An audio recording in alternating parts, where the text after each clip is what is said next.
Li Beibei met a tragic end 3 years into the apocalypse, but now she has been reborn. This time, she is determined to keep her mother, who suffered a similar fate in her previous life, close by her side. Utilizing an unexpectedly discovered storage space, she amasses resources to calmly prepare for the impending apocalypse, ready to face the challenges alongside her mother, step by step defeating adversaries. Do not blame us for our cold hearts. In our past life, we were already too wounded to mend our spirits. In this life, the mother and daughter support each other, battling various peculiarities and confronting diverse mutant beasts, striving to survive in the apocalypse with those they can trust wholeheartedly. All they desire is to endure, for perhaps the next moment will bring forth a glimmer of hope, illuminating their path like a radiant sun. Chapter 1. Rebirth ***. Darling, how is your health? I've been handling some matters these past few days, but I will come to see you soon. As Li Beibei listened to her mother's voice on the phone, she was utterly astonished. She had unexpectedly been reborn. After graduating from university, she had moved to the northern city for work and had spent a year apart from her mother, communicating only sporadically through phone calls. Her grandparents, feeling pained by their daughter's divorce, insisted she return to the countryside to care for them, believing it would prevent her from dwelling on her troubles. In her previous life, Li Beibei was on the run when she learned that her mother had been brutally murdered while searching for supplies, with her uncle and others failing to retrieve her body. It had been over 3 years since she had last seen her mother, and now, hearing that familiar, gentle voice on the phone brought tears to her eyes. She was still processing the shock of her rebirth when her mother mentioned visiting her soon, which filled her with overwhelming joy. "Don't worry, Mom. The doctor said everything is fine. When you come, I'll take you out for some fun," Li Beibei replied, tears streaming down her face. In her previous life, she had been blinded by love for her handsome, yet unworthy boyfriend, willing to endure hunger just to ensure his family had enough to eat during the apocalypse. Now, she wished she could smash her head in regret for being so foolish. She had acted like a servant, braving the elements to gather resources for his family, only to be cast aside at the end, left to suffer heatstroke outside while they locked her out. Her mother seemed to be in a hurry, giving her a few more instructions before hanging up.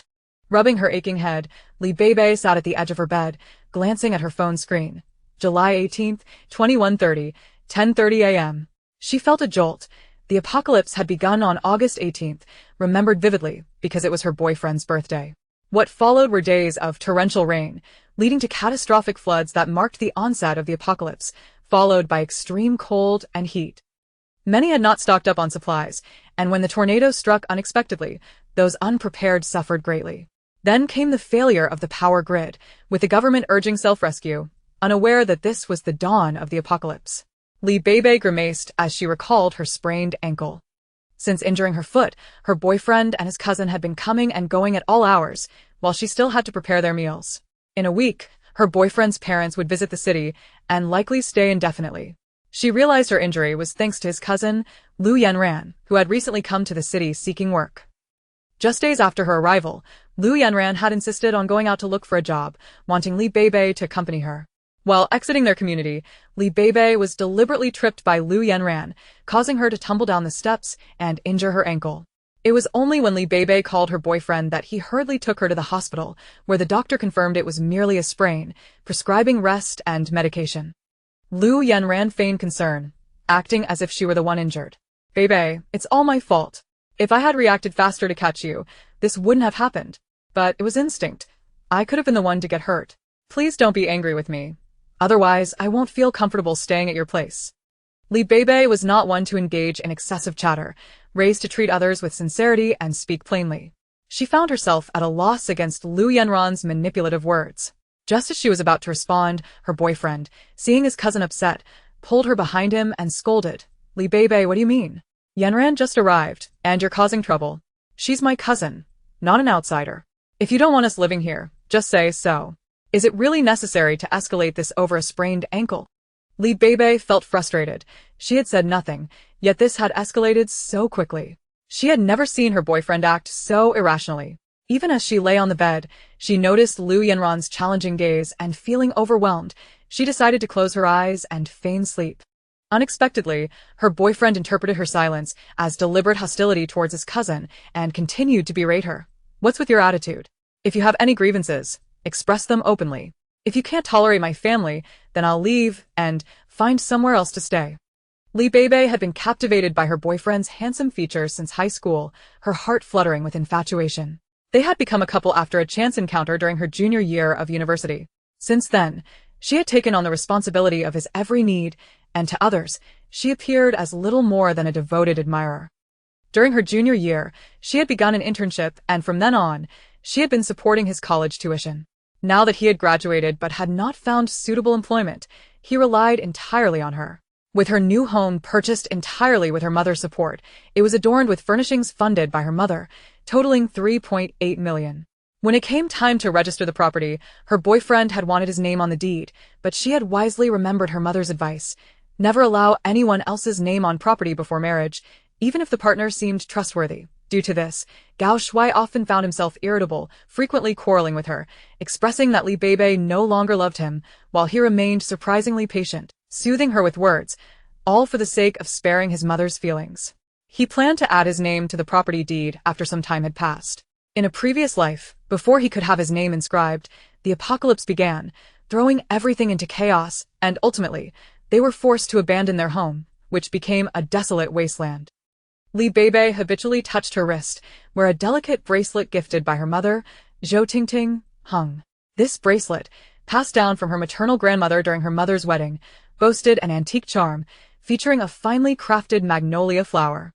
With a slight shift of her gaze, she resolved that in this lifetime, she would not allow tragedy to repeat itself. Chapter 2: Scheming.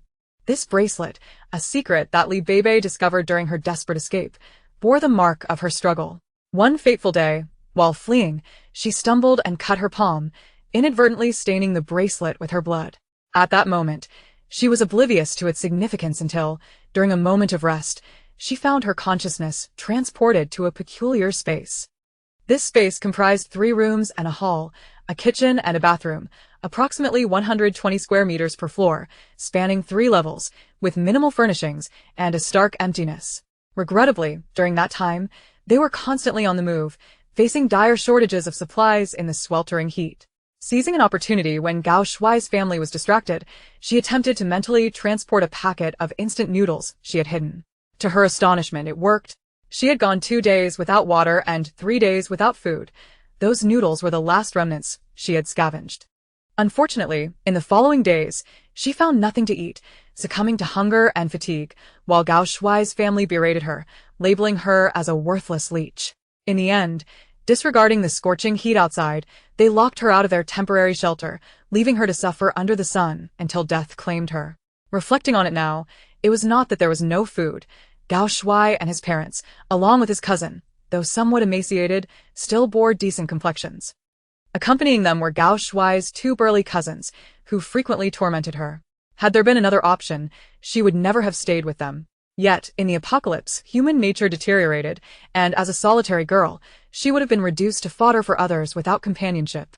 She had followed Gao Shuai's family across countless miles in search of a rescue base, constantly fleeing various dangers, enduring despair, and in the final moments of her heat-induced suffering, she felt a strange sense of liberation.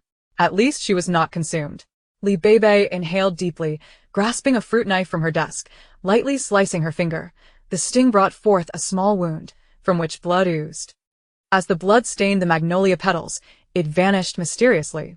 The bracelet gradually became translucent and disappeared, leaving a tiny magnolia flower design on her wrist. Gazing at the bedside table in her bedroom, with a mere thought, it remained in place. When she reached out to touch it, in an instant, the bedside table and its contents vanished, landing directly in the empty space. Success. A surge of joy filled Beibei's heart as she next reached for a row of wardrobes, and with a mere thought, they too vanished. Returning the bedside table to its original spot, the wardrobe followed suit. Her heart raced with excitement. If this space could be filled with supplies, it would ensure survival for herself and her mother during the apocalypse. She pondered whether she could enter it. If so, it would be a sanctuary amidst the chaos. As her mind focused again, her mental energy entered the space, but alas, she could not physically enter it. Nonetheless, being reborn was already a tremendous gift from fate, and possessing a life-preserving space meant that if she could not survive this time, it would be solely her own failing. Calming herself once more, she glanced at the time. It was now 1 in the afternoon. Given the tendencies of the two individuals, she estimated they would dawdle until after 6 before returning. Before her rebirth, she had intended to return to work the following day, but now it was clear there was much to accomplish before the apocalypse arrived, rendering her job unnecessary.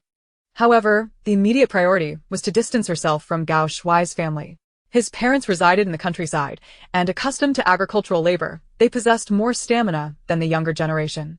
In the apocalypse, Li Beibei's initial willingness to contribute turned into a reluctant obligation, largely influenced by Gao Shuai's peculiar parents. In the face of the apocalypse, human depravity was rampant, with theft and violence becoming commonplace, especially among a family so morally bankrupt. When they visited Li Beibei's home, upon discovering that her name was not on the property deed, they subjected her to relentless sarcasm and insidious tactics, making her life unbearable.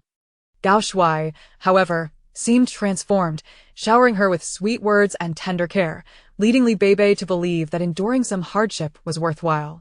Had it not been for the mocking remarks from Gao Shuai's mother during their flight, revealing the backstory, she might have truly believed their love had faded with time.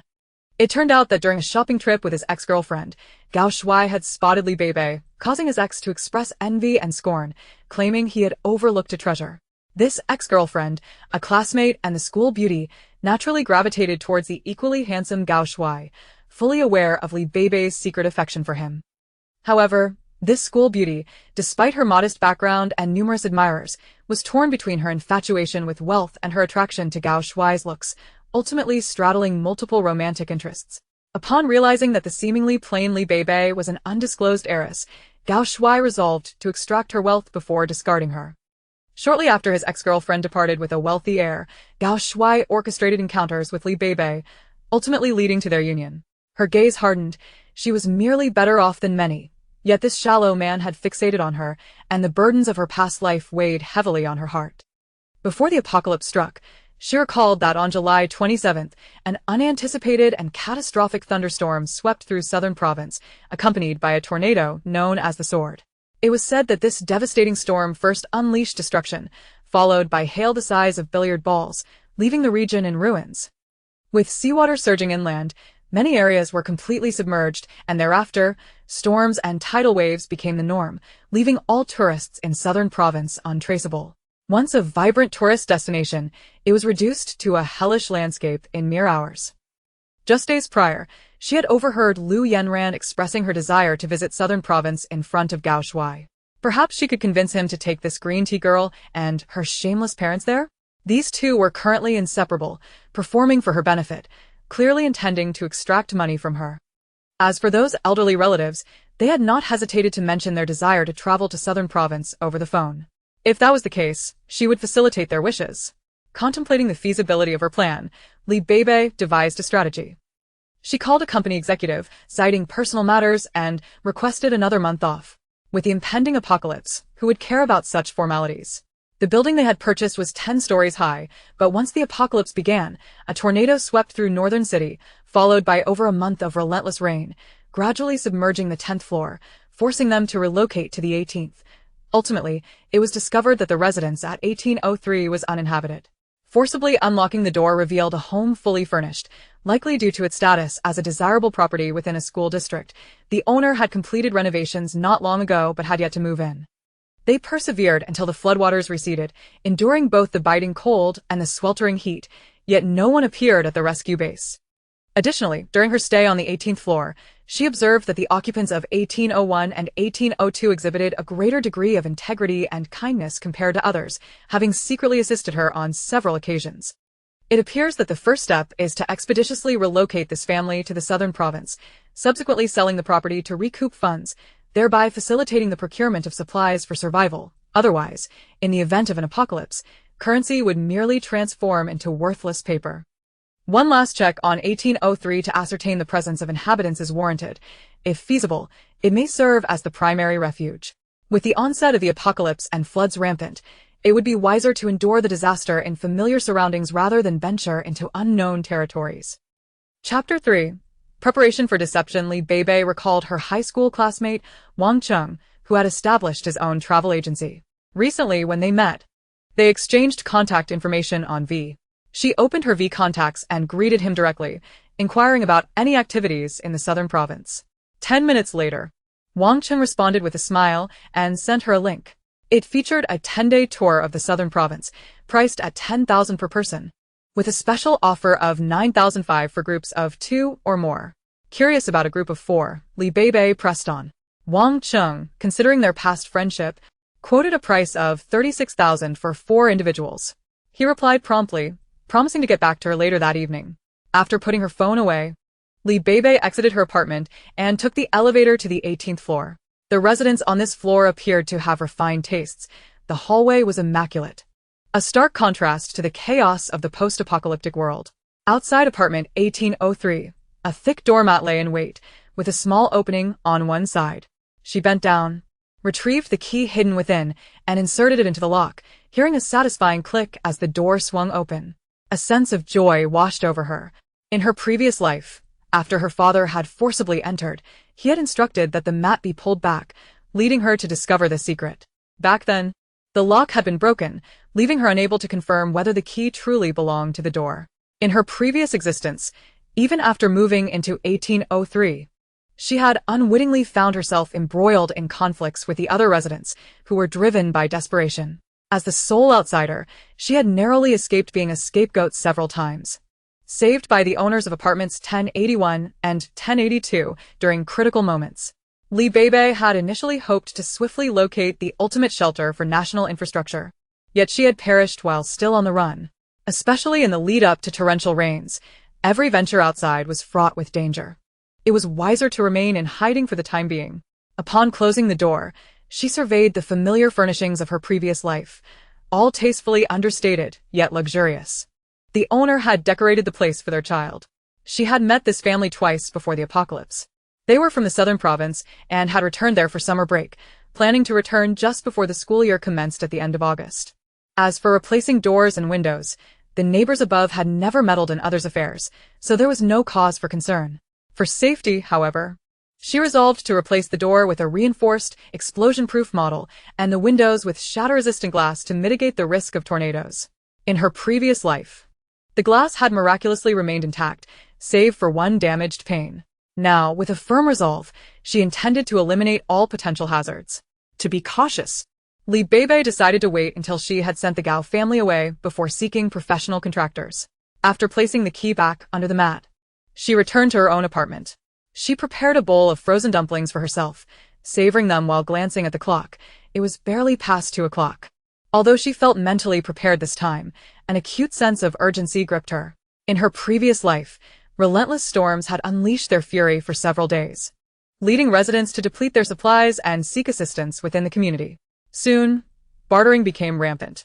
As the waters rose to the 3rd floor, many began targeting those who had boasted of their stockpiles, breaking in under the cover of darkness to loot. The darker aspects of human nature had emerged, revealing the mob mentality. Once one person acted, others followed suit, and chaos ensued throughout the building. Fortunately, she had cultivated a habit of stockpiling food, and her double-door refrigerator was stuffed with provisions, allowing the Gao family to endure a few days of relative comfort.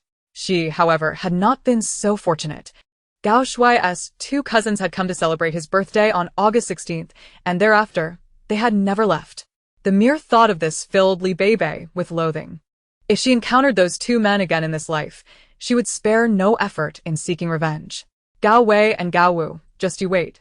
In this apocalyptic reality, order had crumbled, leaving only the law of survival. The weak were preyed upon by the strong, the soft feared the hard feared the ruthless, and the ruthless feared the desperate. While those 2 had offered protection, they had also bestowed upon her an enduring humiliation. With several hours until 6 o'clock, Beibei decisively locked her door and ventured out to explore the streets, assessing how much cargo could fit into her 120 square meter space. Having struggled for just over 3 years in the previous apocalypse, this time, she was determined to ensure a better life for her mother. After a leisurely drive, she inquired about the prices of necessary supplies, ultimately arriving at a wholesale agricultural market. She purchased 200 pounds of rice, 200 pounds of flour, 200 pounds of potatoes, 100 pounds of peanut oil, 100 pounds of salt, and 10 pounds each of various long-lasting seasonings. These were merely preliminary purchases. Once she had rid herself of the detestable individuals, she would stockpile goods more thoroughly. She instructed the shopkeeper to deliver the items to her vehicle, where they assisted in loading the rice, flour, and potatoes into the trunk. After they left, she slipped into the car and transferred the items into her hidden space.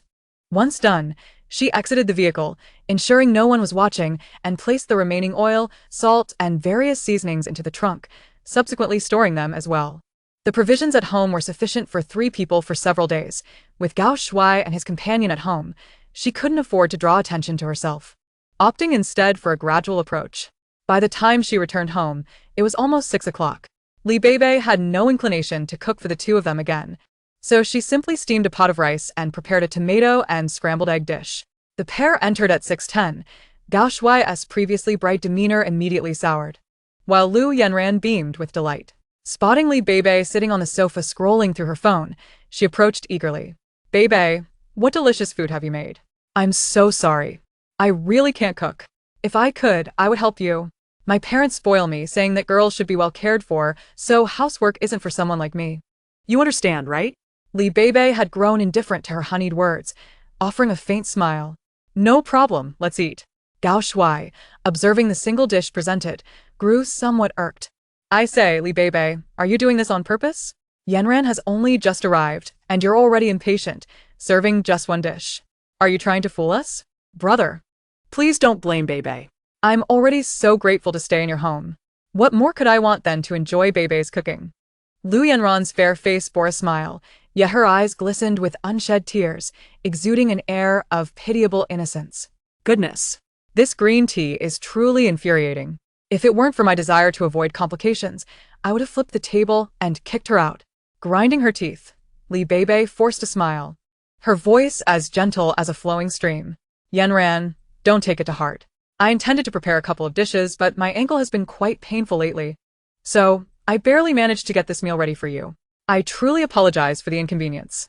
Upon hearing this, Gao Shuai's anger dissipated, and he personally took a small bowl to serve Lu Yanran, softly saying, "Yanran, don't let it bother you. Just make do today, and she'll prepare something delicious for you tomorrow." Lu Yanran, sensing the shift, smiled sweetly at Gao Shuai and began to eat. After dinner, Li Beibei tidied up the kitchen before returning to the living room. With a cheerful tone, she remarked, "Shuai, I remember you mentioned wanting to visit the southern province a few days ago?" Chapter 4. Deception to the southern province. Why bring that up? Do you have the money to take us? Gao Shuai furrowed his brow. Their parents had brought it up several times, yet Li Beibei always feigned ignorance, changing the subject. He believed that merely managing her day-to-day needs constituted a significant contribution. Had it not been for this apartment, he would have long since departed. A trip to the southern province would cost her only a few thousand, yet it felt akin to carving out a piece of her flesh. Their parents had boasted about going to the southern province, yet they had yet to make it happen. Not long ago, my uncle and aunt expressed their desire to travel to the southern province. Just a couple of days back, Yanran also mentioned it casually. I had actually been harboring this thought for quite some time. Li Beibei smiled, her eyes radiating warmth, resembling a devoted admirer. Lu Yanran felt a surge of joy. Could it be that this foolish elder sister genuinely intended to finance their trip to the southern province? She listened as Li Beibei continued. "A few days ago, I finally got in touch with a high school classmate who runs a travel agency. I asked him to keep an eye out for me, and today, he conveniently sent me a 10-day tour package for the southern province. I told him I need to check with my boyfriend first to see if he's going. I'll reply to him tonight." Upon hearing this, Gao Shuai's face lit up with a smile, as if this girlfriend, whom he could easily discard, suddenly seemed more appealing. "Of course we should go. But if all 5 of us are going, it's going to cost quite a bit, right? Besides, didn't you hurt your foot? Running around could be a significant issue." Sighing, Li Beibei replied, "Actually, I also want to go, but my foot is exceptionally painful. I don't wish to dampen your spirits, but I've seen their travel itinerary and activities. Each one is simply irresistible." She forwarded the promotional images to him. Gao Shuai opened the message and examined it with increasing excitement, wishing he could rise and depart immediately. "You should quickly reply to him, so we can finalize our plans. I see this trip is set to depart on July 20th. You need to call uncle and aunt first to get their opinion. If they're interested, they'll need to come over tomorrow to join the group tour." Without further ado, Gao Shuai hurriedly called his parents. On the other end, His parents were ecstatic and urged him to book train tickets for the next day. After hanging up, Gao Shuai busily secured tickets for his parents and began discussing with Lu Yanran what clothes to bring. Li Beibei suppressed the sparkle in her eyes and smiled gently. Just a few changes of clothes will suffice. I've already asked my old classmate. The value for money on this trip is quite high. If we lack anything, we can always purchase it locally. I'll transfer you 10,000. If it weren't for the house renovations draining my funds, I could send you more. Thankfully, under her mother's guidance, Li Beibei refrained from disclosing her actual savings, merely stating that she had exhausted all the money her mother had given her. Gao Shuai, on the other hand, was preoccupied with thoughts of when he could acquire the house for himself. With Li Beibei losing her utility, she would inevitably be cast aside. If he could extract any more funds from Li Beibei to indulge himself and his family, he would certainly relish it. Lu Yanran was also enveloped in immense joy. Pleasantly surprised by this unexpected windfall, her slender face glowing with excitement. Seeing that she was no longer needed, Li Beibei retreated to her bedroom and closed the door. Since Lu Yanran's arrival, Gao Shuai had moved out of the master bedroom and now resided next to Lu Yanran. In her previous life, Li Beibei had never considered so much. It was only after moving into 1803, when the two began their blatant flirtation, that she realized she had been blind to the fact that she had gotten involved with a scoundrel.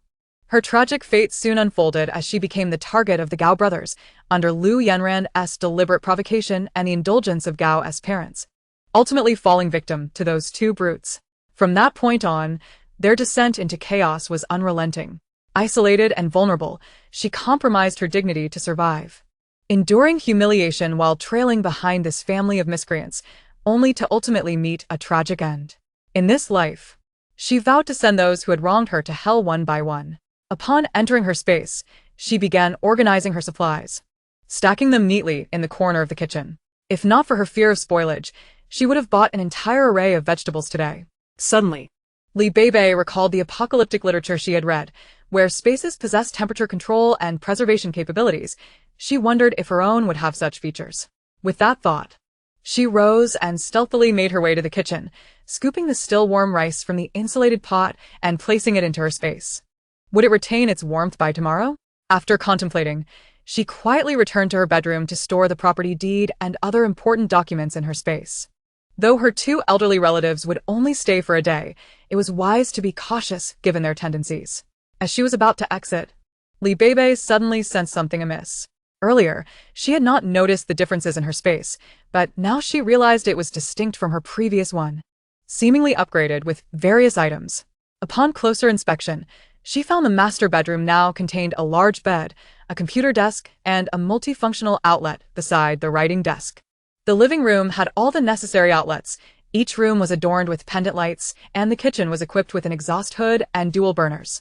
The balcony featured a multifunctional washing machine, and even the bathroom was designed with a dry-wet separation, with running water from the tap. Could it be that with her reincarnation, her space had also undergone an upgrade? Meanwhile, next door, Gao Shuai and Lu Yanran were excitedly preparing their luggage.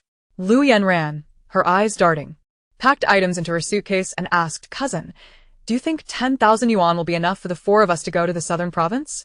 I'll be satisfied just to go, but I worry about uncle and aunt. It's not every day they get to travel far. What if they want to buy a few things and end up not enjoying themselves?" Seeing Gao Shuai frown, Lu Yanran quickly added, "Cousin, please don't take it the wrong way. I'm not trying to be a wet blanket, but we'll be away for over 10 days. We need to be prepared to avoid any mishaps." Gao Shuai gently patted Lu Yanran's head, his tone softening. "Don't worry. Beibei isn't calculating. As long as she has money in her account, she'll spend it on me. I still have over 10,000 from her previous transfers. As long as I don't splurge, it will be more than enough." Pausing for a moment, he lowered his voice to continue. "I initially thought she was a genuine rich girl, but it turns out her father cheated and had a mistress. Even that child is already in their teens. Her mother caused a ruckus and divorced, giving her the money to buy this house. Oh, dear, doesn't that mean she is back to being broke? There's no profit left, and her name's still isn't on the house. What are we going to do?" Lu Yanran looked worried, causing Gao Shuai to chuckle. Leaning down to kiss her cheek before boasting, "Why are you in such a rush? I've already consulted with my lawyer friend. This is considered premarital property. If I want it to be entirely mine, I'll just wait a little longer, trick her into signing a debt note for a few million. And once she signs and fingerprints it, the house will be mine. Lu Yanran felt a twinge of apprehension. Gao Shui reassured her with a pat on the shoulder. Don't worry. My lawyer friend has given me a plan. I just need her signature and fingerprint, and he'll handle the rest. Oh, cousin. Congratulations in advance on becoming a millionaire. A sweet kiss landed on Gao Shui's lips, and soon they were lost in each other's embrace. Chapter 5. Bidding farewell to the scoundrel family, the wind cannot be grasped, and the fog will eventually dissipate. Sometimes one must learn to say goodbye to what does not belong to them. On July 19th, at 5:30 p.m., Gao Shui drove to the high-speed train station to greet his parents. As soon as they entered, his mother, Lu Hongying, cheerfully put down her belongings and began scrutinizing the layout of the house as she walked through the corridor. Oh, my city folks really don't know how to live. Just look at the furniture in this house, and those chandeliers. TSK, that must have cost a pretty penny, huh? I say, Shui, you need to teach your wife not to be so extravagant. You two will still have to live together. How can you save money if you spend so freely? Lu Hongying appeared robust, though her complexion was a pale shade of white, a contrast to her years of working hard in the fields. Despite her weathered appearance, her cheeks held a slight flush, and her triangular-shaped eyes, along with her slightly flattened nose and downturned mouth, gave her an air that was not easily approachable. Gao Peng, the father of Gao Shui, stands tall at 180 centimeters, with a sun-kissed complexion that speaks to years of exposure to the elements. Nevertheless, his features remain quite handsome. Gao Shui has inherited his father's admirable traits, while his fair skin comes from his mother, Lu Hongying. Observing his wife speaking, Gao Peng nods in agreement, but his mind is preoccupied with excitement about their impending trip to Nanxing, leaving little room for other thoughts. Lu Yanran, having already applied eye drops on the way, is now eagerly anticipating their adventures in Nanxing and chooses to remain silent. Aunt, you must be exhausted from the journey. Please rest for a moment while I check what Sister Beibei has prepared for dinner, she offers. Go ahead. But it's quite rude to hide away from us when it's your first time meeting your in-laws, especially with an injury, Lu Hongying retorts. Feeling slighted that her future daughter-in-law, despite her foot injury, did not remain at the door to greet them. To her dismay, there is no one to welcome them as they enter. Hello, uncle and aunt. I'm so sorry for my unfortunate timing with this injury. Otherwise, I would have accompanied Gao Shui to meet you, exclaims Li Beibei, feigning a gravely injured tone. Today, my foot hurts more than usual, so I couldn't prepare a meal.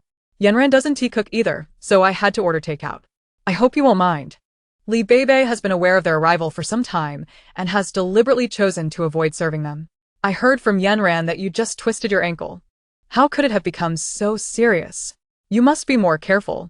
Lu Hongying observes, questioning the validity of her son's description of Beibei as a simple-minded girl. Upon seeing her in person, she wonders if perhaps her son's judgment is flawed. At nearly 170 centimeters tall, Beibei has a curvaceous figure reminiscent of a certain starlet named Ding, and she is even taller than the celebrity. Lu Hongying's suspicions about her son's taste in women arise. If this is to be his future wife, she could undoubtedly bear strong offspring. She muses about her son's peculiar behavior, particularly his decision to avoid sharing a room with her. You young people today really don't understand the value of money.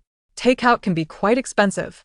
When we return from our trip, you two should hand over your salaries so I can cook for you, Lu Hongying remarks, attempting to assert her authority. Li Beibei scoffs inwardly. What audacity!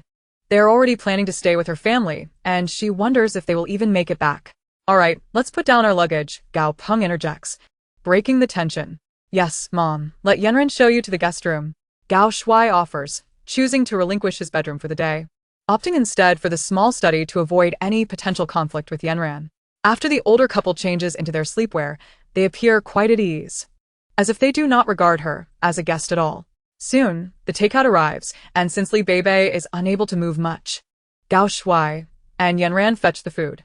As they gather around the table, they excitedly open the boxes, revealing an array of dishes: chicken, fish, shrimp, and more. 8 dishes and 2 soups in total. Uncle and aunt were family, so I ordered dishes we usually enjoy. This restaurant is quite reputable. Please do try. Li Beibei exclaims, embodying the role of a dutiful daughter-in-law, which lessens Lu Hongying's dissatisfaction. Lu Hongying, pleased to find her favorite braised chicken in her bowl, softens her demeanor. All right, we are family, no need for such formality. Please dig in. However, Yanran feels a twinge of irritation. Does Li Beibei truly know how to play the game? She has won over her aunt with a few boxes of mediocre takeout. With a sly smile, she serves Lu Hongying some sautéed shrimp. Aunt, I know you love shrimp. Try this. If Beibei's ankle hadn't given her trouble, she would have taken you both to the Yuandong restaurant to savor its specialties. Li Beibei stiflas alau. Noting Enron's desire to eat out, realizing she is the one who is truly missing out. I'll make you a promise. Uncle and aunt, once you return from your trip, I will treat you to dinner at the Yuandong restaurant, where the seafood is exceptional. Lu Hongying, surprised by Beibei's thoughtfulness, decides to hold back her critiques for the moment. That sounds lovely, but remember, you young people work hard for your money. Don't squander it all. She reflects, no wonder my son thinks his girlfriend is naive. Even before marriage, she is so eager to spend on him. I wonder how much of her salary goes to him. Gao Peng and his son enjoy a few beers, their faces glowing with contentment. Coming from generations of impoverished farmers, they have little to show for their labor, but Gao Shuai's cleverness in choosing a wealthy girlfriend has brought hope. Rumor has it, this apartment cost nearly 4 million, a sum he could never amass in his lifetime. After a few more beers, Lu Hongying intervenes, concerned for her husband. Gao Shuai, in high spirits, occasionally glances at his cousin, increasingly captivated by her beauty. After dinner, the family gathers in the living room to watch television. Li Beibei begins to clean up the takeout, but Lu Hongying, observing her actions, exclaims, "Oh dear, you really don't know how to manage leftovers. We can still eat those dishes later. You mustn't throw them away, they cost money." Li Beibei refrains from arguing. Knowing they will soon be off to their dream destination, she places the leftover containers in the fridge, claiming her foot is too painful to move, and settles into a single chair, propping her foot on a high stool. The excitement from the previous night has left everyone exhausted, and soon they begin to doze off. On the morning of July 20th, at 5 o'clock, the four of them, each carrying large suitcases, appear energized as Li Beibei drives them to the meeting point for their travel group. They will board a coach together, travel to their next destination, and then fly to Nanxing. Shuai, once you board the plane, snap a photo and send it to me. And remember to send pictures every day while you're in Nanxing. Though I cannot join you, your joy brings me happiness. Chapter 6. Selling the house. As Li Beibei watches the bus depart, a smile spreads across her face, and she finally exhales deeply.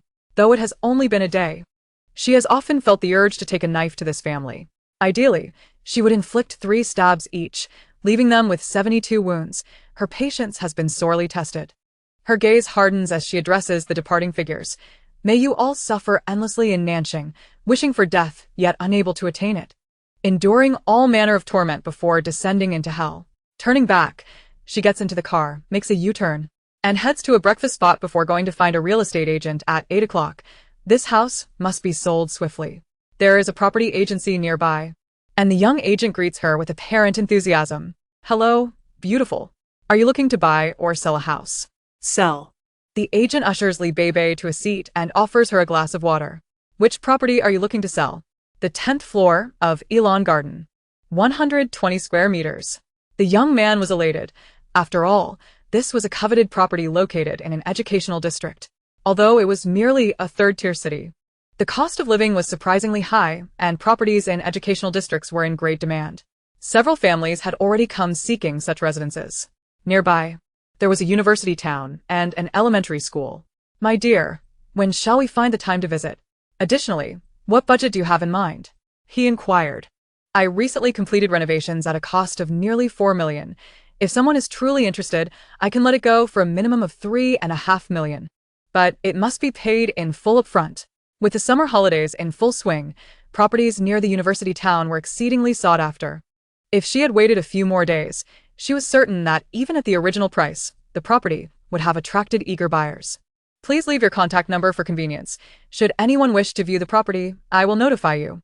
Regardless of the young lady's motivations for selling such a highly coveted home, the thought of profiting handsomely made him smile broadly, his eyes nearly squinting shut in delight. After exchanging contact details, he received the young man's business card. His name was Chen Yadong. Afterward, Li Beibei drove to the building materials market. She had scheduled the installation of the latest explosion-proof Reinforce steel doors for the day after tomorrow, and arrange for the measurement of reinforced shatterproof glass for windows and doors at 10 o'clock the following morning. With plans to stockpile supplies, she needed to secure storage space. She recalled a rather secluded location near the agricultural market that had a warehouse available for rent. She had discovered it one day while returning from work, intending to take a shortcut to the market. After driving over and contacting the number listed on the shutter, she arranged for the rental and paid a month's rent. Soon, Beibei made her way to an outdoor equipment store. In a post-apocalyptic world, traversing from place to place without adequate provisions was a dire struggle. Having survived extreme conditions, she knew well the necessity of being prepared for the hardships that lay ahead. She stocked up on 10 sets of jackets, hiking pants, and trekking shoes, along with essential camping gear such as tents, sleeping bags, fire axes, and cooking utensils. Climbing equipment including ropes, hiking poles, climbing shoes, helmets, backpacks, water bottles, compasses, and outdoor watches were also included. Additionally, she gathered 5 sets of knives, multi-tools, first aid kits, and lighting equipment suitable for nighttime or dimly lit environments. She acquired portable stoves and camping cookware for outdoor cooking and heating food. Although maps might not be entirely reliable in the future, she secured 5 compasses, maps, binoculars, radios, and large-capacity solar chargers. The competitive nature of outdoor supply stores was fierce, providing her with an opportune moment to stock up on larger items. She purchased 2 inflatable rafts and 3 rubber boats, knowing that the onset of the apocalypse was marked by weeks of relentless rain, making these vessels indispensable for resource gathering. In her previous life, Gao Wei and Gao Hu, relying on their imposing stature and martial arts skills learned at a martial arts academy, commandeered an inflatable boat to scavenge for supplies. Their survival over the months in the building was a stroke of luck. Many residents on other floors were not as fortunate. Flooding claimed half of them, with some perishing from starvation while others were killed in desperate struggles for resources. Although she had only survived 3 years in that bleak world, Beibei was acutely aware of the importance of physical strength. She knew she had to enhance her martial prowess. During her time in the building, Gao Wei had occasionally taught her and Lu Yanran some techniques. Though she often went hungry, her abilities were superior to those of many others in the building. The residents of 1801 were quite mysterious, yet their martial skills were commendable. The couple in 1802 seemed to be a pair of kind-hearted taekwondo instructors. Regrettably, she had been unable to extricate herself from a toxic relationship upon moving into 1803, despite their subtle hints, ultimately leading to her unfortunate fate. One must take responsibility for their own circumstances. Blaming fate or others would not yield any solutions. In this lifetime, she resolved to cast aside romantic notions, aside from her parents. Everyone else was irrelevant. Beibei arranged for her supplies to be delivered after 8 in the evening. She preferred to avoid drawing attention to herself to sidestep potential troubles. After returning home for lunch, she prepared a simple stir-fry and a salad of lotus root, enjoying a small bowl of rice before lying down for an hour's rest. Just as she was about to rise, she received a call from an unfamiliar number. "Hello, Miss Lee, this is Chun, the agent. I hope it's a convenient time for you. I have a client interested in viewing your property." "Certainly, bring him over. I am home." An hour later, a plump man in his 30s arrived with a seemingly innocent, yet scantily clad young woman. Upon entering, the girl's eyes sparkled with delight. "Miss Lee, this is Mr. Wu and his girlfriend who wish to purchase a home." Mr. Wu, upon seeing Beibei, was visibly impressed and extended his chubby hand. "Hello, Miss Lee. Your property looks quite inviting. I'm Wu Jiang, though everyone calls me Wu Pengzi or Wu Go. You may call me Wu Go." Beibei responded with a cold and disregarded his outstretched hand. Undeterred, Wu Pengzi chuckled and suggested, "Shall we take a look around?" Beibei gestured for them to proceed, and the girl nestled against Wu Pengzi as they moved forward, her joy uncontainable. After a brief tour, Wu Pengzi decisively stated, "Miss Lee, I'll take this property. Can we initiate the transfer process now?" Beibei was taken aback. He was clearly a generous buyer. Listening to their conversation earlier, it seemed the house was intended for the woman, who referred to Wu as dear with every sentence. Something felt amiss. However, her priorities were straightforward. As long as the payment was secured, nothing else mattered. "As long as it's convenient for you, we can proceed with the transfer right now. I simply need 3 days to vacate." "Not a problem. Let us head to the transfer office now. Please send me your account details and I'll transfer the funds." The entire process unfolded with astonishing speed. Li Beibei felt as if she were living a charmed life. Everything was going so smoothly. With Chun Yadong's assistance, the transfer became remarkably simple, and upon receiving the 3.5 million in her account, the girl beamed brightly, her voice sweet as she said, "Thank you, Sister Li, for your generosity. My name is Wang Qianqian. Let's stay in touch." Li Beibei felt little animosity towards Wang Qianqian, though her experiences in the apocalypse had left her somewhat numb to kindness from the outside world. Still, she couldn't help but wonder if this new owner would move in immediately. To her surprise, Wang Qianqian seemed to anticipate her thoughts. "Sister Li, there's no need for you to rush moving out, although this will be my house. Wu Ge and I will be staying in the new city for a month starting tomorrow. If you move out, just hold on to the keys. I'll call you when I return." Chapter 7. Zhou Tingting arrives in the North City. Li Beibei felt a surge of joy. This arrangement afforded her ample time, and her smile became genuinely warm. "Very well. I wish you a safe journey." They exchanged numbers and Li Beibei departed first. Wu Pengzi, watching her retreating figure, remarked, "That girl has such a cold demeanor, like an ice cube. I wonder if her boyfriend can handle it." Wang Qianqian pouted playfully. "Vu ye." "You're not actually taken with her, are you? Look at your eyes. They're practically bulging out." "Humph." Wu Pengzi playfully pinched Wang Qianqian's delicate face, grinning. "No one can compare to my dear Qianqian.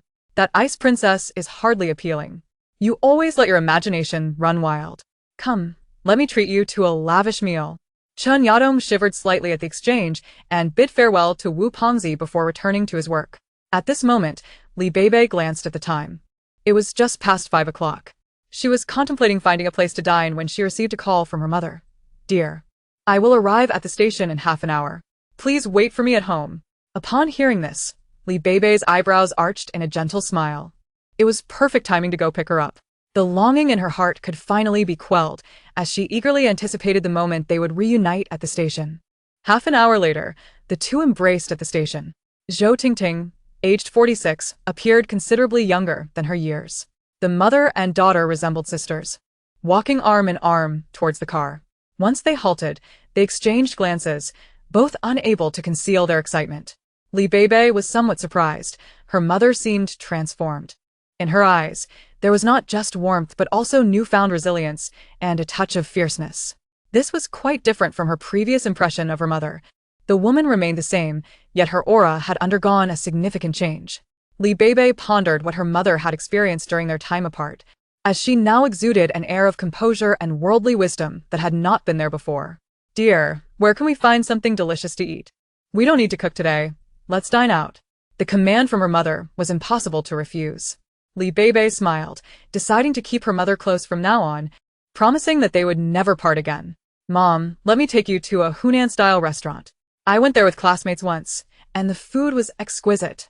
Seeing her daughter beam with joy, Zhou Tingting felt elated, gently brushing aside a stray strand of hair from Li Beibei's temple. Her eyes glistening with unshed tears as she gazed into the distance, marveling at the beauty of the moment. The mother and daughter chose a private room and decided to order all the restaurant's signature dishes, prompting the server to double-check. "Ladies, may I ask how many are dining?" They exchanged knowing smiles, and Li Beibei playfully replied, "4." The server reconfirmed the order: chopped pepper fish head, steamed mixed meats, Mao's braised pork, Dong'an chicken, Yongzhou blood duck, and grandmother's dish from Hunan. Additionally, they requested 5 portions of various other delicacies. Zhou Tingting felt a stirring in her heart, but said nothing, simply enjoying a delightful meal alongside her daughter, feeling as though her taste buds had come alive again. Originally from Hunan, she had a penchant for spicy food. Unfortunately, after marrying, neither her family nor her in-laws favored overly spicy dishes. To satisfy her cravings, she had to seek solace in Hunan restaurants, with her daughter being the only one who shared her love for heat. Regrettably, since her daughter began dating a tall and handsome man, she had given up her favorite foods to accommodate his tastes. Zhou Tingting's complex emotions were apparent as she observed her daughter, leaving Li Beibei somewhat taken aback. After their meal, they packed the leftovers into the trunk and drove home. As they neared the farmer's market, Li Beibei received a call regarding a delivery. She had no intention of hiding her spatial abilities from her mother, understanding that Zhou Tingting was a woman of strong opinions, evident in how she had quietly gathered evidence of her husband's infidelity before filing for divorce. Sadly, in her past life, Her mother had succumbed to the family ties she cherished most, while Beibei had fallen prey to foolish romantic notions. In this new life, having distanced herself from a toxic relationship and with her mother now in the city, she aimed to shield her from the predatory relatives who had drained them both. Upon arriving at the storage facility, they instructed the staff to deliver the items inside. Once everything was securely in place, Beibei pulled down the rolling shutter and, under the soft glow of the lights, began to examine the contents one by one. Each item astonishingly vanished, leaving Zhou Tingting in a state of shock. Beibei couldn't help but chuckle at her mother's surprised expression. She embraced her tightly, whispering, "Mom, let us discuss this back home." By now, it was nearing 10 o'clock, and the area was quite secluded. Although the streetlights illuminated the alleyway brightly, there were no pedestrians in sight. The pair parked their car and returned home together. Sitting on the couch, Zhou Tingting remained lost in her astonishment. Beibei took her mother's hand, scrutinizing it closely. In her previous life, her mother had endured only a year, while she herself had struggled for 3, often longing for her mother during moments of despair. "Mom, do you trust me?" Beibei asked earnestly. Zhou Tingting met her daughter's gaze, sincerity reflected in her eyes. "I know what kind of person you are. I trust everything you say." With that, Zhou Tingting leaned in, eager for her daughter to unveil the truth. Beibei conjured rice and flour from her spatial kitchen, causing Zhou Tingting to gasp in astonishment. "Goodness, dear, your magic has improved." Beibei finally allowed her youthful exuberance to emerge. "Oh, Mom, if this were magic, I wouldn't keep it a secret. To tell you the truth, I have suddenly acquired a storage space that no one else can find." Zhou Tingting playfully covered her mouth, then placed a hand on her chest, her voice instinctively lowering. "Sweetheart, please keep this a secret. If word gets out, you could be taken away for experiments, and that would be terrifying." Beibei nodded vigorously. "I feel the same way. This is just between us. No one else will know." "There's one more thing I need to tell you," Beibei said, sensing her mother's earnest attention. As she contemplated how to explain her rebirth, she wondered how to convey such an extraordinary experience in a way that her mother would believe her. Mom, "Have you ever read about rebirth stories? You know, the kind where someone dies and then lives again?" Beibei began tentatively, noticing her mother's eyes widen and then soften in understanding, calming her own nerves. "If I told you that I am reborn, would you believe me?" she asked cautiously. To her surprise, Zhou Tingting grasped her hand fervently, excitement bubbling over. "So that's it. I never imagined you were also reborn. oh, How wonderful that the heavens have granted us a second chance to reunite." Unable to contain her emotions any longer, Zhou Tingting embraced her daughter, finally releasing the feelings she had bottled up for so long. "My dear, my daughter, I believe in you. I, too, have been given a new lease on life." This revelation stunned not only Zhou Tingting but also Beibei, who had not anticipated that her mother had experienced the same miraculous rebirth. It seemed that in this new life, they would face challenges together, united in their resolve. The two embraced, pouring out the longings of their 2 lifetimes. Once their emotions settled, Zhou Tingting recounted the hardships of her previous life. She revealed that she was not the biological daughter of the Zhou family. Her birth mother had suffered complications during childbirth, and her paternal grandparents, believing her to be an ill omen, conspired with her father to have her sent away. Initially, she was placed with a family that treated her well for a few months, but when the original matriarch unexpectedly became pregnant, Zhou Tingting was deemed surplus and was sent away again. This time, she was taken in by her adoptive parents, but when she was 2 years old, her adoptive mother also became pregnant, giving birth to a baby boy. Although Zhou Tingting was a charming child who was generally treated well, aside from the lack of pocket money, she soon realized that special treatment was out of reach. After excelling in her studies, she gained admission to high school, but her adoptive parents were reluctant to support her further education, citing financial difficulties. With pleas from Zhou Tingting, her grandparents in the countryside ultimately supported her to complete high school. Regrettably, the 2 elderly individuals departed this world before she could fulfill her filial duties. Zhou Tingting achieved an impressive score in her college entrance examination, ranking among the top 10 in the city, with aspirations to enroll in a medical university. However, to her dismay, her name was absent from the list, prompting her adoptive parents to urge her to abandon her ambitions and seek a suitable marriage instead. Though Zhou Tingting felt a sense of injustice, she found herself powerless and struggled for 2 years, laboring in the workforce. Eventually, she was introduced to Li Ming, the father of Li Beibei. A dashing young man from a well-off family involved in business, Li Ming quickly took a liking to Zhou Tingting, showering her with warmth and sweet words, as if dipped in honey. Gradually, she accepted him, and they soon married, welcoming their daughter, Li Beibei. After several years of life together, Zhou Tingting believed herself to be quite happy. Until 3 years ago when she unexpectedly discovered another phone belonging to her husband in his car. Attempting to unlock it, she stumbled upon photographs of him with another woman, along with images of the three of them with a boy, portraying a familial bliss that struck her like a thunderbolt. The boy was merely 2 years younger than Beibei, and she also uncovered their interactions that revealed a family dynamic. Devastated, she collected the evidence and discreetly returned the phone to its place, enlisting a private investigator to gather irrefutable proof. Once everything was confirmed, she sought the assistance of a lawyer friend to file for divorce.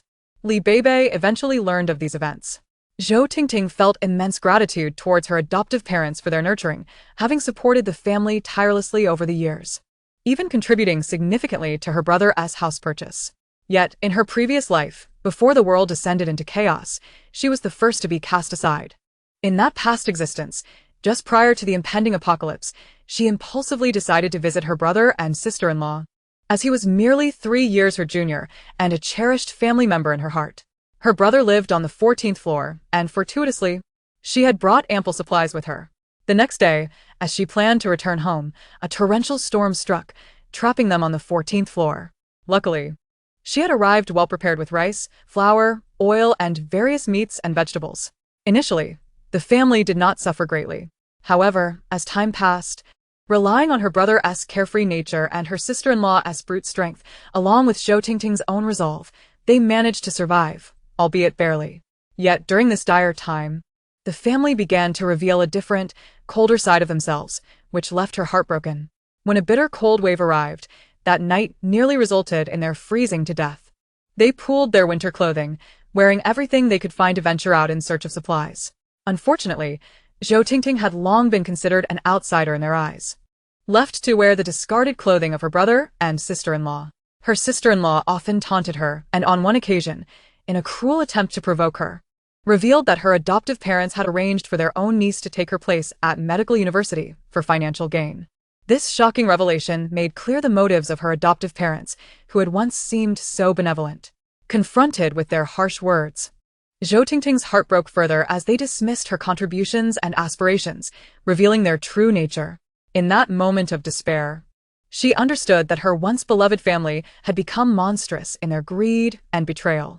In the ensuing chaos of the apocalypse, she felt utterly lost and alone, with only survival to cling to as she sought her daughter, Beibei, wondering about her fate. Despite the humiliation and suffering she endured, she was determined to find her daughter, unaware that the most despicable betrayal would come from her younger brother, Zhou, who, in a desperate bid for food, offered her to the building's caretaker. Refusing to comply, she faced brutal violence from her family, who forced her into the freezing outdoors to gather firewood. In a moment of dire peril, when confronted by an armed robber, her sister-in-law callously pushed her toward the blade, exclaiming that they had nothing to offer. Zhou Tingting could only watch helplessly as the knife pierced her, the cold steel claiming her life. As she lay dying, a wave of hatred and bitterness surged within her, knowing that those she had devoted her life to had betrayed her in her final moments. In her last breath, she saw the cold, bloodthirsty eyes of her brother, who, along with his wife, stripped her of her clothing in collusion with the robber. Filled with rage and a desire for vengeance, she wished for the chance to make them suffer as she had. Li Beibei, embracing her mother, was heartbroken, aware of her mother's inherent goodness and unwavering care for their family. Zhou Tingting's voice, laced with pain, recounted the betrayal she had endured, recognizing the coldness of her family. As she closed her eyes, she vowed that if she were to return, she would ensure their demise. Li Beibei, filled with fury, clung tightly to Zhou Tingting. In a moment of clarity, Zhou Tingting reassured her daughter, stating that she had already arranged for their family's reckoning. A glimmer of satisfaction crossed Zhou Tingting's face as she revealed that she had sent them to a small county in the southern province, renting them a place for a month to experience the bustling charm of an ancient town. In the previous lifetime of the southern province, even if one resided in high-rise buildings, it could not shield them from the sudden onslaught of military blades and tornadoes, nor the engulfing tidal waves. It was said that hailstones capable of penetrating skulls also fell from the heavens. Even those fortunate enough to evade such calamities would find their existence akin to a living hell. Although Zhou Tingting was tending to her adoptive parents in the countryside, she occasionally kept abreast of current affairs and naturally recalled the onset of the apocalypse, which struck the southern province a month prior to her own experiences. Beibei expressed her confusion. Mom, from what you imply, it seems you have been reborn quite early? Zhou Tingting replied, I was reborn half a month ago. There are certain matters I prefer not to discuss over the phone, so I thought it best to send them all away first.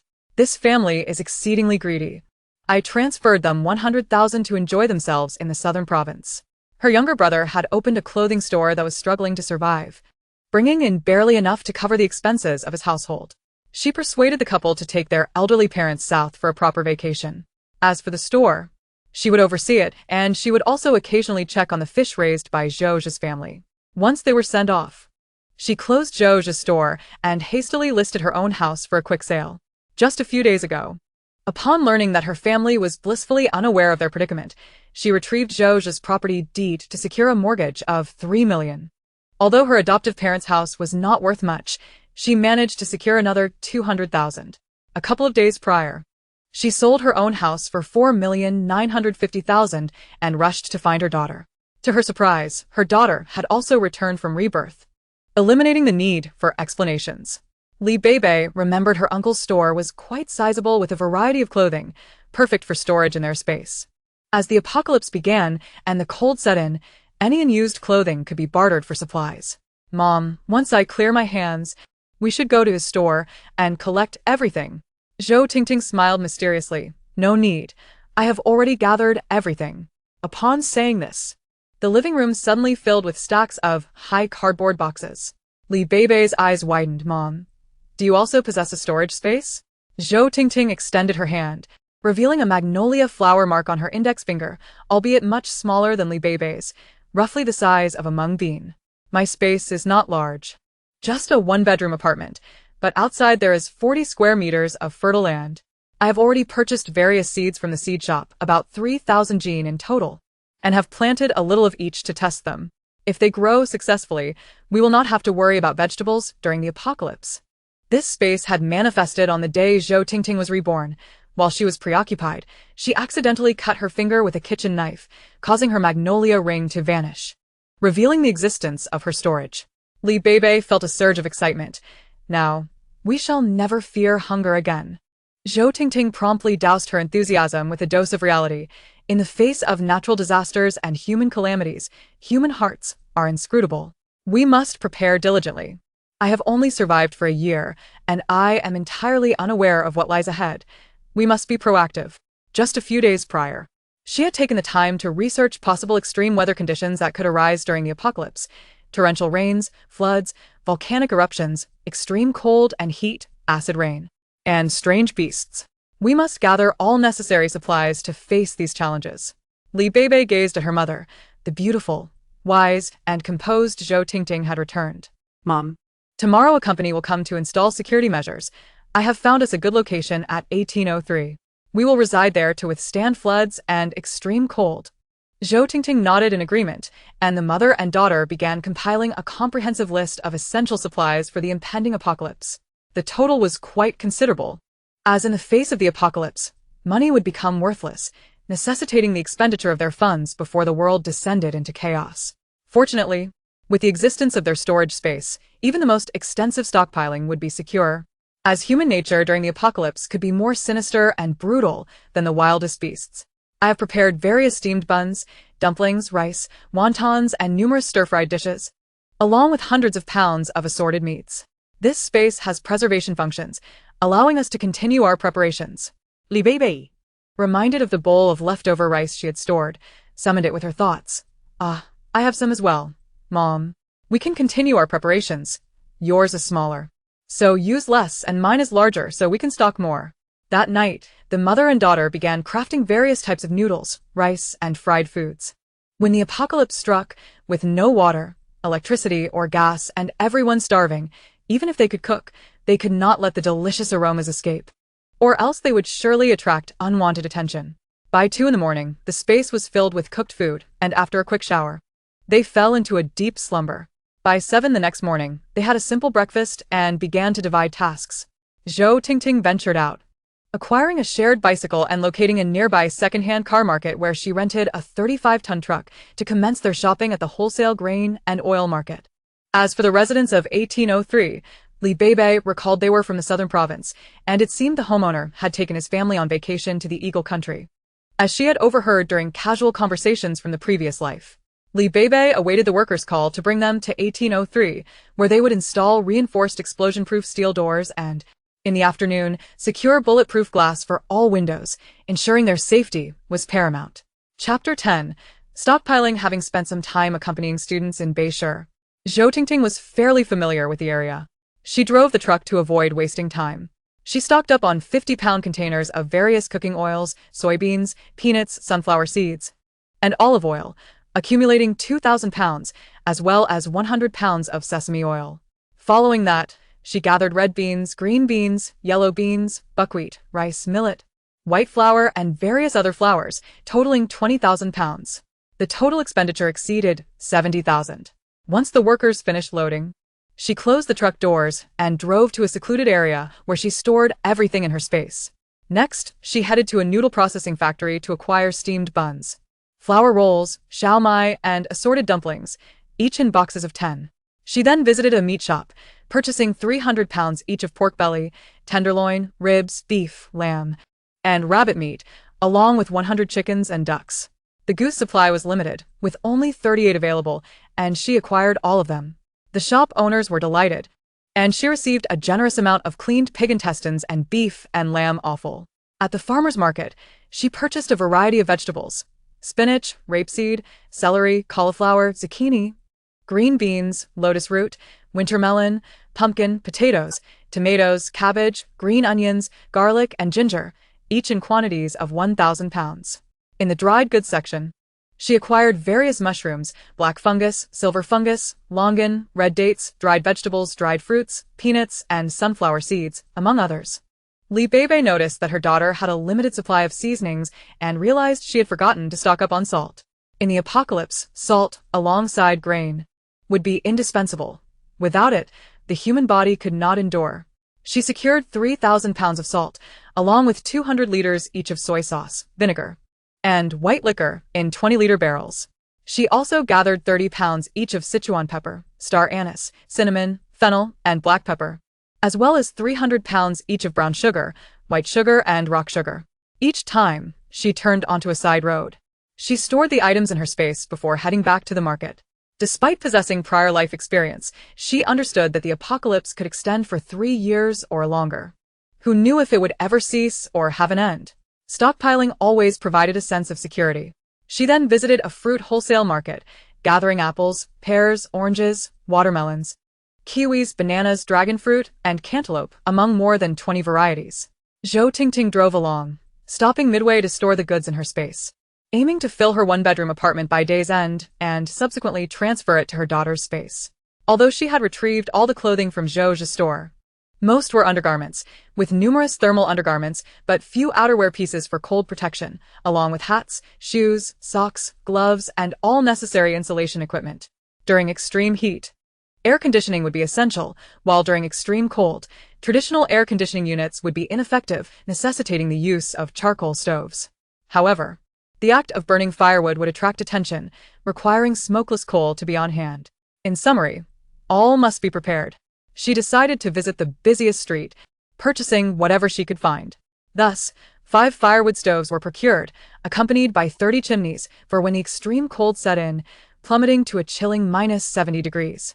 Breathing would turn to ice, and even clad in 2 layers of thermal where topped with a down jacket, one would still tremble uncontrollably. In this lifetime, with my daughter by my side, I vowed never to endure those days of nearly freezing into an ice sculpture again. The firewood was not pressing, as I had 10 tons of smokeless coal, along with an additional 50 tons of coal, and 5 tons of various charcoal types. Were it not for financial constraints, such meticulous planning would be unnecessary.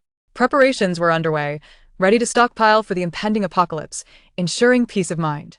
Next, portable gas stoves, alcohol stoves, and alcohol blocks were to be acquired, along with several induction cookers for the available space.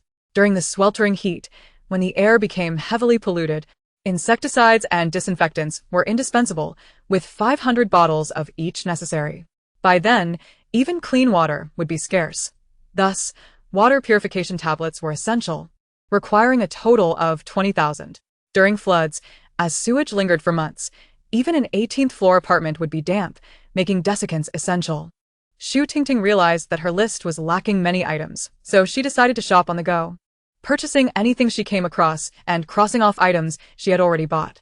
The space quickly filled to 80%, yet many essential items remained to be acquired, particularly for the living area: toilet paper, sanitary pads, shampoo, body wash, laundry detergent, bar soap, laundry liquid, towels, toothpaste, toothbrushes, thermos bottles, and insulated cups. For the extreme cold, rubber hot water bags and 30,000 heat packs were essential, as they would be life-saving tools during frigid nights. Flashlights, solar chargers, and, as her daughter suggested, electric grids for the security doors were also necessary, given that power would be non-existent by then, thus necessitating the use of generators. Next, I needed to purchase generators, ensuring to acquire 2 large and 2 small ones. Generators operated using gasoline and diesel. Diesel was harder to come by, yet after much negotiation, I managed to purchase 4 generators and arranged for delivery of 2 large barrels, each containing 100 liters. Considering that gasoline would be a coveted commodity in the apocalypse, I decided to buy 20-liter metal gasoline cans, filling 4 barrels at each gas station, with 6 gas stations around the city yielding a total of 24 barrels. I also called in favors to acquire 6 barrels of diesel. It was said that in some regions, regulations were stricter, but fortunately in this area, they were less inquisitive. Money was all that mattered. Before I knew it, the day had passed. Upon returning home, Beibei had just finished seeing off the workers. The mother and daughter had dinner and transferred 80% of the supplies from their space to Beibei's. According to their plan to be on the safe side, both spaces needed to be stocked with identical supplies, ensuring that if one encountered a bug, they would not be left in dire straits. Today, Beibei had not been idle either, placing numerous online orders, including 5 sets of stab-resistant vests and gloves, high-voltage stun batons, riot helmets, 200 bottles of pepper spray, and 5 sets of bulletproof vests. She also ordered 2 sets of bone saws, 2 sabers, and 2 specially customized, all-metal, 50-round laser-aimed mechanical crossbows, acquiring 5 of each. Regardless of legality, if you desired it, it was attainable. Additionally, she ordered 200 high-tensile rubber bands, 100 steel strings, and 200 pounds of various steel balls, purchasing from several different vendors since acquiring such quantities from a single source was impossible. As for arrows, the online offerings lacked sufficient lethality, so she planned to have them custom-made. She also ordered 10 sets of snowboards and sleds, along with 3 snowmobiles, better to be prepared than regretful. In the apocalypse, medical supplies would be vital for survival, necessitating contact with an old classmate of her mother, who was a pharmaceutical sales representative. Upon realizing it was her turn to act, Xu Tingting picked up her phone and checked for the number, dialing directly. "Old classmate, long time no see. I heard you're still in your old profession?" Zheng Bei had been in talks with the second hospital, trying to source a batch of medicines, and was racking his brain for solutions when he received the unexpected call from an old friend. It had been years since they last communicated, and he was puzzled about the reason behind her sudden outreach.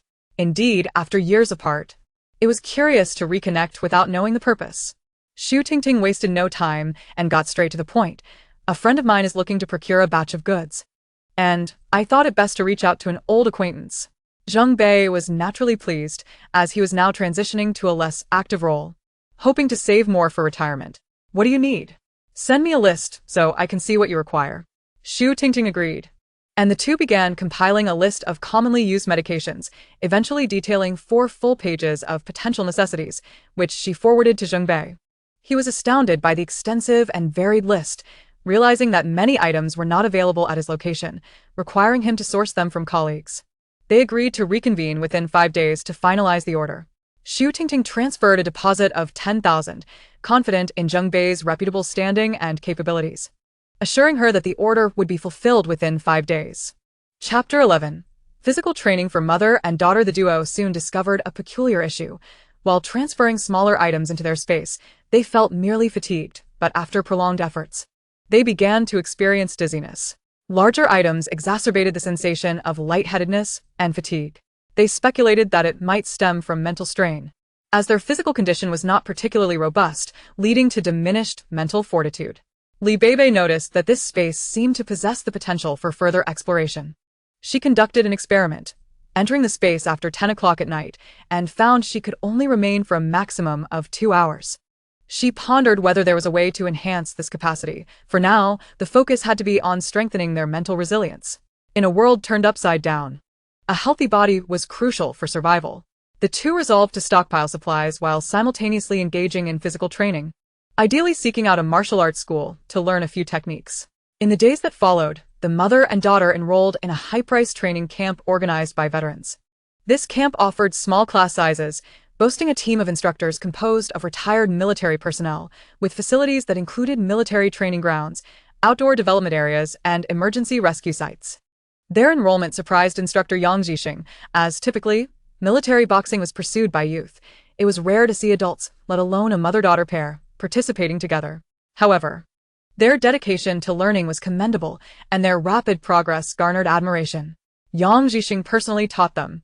Noting that their financial commitment was matched only by their fervor, the intensity in their sparring sessions was startling. They increased their training duration from 3 hours a day to 5. The remaining hours were dedicated to stockpiling supplies. They opened the food delivery app and ordered from highly rated restaurants, selecting over 30 dishes such as boiled meat slices, oil-braised shrimp, spicy hot pot, Hakka salted chicken, stuffed tofu, and dompa pork, requesting 20 servings of each. They also included various snacks like fried dough sticks, soup dumplings, pan-fried dumplings, hand-grabbed pancakes, beef cakes, shengjianbao, barbecued skewers, marinated delicacies, roasted meats, milk tea, assorted small cakes, and iced drinks, nearly 100 items in total. For seafood, they order dishes such as kung pao crystal shrimp balls paired with sesame balls, avocado with grilled chili and New Zealand rock lobster, fermented fish with garlic, steamed king crab with shaoxing wine, braised chicken with stuffed sea cucumber, spicy abalone chicken, liquid nitrogen green pepper lobster salad, and braised skirt steak with fragrant pepper soup. To ensure the food remained fresh, the mother and daughter arranged to pick up their orders daily at a scheduled time. On their route, they noticed a bookstore. These resources would soon be submerged in the impending storm, and it would be a shame to lose them. They entered and divided tasks, purchasing books on humanities, geography, medical encyclopedias, various martial arts guides, outdoor activities, and a substantial collection of classic literature from around the world to stave off boredom during the 2 years of confinement at home. Some items were anticipated, while others were realized only after browsing through streets and alleys. The mother and daughter duo always felt as though something was amiss, only to finally recall it was water. Despite the presence of water in their space, they knew they could not rely solely on it. Who could guarantee the stability of that space? One glitch could spell disaster. They purchased 20 plastic water tanks, each with a capacity of 5,000 liters, opting for stainless steel materials such as 304 or 316, renowned for their corrosion resistance and rust-free attributes, ideal for long-term drinking water storage. Additionally, they acquired 2 one-ton tanks and 20 20-liter household water buckets, driven by the philosophy that it is better to be overprepared than to face unforeseen calamities. Zhou Tingting's space was limited, so she prepared 10 household water buckets for her needs. They stocked up on a variety of delicacies, ensuring 2 portions of each item, including other supplies, also in pairs. In the midst of this, Zhou made a phone call to inquire about the store status, requesting an additional 10,000 yuan, while the elderly couple made no superficial gestures. Meanwhile, Gao Shuai, upon leaving, was aware that Li Beibei's salary had yet to be disbursed and did not even bother to make a phone call. Soon it was July 27th. The mother and daughter were filled with determination. Their training became swifter, sharper, and more ruthless, startling Yang Jixing, who, caught off guard, received a punch to the face. As an instructor, he felt torn between anger and amusement at being easily bested by his students, which only led him to intensify their training regimen. Although they were utterly exhausted, their spirits soared with excitement. As the instructor of the training camp, Yang Jixing undoubtedly had connections in the weaponry industry. The duo brought him meals daily, ultimately connecting them with Master Wang, a specialist in crafting bows and crossbows. They planned to visit him the following morning. On their shopping spree home, they acquired 5 sets of extreme cold weather gear, known for their thickness and warmth, and 5 mummy sleeping bags, crafted from layers of down, boasting impeccable quality essential for survival in frigid conditions. They also added a speedboat and a kayak to Zhou Tingting's space. even purchasing 2 pedal boats shaped like Donald Duck for tourists, which provided a sense of security with their dual presence. Upon returning home, they quickly took to the internet, discovering that, as in their previous life, the southern province had been struck by a catastrophic tornado accompanied by thunder, rain, and hail, leaving destruction in its wake and transforming the area into a veritable hell on earth. The mother and daughter embraced tightly, relieved that the nightmares brought upon them by those 2 families in their past life would not return. As for Gao Shuai, who had yearned for overnight riches, there was no need to wait for the ghost festival. He could face his reckoning now. Furthermore, the Zhou family, who had tormented Zhou Tingting in the apocalypse, were no longer a concern. Now they had fully moved into room 1803. Like their previous life, they remained unaware of the whereabouts of rooms 1801 and 1802, as they had yet to encounter their occupants. The next day, they visited Master Wang, initially intending to order powerful arrows, but he only accepted a request for 50, promising delivery in 3 days. They refrained from hoarding supplies, and soon, only 5 days remained until the apocalypse. After exiting the training hall, they passed through an antique street, where their space reacted with a sense of eagerness. Exchanging glances, they ventured into one stall after another, aware that the abundance of replicas meant that discovering genuine artifacts would rely heavily on luck. Both were novices in the realm of antiques, yet the space's response indicated a significant reason behind their presence. Before long, they found themselves before a vendor displaying various trinkets, and one item, a pitch-black, palm-sized lump, seemed to electrify their space. This resonated with Li Beibei's instinct. She reached for a nearby blue and white porcelain bowl, prompting the vendor to enthusiastically approach them, exclaiming, "Ladies, you have an eye for quality. This is an official kiln product from the Northern Song dynasty, painstakingly acquired from a small village. You two have struck gold." Zhou Tingting scoffed, "It's obviously a fake. Are you trying to pull a fast one on us? Only my daughter would take an interest in this." I wouldn't even glance at it. The vendor, noticing their modest attire, yet refined aura, realized they were likely understated individuals and felt compelled to retain their interest. "Ladies, please don't misunderstand.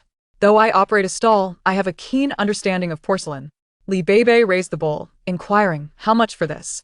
As the vendor was about to respond, an older individual tugged at the younger vendor, urging him to leave. Flustered, the vendor quickly offered, "If you want it, I can let it go for 5,000 yuan." Zhou Tingting replied, "Do we look like fools with easy target written on our foreheads? For this piece of rubbish, I wouldn't pay 500, let alone 5,000. Li Beibei added, "Mom, I just think this bowl looks somewhat appealing, but we don't necessarily have to buy it." The vendor, growing anxious, muttered under his breath about needing to make a sale today. "Ladies, this bowl is indeed lovely. If you like it, I can give it to you for a lower price. 50 yuan and it's yours. If not, no hard feelings." Zhou Tingting declared firmly. "Mom, "Maybe we should just let it go. I'm suddenly not so keen on it anymore." The vendor was desperate. His meager collection of antiques was dwindling, and he had only been left with some aged porcelain as a temporary measure. "No, please. 50 is fine. Consider us friends. Do come back." Li Beibei agitata. Sensing the vendor's urgency, while Zhou Tingting tugged at her to leave. 50 feels like a loss. I saw similar bowls at the porcelain shop for just a few bucks. Just as she was about to dismiss the bowl, the vendor hurriedly smiled. "They can't be compared. Although they look alike, there's a significant difference." Li Beibei inspected the bowl more closely, pondering, "How about you throw in something extra? What's this odd object?" "It's covered in dark spots, Mom. Didn't he say you wanted to make a small vat of pickled vegetables? This would be perfect for pressing." Chapter 12. A wake-up call. Zhou Tingting wrinkled her nose. "Let us go. Who knows where this thing came from? I wouldn't want to use it for pickling." The vendor had picked it up during a trip to the countryside, where he saw others using it to press salted vegetables and thought to toss it into his car. "Ladies, you wouldn't believe it, but this is a gift from my friend in the countryside, who uses it for his pickled vegetables. Consider it a present from me." Li Beibei chuckled inwardly. "Mom, this young man is trying to make a living, so let us take it. 50 yuan isn't a big deal. I can play with this bowl for a few days, and if I don't like it, I can always give it away." After handing over 50 yuan, each of them took a bowl, while one of them carried the oddly scented stone. The vendor breathed a sigh of relief, finally making a sale. After walking a distance, they reached a secluded area, where Li Beibei stowed the bowl in her space and continued to browse. They soon stumbled upon a shabby wooden statue of Guanyin, which piqued their space's interest once again. The vendor was an elderly man. His other items seemed decent, but the guanine statue had failed to attract much attention. As they casually examined the items, they inquired, "Why does the statue look so worn?" "Oh, this belonged to my distant cousin, who asked me to help sell it from his cluttered storage room." "What about this wine vessel?" "That's a silver dollar." The old man noticed their fleeting interest and assumed they were merely browsing for fun. Eventually, he casually quoted a price of 120 yuan for the guanine statue. Zhou Tingting suggested, "What if we bring the guanine statue home? Perhaps it will bless my new project." Li Beibei shot her a sidelong glance. "Mom, you're getting superstitious." The old man chuckled. "A sincere heart brings good fortune. Perhaps bringing the statue home will help your mother's wishes come true." Encouraged by the old man's words, Li Beibei decided not to object. She scanned the QR code and paid 120 yuan, carefully lifting the somewhat heavy guanine statue as they exited the antique street. Before the items were even sent into the space, the two women discovered that their own spaces had simultaneously expanded. Li Beibei's 3-bedroom, 1 living room, 1 kitchen, and 1 bathroom area had increased slightly. Even the balcony had grown a bit, seemingly adding 5 square meters to each room. Originally, the space was merely enclosed rooms with no view of the outside. Now, the outer walls of the living area had emerged, revealing a patch of soil that extended about a meter outward, visibly displaying earth. Meanwhile, Zhou Tingting's space had gained an additional 3 square meters for a bathroom, as well as a small kitchen, and her fertile land had expanded by 5 square meters. The two were astonished.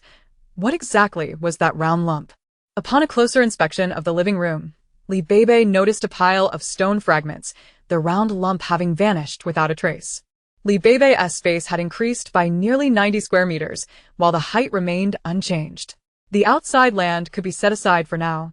As they focused on stockpiling goods within the 3-story space, Zhou Tingting's area had gained an additional 12 square meters, allowing for more storage. Who would have thought that this object possessed such remarkable capabilities? It seemed that whatever was inside that round stone was precisely what was needed for the space to expand. Otherwise, the space would not convey such a sense of eagerness. It was unexpected that the space had the ability to enlarge. Thus, they decided to send in the guanine statue that the space desired. Since expansion was still underway, stockpiling was imperative. With no time to spare for further observation, the mother and daughter commenced their shopping spree. At the new energy market, they procured photovoltaic panels and generators, specifically the latest 10000-watt model, which included an 8000-watt solar integrated machine and 8 sets of 450-watt high-efficiency solar panels, capable of producing 14 kilowatt-hours daily, ample for their daily needs. In the harshest cold, when temperatures plummeted below -100 degrees, they purchased 10 sets for 20,000 yuan each. During the apocalypse, these would become invaluable resources, nearly impossible to acquire later on.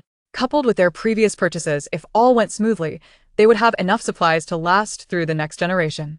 The duo hastened to the clothing market, acquiring a complete array of seasonal attire, shoes, and accessories. They also bought 50 sets of radiation-proof clothing, 50 sets of dust-proof suits, 100 pairs of safety goggles, 100 pairs of earplugs, 1,000 pieces of activated carbon cotton, and 500 masks. They ordered 10 air conditioning blankets and down comforters in various models. Upon returning home, they checked their space again and found it had expanded by an additional 60 square meters, with the outer land extending 0.8 meters outward, providing ample room for planting vegetables and fruits. The two tirelessly filled their space with provisions, feeling somewhat drained of mental energy. Meanwhile, the items Li Beibei had purchased online were scheduled for delivery at 7 in the evening, right outside the rented warehouse. In recent days, both women's physical conditions had improved significantly, and their mental prowess was becoming increasingly formidable. Once home, they meticulously reviewed all the supplies in their space, suddenly recalling mentions in apocalyptic literature about acid rain and volcanic ash. They stockpiled antibiotics, anti-inflammatory medications, iodine, alcohol-soaked gauze, and even a considerable amount of tetanus and rabies vaccines. Crucially, as temperatures soared in the later stages of the apocalypse, not only would human physiology change, but various animals would mutate as well. A bite could prove perilous. They realized they had yet to acquire protective suits against acid and alkali, as well as complete sets of gas masks, goggles, face shields, gloves, shoe covers, and boots, 50 sets in total. They also needed to secure medications to prevent tuberculosis. Such supplies were essential. Zhou Tingting promptly contacted Zheng Bei to arrange for these items, striving to acquire as many as possible. Zheng Bei, without hesitation, agreed to deliver them after 6 the following evening. After depositing a 5,000 yuan advance, they felt a sense of relief. In recent days, their expenditures had been substantial. Beibei still had around 200,000 yuan in hand, while Zhou Tingting had exhausted the funds from selling their home and the mortgage. After setting aside money for medications, she retained a savings of 3 million yuan accumulated over the years. However, at the onset of the apocalypse, such cash would soon become worthless. Once the extreme cold set in, they would need to depart towards a rescue base, where they would encounter various violent incidents, and even with their enhanced physical capabilities, they could not withstand a mob. A high-performance off-road vehicle would be the optimal choice. As time grew increasingly urgent, mother and daughter resolved to visit a specialty store to view vehicles the following morning. Ultimately, they settled on a Mercedes-Benz G500, initially hoping to take delivery that day, only to be informed that the car would be ready with plates the following morning. The extreme cold and heat of the apocalypse would render many items fragile, and finding tires during that time would prove nearly impossible. They insisted on an additional 10 sets of premium tires specifically designed to withstand extreme cold and heat, as well as numerous spare parts for the vehicle. When the final quote came in, it exceeded 200,000 yuan, leaving Zhou Tingting with only 30,000 yuan remaining. The male salesperson was exuberant and provided attentive service, especially when the payment was confirmed, his smile radiating genuine warmth. When Zheng Bei delivered the medications, he specifically warned them about internal reports of a potential strong typhoon in Beishur, suggesting they remain vigilant and stockpile supplies in advance. Beibei felt quite fond of Zheng Bei, appreciating his refined demeanor, devoid of the typical sleazy expressions many men exhibit. Reflecting on how helpful he had been with the medications, she felt compelled to offer a word of caution. Casting a glance at her mother, Zhou Tingting immediately understood. Engaging in casual conversation while subtly alerting him, "Thank you for the reminder, Uncle Zheng. I've also heard whispers about the internal news. Apparently, this storm could be quite destructive, and some higher-ups have already begun stockpiling supplies. However, it's hard to know what's true." Zheng Bei was momentarily taken aback. Knowing that Zhou Tingting never spoke without purpose, he took her words to heart. Chapter 13. The onset of the apocalypse. Seeing Zheng Bei's expression, the mother and daughter understood that he had absorbed some of their concerns. As for the path ahead, it would be determined by his own fate. They concluded that it was prudent to retain some cash for emergencies. They visited a self-service ATM to withdraw 20,000 yuan from Zhou Tingting's card. With the remaining 10,000, they indulged in an array of fast food, fried chicken legs, large duck necks, cold rabbit dishes, spicy shrimp tails, and various family buckets from well-known chains. Beibei pondered, feeling somewhat insecure living on the top floor. Although the formidable high-end handsome family was gone, they lacked a formidable protector, leaving the duo in a precarious situation. If worst came to worst, they would consult with the residents of Units 1801 and 1802 to install blast-proof doors along the corridor leading to the top floor, enhancing their safety significantly. With this plan in mind, they immediately contacted a door and window installation company, providing measurements. To their surprise, they had ready-made doors available for immediate delivery. Within an hour, the installation team arrived to deliver the blast-proof door to Unit 1802. After making the payment, the two women felt a wave of relief. Just days prior, they had purchased all the tools necessary for carpentry and welding in preparation for the apocalypse, stocking up on various welding rods, expansion screws, nails, and other supplies in large quantities. After dining, they took a moment to rest before delving into their space to organize and categorize their provisions. Zhou Tingting's fertile land was thriving with seedlings of various vegetables, and even the trial crops of corn and wheat had begun to sprout. Beibei had planted 2 apple trees, 2 pear trees, 2 cherry trees, 2 orange trees, as well as pineapple and banana plants. They had even managed to sow watermelon seeds into the soil. Although they had yet to grasp the principles behind the space's expansion, they felt assured that their current supplies would sustain them for a considerable time. According to their speculation, it seemed the space required items imbued with spiritual energy. If that is the case, it would indeed pose a challenge. In this present day, items of spiritual essence are scarce. Many vintage artifacts are seldom possessed by ordinary individuals, as they reside in the hands of elite magnates.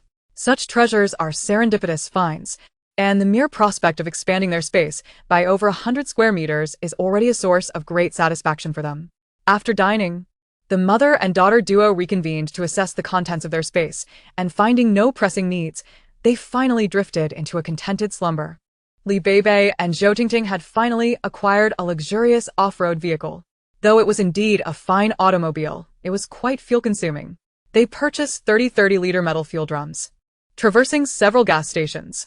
Subsequently, they sold Beibei's car at a low price in the second-hand market, netting 70,000 to procure additional items. This vehicle, grand in size, could be comfortably placed within the living room of their third-tier space, leaving them with a remaining sum of 170,000. With merely 2 days until the apocalypse of their previous life, the mother and daughter visited a renowned Sichuan restaurant, indulging in the rich and spicy flavors one last time before the impending catastrophe. They savored dishes such as pickled chili beef, cold rabbit, red oil ear slices, spicy fried squid, and dry-fried green beans, complemented by a couple of cold dishes to satiate their hunger. They then requested the restaurant to prepare 10 portions each of their selected dishes, which included pickled kidney, boiled fish, kung pao chicken, twice-cooked pork, mapo tofu, spicy chicken, and sour fish, totaling 38 varieties. The staff worked diligently to package each dish into disposable containers, which were then loaded into the vehicle's trunk. Once they settled the bill, they drove away, promptly transferring all the dishes into their space. They proceeded to another Cantonese restaurant, ordering 10 portions of each dish there, opting for lighter flavors to balance their palate during the intense heat.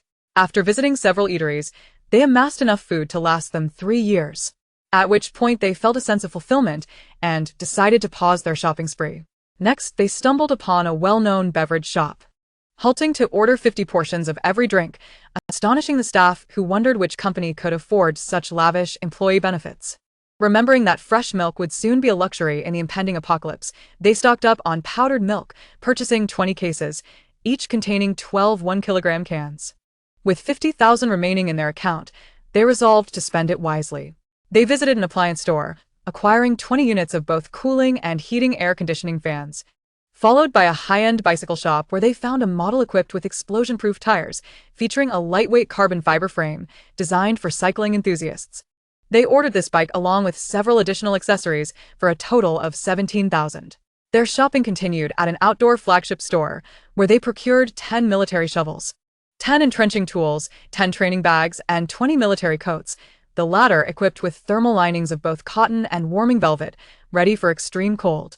They selected various camouflage patterns, including desert, hunter, tactical, black, and military green. With their funds nearly depleted, they felt a wave of relief, ready to await the arrival of the apocalypse in the comfort of their home. However, on the morning of August 17th, Beibei sensed something was amiss.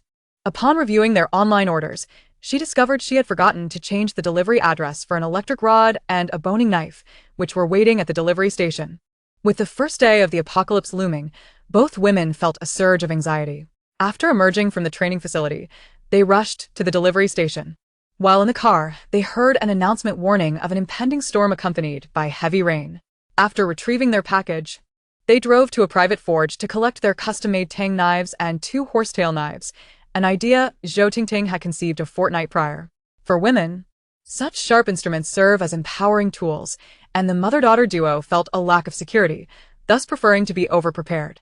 As they approached their community, the skies suddenly darkened, and a fierce wind arose, accompanied by a thunderous clap of lightning. Fortunately, their vehicle held excellent performance, allowing them to navigate through the tempest with stability. They parked at the entrance of Building B, where visibility was minimal and the streets were deserted. The moment they exited the vehicle, their off-road car seamlessly entered Beibei's space. In mere seconds, the howling winds wreaked havoc, shattering windows in higher floors, which were left ajar, sending shards flying like perilous missiles. The 2 women exerted every ounce of strength to reach the entrance, merely 2 or 3 meters away.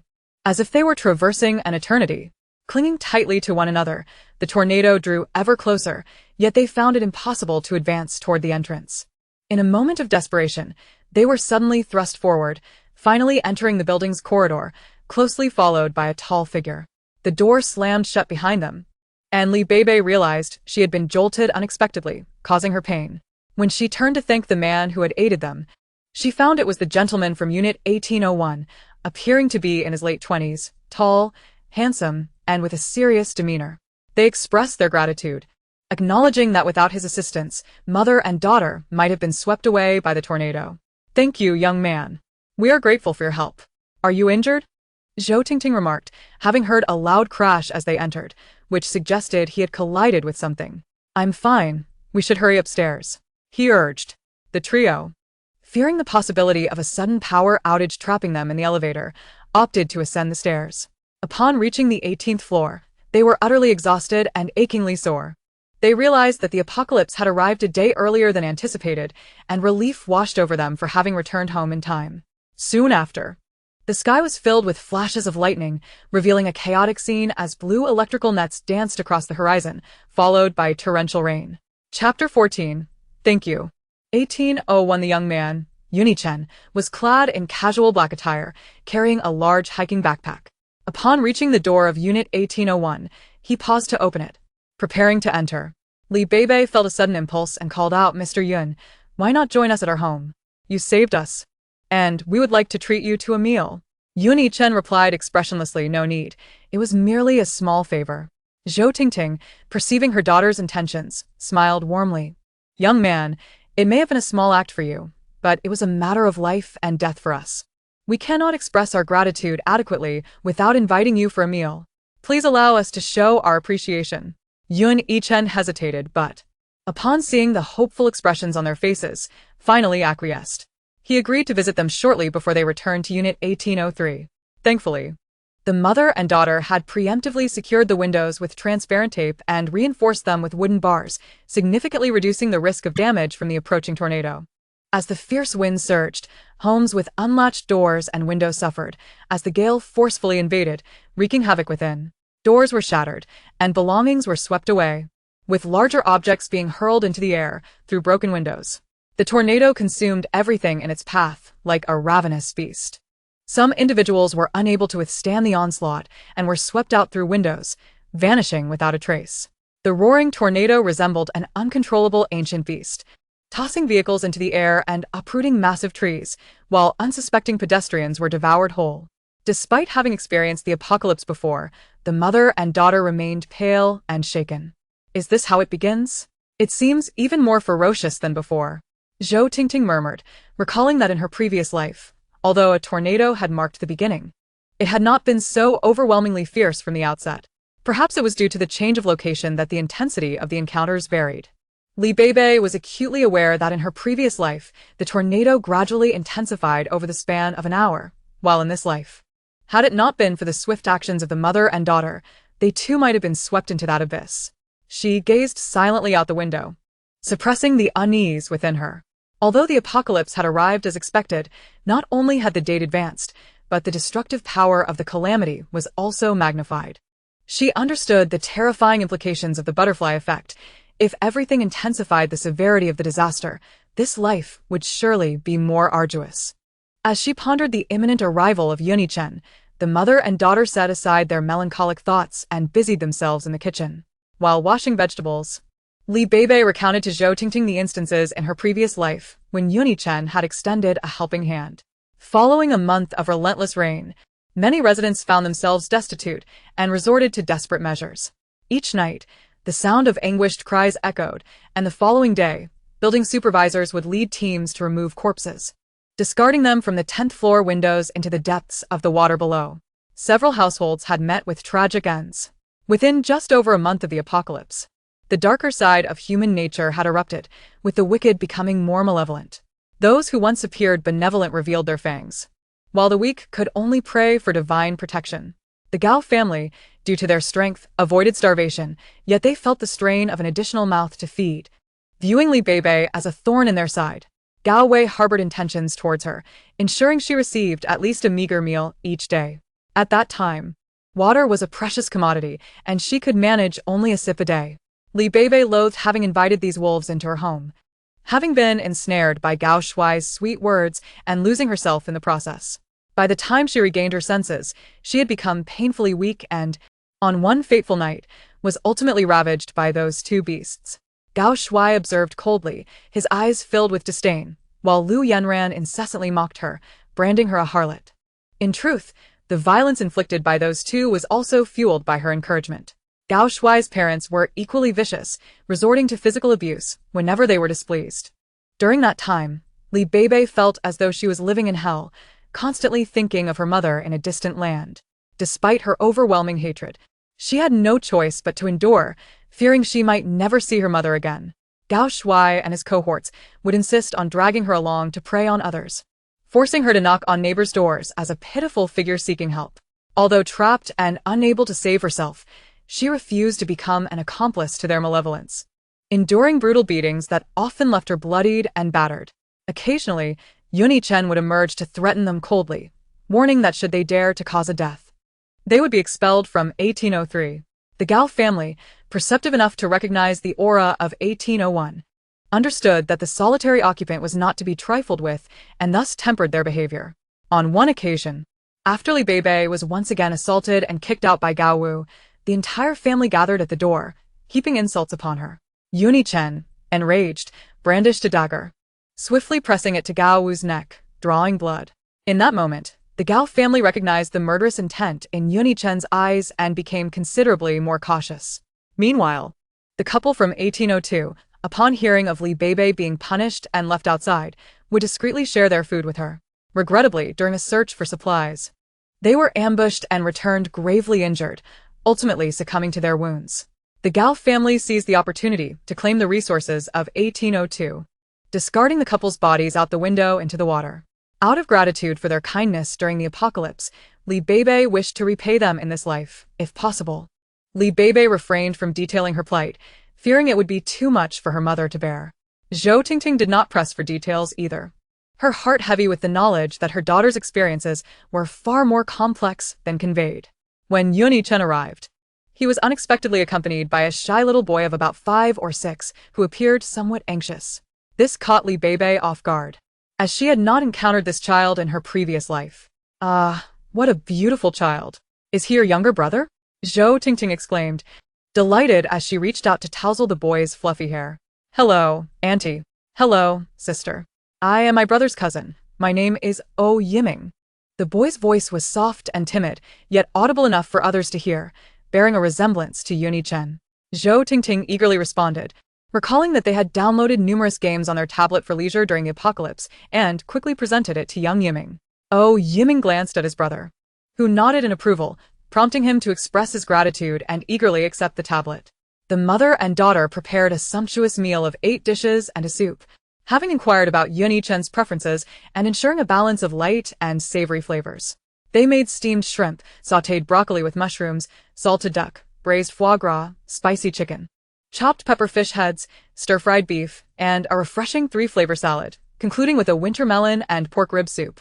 Although Yuni Chen lacked an appetite, he could not help but admire the impressive spread before him, acknowledging the culinary skills of the mother and daughter. Young Yiming's eyes sparkled with wonder.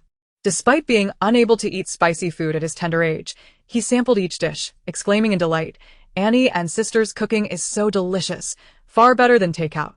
It seemed that this child was accustomed to takeout, which explained his comparison.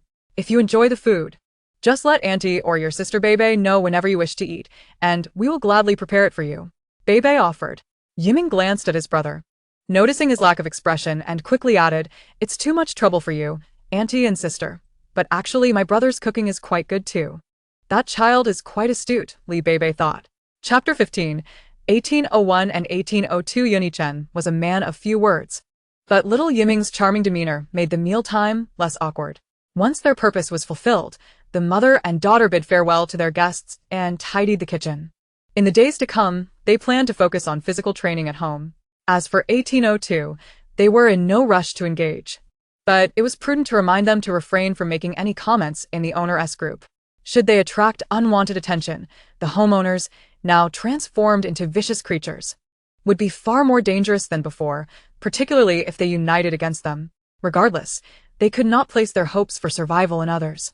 All necessary precautionary measures must be taken. They collected everything salvageable from the 10th floor, even removing the air conditioning units from the walls. A large 3-door refrigerator was also stored away, and the mother and daughter meticulously arranged everything they could think of.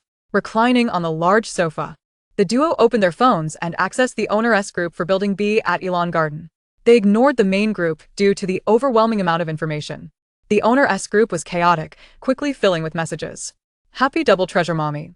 The wind frightened the baby today. There was lightning, thunder, and a tornado outside. Thankfully, my husband closed the windows in time, or we would have been in trouble. Old summer dreams. Which family is on the 15th floor? I saw their windows burst, and their belongings were swept away by the tornado. I wonder how they are. Once alone. How terrifying. Are you referring to the family next door? How tragic. I'm too scared to go over. Their windows were left open, and many things were blown away. I heard their son was just trying to close the window. I can only hear their cries. Idiot, are you stupid? If you're at home and see the weather turning, wouldn't you close the windows beforehand? What's the use of crying now? Happy double treasure mommy. Is that even human? They didn't want this to happen, and you show no compassion. Lover's head. Happy double treasures mommy. You possess compassion. Hurry over to offer warmth instead of flaunting sympathy aimlessly in the group. Years of accumulation. Building B supervisor everyone. Please be mindful of your language and engage in friendly communication to avoid discord. Happy double treasures mommy. I don't wish to speak. Amidst natural disasters and man-made calamities, there is no need to belittle others for lacking compassion. Lover's head. What nonsense. Which family do you belong to? Should we go to your home and have a proper talk? Sunny path. Let us discuss today's weather. The atmosphere feels apocalyptic. It's simply terrifying. Old girl. Indeed. Look at the tornado tearing through, lifting parked cars into the air. We aren't even close to the sea. This is too frightening. It resembles the military knife tornado that struck the southern province not long ago. Charm. Precisely. It said that the southern province's tornado resembles a decapitation, hence the name military knife. The hailstones are as large as ping-pong balls, causing numerous fatalities, and the heavy rain continues unabated. The nation is at a loss on how to initiate disaster relief. Son of elegance. Surely, we won't face such calamity? That area is a coastal city, which is why it is flooded. We are thousands of miles from the sea, so the likelihood is minimal. Adorable little one. How terrifying. It's pitch black outside. Every time I hear thunder, my heart races, and I dare not look outside. When I glimpsed the lightning, I nearly fainted. It seemed as though the lightning had woven a massive net. Once alone, it's best to stay away from the windows. Those with dead batteries should charge their phones quickly. Given this situation, we may experience a power outage. Old girl, right? It's wise to fully charge phones and power banks as a precaution. No more talk. I'm off to charge. Years of accumulation. Building B supervisor attention, everyone. Due to unusual weather patterns, to ensure normalcy in our lives, I urge residents to prepare for potential power outages. In the absence of emergencies, please refrain from venturing outside to avoid accidents. Charm. Acknowledged. Old summer enters dream. Acknowledged. Sunny path. Acknowledged. Loving companion. Acknowledged. Once alone. Acknowledged. Shared grief. Acknowledged. Iron fist sanction. Acknowledged. Running 5 spiced meat. Acknowledged. The witch's black cat added Iron Fist sanction as a friend. Beibei saw Iron Fist appear and could add as a friend. This is the mistress of apartment 1802. She recalled the day after the apocalypse. This newlywed couple unintentionally posted a video on their social media, showcasing their home stocked with alcohol, meat, and boxes of instant noodles, captioned, "Lacking culinary skills. This is all we can eat. Love." The couple preferred not to cook, opting for takeout or instant noodles instead. This video was seen by neighbors in the same building, who initially joked in the group, "Be careful, Iron Fist, don't turn your boxes of instant noodles into target practice." Iron Fist replied, "Want to give it a try?" Unexpectedly, the torrential rain continued for over a month, leaving many without supplies, and some set their sights on the couple, inciting the building supervisor to request provisions, causing considerable trouble. Had it not been for the couple's formidable strength, those shameless individuals would have clung on like leeches. Even so, the couple was compelled to relinquish their hard-earned stock of instant noodles, enduring various insults and feeling quite helpless. The witch's black cat. "Hello, I'm your neighbor from 1803. Iron Fist sanction. Hello, beautiful. How may I assist you?" The witch's black cat. "I noticed your group messages and deduced you must be my neighbors. I heard you practice Taekwondo, and my mother and I are considering enrolling soon. We'd love to meet you." Iron Fist sanction. "Oh, That's wonderful. We're home and have nothing pressing at the moment. Would you like to come over? The witch's black cat. Sure, we'll be there shortly. Iron Fist Sanction. Sending love. Beibei didn't anticipate such a smooth interaction. The couple had commendable character, and their time in the building would be far better than in her previous life. As for what lies ahead, that can wait. Beibei informed her mother about the neighbors, and naturally, Zhou Tingting wholeheartedly agreed. They rose and headed next door. The door was opened by Iron Fist Sanction Lin Shi. With short hair and large eyes, monolid, a delicate nose, a rosy complexion, standing at about 1.6 meters with a clear voice. Hello, lovely ladies, please come in. Iron Fist Sanction, Tianjiong, stood beside the mistress, dressed in a sleeveless athletic shirt due to the heat, approximately 1.78 meters tall. With a well-built physique and an ordinary yet charming appearance, the mother and daughter exchanged pleasantries as they followed the hosts inside, where the decor was simple, with a treadmill, resistance bands, weights, and a punching bag in the corner of the living room. Beibei was filled with delight. How had she not thought to stock such items? Do you practice these at home? Certainly. Sometimes, when we can't make it to the taekwondo gym, we practice at home. Lin Shi replied. Zhou Tingting beamed with an ant smile.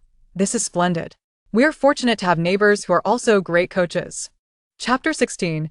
Rainwater enters the hallway. Tianjiong chuckled. Andy, practicing taekwondo can be quite demanding. You must be mentally prepared. Zhou Tingting laughed. Young man, don't worry. I've practiced taekwondo before, but life got too busy, so I stopped. This is my daughter, Beibei. She has also trained for a few months. Lin Shi, I didn't expect Annie to be so forward-thinking. If you truly wish to learn, my husband and I can personally teach you in a couple of days. Zhou Tingting, that sounds great. We need to work on our fitness. By the way, I heard from a friend in the meteorological department that this year is predicted to be disastrous. Once it rains in our city, it may not stop for 10 days to 2 weeks. They advised me to be cautious and stock up on food and vegetables. Seeing Tianjiong and Lin, she looked somewhat taken aback. Beibei quickly added, Oh dear, it's not that serious. They were just speaking casually. Don't take it to heart. Tianjiong initially thought it was an exaggeration, but upon seeing Zhou Tingting's serious expression, here marked, I don't really believe it either, but since they offered such advice, it wouldn't hurt to be a little cautious, right? Lin Shi seemed to take this to heart. Andy, since you mention it, I'm beginning to believe it. Not long ago, the southern province faced disasters, and some colleagues mentioned that disasters are occurring worldwide. Could it be the apocalypse is upon us? Tianjiong's expression turned serious. Annie, should we stock up on supplies? Once the rain stops, we should bulk buy instant noodles.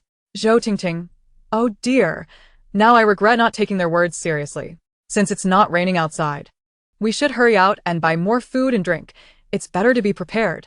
The conversation shifted to a heavier tone, accompanied by the howling winds and the torrential rain smashing against the windows, punctuated by the occasional deafening thunder and flashes of deep purple lightning. At that moment, the chandelier flickered a few times, plunging the room into darkness, creating an eerie atmosphere. The couple quickly retrieved their emergency lights to illuminate the space. The mother and daughter agreed that if the weather cleared tomorrow, they would join them for taekwondo. If the rain persisted, they would guide the couple through basic training at home.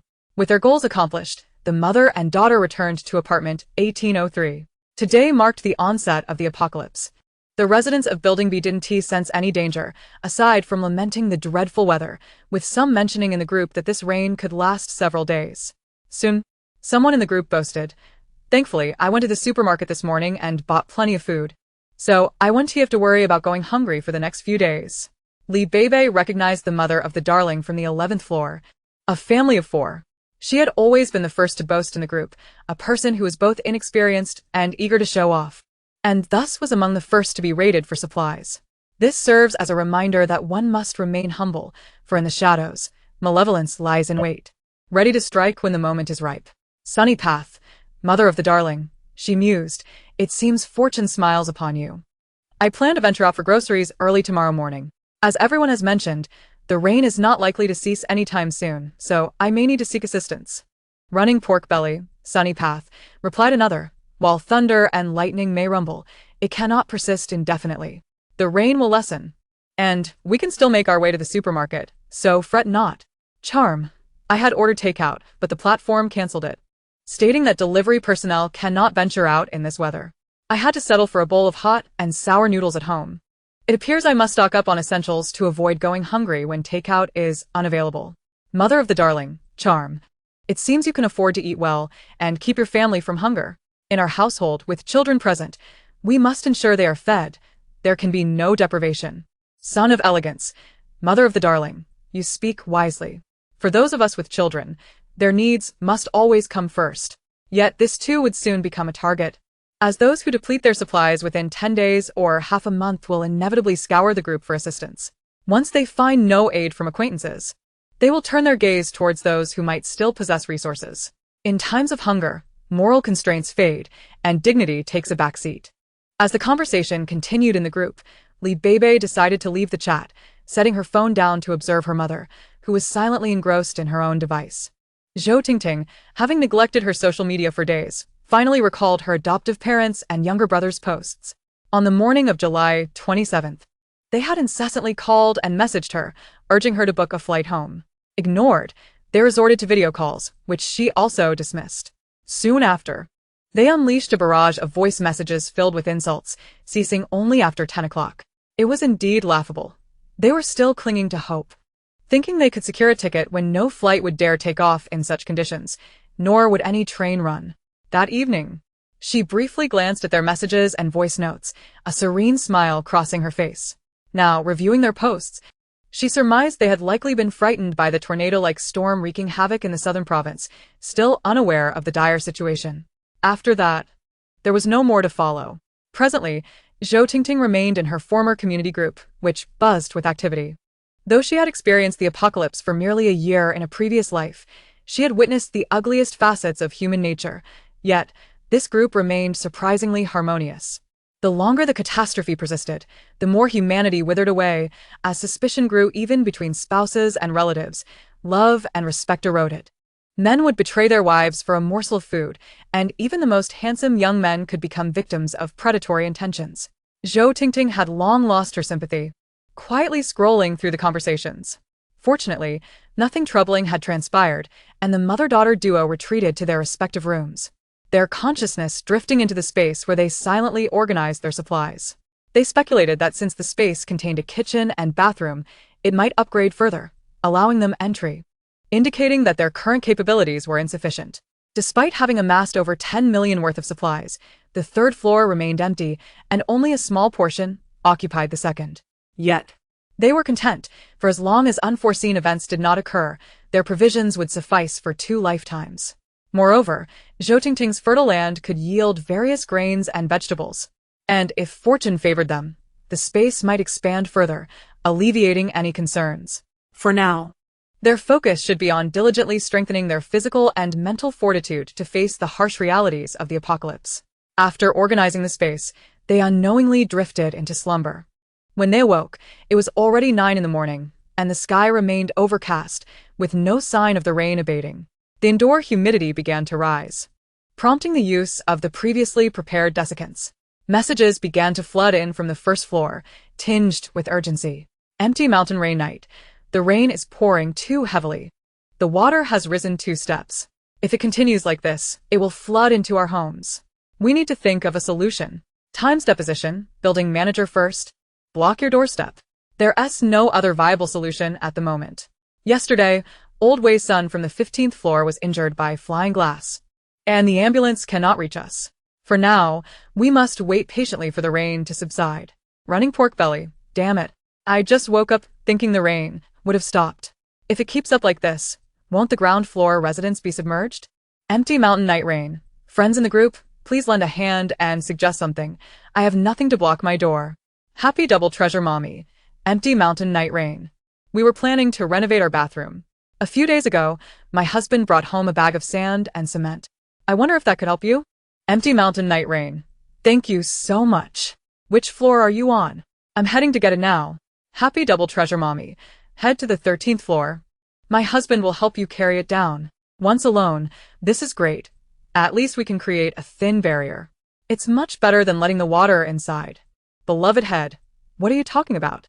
With the rain intensifying, the ground floor residents are in peril. Flowing years. Happy double treasure mommy. Do you have any extra? I just saw a message in the group that my home is also on the ground floor. I went out to check, and the water seems to have risen a bit. I need to barricade my door higher. Happy double treasure mommy. Flowing years. I'm truly sorry. I only have one bag of each item. Please check if anyone else has extra. Bear without gummies. Flowing years. I have a few bottles of foam glue. If you don't mind, we could use it to seal the door, or we could find some boards to block it from the outside. Flowing years. Bear without gummies. I can't thank you enough. My elderly neighbors are not home. I spotted a broken door panel in the hallway that I can use for now. Those who are elderly, flowing years, my parents are not home either. Didn't they leave 2 door panels standing? When you barricade your door. Could you also help block my parents' door? Flowing years. Based on what Bear said, it should be enough for both our homes. I'll go check now. Charm. I'm on the verge of starving. I only had 1 serving of hot and sour noodles yesterday. With the rain pouring, I can't order delivery. If anyone has instant noodles or buns, I would greatly appreciate your help. Mother of the darling. Charm, I have plenty of buns in my fridge. I'll bring you 5. People need sustenance, and once the rain lets up, everything will be fine. Charm, I am incredibly grateful.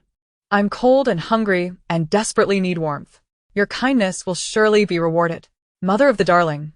We are neighbors. It's only right to help each other. Come up to the 11th floor to get them. Times deposition. Building manager everyone. This torrential rain has come upon us suddenly, and some residents are unprepared with supplies. I urge those with surplus provisions to lend a hand, so we can all weather this storm together. Old girl. Building manager, do you have some inside information? Your tone suggests the rain will not cease anytime soon. Old summer dreams. Indeed, in my decades of life, I have never witnessed such a downpour. Even if it stops, our city will undoubtedly suffer significant damage. Given the circumstances, it seems this disaster will affect not just our northern city. The old girl, as the summer fades into dreams. Your words resonate deeply. What if disaster truly strikes? Would not food become a rare commodity? Who would dare to part with their provisions so freely? The group swiftly erupted into chaos, hearts in turmoil, uncertainty growing with every mention of calamity, and no one dared to speak up. The building manager was incensed. Years of accumulation. Building manager of Block B. Old girl. Do not confuse rumor with reality. Spreading falsehoods can lead to criminal liability. We are neighbors. And now is the time for unity and mutual assistance. Stay put, and do not wander aimlessly. Old girl. Manager. I'm not the only one speaking. Look at the group chat. Over half are analyzing the situation. Do not pretend to be an easy target. Beloved head, why engage in such trivialities? Even if we were to flee, where could we go? The outside is a vast ocean. We can only bounce around at home. Gong and Beibei. The manager is right. Even in the face of natural disasters, we are a collective. Those who can help should lend a hand. Once the rain subsides, we can devise a plan to procure supplies without fretting unnecessarily. Beibei chuckled softly. Gong and Beibei was merely the manager as sycophant, having encouraged many of his ill-conceived notions in a past life. Before the apocalypse began, Beibei and her mother had been deeply anxious. Yet now the onset of the end times brought a surprising calm. Mom, what shall we eat today? The apocalypse had just begun, and most households were not yet out of provisions, allowing for a few more days of warm meals. Given the current temperature, how about we prepare a hot pot? Shu Tingting pondered. The power is already out, and everyone is on edge. The strong smell of hot pot might arouse suspicion. Instead, let us invite our 2 neighbors over. Share some takeout dishes and steam a pot of rice. It would help us become better acquainted. Though the 3 families were not yet familiar, 1801 and 1802 seemed relatively trustworthy. They had not plundered from others during the initial scramble for supplies, indicating they were capable and well-stocked. In this regard, banding together to face a common enemy offered a better chance of survival than going solo. It was likely the 2 families would be glad to accept. Having seen each other only a few times, their lack of interaction meant no one truly knew anyone else. Thus, the mother-daughter duo as plans could not proceed without further connection. Beibei ventured out to knock on the door of 1802. Lin Shi opened the door, her eyes gleaming like crescent moons. Good morning, beauty. Come in. Beibei felt slightly embarrassed. I'm so sorry, I overslept. I just discussed with my mom that since the rain is expected to last 3 to 5 days, she thought it best to invite our neighbors over for a simple meal, so we can get to know each other better and warm the house. Lin Shi beamed. That sounds wonderful. I'll head over with Ji-young in a bit. They had been unable to order takeout and had subsisted on instant noodles for 2 meals. A change in cuisine was welcomed. Beibei then knocked on the door of 1801. The door opened quickly, revealing a tall figure who seemed a bit surprised, momentarily stunned before asking, "Hello. Can I help you?" Beibei smiled. "My mom just moved into a new place, and with this weather, we can't invite friends and family over. So we'd like to invite our neighbors for a warming meal." Silence fell as Beibei felt that the resident with the surname Yun was about to decline. Just then, Yiming squeezed out from behind the door. "Sister Beibei, really? Can I come with you right now?" Beibei instantly beamed like a little fox, casting a triumphant glance at Yuni-chen, adopting a teasing and smile. "Of course, little Yiming. I have plenty of delicious snacks at home. Come with me. And once the dishes are ready, I'll call for your brother." Yuni-chen smirked, instructing Yiming. "Go ahead, don't be mischievous. Or you'll be punished when you return." Yiming immediately took Beibei's hand, not looking back as they headed to 1803, cheerfully responding, "Don't worry, brother. Yiming is very well behaved." Chapter 18.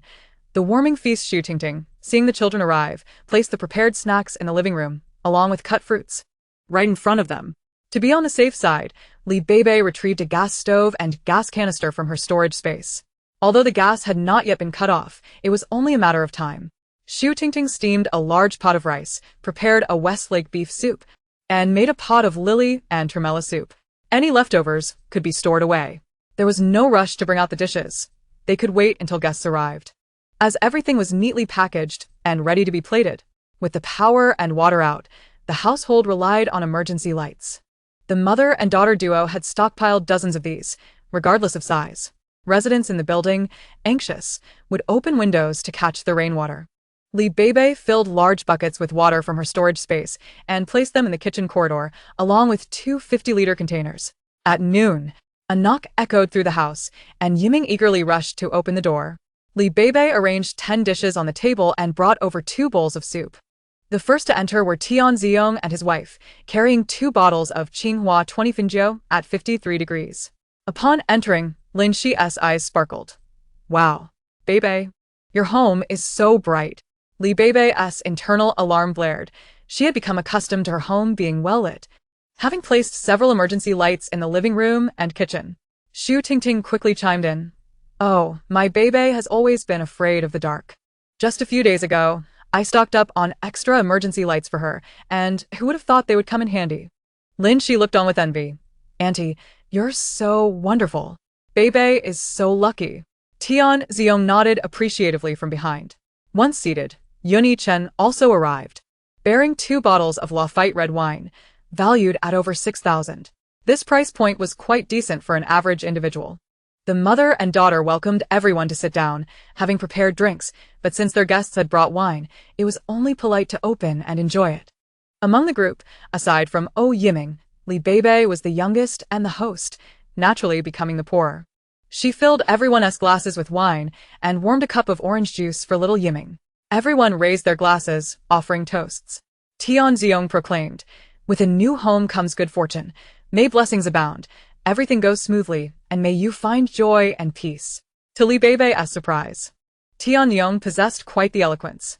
Lin Shi's cheeks flushed. She raised her glass, about to speak, but seemed to forget her words, stamping her feet in frustration. Finally laughing, "Oh dear, I forgot what I planned to say. So, I wish you all joy in your new home, and everything goes as you desire."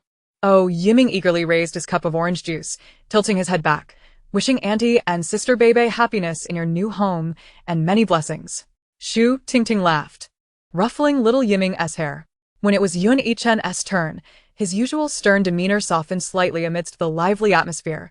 "May your relocation bring auspicious tidings. May you settle down in peace for many years to come. Congratulations on your new home." With that, he lifted his cup, drank deeply, and offered no further words. Beibei felt elated.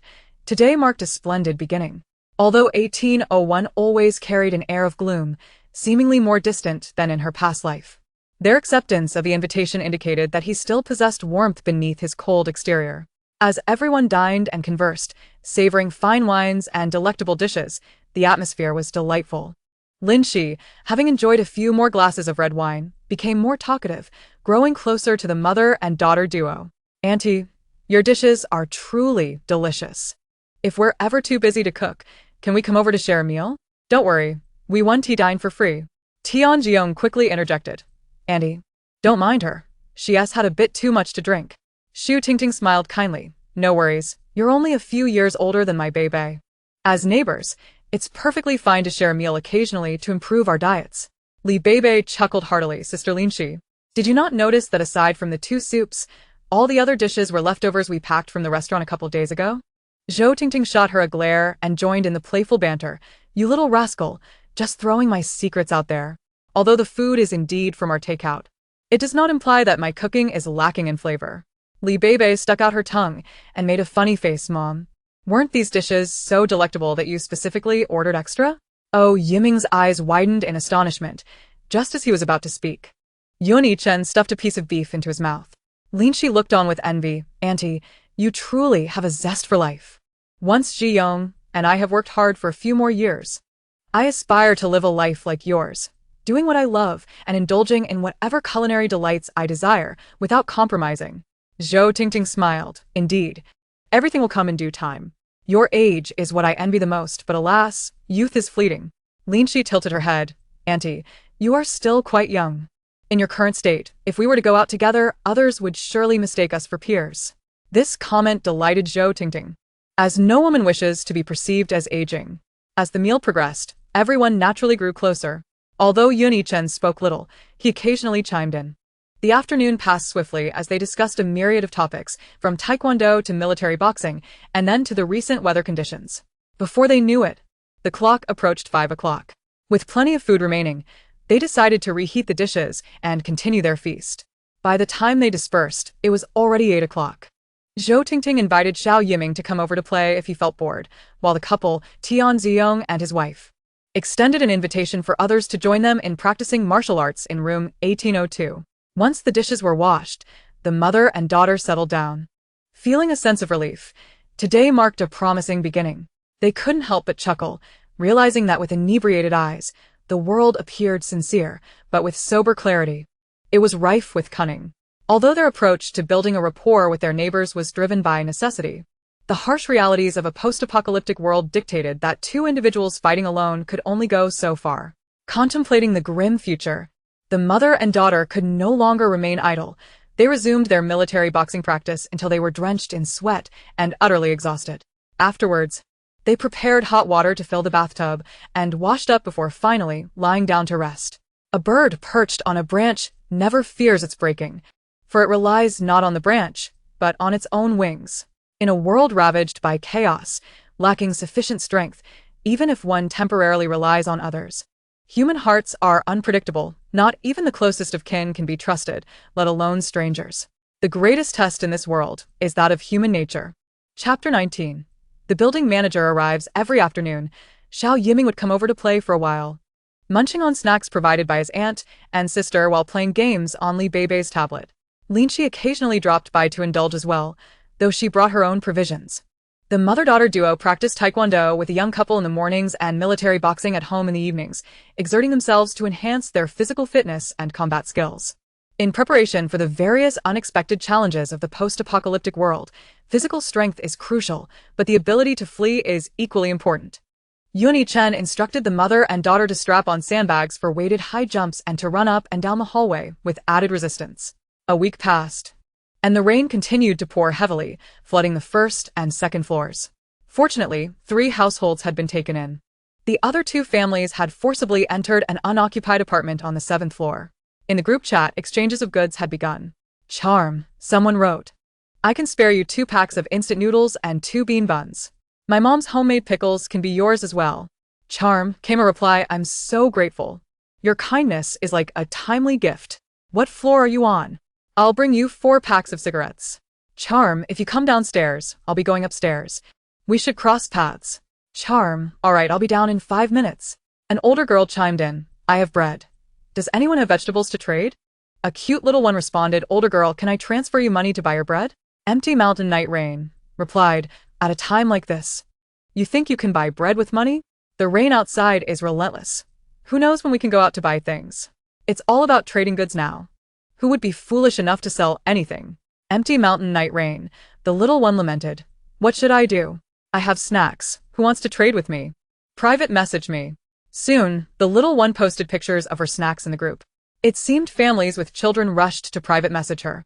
And she had not been seen in the group since. Running 5 spice pork, another voice called out, I have potatoes. Want to trade? Older girl, she replied, private message me. The trend of trading goods swiftly swept through Building B, and the group chat became lively. Residents on the 18th floor remained quiet, making no appearances in the chat. Following the advice from the residents of 1803, the couple in 1802 set their social media profiles to private, only allowing themselves to see their posts. Aside from occasionally visiting 1803, they practiced martial arts at home. The little one, earnest and focused, trained diligently, seemingly possessing a solid foundation, striking with impressive vigor. Beibei felt perplexed. This child must have studied proper military boxing, but she wondered who had taught him. She also pondered Yunyi Chen's past. For the aura of intensity he exuded was not something ordinary individuals possessed. Before long, half a month had elapsed, and the floodwaters had risen to the 4th floor, threatening the 5th. The atmosphere in the group chat turned somber and heavy. It was unclear if everyone's phones had died, or if there were other reasons for the silence. The building manager had only issued a government notice on the 7th night, urging everyone to remain calm, take care of themselves, and wait for government arrangements. As time passed, the manager was due to make an appearance. Sure enough, on the morning of the 8th day, a knock echoed from the door. The building manager, along with several of his lackeys, had arrived. Beibei opened the door a crack, her expression cold, and her voice devoid of warmth. What do you want? The manager, Wang Dongliang, with a keen sense of observation, had already faced rejection at 1801. The young man there had a gaze that seemed capable of annihilating anyone in an instant, making it clear he had no intention of providing supplies. Upon reaching 1802, the couple, one playing the bad cop and the other the good cop, still found no success. Regardless of their tactics, they met with resistance, and when they threatened with dumbbells, they were met with indifference. To their surprise, the homeowner turned out to be a girl in her 20s. Wang Dongliang smiled warmly, exuding a friendly demeanor. Hello, young lady, you must be the owner of this residence, correct? Upon receiving a nod, he continued, our building is currently responding to the government's call for self-rescue. After a discussion among the homeowners, we have decided to collect all supplies for unified distribution. Beibei nodded. That sounds good. We are quite hungry here. Manager, could you possibly provide us with rations for 2? Wang Dongliang was taken aback, outsmarted by Beibei's unexpected retort, and felt a tinge of annoyance. A sharp voice interjected. You young lady, so brazen at such a young age, always seeking to take advantage, while everyone else is struggling. You don't even propose to contribute supplies. Yet you expect to benefit at our expense. How can you have the audacity? Another voice chimed in. Exactly, beautiful lady, we are all facing difficulties here. Now is not the time for tricks. You look well fed, so don't think you can deceive us so easily. Beibei stared in astonishment at a girl around her age, standing at about 1.6 meters tall with fairly attractive features, yet appearing rather thin and with a sallow complexion. The girl wore a smug expression, her eyes betraying a mix of envy and resentment. In an instant, Beibei recognized her as the adorable Su Rui from their group. She was currently hiding behind a man in his 30s with a sharp, angular face, none other than Lu Heng. The proximity of the two was suspicious, making it hard to believe that nothing was amiss. Just as Beibei prepared to speak, Zhou Tingting approached wielding a gleaming saber, her voice laced with excitement. Who dares to bully my daughter? Just watch me take her down. Is it the audacity of the old trying to lord over the young, or a cowardly woman seeking attention from men? Do they think they can prey on us simply because we are women? Wang Dongliang flinched, instinctively taking a step back, while Lu Heng, who had intended to step forward, was startled by the widening of the door and readied himself to make an impression. Suddenly, a large knife flashed out from within, and despite the dimness of the corridor, the blade glinted ominously in the light from inside, sending chills down spines. Lu Heng's eyes widened in shock. This family certainly played by their own rules, drawing weapons at the slightest provocation. The knife was no ordinary dagger. It measured nearly 1 meter in length, with a blade close to 60 centimeters and a width exceeding 4 centimeters. Who in their right mind would wield such a weapon? It was utterly terrifying. Zheng Qiaoling, recently insulted, short and stout, found her view blocked by the retreating Wang Dongliang. despite her lack of presence. She could not afford to back down. Who is this lowly creature, refusing to provide supplies and still has the audacity to complain? Do they not realize who we are and the consequences of offending us? On the side, Wang Qiaozhen, standing behind Jing Qiaoling, sensed an unsettling atmosphere. She peered out to see the imposing knife, feeling the pressure it exerted. Although she could not see the woman who spoke, her voice hinted at a combative spirit. It was safer to stay hidden to avoid injury. Zhou Tingting squinted, trying to catch a glimpse of the speaker, sneering. Who is the coward hiding behind? Come forward if you have the guts. I dare you to show yourself. Chapter 20. Aunt Zhou, his indomitable goddess, Zheng Qiaoling, had never experienced such a significant setback. Anger surged within her as she pushed Wang Dongliang aside, stepping into the limelight with her short, stout neck extended. Come on, I'm right here. If you have the courage, slap me. I don't believe you have the guts. Zhou Tingting yanked her daughter back, raising her hand to deliver a resounding slap that stunned everyone. It was a first to hear someone eagerly inviting slaps, and Zhou Tingting, ever the warm-hearted individual, relished in fulfilling such a peculiar desire. Zheng Qiaoling was momentarily taken aback, shocked that this woman dared to strike her. Humiliated, she felt her reputation shattered. Who would respect her now? With a swift motion, she lunged forward, attempting to grasp Zhou Tingting's hair, but Zhou Tingting skillfully kicked out, sending the stout Zheng Qiaoling stumbling backward until she landed on the ground, sliding back over a meter. You dare hit me? I'll fight you to the end. Zheng Qiaoling shouted, scrambling to her feet and charging forward. However, a chilling sensation enveloped her forehead, freezing her in place as if the king of hell had gripped her throat, ready to claim her life. Come on. Are you not eager to fight me? Step forward. My hands are itching for a challenge, and I have just the new knife to test. Zhou Tingting boldly stepped out of the room, chin held high as she glared at the crowd outside. Blood trickled from Zheng Qiaoling's forehead, sliding down to her eye and further along her nose to her mouth. Tremors coursed through her body, cold sweat pouring down as she stared in terror, unable to utter a sound, her face pale. Someone has been killed. Help! Lu Heng elbowed her, causing her to roll her eyes in pain, silencing her. She felt bitterness gnawing at her. As a woman, why were they thriving while she struggled among men, bartering her body for survival? The crowd fell silent for a moment until someone muttered from the back. Why should we be the ones to provide supplies? If this continues, there will be no survival for us in Building B. Others echoed, yes, everyone else has contributed supplies. Why should those on the 18th floor be exempt? The building manager must be fair. With this, concerns about future arrangements began to surface. They charged in, unwilling to believe they would truly resort to murder. Surely, this family had snacks at home. Beibei emerged to close the door, scoffing. Are we the ones starving you? Did we ask you for food? Just because we cannot provide supplies, does that make us heinous criminals? Who gave you the audacity to think you can invade our home? Are you bandits or tyrants? Come, feel free to try. Beibei brandished a tang knife, its tip pointed at the crowd, the murderous intent in her eyes unmistakable. These two were undeniably fierce, raising the question of when Building B had produced such formidable women. Wang Dongliang, heart racing, hurriedly smiled at Zhou Tingting, sister. Let us show some mercy. Although Zheng spoke harshly, she meant well for the people in our building. Let us not make this difficult for her. Zhou Tingting scoffed. You all crowd around my home, demanding supplies after we've said we have none, yet you persist. You insult my daughter and even threaten us. Why should we show you mercy? I'll make this clear today. Do not target those of us on the 18th floor. We are not asking for your charity, nor do we wish to burden anyone. If you think us easy prey, you are gravely mistaken. Wang Dongliang's face twitched, and he clenched his teeth. Seeing Zheng Qiaoling utterly terrified, his eyes shut in frustration. They had come with more than 10 people, yet not one dared to step forward. The residents of the 18th floor were not to be trifled with. My dear sister, you misunderstand us. Our aim in collecting supplies is to ensure the residents of Building B can unite and weather this storm together. We mean no coercion. Since you claim to have no food, we believe you, so we won't trouble you further. Please, grant us some leniency. Didn't you want to barge into my home? Come, my daughter and I stand here. Make your move and see how our blades fare. The crowd fell into an abrupt silence, and Wang Dongliang shouted, Why are your ideals so low? When did you learn to adopt the tactics of bullies? We're all in this for the good of the residents of Building B. Don't turn this into a vendetta. No one spoke further.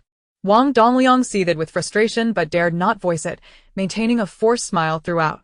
Zhou Tingting huffed, slightly raising the tip of her knife. Wang Qiaozhen stepped forward to assist the trembling Zheng Qiaoling down the stairs first. The others retreated against the walls like quail. As the doors of rooms 1801 and 1802 opened, Yiming's eyes sparkled with admiration for Aunt Zhou, seeing her as an invincible goddess from that moment forward. Tianziong and his wife approached, their faces filled with disbelief. Aunt Zhou, from now on, you are my idol. Who says women are inferior to men? You are the modern-day Hua Mulan, unafraid to face 10 foes. Lin Shi even hugged Zhou Tingting, her eyes gleaming as she gazed at the saber in her hand. Aunt Zhou, you are incredible. May I touch that knife? You looked so fierce just now. Zhou Tingting, feeling her hands and legs weaken, struggled to grip the saber, which weighed less than 3 kilograms. Had it not been for the need to maintain her imposing presence, she would have collapsed to the ground. Here, give it a try. Lin Shi exclaimed as she eagerly took the knife, running off to wave it around excitedly. Beibei had already supported her mother's waist, freeing one hand to give her a thumbs up. The moment her mother emerged, she understood that her mother was trying to protect her, fearing for her safety. Everyone followed into room 1803, and Yuni-chen had also entered at some point. Beibei paused for a moment before initiating the conversation. Today is merely the beginning. If the flood doesn't recede in 10 days or half a month, our building will surely descend into chaos. Tianziong's expression darkened, and he fell silent. Lin Shi, having grown up in a new society, thought little of it. It's fine. If anyone causes trouble, we can just fight back. However, Tianziong, being more experienced from his travels, took the ponytail knife that Lin Shi was playing with, examined its blade, and coldly remarked, it's not that simple. In just half a month, these people are already resorting to robbery. Yesterday, when I went downstairs to assess the situation, I saw that many people had already moved into the hallways above the 10th floor. The water had reached the 5th floor, and I witnessed several floating corpses. It seems that some residents have already met with misfortune. The 3 families resided on the 18th floor and seldom ventured downstairs, showing little concern for what transpired below. Everyone understood that the sudden heavy rain had left some families unprepared, and they had already run out of food. To avoid starvation, they would resort to any means necessary. Initially, there was still some bartering or requests for food, but as time passed, silence fell over the group, revealing the dire scarcity of provisions. And many had realized the severity of the situation, hoarding their own supplies. Yet, who could tell when this torrential downpour would cease? The rain was too relentless. Without rescue boats, anxiety gripped everyone, each preoccupied with their own survival. Chapter 21. The rain begins to lessen. Wang Dongliang, who usually appeared quite respectable, was not a trustworthy individual. I heard from a resident of the 17th floor that the supplies they gathered were stored at the building manager's home, where he distributed them as he saw fit. It was said that each person in the building received only a meager portion of food daily, just enough to stave off starvation. At this rate, it was likely that chaos would soon erupt in the building. Beibei feigned hesitation. I wonder if it would be feasible to install a security door in our hallway? Tianziong replied, it's a good idea. But where would we find the materials? We can barely get out of the building. Zhou Tingting smiled brightly. To be honest, just a few days ago, when we were installing a security door, the dimensions were initially misreported. The door was too large, and we thought we'd desell it later. So we left it on the balcony for now. Tianziong's eyes brightened momentarily, only to fall again, but we lack the necessary tools. When I was back home, I enjoyed making things and had all sorts of tools. Just tell me what you need, and I'll see what I can find. Yuni-chen looked up in surprise, his gaze deepening with contemplation. Tianziong listed the tools required, and Zhou Tingting went to her small bedroom, retrieving a rotary hammer, an electric screwdriver, a wrench, a level, a protractor, a lock cylinder key, a socket wrench, a hammer, a chisel, a cutting machine, a hacksaw, and various welding rods. She gathered quite a bit, placing it all into 2 large wooden boxes before emerging with a smile, instructing the 2 young men to carry the boxes out. Before opening his taekwondo studio, Tianziong had learned welding for a few years and had worked for 2 years, so having tools was not an issue. The security door was thick and heavy. Upon seeing it, both Tianziong and Yuni-chen twitched their lips in disbelief. How insecure must this mother-daughter pair feel to require such a door? and one could only wonder how the workers managed to bring it upstairs. Soon, the three families busied themselves installing the security door in the corridor leading to the 17th floor. To ensure its sturdiness, they even added extra expansion screws, though there was a significant gap near the handrail. Before Beibei could devise a solution, Yuni Chen returned home with a thick steel plate, perfectly sized. He welded one side to the security door while fastening the other to the staircase and the main beam. The three families ended up with 6 keys, one for each person, and for the time being, they felt somewhat isolated from the outside world, free from anxiety. Due to the security door, the bonds among the three families grew closer. Nevertheless, the mother and daughter remained vigilant, for as the saying goes, one can never truly know another's heart. No matter how good a person may seem, the trials of reality can twist anyone into something unrecognizable. Moreover, the two harbored secrets about their space that must remain concealed. If discovered by others, especially those monstrous scientists, the thought alone sent shivers down their spines.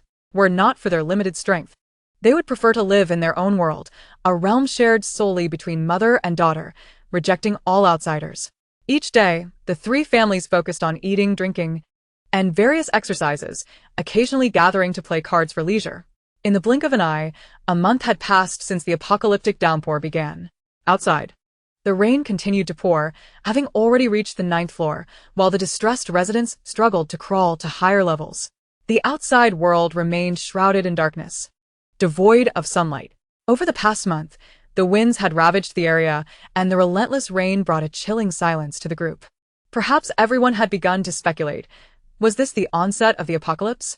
The astute among them had checked online during the first week of the disaster, finding countless reports of flooding and calamities.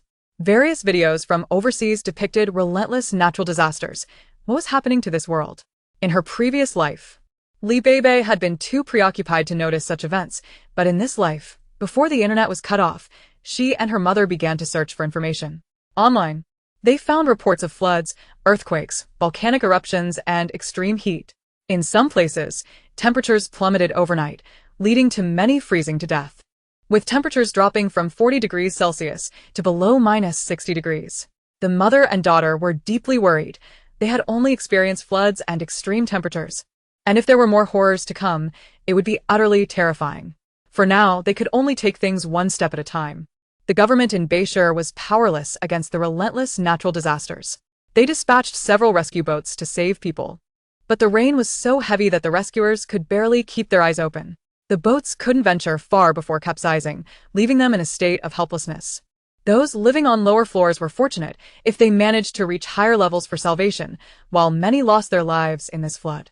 The devastation claimed countless souls, and the situation below was dire, with those crowding in the stairwells suffering from hunger, leading to an inevitable eruption of violence. They banded together to smash and loot, violently breaching the homes of others. Humanity began to erode. Initially, they only sought shelter and food, but when vulnerable elders and children resisted, they became mere corpses. Women, too, became targets of this mob. The transformation of humanity into savagery was but a fleeting thought away. The building manager intervened to regain control of the situation, but tragically, the family of Shibama was obliterated in the chaos. The son of an injured resident on the 15th floor had died without receiving treatment, and the elderly couple was robbed of their supplies. After days of starvation, they threw their son's corpse from the window into the water, following it to their own demise. The son of Fingwazi had long been targeted and could not escape the impending doom. Lacking the physical prowess to defend themselves, they lost everything, and had it not been for their wits in retreating, the entire family might have met a frosty end. Corpses, bloated and unrecognizable, floated on the water's surface, alongside various animals and debris washed away by the flood. Residents on the 10th floor and those in the stairwell devised makeshift hooks to salvage whatever they could from the water. The current was fierce. If the hooks snagged something, the sudden pull could easily sweep someone away. In a stroke of fortune, they chose self-preservation over salvage, discarding their makeshift rods, while the impact left them spitting blood. Compared to their injuries, survival took precedence. Without food, all else was in vain. Many risked their safety, crowding at the stairway windows, desperately trying to retrieve supplies. Wang Dongliang began to gather people on the balcony, each demonstrating their unique skills as they ventured into the vast waters below in search of food. Even if it meant scavenging for soaked morsels, any sustenance would be a significant boon. 10 days passed, and the water had risen past the 10th floor, ominously approaching the 11th, instilling a sense of dread among the residents. At this rate, the building seemed doomed. However, Beibei harbored a glimmer of hope, sensing that the water level was about to recede. Unbeknownst to everyone, the intensity of the rain had diminished outside. The mother and daughter cautiously opened a crack in the window to test the weather. Indeed, the rain had lessened considerably. Within a couple of days, the government would likely commence rescue operations, mobilizing manpower to retrieve essential supplies. Before that, they needed to gather resources to prepare for potential future calamities. While they had sufficient food and water, the threat of natural disasters posed a grave risk to their survival. Their paramount concern was to stockpile various supplies to ensure their self-preservation. The following day, the rain continued to ease. Although the droplets still stung against their skin, it was now bearable. The sky was no longer shrouded in darkness. A hint of gray light began to break through. Seizing the moment, the mother and daughter locked the door, quietly bypassed the security gate, and descended the stairs, the water lapping at the 11th floor steps. The residents, in a state of panic, had already retreated to higher floors, facilitating the movement of the duo. They forcefully pried open the door of an apartment on the 11th floor, stepping onto the balcony, which overlooked an expanse of water. They exchanged a glance, retrieved a kayak from their supplies, and cautiously paddled out into the darkness, gliding away. Chapter 22. The initiation of zero-cost shopping following a pre-planned city map. The mother and daughter set their sights on a nearby commercial street filled with trade centers and office buildings, hopeful for a bountiful harvest. The kayak proved more challenging to maneuver than anticipated, as the urban waterways were fraught with underground currents that made paddling a strenuous endeavor. Fortunately, after navigating approximately 100 meters in the dark, they stowed the kayak away and brought out an inflatable boat. Despite the rain, the noise would not alert the building's occupants. Without daring to turn on the lights, they found that the inflatable boat, while not swift, conserved their energy significantly. An hour later, they arrived at the commercial center.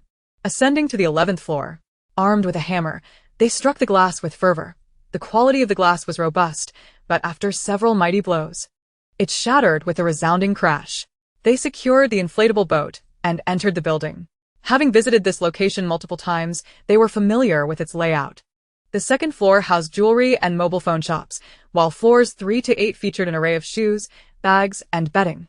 The 9th to 14th floors were dedicated to various brand outlets and office spaces, and the 15th to 17th floors showcased trendy outdoor products and streaming studios.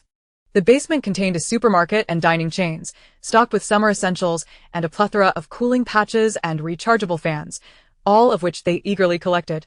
The mother and daughter, not pausing to examine their finds, split up to swiftly gather items into their supplies. Exhausted, they found a place to sit and took out a bar of chocolate they had purchased earlier to replenish their energy. "Mom, we can't continue like this. We need to explore the potential of our space. The last time we expanded was linked to the old artifacts. Perhaps we need something with spiritual essence?" Beibei suggested. "I'll check the first floor for gold and jade artifacts. Maybe we can make some progress," she added, feeling a sense of urgency. Beibei had been contemplating how to develop their space ever since the idea of it being accessible to people had crossed her mind. Zhou Tingting agreed, noting that they had diving suits and oxygen tanks, so they should be fine. They decided to dive together to explore the first floor, hoping for unexpected treasures. Donning their equipment, they submerged and swam toward the first floor. All jewelry would be secured in safes by the staff at the end of their shifts, so they hastily gathered whatever they could find, filling their supplies within half an hour. As they surveyed the now bare first and second floors, they exchanged victorious smiles through their masks, eager to take a break. Impatiently, they peered into their space, astonished to find it had expanded exponentially. No longer confined to 3 floors, it had grown to 5, with the black land area now encompassing approximately 50 acres. Besides the additional 2 floors, no other changes had occurred. The display cases in the living room still housed numerous golden ornaments and diamonds, while some jade items had vanished, though not entirely. Beibei noted, "Well, at least they're all from reputable brands, though there are some fakes." Zhou Tingting's space had also expanded. Her 2-bedroom apartment transformed into a small 2-story unit with tenfold the land area, now exceeding 400 square meters. They remained oblivious to the principles governing the expansion of their space, but the zero-cost shopping had yielded substantial rewards. Beibei sensed something unusual about the space. Feeling as if her body was merely separated from it by a thin veil, perhaps, one day, she could step inside. Zhou Tingting excitedly remarked, "Mom, my mental strength has significantly increased. I feel an abundance of energy. Do you feel it too?" Beibei concentrated, noticing her senses had heightened considerably. Though she felt rejuvenated, the difference in strength compared to her mother was still significant. With little time to ponder, they resolved to continue stockpiling supplies. They swept through the 12th to 14th floors, and upon reaching the 13th floor, they stumbled upon an elegantly designed office space. The employee area outside was stocked with various drinks and packaged foods, all still within their expiration dates, which they eagerly collected. Sanitary products, water dispensers, emergency medications, and coffee machines were all fair game. They soon opened another office door featuring anti-peeping glass, a mahogany desk, and a leather sofa for guests, likely worth a considerable sum. Further inside, they discovered a hidden door. Shining their flashlight inside, they were dazzled by the opulence. This room belonged to a wealthy individual with a penchant for collecting antiques, adorned with a variety of porcelain, jade artifacts, and various peculiar items, alongside ancient scrolls and paintings. Without hesitation, the mother and daughter gathered everything. In the back, they found another concealed room. Upon entering, they were greeted by a lavishly carved bed and walls adorned with risque items. A row of wardrobes revealed hidden compartments containing car keys, a safe key, and a master key. Recognizing the potential for valuable contents within the safe, they began a meticulous search. After some effort, they located a switch within the wardrobe, which triggered the opening of a 60-centimeter high safe. With the key in hand, they opened the safe, only to be astounded by its contents. The upper tier housed two stunning sets of jewelry. One set featured radiant purple gemstones, including a necklace, earrings, and a bracelet, each gem sparkling brilliantly under the flashlight. The other set, a delicate light pink, felt warm to the touch and also consisted of 3 pieces. Captivated by the beauty, the two women gazed at the pieces as if they were enamored lovers, uncertain if their space would consume them. Regardless, the purple set was destined for the mother, while the pink set would belong to the daughter. What left them utterly speechless was the lower tier, which contained 2 exquisitely crafted wooden boxes, exuding a captivating fragrance. The boxes, made of agarwood, were filled with treasures worth a fortune. A gram of premium agarwood could fetch thousands. How much could these 2 boxes be worth? The volume, measuring 583 centimeters, is akin to a treasure resting in the palm of one's hand. Weighing approximately 300 grams, it feels substantial, as if grasping the essence of time and history. Merely by observing these 2 agarwood boxes, one could infer the immense value of their contents. There is also a stack of 100 yuan bills, estimated to amount to 500,000, though not an insignificant sum. It hardly presents a lifeline for the mother and daughter striving to survive in a post-apocalyptic world. They decided to gather their belongings and return later. Attempting to shift a large bed proved futile, nearly causing them to choke in frustration. It remained immovable. Such fine furniture would not be spared. The duo meticulously scoured the office, leaving no corner untouched, before hastening to the higher floors. On the 14th floor, they discovered an array of packaged snacks and beverages. Ascending further, they found various outdoor equipment that suited their needs perfectly. Despite having amassed a considerable stock in their space, who could ever have too many supplies? With an abundance of brands at their disposal, the mother and daughter indiscriminately gathered items, taking advantage of the generous space. Tents, backpacks, sleeping bags, moisture-proof mats, or air mattresses. Climbing ropes, rock anchors, harnesses, ascenders, descenders, iron locks of various sizes, slings, ice axes, rock hammers, crampons, snow poles, helmets, snowboards, mountaineering glasses, down jackets and pants, windbreakers, sweaters and trousers, gloves, mountaineering boots, thermal hats, ice screws, snow stakes, cooking gear, stoves, multifunctional water bottles, straws or purifying cups, compasses, binoculars, topographic maps, waterproof lamps, and knives were all swept into their possession.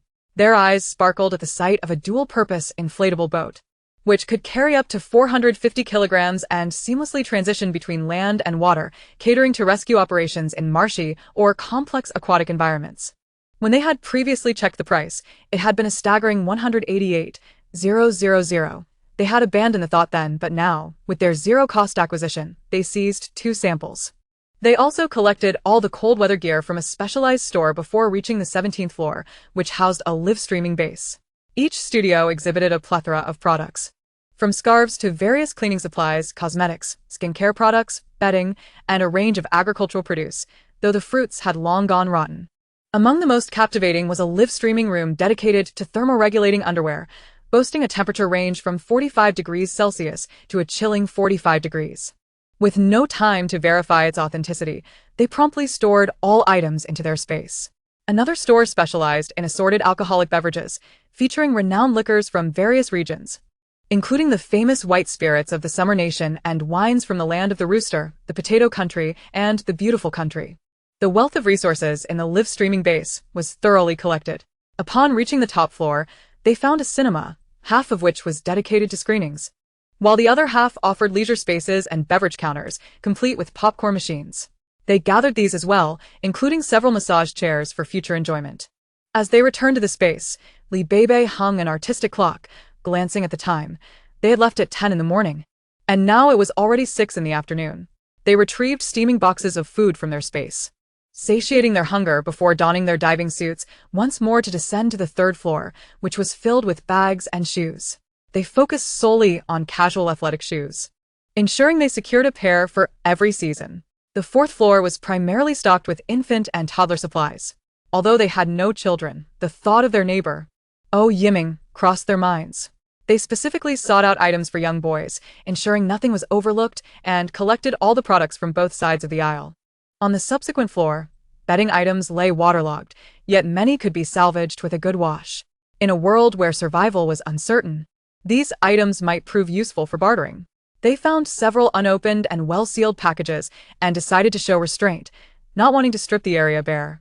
On the next level, men's supplies were gathered, followed by a floor dedicated to women's clothing, predominantly targeting young women.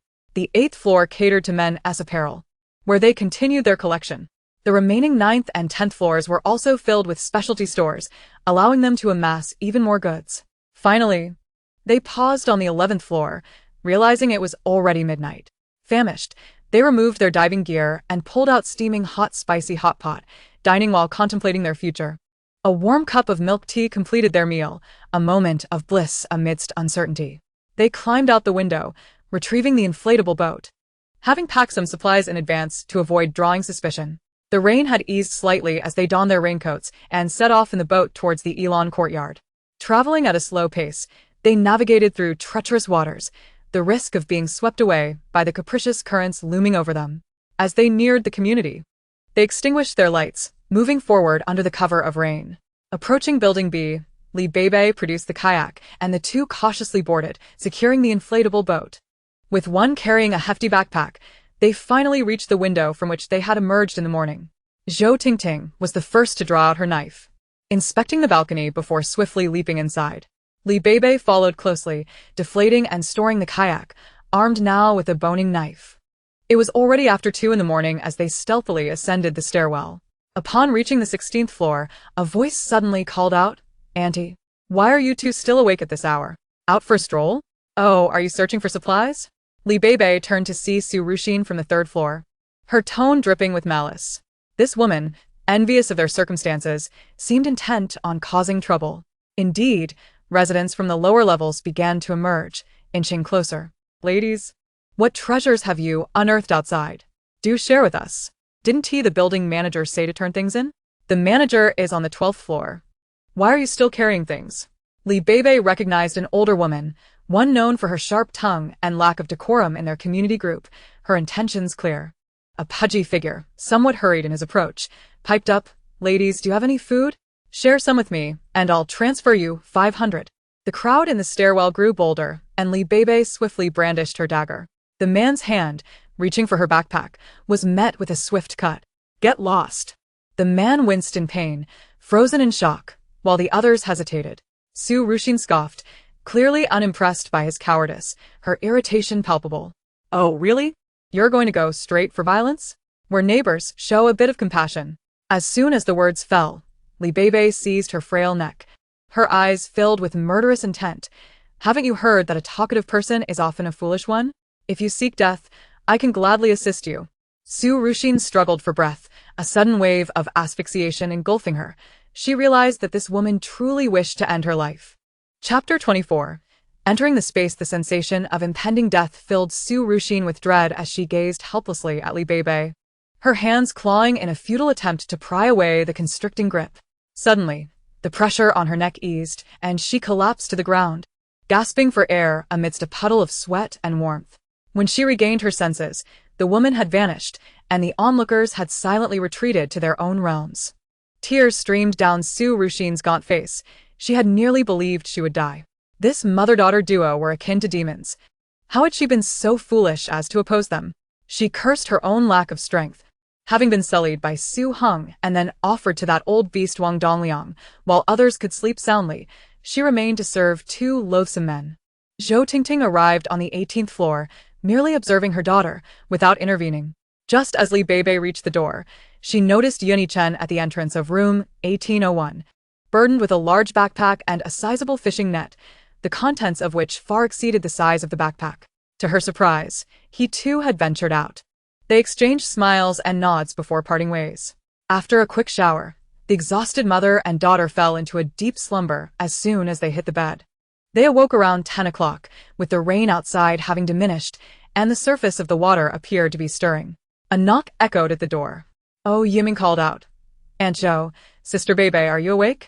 Li Beibei hurriedly dressed in clothes from the space and opened the door. Since the onset of the rain, their home had become exceedingly damp, but with an abundance of clothing, they had resorted to changing into fresh attire daily. Oh, Yiming, looking like a little gentleman, held 3 packets of self-heating pots and a box of luncheon meat. Sister Beibei, you've been slacking these past few days. Didn't we agree on daily exercise? We mustn't abandon it halfway. His little adult demeanor lightened the oppressive humidity in the air, and she handed him a lollipop, inviting him inside. Where's your cousin? Why have you come alone? The 3 families had grown increasingly closer, often visiting each other in pairs. My brother intended to come this morning but feared he might disturb your rest, so he went out alone. He asked me to mooch lunch off you. This Yuni Chen was rather considerate, knowing they had rested late. In the past, they would have gathered by 7:30 to practice taekwondo in room 1802. The 3 families adhered to an unspoken rule. Whenever visiting, one must never arrive empty-handed, especially in these times of scarcity, when resources were hard-earned. The couple in 1802, having guided the mother and daughter in taekwondo and sansho, had received a bag of 10 pounds of rice, a packet of salt, and 3 cans of luncheon meat. In this dire environment, such assistance was invaluable. Zhou Tingting emerged, her maternal instincts overwhelming as she regarded little Yiming. What would you like to eat? Aunt will prepare it. And when your brother returns, we can invite him over. We have a gas stove that can cook. Recently, there had been intermittent disruptions to their gas supply. Along with power outages and water shortages, it was utterly dreadful. For the mother and daughter, however, the situation was not as dire, for they had stockpiled provisions. Had they not feared drawing too much attention, they would have supplied gas stoves and canisters to both families. Rising that day, she found the anticipated soreness absent, and, upon inspecting the space, Zhou Tingting was nearly astonished to the point of levitation. Last night, their modest 2-bedroom apartment had unexpectedly transformed into a spacious 3-bedroom, 2 living room, 1 kitchen, and 1 bathroom layout, complete with all necessary amenities. The exterior black soil now spanned approximately 4,000 square meters, though entry remained limited to mental projection. Such a vast space was beyond delightful. Moreover, despite the fatigue she expected to feel, she was invigorated, as if she could easily outmatch a young man. Remembering the clothes she had collected, Li Beibei circled back to her room, returning with a complete outfit of shoes and socks. Yiming, I have some clothes that are just right for you. Consider them a gift. Oh, Yiming beamed at the sight of the clothes, his delight evident. Although they resided in a high-rise, the humidity made it difficult to dry laundry, leaving the garments perpetually damp, and despite frequent changes, he often felt sticky. Having calmed Yiming, Zhou Tingting eagerly pulled her daughter into the kitchen, closing the door before urgently inquiring, has there been any change in the space? Li Beibei, Observing her mother's expression of astonishment, quickly turned her focus inward to examine her space. What she saw nearly made her jaw drop. While the building itself remained unchanged, the black soil outside had expanded dramatically, and at its center lay a small spring, not much larger than 60 centimeters in diameter. The water was crystal clear, about 30 centimeters deep. Instinctively, she yearned to taste it, and in the next moment, she found herself actually drinking from the spring. The cool, sweet water invigorated her, opening her pores and refreshing her entire being, as if enhancing her mental acuity. She was tempted to explore further. Unexpectedly, in the next second, Beibei found herself standing by the spring. Touching the water yielded a tangible sensation, and with a flicker of inspiration, a 20-liter water jug appeared in her hand, which she filled from the spring without diminishing its volume. Gazing around, she noticed the building was over 20 meters away, with the fruit trees and watermelons she had planted still surrounding it. Apart from the spring, there was nothing else. Regrettably, she realized she would have to manually pollinate the flowering fruit trees, wondering when the space might allow for living creatures to enter, envisioning the ease of keeping bees. Suddenly, her eyes widened as she looked down at her arms and legs, realizing she had indeed entered the space. Choosing to return to the building, she surveyed her belongings. The first floor was stacked high with supplies in both the living room and bedroom, while the second floor was similarly filled. The third floor was also brimming, and the fourth had some sparse items, leaving plenty of room. The fifth floor was, of course, expansive, with each room being equally sized. Beibei was ecstatically jubilant. As long as they could access the space, even with just the two of them, they could thrive. With this thought, she felt an urgent desire to bring her mother into the space, but then a pressing question arose. How would she exit? In an instant, she found herself back in the kitchen, where Zhou Tingting wore an expression of concern. Upon seeing her daughter, relief washed over her. Zhou Tingting inquired with her eyes, and Beibei beamed. Mom, I can enter the space now. Come, let me show you.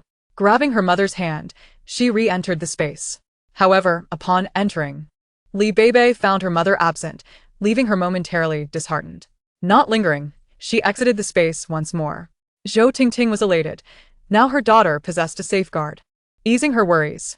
The fact that her daughter could access the space suggested potential for further development, hinting at the possibility of her own access as well. The two of them did not dwell on their separation. They heated buns and made 2 dishes to share with Yiming. After their meal, the mother and daughter brought Yiming to room 1802, where the 2 occupants were joyfully gazing out the window. Upon their arrival, She embraced Beibei and planted a sudden kiss on her. Beibei, Beibei, I love you. The rain has finally stopped. We've made it through. Chapter 25. The vortex Beibei was acutely aware that matters were far more complex than they appeared. In her previous life, it was not merely the northern city that faced calamity. The entirety of the great Xia nation, indeed the whole world, suffered. The government could only rally localities to fend for themselves. With insufficient police forces and dwindling resources, many transitioned from hope to despair, resulting in even greater civil unrest. Some individuals, trapped for over a month, had transformed from humans into demons, their inherent malice magnified, casting their gaze outward. In this moment of turmoil, she felt compelled to alert her fellow residents on the same floor to hasten their efforts in seeking supplies. Shi, please calm down. I must douse you with a bucket of cold water.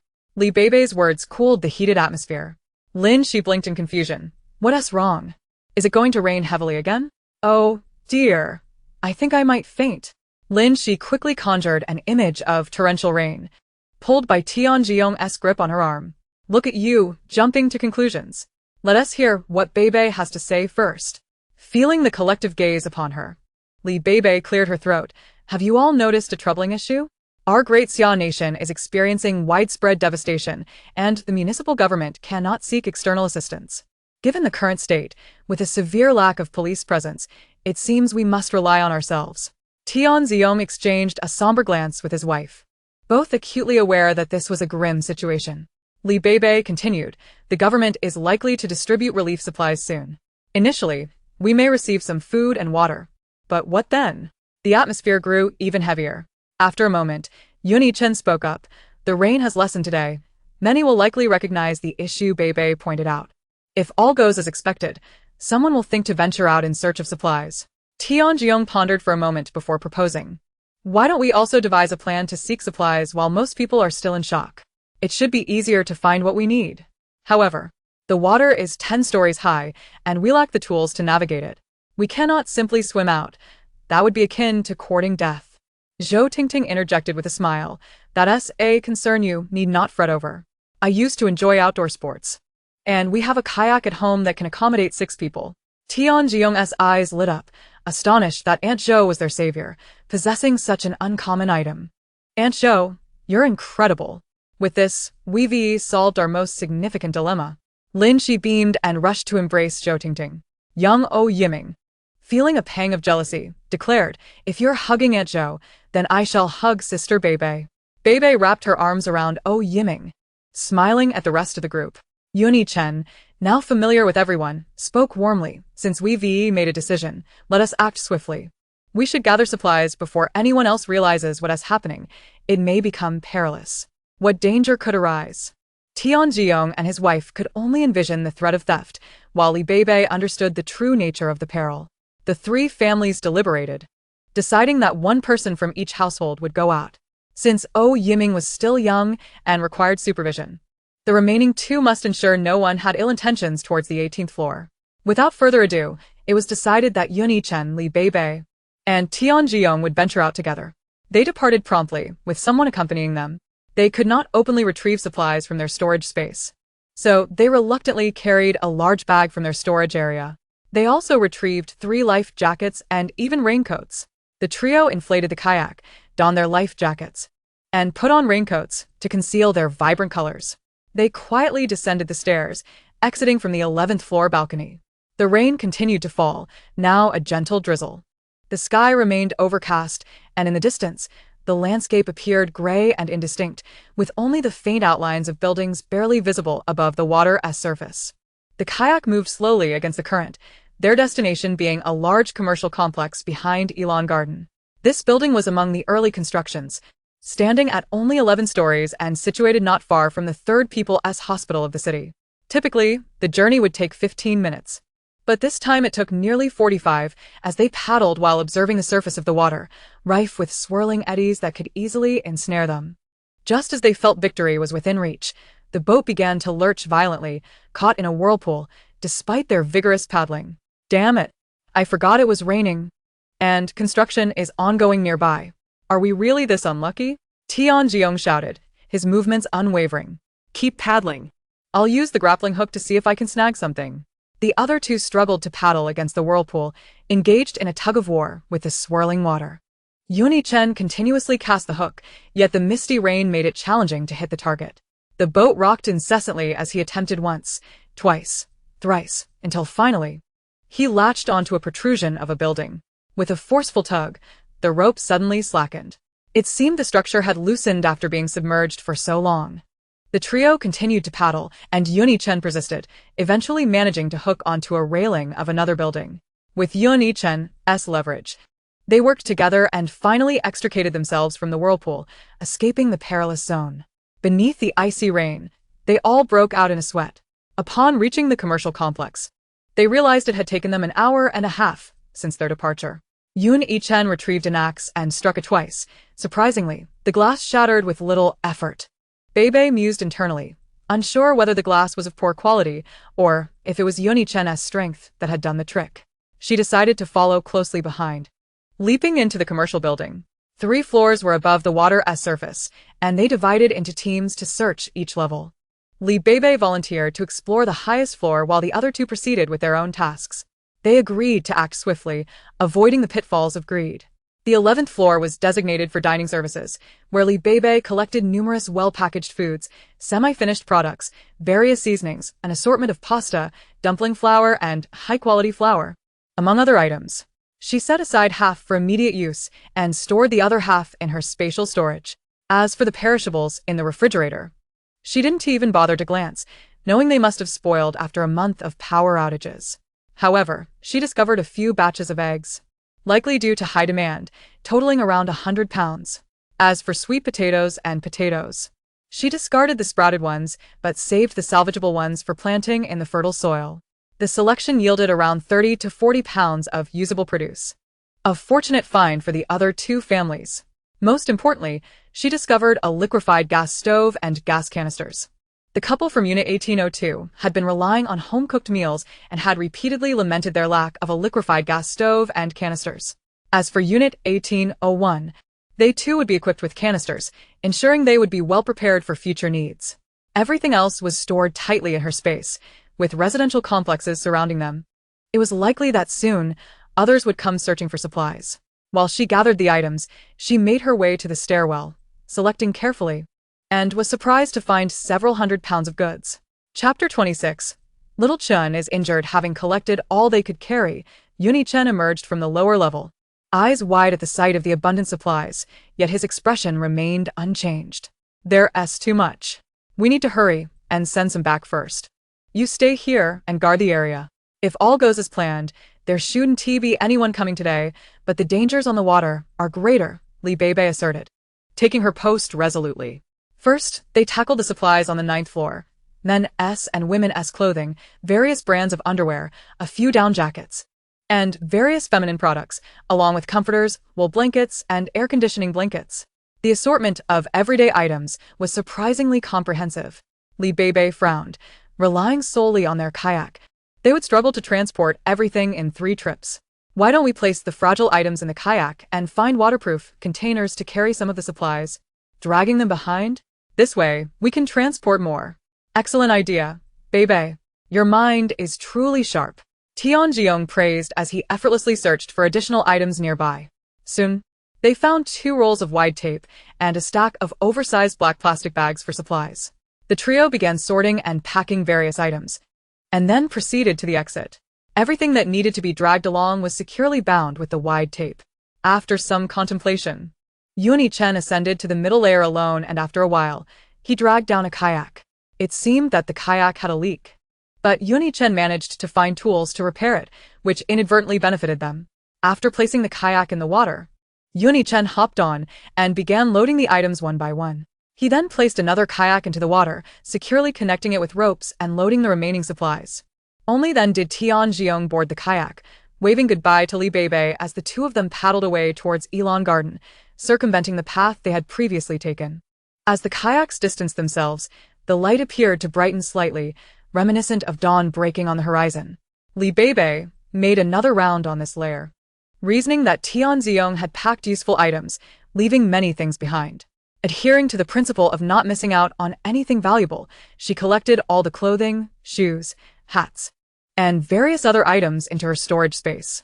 Ascending to the upper layer, she found that Chen had packed a considerable amount, with this floor dedicated to sports merchandise, various brand-name athletic outfits, high-end rackets, and golf clubs. Unfortunately, the mall did not carry items like inflatable boats. However, what truly captured attention were several unopened boxes containing foldable bicycles, 6 boxes in total. These bicycles, produced in a country known for its sausages, could be adjusted in length and bore a close resemblance to ordinary mountain bikes in their standard form.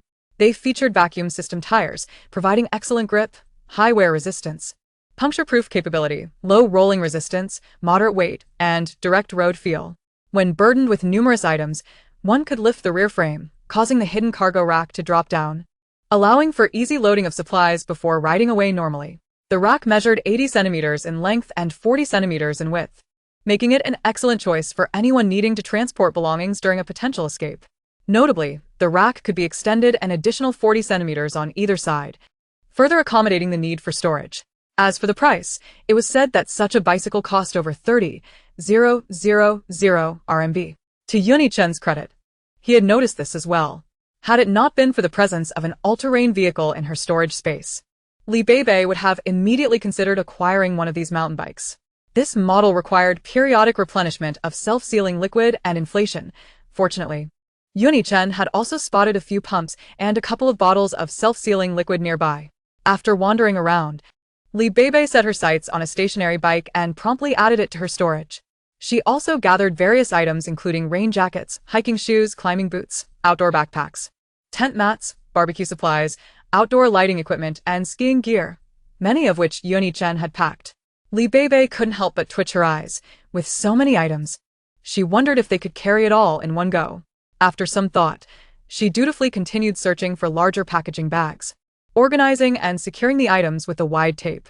Ensuring that nothing was overlooked, she returned to the top layer and repeated the process, meticulously sealing all items. Checking the time, it was already past 6. Nearly 4 hours had passed without anyone arriving, and Beibei began to feel anxious. Just as she was about to investigate, She suddenly heard a commotion at the entrance, startling her. Gripping her dagger, she quickly concealed herself to the side. Beibei. Where are you? It was Tianjiong's voice, and she responded, revealing herself. Are you alright? We encountered a search and rescue boat on the way and had to take a detour, which slowed us down, Tianjiong explained as he jumped in, securing the kayak's rope to the side. Yun Yichen followed him in, glancing at Li Beibei to ensure she was fine.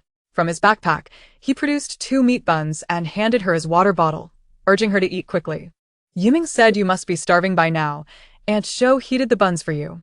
A warmth enveloped Li Beibei's heart, in 2 lifetimes, aside from her mother. This was a rare gesture of kindness she had encountered. After enduring 3 years of apocalyptic hardships, she had thought herself to be emotionally desensitized. Apart from her mother, she believed she would no longer feel anything from others. This unexpected warmth left her momentarily at a loss. Indeed, she was a bit hungry.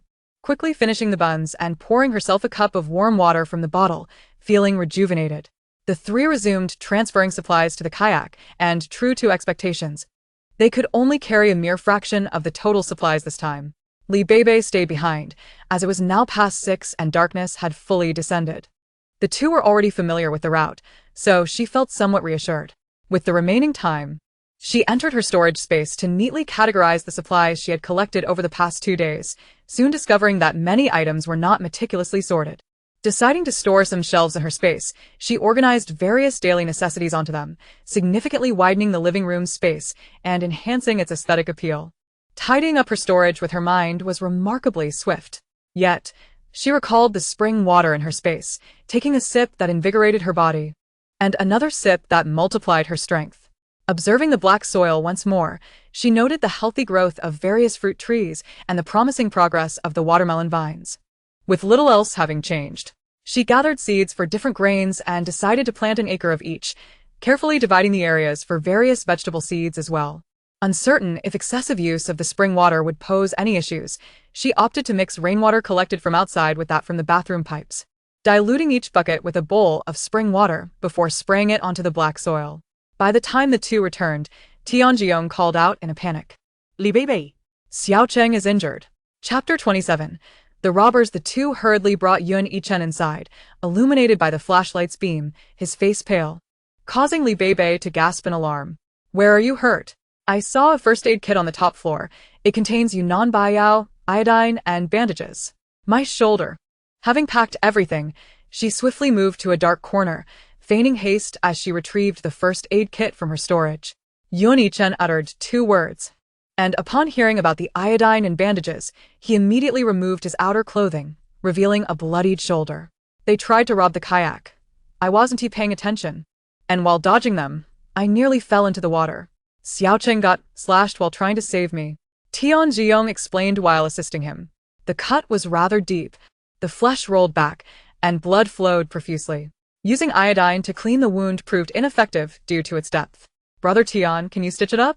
While browsing videos, Li Beibei had seen intriguing tutorials on stitching and had even bought needles and thread, practicing on old clothes a few times.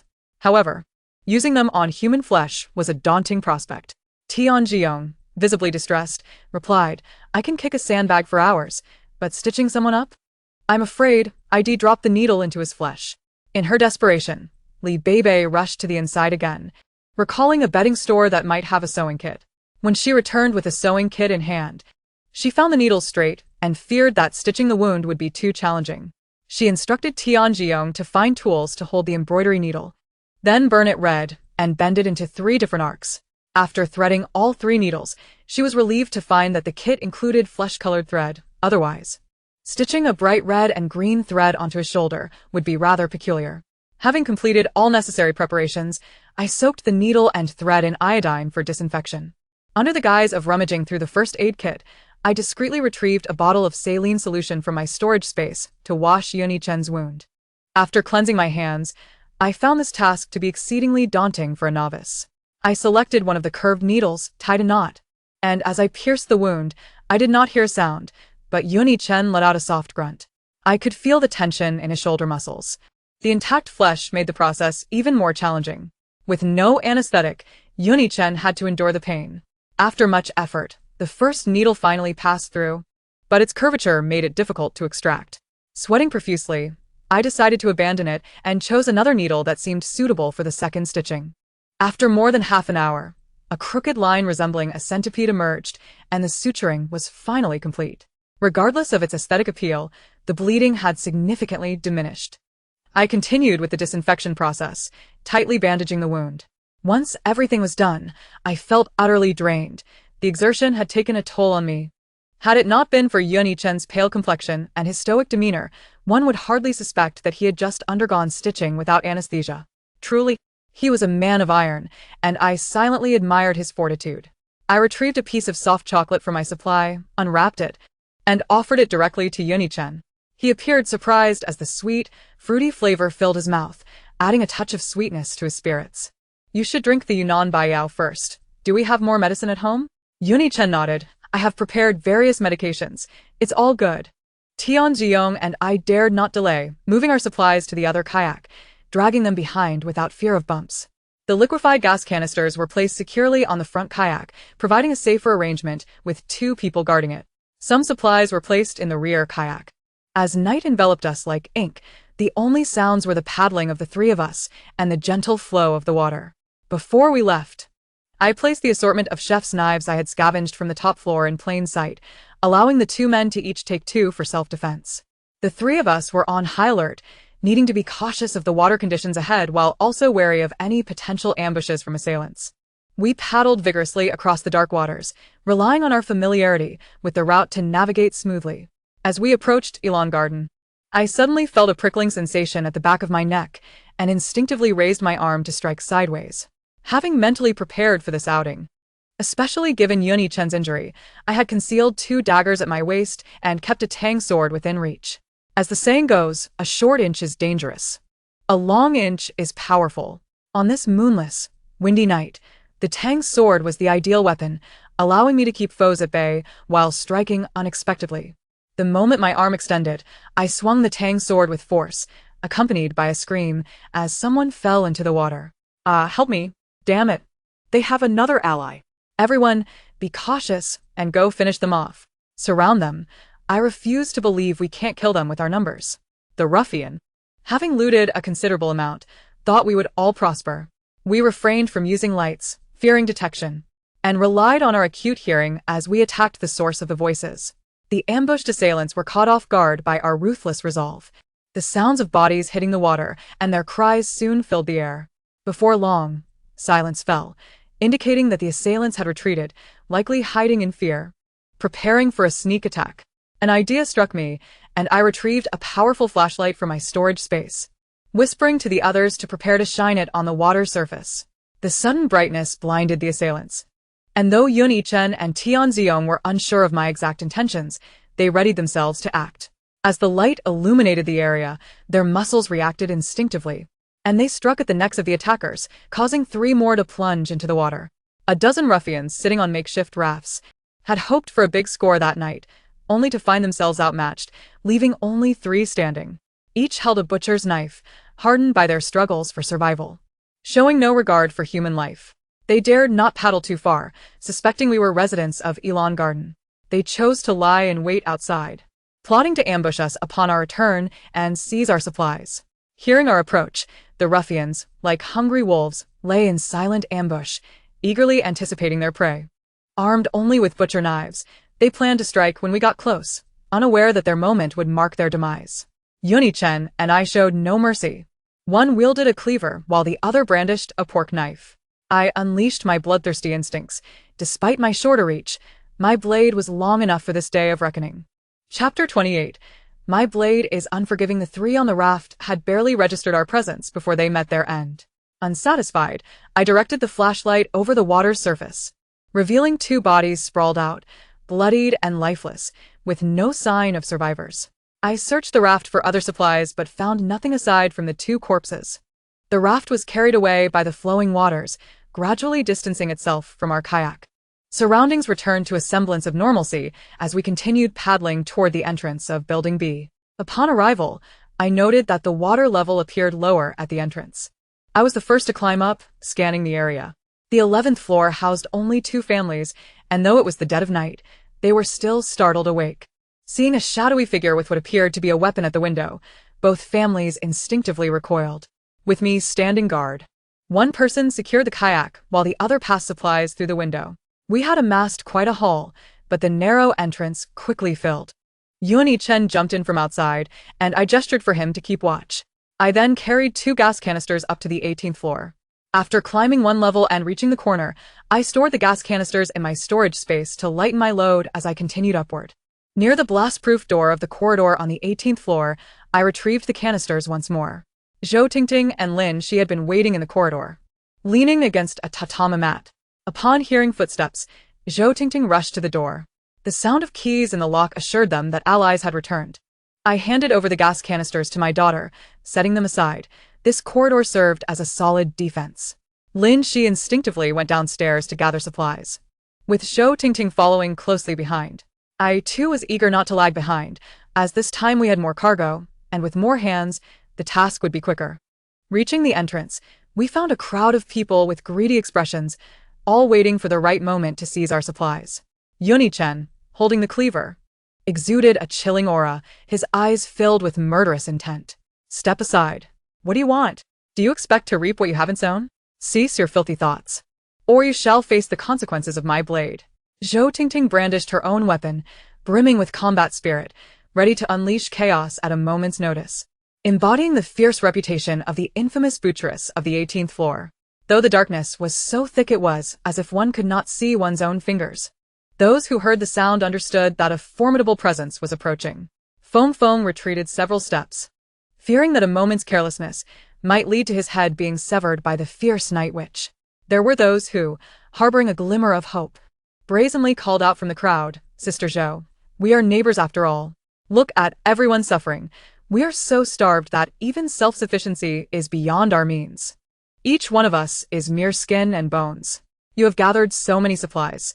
Why not show a bit of kindness and share some with us? Just a few days' worth of rations for each person would help us catch our breath." Immediately, others chimed in, "Yes, Sister Zhou, we are all neighbors in this dire situation. A helping hand could save us all. Please have mercy on us."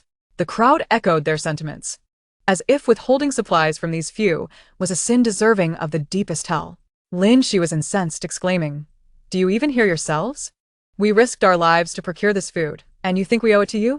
If we choose not to share, have we committed some grave sin? Who do you think you are?" Once humanity is twisted, it becomes a grotesque monster. Morality and conscience fade into obscurity, leaving only the darkness of human nature to reign supreme. Justice and compassion have been all but obliterated, revealing the demonic attributes inherent in their beings. Lin Shi's words bore no weight. Someone quickly retorted, "Hey, how can a young person like you speak so inhumanely? Don't you know to accumulate some good karma? It's obvious you're not filial at home. Sharing food with us won't kill you. With such venomous thoughts, beware of having children without an anus." A shadowy crowd surrounded her, and Lin Shi, furious yet unable to identify the speaker, experienced once more the ugliness of human nature. "Su Ruxin, how is it you again? With your duplicitous nature, you think blending into the crowd will keep you hidden? Time and again, you test others' patience. I truly admire your audacity." As Li Beibei's words fell, Su Ruxin discreetly stepped back, wishing to distance herself from such a dangerous figure. Avoiding confrontation was a wise choice. "Listen, everyone. What purpose does it serve to linger here in the dead of night? Can you overpower us for the supplies? If you're too cowardly to venture out for survival, you might as well stay in your own little corner and wait for government aid." Finally, she declared, "I will say this once more. Now, immediately, return to your own places, or else my blade will show no mercy." Zhou Tingting's voice resonated with authority, echoing throughout the corridor. Her sleek ponytail sliced through the air in a graceful arc as Li Beibei expertly switched on the flashlight. Those on the 18th floor brandished weapons, their cold glints striking fear into the hearts of many. All minds quieted, each person retreating to their own territory, their thoughts racing. Some grasped the underlying message. Government aid would arrive soon, rekindling the hope of survival. Others contemplated further. If the 18th floor could successfully retrieve supplies, it meant the outside world was accessible. With dawn, they could fashion makeshift flotation devices and venture out themselves. With the crowd dispersed, the residents of the 18th floor tirelessly transported supplies. Thankfully, They were still full of energy. Otherwise, the repeated climbs up the stairs, laden with heavy items, would have left them utterly exhausted. Once the last load was moved, the heavy blast door was shut, and a collective sigh of relief filled the air. The supplies were safe in the corridor, and everyone could finally relax. Checking the time revealed it was already 1 in the morning. After a day filled with tension and exhaustion, they could no longer concern themselves with distributing supplies. Each returned home to wash up and rest, promising to address matters in the morning. Little did they know, merely 2 hours later, a group had gathered downstairs, each masked and armed, attempting various methods to pry open the blast door leading to the 18th floor. Though weary, Beibei stepped inside her home, greeted her mother, and quickly entered her space, perhaps to wash up in the bathroom. She first drank from the spring, feeling her fatigue dissipate. After a refreshing shower and partly drying her hair with a hairdryer, she exited the space. Feeling restless, she decided to place the double sofa she had stored from the 10th floor in the corridor, opting to sleep outside that night. Just as she began to doze off, the sound of the corridor door being pried open jolted her awake. This is truly reckless. Chapter 29. Murder Old Who? Are you even capable? You've been at it for ages, and there's not a hint of progress. This lock is the latest model. I'm not sure I can open it. If you can't get it open, why are you still dawdling? If you keep this up, it'll be dawn soon. If it doesn't work, let us just break the door down. Outside, hushed voices murmured as Beibei listened intently. Soon a girl feigned concern. Oh dear, brother Who? You said it's the latest upgrade. I doubt you can open it after all this effort. Why not just find someone to break the door down? Aren't you worried your group of miscreants will hear you? If you're so capable, why don't you break it down? Quickly, someone stepped forward. Let us break it down. I refuse to believe that we, a group of 20 or so, can't take on a handful of them. We're starving while they hoard supplies. We might as well risk it all to snatch what we can. Just think of how long those supplies would last us. Beibei assumed there were only 3 or 5 people involved, but hearing the back and forth, it seemed there were likely more hidden in the shadows. Those too timid to act might also fight for their lives when the moment came. She resolutely knocked on the doors of 3 nearby units, her neighbors alert. Quickly donned their clothing, each wielding a weapon. Without needing Beibei to speak, they all sensed the commotion at the stairwell. Standing inside the iron door, Yuni-chen turned the lock and swung the door wide open. The unprepared individuals outside were knocked down by the suddenly opened iron door, causing a chain reaction as others tumbled down after them. Those hiding to the side narrowly escaped, hearts racing as they eyed the open door. Bright light flooded the space, revealing not only the unfortunate souls who had fallen but also over 20 others in the corridor, their expressions a mix of fear, greed, and excitement. Yet all wore a facade of pitiful innocence. Wang Dongliang, the building's leader, was among them. It would have been strange if he weren't, as without his leadership, such a crowd could not have gathered. Indeed, when disaster strikes, it is humanity that is truly tested. Mr. Building Leader, what brings you and this crowd of people here in the dead of night? Zhou Tingting was the first to speak, her tone dripping with sarcasm. Wang Dongliang, with a forced smile, replied, Sister Zhou, let me be blunt. In our building, it is you on the 18th floor who possess the most supplies. Everyone has contributed their shares, yet you have not offered a single item. This is simply unacceptable. What is your intention then? Draw a line for us, Zhou Tingting demanded, adopting the demeanor of a bandit. Wang Dongliang, blinded by the bright light, squinted uncomfortably, his authority waning as he faced the harsh glare. Steeling himself, he declared, the owners of Building B have voted unanimously to demand that the residents of the 18th floor contribute half of their supplies. Should you comply, we will let bygones be bygones. And if we refuse, then do not blame us for being ungracious. Upon hearing his words, Lin Shi erupted with fury. What nonsense is this? You think you can take the supplies we risked our lives to obtain without putting in any effort? You all remind me of expired instant noodles, devoid of nutrition and utterly repugnant. In the realm of verbal confrontations, there exists an eccentric individual who is not yet starved, Zheng Qiaoling, who stands behind her son, shouting vehemently, you are the truly repulsive one. Your entire family is disgusting, you vile wretch. While we all suffer in hunger, how dare you indulge in such luxuries? If your family does not contribute supplies, we shall see how you fare. Tianjiong, upon hearing his wife being insulted, hurriedly shields Lin Shi behind him, exclaiming, how audacious. Such arrogance is akin to a toad yawning. What a grandiose attitude. Have you left your dignity at home? You have gilded the concept of robbery. Do you presume that the residents of the 18th floor are mere clay figures? A feminine voice, pinched and strident, emerges from the crowd. If this hunger persists, we shall all have no path to survival. Let us unite. For there are ample supplies in their corridor. Why should they feast while we languish? We are driven to the brink of despair. Yuni-chen does not intervene. Allowing more individuals to enter may facilitate their demise. Under the cover of the dark, windy night, it is indeed an opportune moment for violence. It appears that the residents of Building B have come to realize that although the occupants of the 18th floor are formidable and armed, their recent tumult has not yet resulted in fatalities. Perhaps they are simply too hesitant to kill. They have miscalculated. It is not that they lack the will to kill, but rather that they deem it premature. Initially, they anticipated rescue vessels would arrive within a day or two, and thus were reluctant to stir trouble. Yet trouble has come knocking, and they are left with no choice but to confront it. Soon 5 or 6 masked individuals storm in, all neighbors from the same building, and judging by their exposed eyes and stature, one can deduce their identities with relative accuracy. Beibei signals Yuni-chen to continue allowing more people to enter. Should they fail to make an example of them, future chaos is inevitable. More than a dozen individuals rush inside, raising their long legs and kicking those who attempt to enter, and shortly thereafter, the iron door slams shut. Outside, the sounds of furious knocking and curses echo, while those who have entered begin to exhibit signs of panic. However, upon glimpsing the supplies in the corridor, their initial trepidation dissipates, replaced by a glint of greed in their eyes. The 5 residents of the 18th floor exchange glances, no longer hesitating. They observe the incoming assailants, each wielding a cleaver. Their intentions clear as their clothing appears cleaner and more respectable than that of others in the building. It is evident that during the month-long struggle for resources, these individuals have taken lives.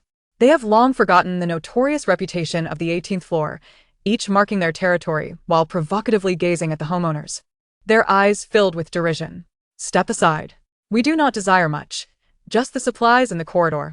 Do you understand the consequences of home invasion? During these extraordinary times, special considerations apply.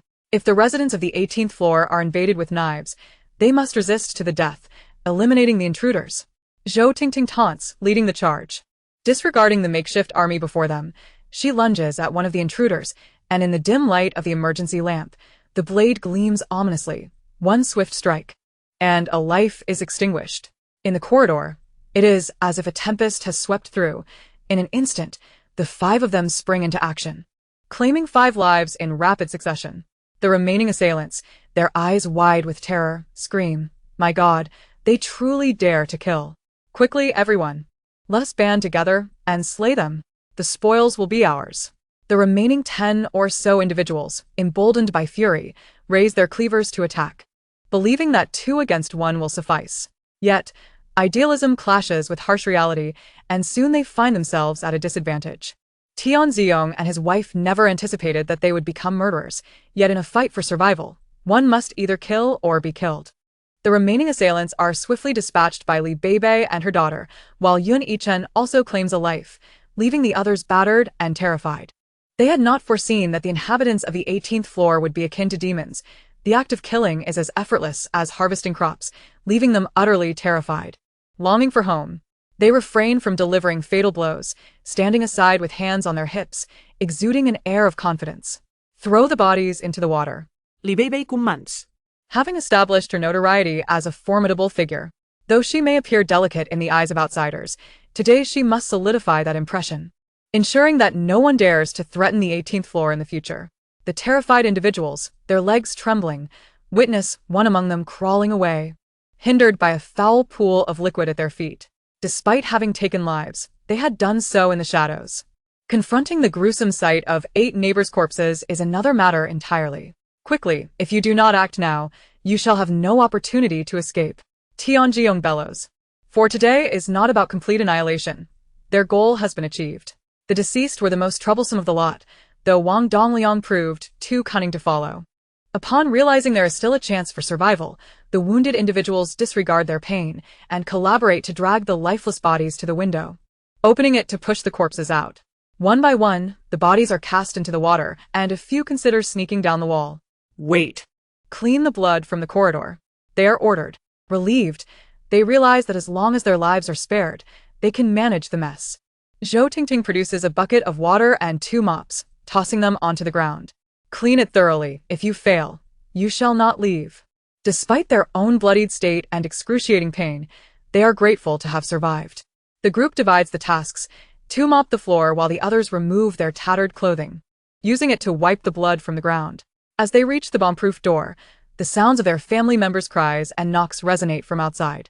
In that moment, they feel as if they are straddling 2 worlds, one of humanity and the other of hell, fixated on the hand that will open the door. The door swings open, and a torrent of mixed blood and foul water spills forth. Some in the crowd wish to shout, but those who narrowly escaped are silenced by family members dragging them away. Those yearning to inquire about their loved ones are similarly led away, and suddenly, the corridor grows quiet. The departing throng is filled with wails and curses, and as the door closes, all sounds fade into the distance. This commotion may grant a temporary reprieve, for everyone is exhausted and will return to their slumber. As they pass by 1801, the door opens, revealing Yiming standing silently at the threshold. He did not partake in the bloody carnage, as his cousin instructed him to remain inside. Yet he witnessed the entire scene through the peephole. At such a tender age, he confronts the brutality of reality for the first time, his heart shaken, his face pale as a sheet. Hearing his cousin's warnings is one thing, witnessing it firsthand is altogether different. Beibei reaches out to ruffle Yiming's hair, glancing back at Chen, pondering how he has managed to shield this young boy so effectively during the 2 months of chaos. Everyone returns to their respective homes, and Chen, feeling a tightening in his chest, softens his demeanor as he leads Yiming into the living room, where the lights are on. And he carefully chooses his words. Yiming, with your cousin by your side, no one can harm you. Yiming force a smile. Recalling his cousin's teachings, if anyone bullies you for your youth, ensure they understand that you are not weak or defenseless. Choosing to retreat only invites further oppression. In the face of bullying, retaliate if possible. If not, seek help. Cousin, do not worry. I have committed your words to memory. It is merely my first encounter with such matters, and I feel a bit unsettled. However, I understand that such incidents will likely occur frequently in the future. Although I am young and unable to assist you, I will do my utmost to stay out of trouble and not add to your burdens. Chen gazed at the boy with a pained expression, lamenting that at such a tender age, he had yet to fully enjoy the innocence and joy that should accompany his years, and instead had to confront the ugliness and malevolence of humanity. Yet, if he were not allowed to experience these hardships, he might find himself helpless against the cruel and inhumane individuals in the more challenging days to come. Today serves as a stark lesson. It will fortify his sense of vigilance and enhance his awareness of safety. Zhou Tingting and Beibei returned to their room, feeling somewhat weak and unsteady. This was their first taste of violence since their rebirth, and they unleashed the pent-up anxiety that had festered within them. Hurry and sleep. We have little time to stock up. We must rest well to prepare for the tasks ahead. After giving their mother a cup of space spring water, they collapsed into slumber. When the alarm rang, they sprang out of bed. Upon opening the window, they discovered that the rain had ceased, and the temperature had risen back to 30 degrees. However, they were acutely aware that such weather would be driven away by the impending cold. After breakfast, they stepped outside, and in unison, opened the doors of rooms 1801 and 1802. It was now 7 o'clock. Outside, the sound of horns echoed as rescue teams, aboard speedboats, delivered supplies to the disaster-stricken, reiterating their call for everyone to actively engage in self-rescue. The supplies were limited, with building leaders compiling the names of survivors, distributing 2 liters of water and 5 compressed biscuits to each individual. It was evident that the government faced significant challenges in response to this flood disaster. These rations at least ensured that no one would starve immediately. The government would not support the indolent. Reliance on government aid for free sustenance was an impossibility. They could only guarantee that one would not perish from hunger. For everything else, one must fend for oneself. With calamities unfolding everywhere, countless lives were lost, and the capabilities of government agencies were severely restricted. Military and police forces collaborated, deploying personnel to salvage supplies as soon as the rain subsided. As for the rescue boats, with limited manpower, they had begun recruiting volunteers for aid work. Once formally hired, they would enjoy the same benefits as regular employees. Zhou Tingting and her mother remained unfazed, well aware that in times of disaster, being aboard a rescue boat made one a target. Do not underestimate the darkness of human nature. Even government officials transformed into ruthless demons would disregard such matters, focusing solely on how to seize the rescue supplies for themselves.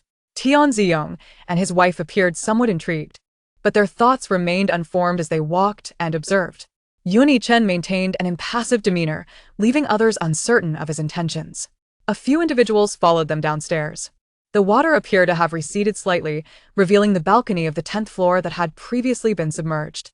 As they crowded at the stairway, the occupants of the 18th floor emerged, and everyone instinctively stepped aside, wary of provoking these formidable individuals, fearing a swift end to their lives. Clearly, the notorious reputation of the 18th floor had spread, and no one dared to speak loudly in the presence of such malevolence. Comrades, capture them quickly. They have killed my husband. A gaunt, filthy woman pointed accusingly at several individuals from the 18th floor. One voice ignited others to join in the outcry. Comrades, they are heartless demons. They have also murdered my son. You must apprehend them to prevent further harm to our building. Yes, they are the tyrants of our building, and they have caused us great suffering. Comrades, you must take a stand for us. A cacophony of grievances erupted as the crowd clamored for justice. The rescue boats were escorted by soldiers who would generally ignore minor disputes. However, should a murder be reported, they could not turn a blind eye. What is happening here? A soldier inquired. Having experienced their past lives, Zhou Tingting and her daughter could anticipate the potential chaos surrounding the arrival of the rescue boat. They dressed in tattered clothes, their hair disheveled, even smearing their faces with dirt to appear more pathetic. The other two families were not faring much better. This had been a premeditated act among the three families. Before Li Beibei could perform her role, Zhou Yiming let out a wail. Ah, brother, I am so scared. Please do not leave me behind when you go looking for supplies. Those people are terrifying, wielding kitchen knives to threaten me. Oh, brother, those individuals are devils. They want to break into our home and steal our belongings. Let us follow the soldiers and relocate. I cannot stay here. I am so frightened. The soldier in front noticed a charming little boy, tears streaming down his face, gazing up at him with palpable fear. His small hand clutched tightly to the soldieress, trembling all over, stirring compassion within those who witnessed the scene. Zhou Tingting immediately interjected. Comrade, we are residents of the 18th floor. Last night, while searching for supplies, we were spotted by individuals from our building. They charged at us with kitchen knives, intent on killing us for our supplies. We were compelled to defend ourselves.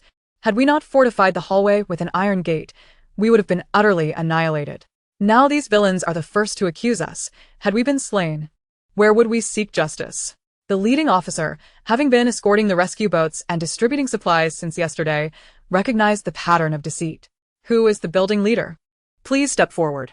Wang Dongliang hesitated, contemplating the repercussions of falsely accusing the 18th floor residents. Ultimately, he smiled and approached. Comrade, I apologize. It is my failure as the building leader to manage the residents properly. They are quite pitiable, driven to desperation by hunger, and mistook the 18th floor individuals for their supplies, resulting in this unfortunate conflict. The soldier's voice turned cold. If that is the case, please ensure the residents in your building are kept in check. If possible, organize them to search for supplies or salvage resources. When the water recedes in a few days, the government will recover supplies and distribute food based on contributions. He then inquired about the names and occupations of the individuals from the 18th floor.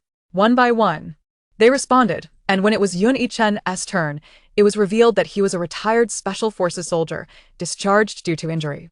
The soldier felt a sense of camaraderie and softened his tone.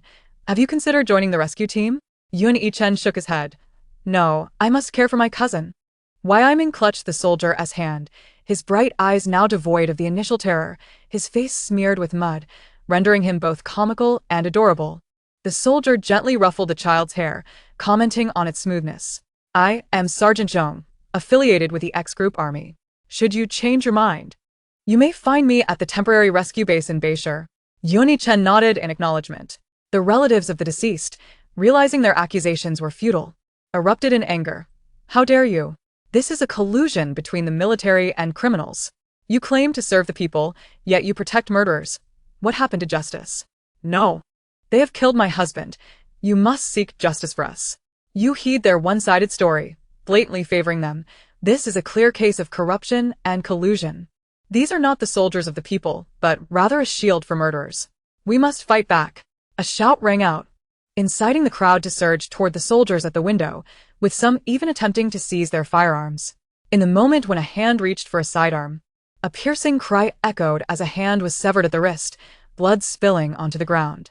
Although Sergeant Zhong had been vigilant, he was drenched in cold sweat, fully aware of the dire consequences should a weapon be taken from him. With a bone-cutting knife dripping with blood in his hand, Yuni Chen addressed Comrade Zhong, advising him to keep a safe distance from the window when distributing relief supplies, especially in these calamitous times when human nature can be treacherous. Although the soldier with the surname Zhong had encountered numerous situations, he had never before witnessed the skill with which Yuni Chen acted. It was truly remarkable. Grateful. The few individuals from the 18th floor protected the soldier, keeping a watchful eye on the crowd inside the building. If you do not wish to receive the relief supplies, just say so. We can have Comrade Zhong escort you away. A group of fools, manipulated by mere words, would not even realize the cause of their demise. Zhou Tingting, hands on her hips, pointed mockingly at the crowd ahead. Wang Dongliang, his expression darkened, wondered if the people inside were starving to the point of madness. Attacking a soldier and seizing weapons was a grave offense. If classified as gang activity, they would all be doomed. Everyone, step back. The comrade is here to deliver supplies, not to be bullied. If you are dissatisfied, let Comrade Zhong take you away. Whether you prefer bullets or hard labor, weigh your options. Upon hearing this, the crowd collectively retreated, shedding their initial bravado.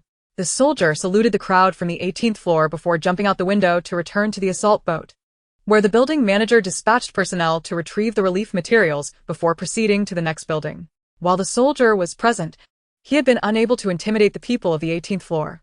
Now, they held their breath, none daring to approach. Once the individuals from the 18th floor collected their supplies and departed, the rest lined up to receive their provisions. Upon returning to the top floor, they closed the iron door, planning to continue their search for supplies. After the commotion, 2 more hours had passed. In recent days, government agencies had deployed the military to gather supplies, not only from commercial districts, but also underwater, likely having received information from meteorological authorities, leading to swift action. The troops escorting the relief boats were severely understaffed, hence the encouragement for the public to assist themselves in searching for materials. The sun suddenly shone down, and though the water temperature was not high, they needed to seize the moment to search for supplies. After some discussion, it was decided that Beibei would stay home to watch the children while the other 4 ventured out to seek materials. As for the items in the corridor, Beibei would take stock and distribute them upon everyone's return. Chapter 32. Diving for supplies with the arrival of relief materials. The residents of the building at least had a glimmer of hope for survival. Wang Dongliang was relieved that he had not acted maliciously earlier. Realizing that a young man from room 1801 was actually a retired Special Forces veteran, such individuals typically had substantial backing, and it was fortunate he had not made an enemy of him. Reflecting on Comrade Zhong's words, Wang Dongliang narrowed his eyes, feeling a twinge of unease about how many times the government's relief supplies would be delivered. According to the announcements, he needed to organize everyone to venture out and salvage supplies, just in case. He had glanced outside earlier, noting the water level beginning to recede. With calm weather and no wind, aside from the government relief boats, there were also rubber dinghies and makeshift vessels attempting to salvage materials. He decisively summoned several cooperative homeowners for a meeting, ultimately deciding to dismantle excess door panels from their homes and bind in used plastic bottles around them to create makeshift rafts. Meanwhile, 3 families from the 18th floor had already set off in their rubber dinghy. To his surprise, many people were floating on the water, using everything from bathtubs to children's inflatable boats, and even a few proper kayaks and assault boats, including a pedal boat from the park. Sitting on their makeshift raft, they envied the kayakers who could travel swiftly and with less risk, but no conflicts had arisen yet, as everyone remained focused on salvaging supplies. The 4 of them paddled their kayak towards the shopping mall they had visited the previous night. The government's military recovery team had not yet reached this area, and perhaps this supermarket would be their last opportunity for zero-cost procurement. The 1st to 8th floors were submerged, and the supplies visible above the water had already been cleared. Their goal was to dive beneath the surface, and this time, Zhou Tingting had brought 2 sets of diving equipment. Familiar with the area, They took only 40 minutes to reach the commercial center, as the water level had dropped significantly since the previous night, by approximately 60 centimeters, making it manageable for them. As they approached the entrance, preparing to crawl inside, a figure suddenly emerged from a window, brandishing a machete and sporting a fierce beard. Get lost. We have requisitioned this place. Oh, so you're claiming territory? Zhou Tingting chuckled. Holding a hammer in one hand, she moved to the other side and smashed two more panes of glass. Tian Ziyong and Lin Shi, quick to catch on, coordinated, with one engaging Yun Yichen's opponent while the other joined Zhou Tingting. Taking her time, Zhou Tingting returned to retrieve the kayak, placing it aside before brandishing a cleaver and hacking at her target inside, prompting a cry of pain from within, indicating someone was hiding. Damn it, that hurt like hell. Old Kong, stop him. Old Kong, frustrated, wondered how his dagger could contend with a formidable machete. Reluctantly, he stood up and attempted to block the incoming strike, instantly suffering a gash on his hand, while one of the assailants clutched a bloody wound on his face, wielding a metal rod in the other hand. You bastard. You dare mar my appearance? Just wait until I catch you. Zhou Tingting laughed heartily. What a coward. If you have the guts, fight me openly instead of hiding in the shadows to ambush. With her cleaver slicing through the air, she leaped through the window. Lin Shi, hiding behind, followed closely after Zhou Anti.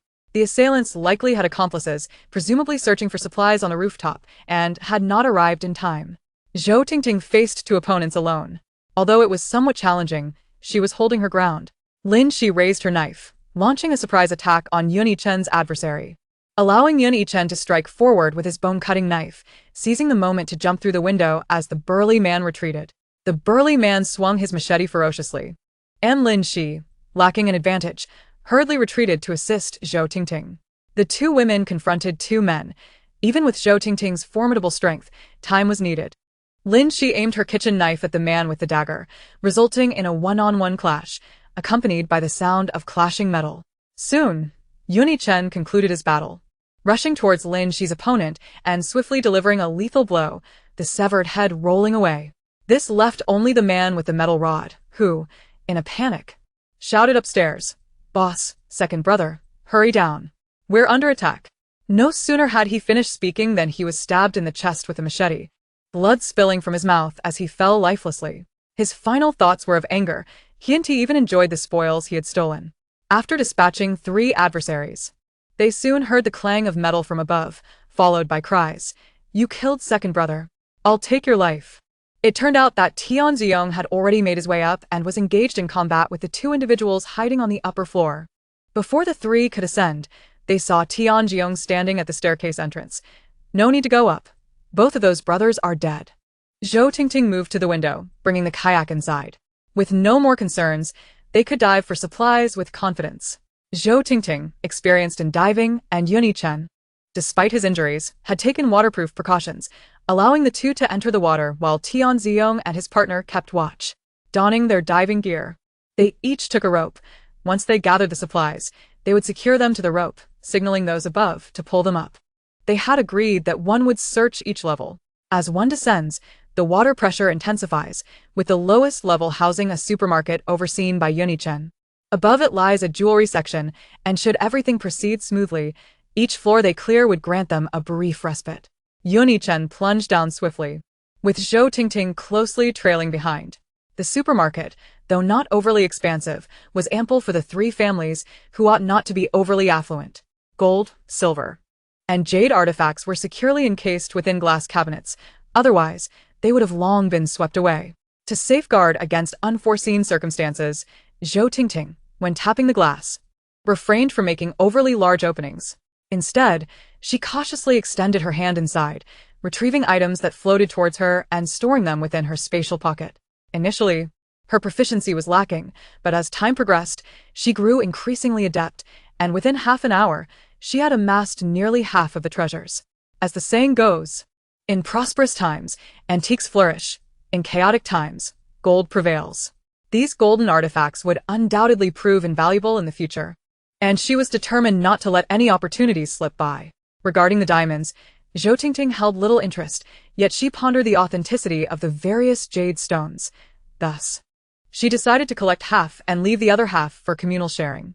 After more than an hour, Zhou Tingting meticulously sorted the various jewels and artifacts she had gathered, placing all fragile items into boxes before sealing them within a snakeskin bag, while the gold pieces were stored separately. To her astonishment, she discovered gold bars and ingots, estimating around 40 to 50 kilograms from 7 or 8 different brand stores, along with over 100 kilograms of assorted gold jewelry. She secured the snakeskin bag with a rope, tightening it with some force, and the individuals above began to hoist it upwards. Their objective for this excursion was primarily the first 2 levels below, with the first level filled with survival supplies and various necessities, while the second level contained hard currency.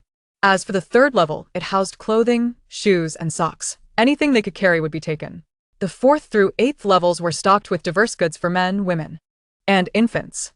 As Zhou Tingting continued her descent, she suddenly noticed the snakeskin bag being pulled upward had come to a halt. Chapter 33. Preventing Future Mishaps. Zhou Tingting's heart raced as she hastily swam upwards. Before she could surface, she caught sight of 2 individuals engaged in combat, with Lin Shi precariously positioned at the water's edge, seemingly restrained by someone. Upon closer inspection, she realized there was no one else present, prompting her to swim swiftly towards the scene. Clambering onto the shore, she removed her diving suit, seized her machete, and dashed towards Lin Shi. Lin Shi was still tightly bound by a rope, caught off guard by a sudden attack, and felt dizzy, had it not been for Tianjiong's timely intervention. She would have plunged into the water at that moment. She had not even caught a glimpse of her assailant, being pinned down, her right hand trapped beneath her. While her left hand struggled to grasp the hand wielding a dagger aimed at her neck, the two engaged in a fierce tug-of-war. Lin Shi felt the blade drawing ever closer, despair flooding her heart, while Tianjiong was entangled and unable to reach her. Suddenly, the pressure on her diminished significantly as the assailant's grip loosened, causing the dagger to clatter to the ground, and the individual atop her was thrown off. Lin Shi rose, still clutching the rope, tears streaming down her face as she turned. "Aunt Zhou." Zhou Tingting, without pausing for words, sprinted towards Tianjiong. The attacker was brandishing a large axe in one hand, while the other clutched a glimmering dagger. Tianjiong matched him in combat, the struggle growing intense.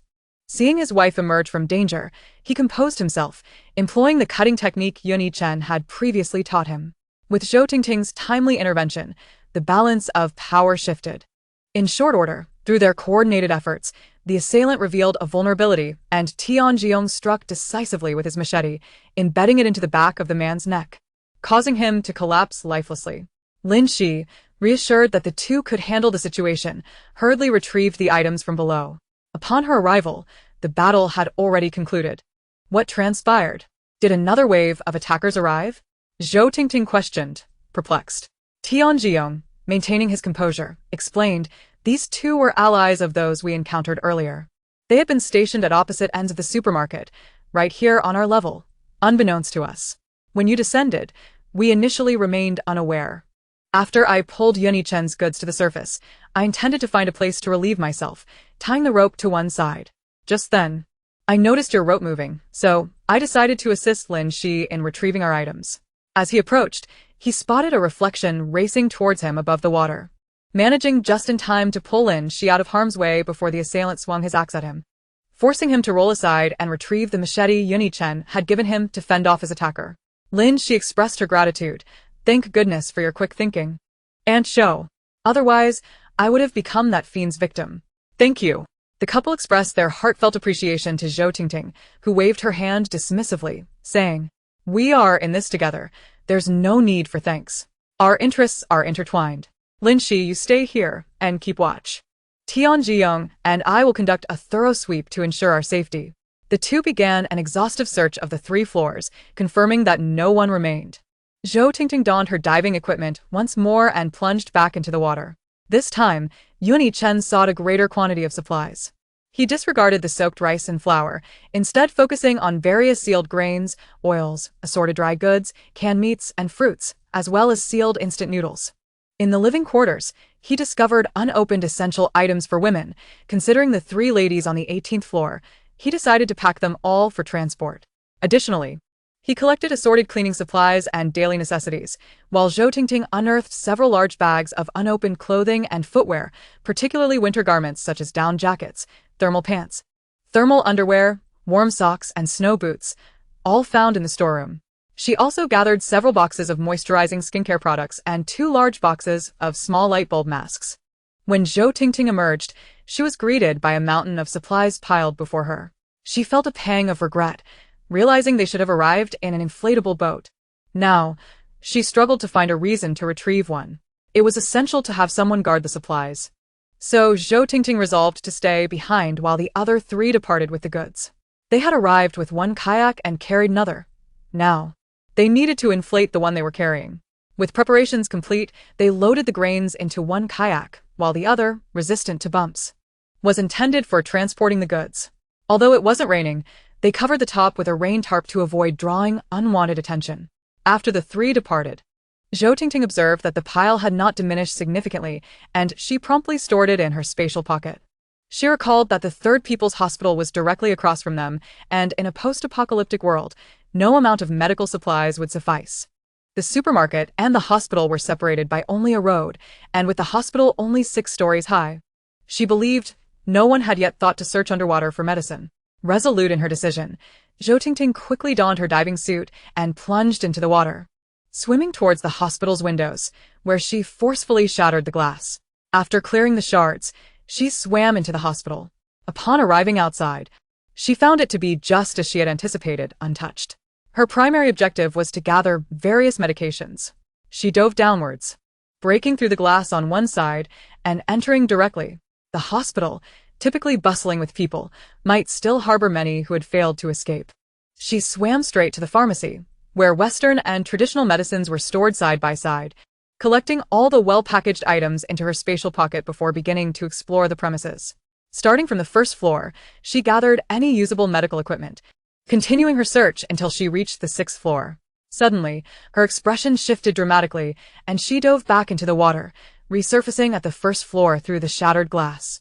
On the 6th floor, the bodies that had swelled with water included patients, doctors, nurses, and family members, creating a scene reminiscent of hell on earth, utterly harrowing. Many bore varying degrees of wounds, some having been killed, others drowned, their expressions a grim testament to the sheer number of lives lost, leaving a profound impact on her. Zhou Tingting, having returned to the mall, removed her diving gear and could no longer contain herself, squatting to retch in a corner. After retrieving a cup of hot drink from her space, she took several sips to quell the nausea. Calculating the time, nearly 2 hours had passed, barring any mishaps. They should be arriving shortly. Concealed in the shadows, she gazed at the distant water surface and indeed saw several individuals approaching in kayaks. However, something seemed amiss as she noticed that someone had fixated on her kayak, with 2 others stealthily following behind. An amusing turn of events unfolded when the young men in the kayak veered sharply, resembling someone walking a dog, and quickly vanished behind a building that revealed only a portion of its rooftop. The pursuers hastily paddled after them, while the 3 young men emerged from another area, swiftly rowing in the opposite direction of the commerce city. By the time the pursuers reappeared, the trio had already concealed themselves among the residential buildings. Zhou Tingting smirked. These young men, relying on their strength, evidently preferred not to commit murder in broad daylight, leading their pursuers to a secluded spot for a more discreet resolution. On the surface, the 2 kayaks appeared unremarkable, but from a height, sunlight glinted off the blades they bore, revealing a subtle threat. In this post-apocalyptic world, one must not lose their essence, yet strict adherence to dogma is unwise. The belief that one can remain unscathed as long as they do not provoke others is naive. Should someone threaten you, you must respond decisively.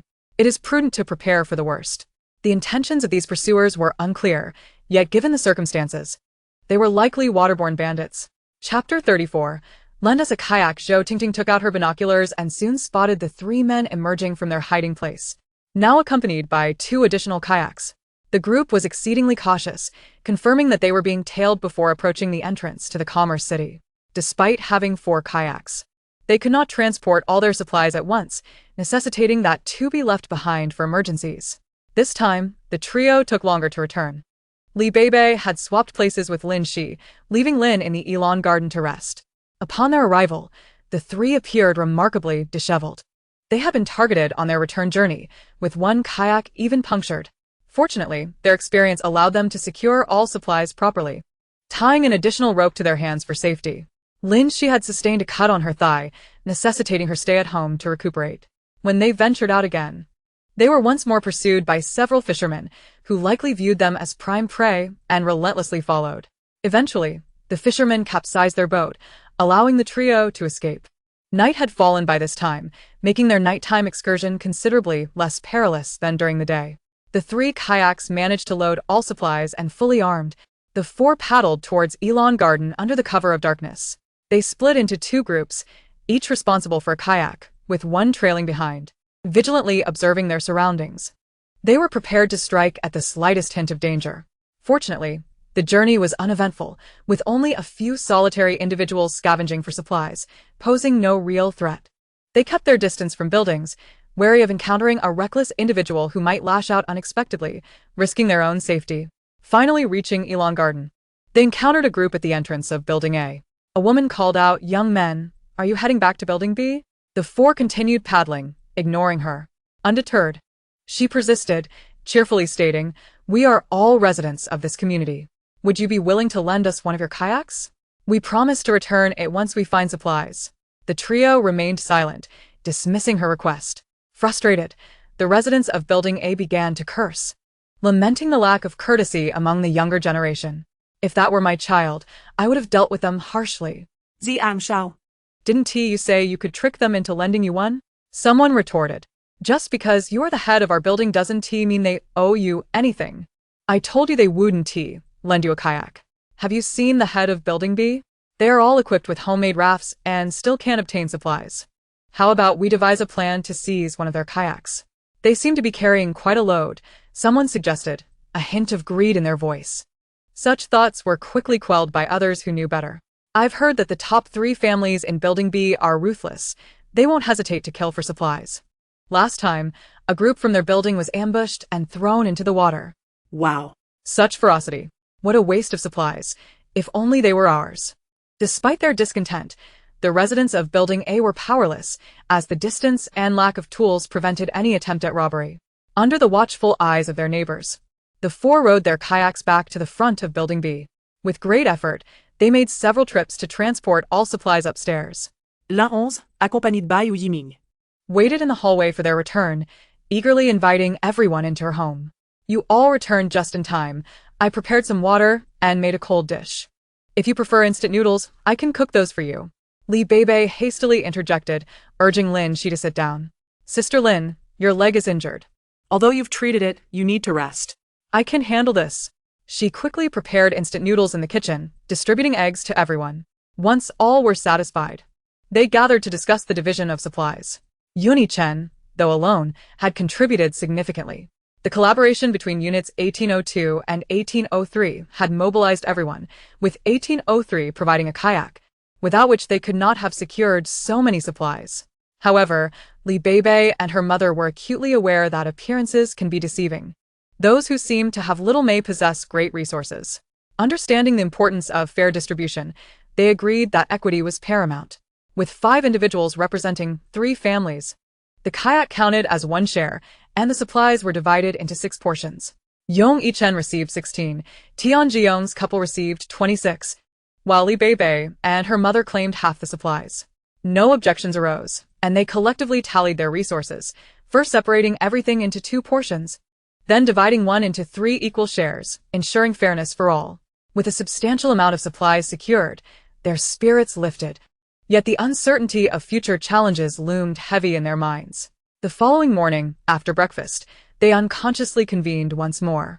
Last night, Beibei and her mother had inspected their space again, which had expanded significantly due to the newly added jade and emerald.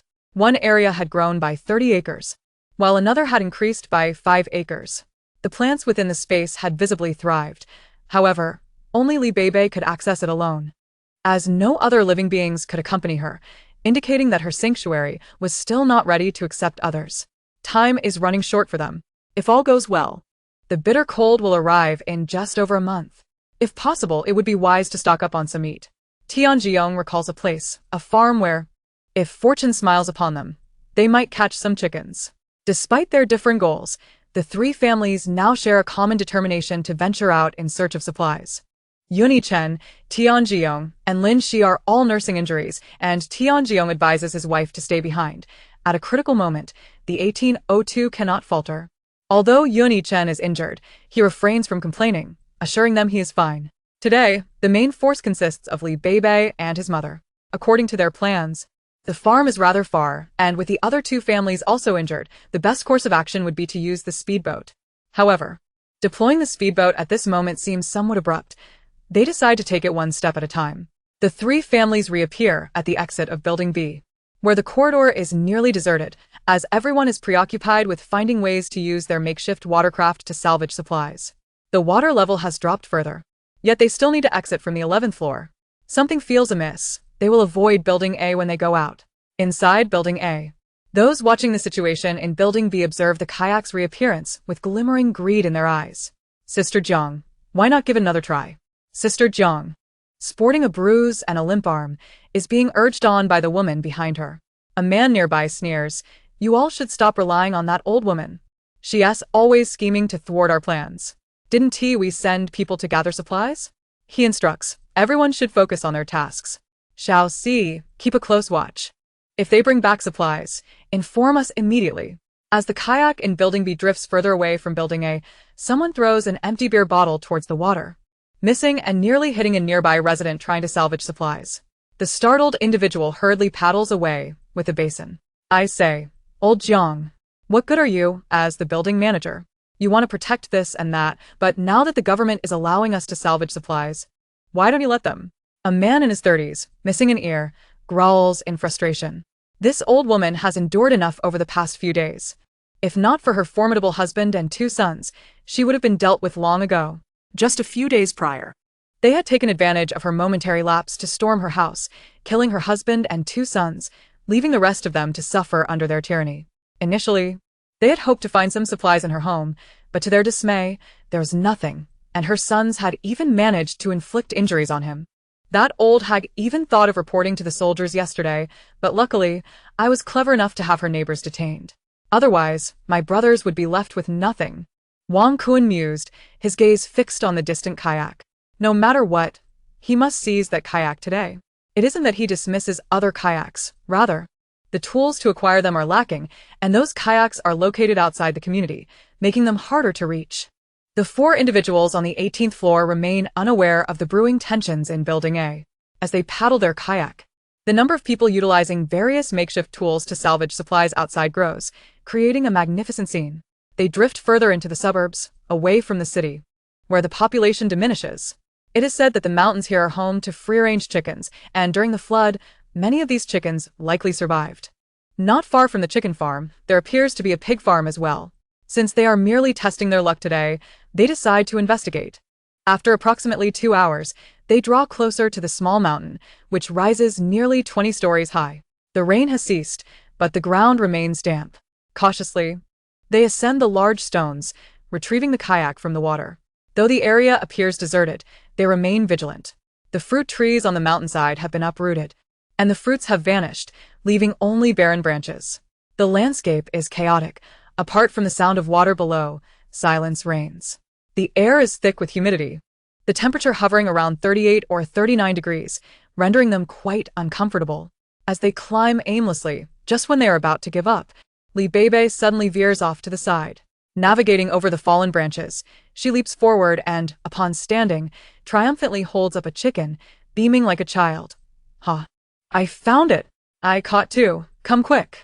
The other three rush over, excitement radiating from each of them. It has been 2 months since anyone has enjoyed fresh chicken. Now they can feast on braised chicken, spicy wings, and poached chicken. "Quick, let us see if there are more." Zhou Tingting eagerly approaches, scanning the area. indeed. Not far off, perhaps sheltered by trees uprooted by the wind, a group of chickens huddles together. Tianziong is overwhelmed with joy, tears streaming down his cheeks. Wow. We've struck gold. We can have chicken every day now. Yun Yichen smirks slightly. Such days amidst the apocalypse are not so bad after all. Li Beibei grins mischievously. "Brother Tian, take it easy. These are free-range chickens.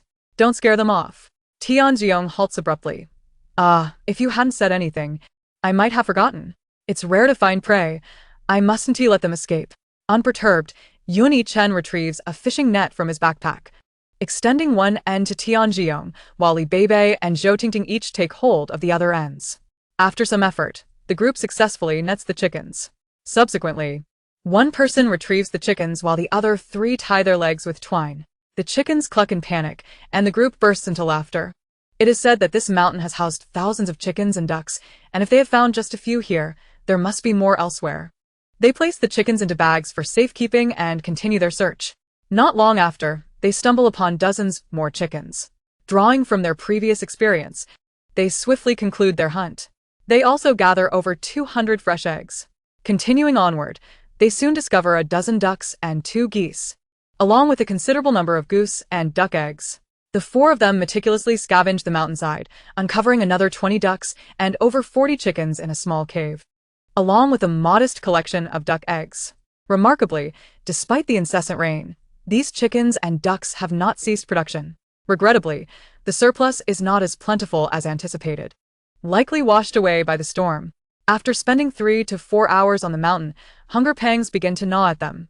With abundant provisions gathered, Yuni-chen, though seldom verbose, is a man of action. He arranges several large stones into a tripod and, having found a pile of dry grass in the cave, gathers some kindling to start a fire.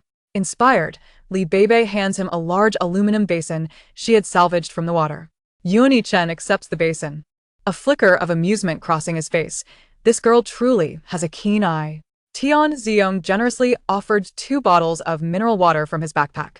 Had he not salvaged a substantial amount of supplies yesterday, he would have been distressed by hunger.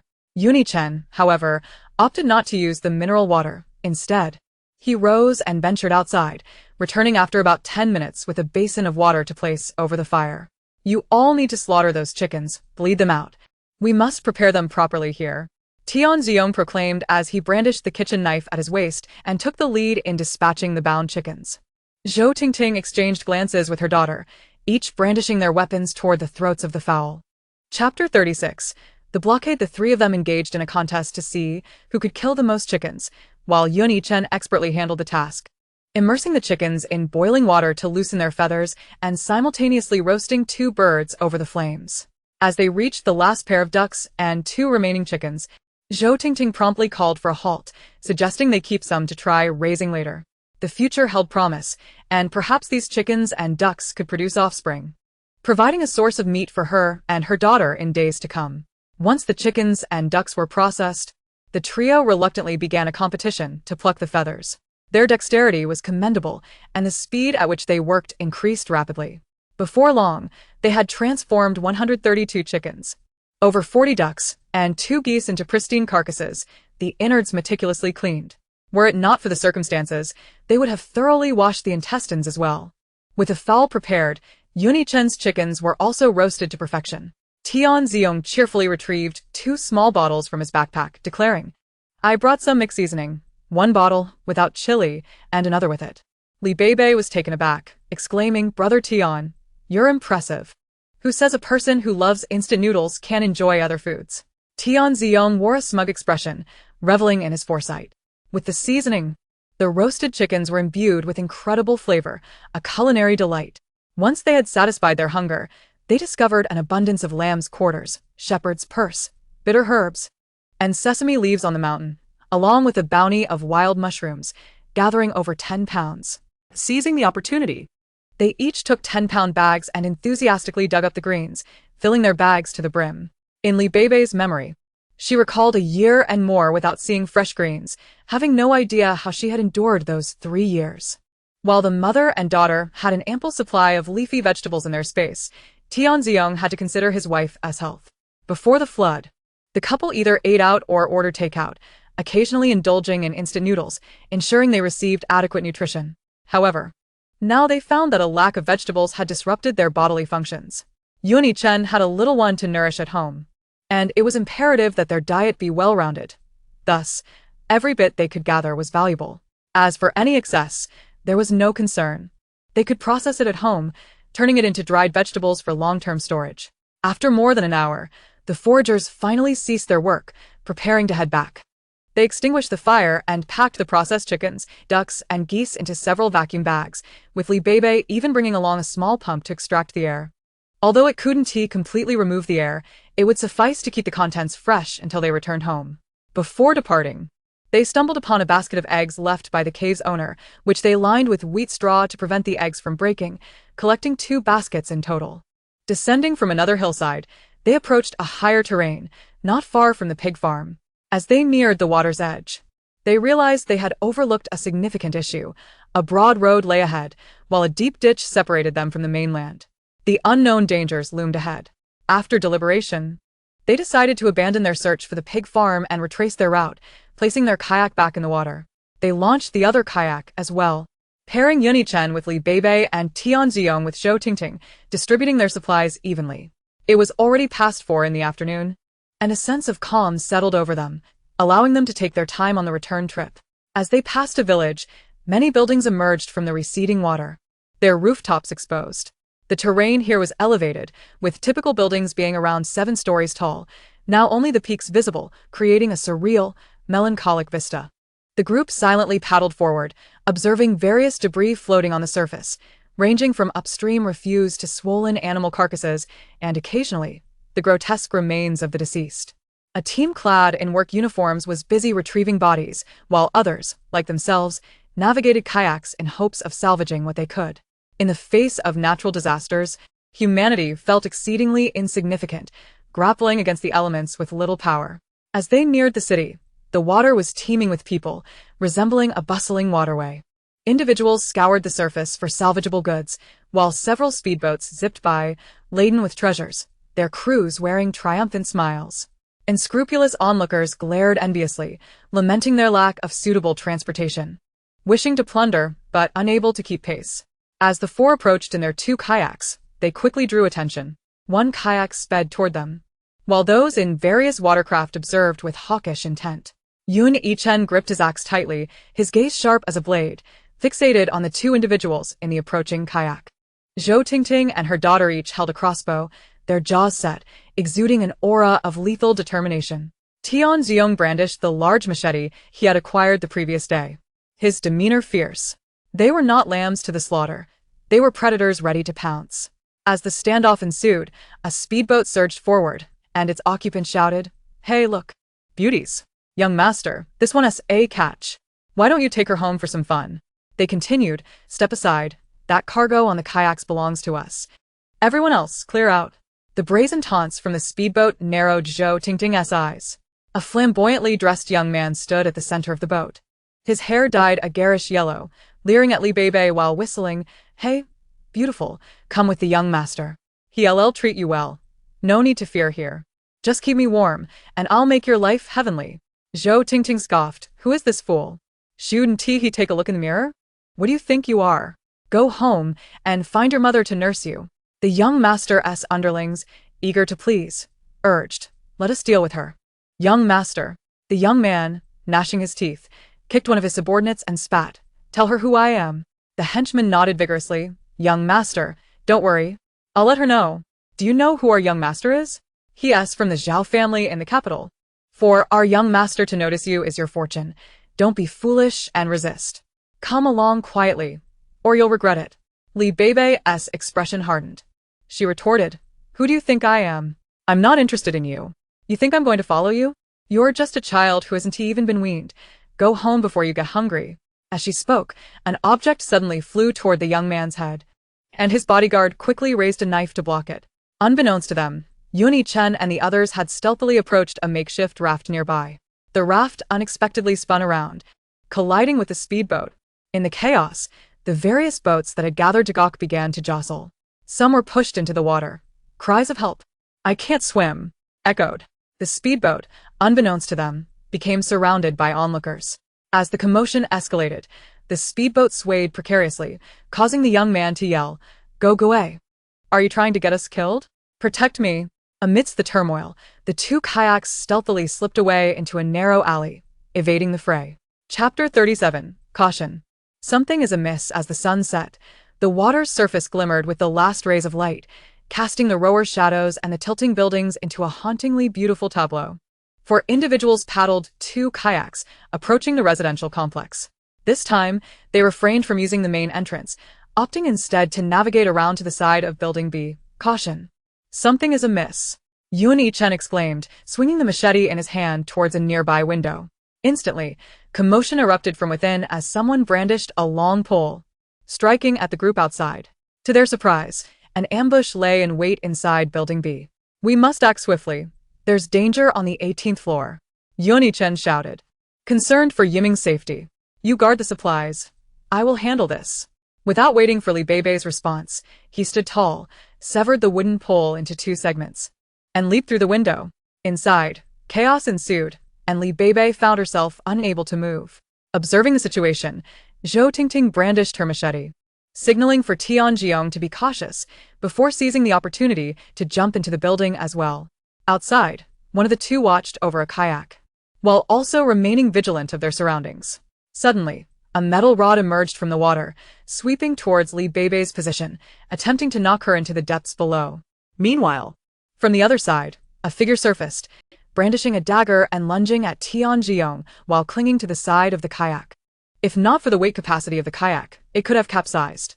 Both Tianjiong and Li Beibei reacted swiftly, evading the attacks. Li Beibei drew her crossbow and shot an arrow into the water with fierce precision. Crimson liquid blossoming from the side of the kayak as a bubble erupted to reveal a head. She swiftly pulled the head closer, blood gushing from the wound before the victim could utter a sound, extinguishing their breath. Simultaneously, Tianjiong, while dodging, seized the kitchen knife and struck down towards the head. The individual attempted to evade, but was no match for Tianjiong's speed. The blade severed the right side of the head, slicing through skin and ear, blood splattering across the face. A final blow from Tianjiong ensured the victim's demise. The hidden assailants beneath the water, now terrified, retreated hastily along the building's edge. The brutality of the two was witnessed by nearby residents, leaving them horrified. Having survived previous chaos in the building, witnessing such a ruthless display was unprecedented. As the commotion subsided, and half an hour later, Yuni-chen and Zhou Tingting emerged at the window, both displaying varying degrees of injury. "Mom, are you hurt? Is it serious?" Li Beibei's heart tightened with worry. "It's nothing, don't fret. Just some superficial wounds. The water level has receded a bit, so be careful while passing items." The water was now a meter away from the balcony, making it challenging to hand things over.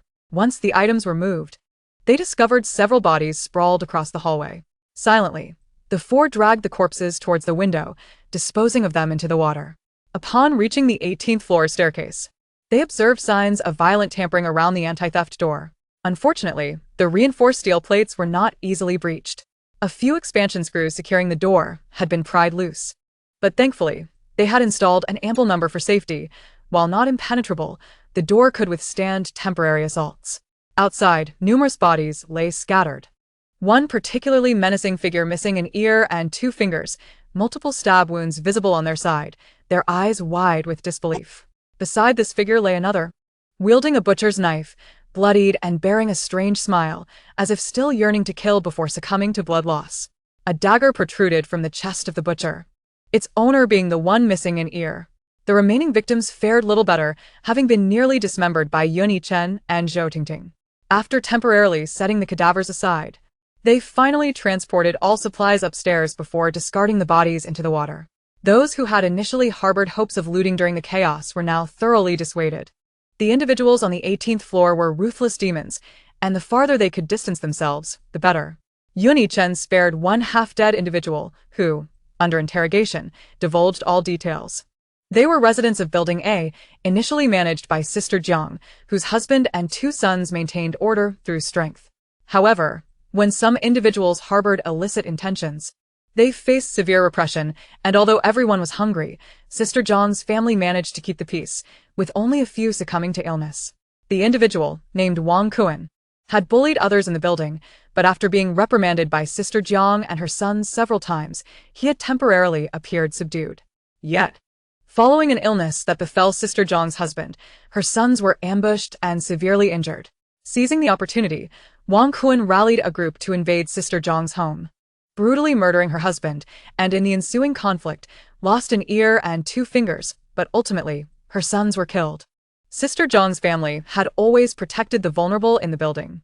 Wang Kuan, seeking to eliminate her family to assert his dominance, had also targeted several others with whom he had grievances.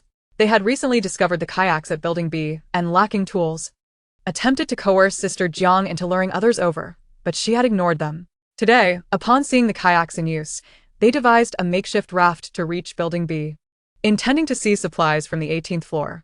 However, Wang Kuan was met with death at the hands of his enemies. The remaining members, finding themselves unable to breach the 18th floor, planned to ambush the kayaks upon their return, eliminating witnesses. They had stationed individuals at the entrances, but, to their dismay, they were outmatched by just 4 individuals and met with a counterattack. After the confession, Tian Ziong swiftly executed the man, dragging his body into the water. Those who dared to invade the 18th floor during its moment of vulnerability met a just fate.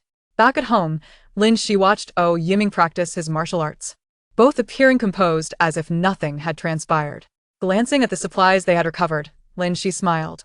Finally, we have fresh chicken. And Zhou, I want fried chicken wings and pepper salt chicken steak. Zhou Tingting readily agreed. No problem, I'll prepare it shortly. However, you all can't afford to rest yet. Let Beibei fetch the vacuum packing machine. We must quickly package these chickens, ducks, and geese. Oh dear, with this heat, vacuum packaging won't last long. Li Beibei shot her a sideways glance. We have a generator at home. We can store the gasoline we can't consume in the fridge. Chapter 38. Salvaging the assault boat. Li Beibei, you truly are my goddess. You even have this equipment. Why didn't you mention it earlier? Lin Shi inquired, puzzled. Are you foolish? That generator requires gasoline. Once it's started, can you handle it? Tian Ziong quickly clarified for his wife. Just to be clear, the 2 gentlemen need to figure out how to install the generator, but you mustn't use the electricity without accounting for it. Although the 3 families shared a harmonious relationship, she remembered the age-old adage about debts of gratitude and enmity. It was essential to maintain clarity in transactions to avoid misunderstandings. The primary concern was the high price of gasoline, and both mother and daughter had storage space, keeping most items preserved and safe from spoilage. Now that the 3 families were working together to salvage supplies, they could also stock up on gasoline and diesel. Thus, they divided tasks, with the 2 men installing the generator, ensuring all 3 families would have access to power. The rain has ceased, and without the hindrance of mist, the house is illuminated, revealing the surroundings. 3 families have drawn their thick curtains. Zhou Tingting busies herself preparing dinner while Li Beibei retrieves a vacuum sealer and bags from the versatile storage room, with the injured Lin Shi assisting. They begin by chopping off the necks of chickens, ducks, and geese, separating their legs, and classifying the chicken and duck feet. This meticulous preparation proves advantageous when creating culinary delights. Xiao Yiming is not idle either, indulging in snacks. Li Beibei has specially gathered some decayed wood with fungal spores, hoping to experiment with growing them upon her return. Zhou Tingting has allowed the dough to rise, preparing to make buns for everyone. After washing and blanching the porcelain in boiling water, she cools and finely chops it, along with ginger, garlic, and the soaked sweet potato vermicelli. The scrambled eggs are also diced, and the filling is mixed thoroughly before seasoning with aromatic oil. Once the dough has risen, she rolls out the pieces to form buns, which are then steamed to perfection. Zhou Tingting has prepared a delightful chicken and mushroom stew, with the mushrooms having been confirmed edible by Yuni Chen before being picked. Li Beibei has also created a bitter vegetable salad and various spicy duck dishes, duck heads, necks, wings, and hearts, and stir-fried wood ear mushrooms with eggs. Although the variety is modest, the quantity is substantial. Li Beibei and Lin Shi work swiftly, finishing their tasks and assisting Zhou Tingting. Xiao Yiming, drawn by the enticing aromas from the kitchen, occasionally glances in. 2 hours later, the 5 adults and 1 child gather around the dining table, where Yuni Chen has brought a bottle of white wine and a bottle of red wine from his home. Tian Diong, having shared in the bounty with everyone over the past few days, cheerfully declares he will host the next meal. Li Beibei, attentive to the children's feelings, offers Xiao Yiming a bottle of children's milk. They eat and drink together, raising their glasses in celebration of such fortunate days, unaware of how long this bliss may last. By the time everyone finishes and returns home, 3 hours have elapsed. The 5,000-watt generator proves sufficient, and the refrigerator is operational, as the 3 families busily store the meat. As for the vegetables collected, whoever is home will clean and prepare them for drying in the sun. To ensure the generator can be utilized long-term, they plan to venture out the following day to find a specialized store selling water sports equipment, aiming to acquire an inflatable boat. And their second objective is to procure fuel from a gas station. Yuni Chen and Tian Jiong, armed with tools, reinforced the explosion-proof door in the corridor. instilling a sense of security among them. Their exploits today have made them well known. The residents of the 30-plus buildings in Elon Court quickly learned to avoid the 3 households on the 18th floor of Building B in Area C. For to provoke them is to invite peril. At 6 in the morning, the mother and daughter finish breakfast and step outside. Today, Lin Shi remains at the base, keeping watch, while Xiao Yiming undertakes various training exercises at home. Despite his youth, the harsh reality of their escape demands vigilance. A moment's inattention could be fatal. They continue to use a single kayak, with the other 2 stowed in their backpacks, prepared for any eventuality. Their first destination is a street lined with sporting goods stores, where several outlets for sports and water equipment reside on the ground floor, boasting a considerable size. They hope to find inflatable boats, assuming they haven't been salvaged yet. As they set out, the mother and daughter each fill a flask with water, diluted with spring water, for the journey ahead. Knowing the distance is considerable, they recognize the need to replenish their energy. Though it's still early, the number of people venturing out to salvage goods has increased.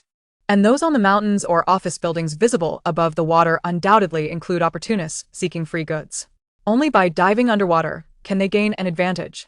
Today's water level has receded again, and the streets are a chaotic mix of watercraft, often clashing for supremacy. Before the disaster, a drive to the commercial street took less than 20 minutes. Now, navigating by kayak involves avoiding those attempting to seize the vessel and being wary of individuals with malicious intent. The journey is notably arduous. Were it not for the patrolling security teams, they might have encountered far worse fates. Yet, given the sudden nature of the disaster, police presence is severely lacking, and it takes a long time for a patrol boat to appear. Those with ill intentions seize the opportunity to strike as soon as the patrols depart. After evading various threats, they finally arrive at the commercial center. Over an hour later, the area is part of the old town, with low-rise buildings, most submerged beneath the water, leaving little more than passers-by. For safety, the men stay with the kayak while Beibei and her mother don diving gear to search below. They tie long ropes around their waists and swiftly plunge into the depths. Based on their memories, they believe the target location is in this vicinity.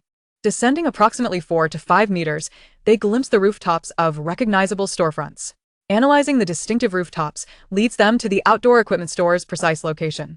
Continuing their descent, they find the first shop, which appears to have been mostly cleared out, perhaps due to foresight on the part of the owners.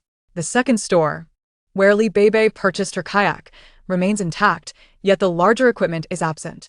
They gather up the remaining items and proceed to the next establishment. The third store fares better, featuring both inflatable boats and kayaks, conveniently located near Haohua Park, where test drives are conducted. The mother and daughter shatter the glass to access the display area, discovering that the inflatable boats have been moved. Only 2 remain, one 3 meters long, accommodating 4 to 5 people, and another 8 meters for 7 to 8 individuals. After some deliberation, they decide to secure the 3-meter inflatable boat in their storage, along with a substantial selection of accessories. The outboard motor and external fuel tanks are not immediately visible, but after an extensive search, they find various models of engines and fuel tanks in a locked storage room. After packing the inflatable boat and its accompanying gear, they tie the rope to the boat and, after a brief wait, successfully haul it up. This storage area contains a wealth of items, all of which they collect. With their first target accomplished, they notice government salvage boats approaching as they exit the store. It's best to avoid a confrontation. Upon swimming out, they spot others in diving gear, making their way toward them. Chapter 39. The taboo of pregnancy and childbirth in times of disaster. The 2 quickly swim to the surface, where they see Yun Yichen and Tian Ziong have already installed the engine on the inflatable boat and are ready to depart. The kayak has been secured, and as the mother and daughter are pulled ashore, Li Beibei urges, "Hurry. It feels like there are dogs chasing us." The inflatable boat starts slowly, fluctuating in speed. Zhou Tingting explains to the confused daughter and Tian Ziong that the new engine requires a break-in period, and they soon come to understand. As long as they don't have to exert themselves, they can take it slow. At this pace, it will take at least half an hour to reach the first gas station. The number of people they encounter dwindles, as those with professional equipment are still few. Moreover, the gas station lies some distance from residential areas. The engine gradually breaks in, and by the time they reach the gas station, an hour has passed. Yun Yichen and Tian Ziong don their diving gear and prepare to descend, while the mother and daughter find a building to hide in.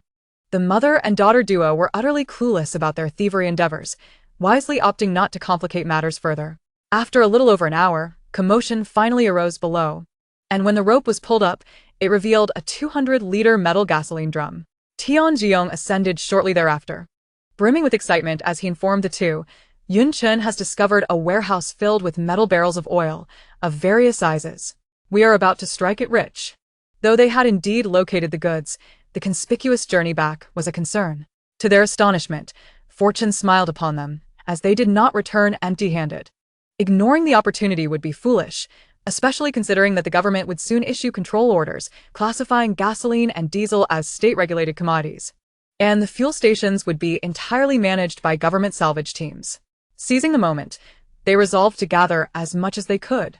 Soon, 20 barrels of gasoline and 15 barrels of diesel were pulled up, along with approximately 30 to 40 barrels of various specifications of motor oil.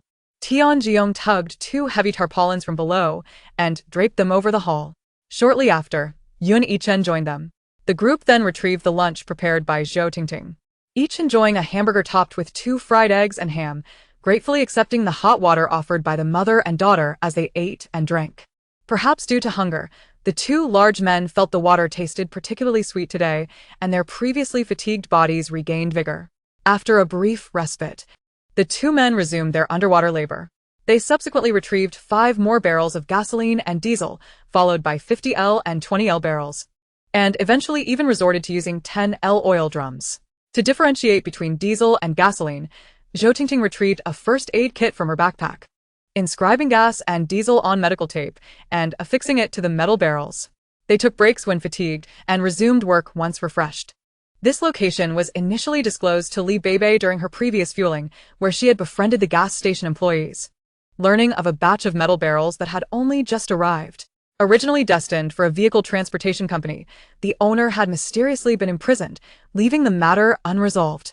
When they had utilized all the barrels available, the group was left dumbfounded. With such a substantial load to transport back, it was undeniably conspicuous. Outside, a hint of chill lingered in the air, the sun not as bright or warm as the day before. They decided to wait until nightfall to transport the 3 kayaks using the motorboat, stealthily entering their community without engine noise as they neared home. They planned to divide the supplies into 6 trips to ensure everything could be brought back. The unpleasant odor from the water was rather unbearable. Yet they paid it little mind, sitting in the motorboat, soaking up the sun while strategizing their future nocturnal excursions to avoid attracting unwanted attention.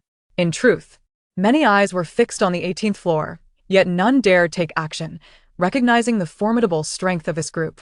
Presently, they could still collect supplies from the water for survival, but should the water levels rapidly decline one day, bringing forth disease, the inhabitants of the 18th floor would have to remain indoors, cautiously navigating their days in search of safety. The bitter cold was approaching, and with it, temperatures would plummet. Even with a fire pit, the cold would seep into their bones. Thus, their next objective would be to seek out fireplace equipment. Although they possessed water heating devices, using too many would create an imbalance among the 3 families, even if they shared a good rapport. Once they secured fireplace equipment, they would require heating materials. And while others scrambled to fill their bellies and seek supplies, they would need to prepare in advance for the next steps. Consequently, Zhou Tingting deliberately broached the topic. Alas, the world is beset by disasters. Who knows what else will follow this deluge? If it unfolds as described in apocalyptic tales, floods, harsh winters, sweltering heat, and other calamities such as ashfall and acid rain, how are we to survive? Tianjiong, a cheerful soul, waved his hand dismissively, grinning. Andy, let us take it one step at a time. Who knows what will happen? We are not prophets. Yet Yun Yichen furrowed his brow thoughtfully, acknowledging. Auntie raises a valid point. Just yesterday, I browsed news on my phone and read about extreme cold in some areas, with temperatures plummeting to over -90 degrees, resulting in numerous fatalities. Other locations are suffering extreme heat, with temperatures soaring to 60 degrees, leading to heatstroke for many. The conversation grew somber, yet remained deeply relevant. Yun Yichen pressed on. Recently, volcanic eruptions have ravaged small nations, ash clouds spreading far and wide, followed by acid rain, effectively decimating entire countries.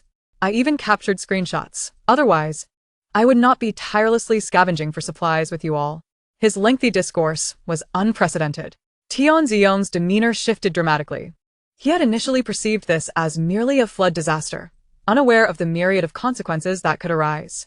In an instant, his scalp prickled with anxiety. Could it be? Our summer nation is vast and resource-rich. Even in the face of disaster, surely the government would devise means to assist us. Beibei stared at Tianjiong as if he were a fool. Brother Tian, the entire Green Star is afflicted. Do you truly believe that if assistance were possible, the authorities would leave the populace to fend for themselves? Tianjiong's face paled, his heart heavy with foreboding. If that were the case, the days of suffering were yet to come. He and his wife were in the midst of planning for a baby, hoping to welcome their own child within the next year or two. Should circumstances unfold this way, their plans would inevitably be delayed. Zhou Tingting recalled her earlier conversation with Lin Shi, who mentioned the couple's intentions to conceive, and felt a pang of sympathy. Should they find themselves expecting, it would be akin to sentencing themselves to death. At that time, there would be no hospitals, no doctors. Giving birth during such catastrophic years was a grave taboo. However, this was beyond their control. If Tianjiong truly cared for his wife, he would weigh his options. As they prepared to dive again, they could search for family planning supplies, as those materials would undoubtedly become scarce. Finally, as darkness fell, the waterway devoid of passers-by. The group inflated the kayaks and loaded the barrels of gasoline and diesel onto the motorboat and kayaks respectively. The remaining supplies were securely covered with tarps, ensuring that under the cloak of night, no one would discover their hidden treasures. Yun Yichen piloted the motorboat, while the other three each took a kayak, gliding slowly toward Elon Garden. Chapter 40. Blackie dragging the excessively heavy cargo, even taking the most direct route.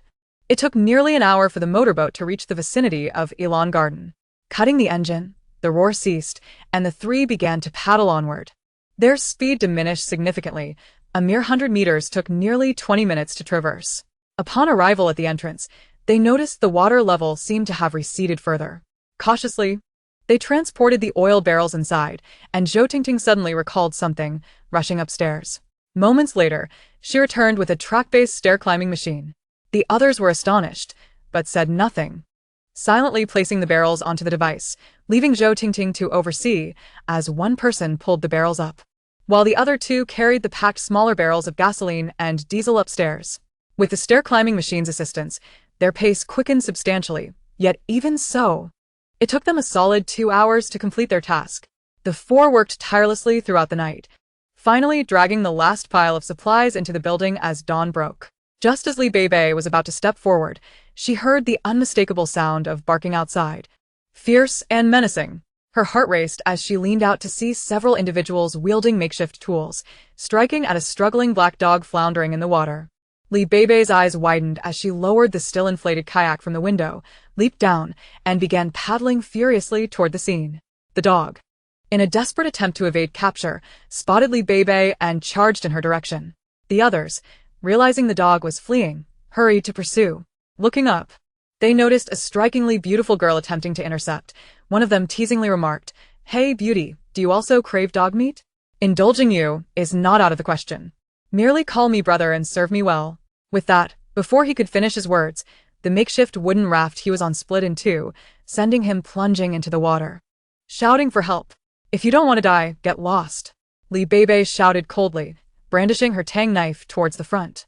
The others, disregarding the unfortunate soul in the water, turned away. Although the promised dog meat was lost, preserving their lives took precedence. They paddled away, tails tucked between their legs. Beibei's gaze softened as she looked at the emaciated black dog. She lifted it and placed it behind her as they entered the building. The black dog shook off its wet fur, and despite its extreme thinness, there was a spark of human-like joy in its eyes. "Silly dog, how did you not drown? From now on, your name shall be Heizi." Observing the various scars on Heizi's body, Beibei felt a pang of sympathy but coldly commanded, "Do you understand human speech? Climb to the top floor." Heizi regarded the woman with surprise, affection, and a hint of helplessness. The pooper-scooper remained stubborn yet soft-hearted. Nodding, Heizi eagerly ascended the stairs. Zhou Tingting, coming down, was puzzled. "Darling, this dog understands human speech. It seems to have been abandoned by its family." Beibei smiled. "Yes, but from now on, it will be part of our family." Zhou Tingting readily agreed. Though the dog appeared scruffy, its intelligence was evident. and having it around would alleviate loneliness during the winter months. Once everything was moved in, Heisey followed into the hallway and paused, waiting for Beibei. You silly dog. Why don't you ask which house we belong to? Beibei remarca disdainfully. The last house we visited is ours. Heisey promptly dashed to room 1803. Yiming, assisting at the door, was curious. Sister Beibei, is this the little dog you just rescued? It's so clever. Can it play with me? Beibei laughed. Little Yiming. Look at it, so dirty and smelly. Aren't you disgusted? Yiming, still possessing a child's compassion, replied, Sister, the dog is so pitiful. It's not ugly, look how thin it is.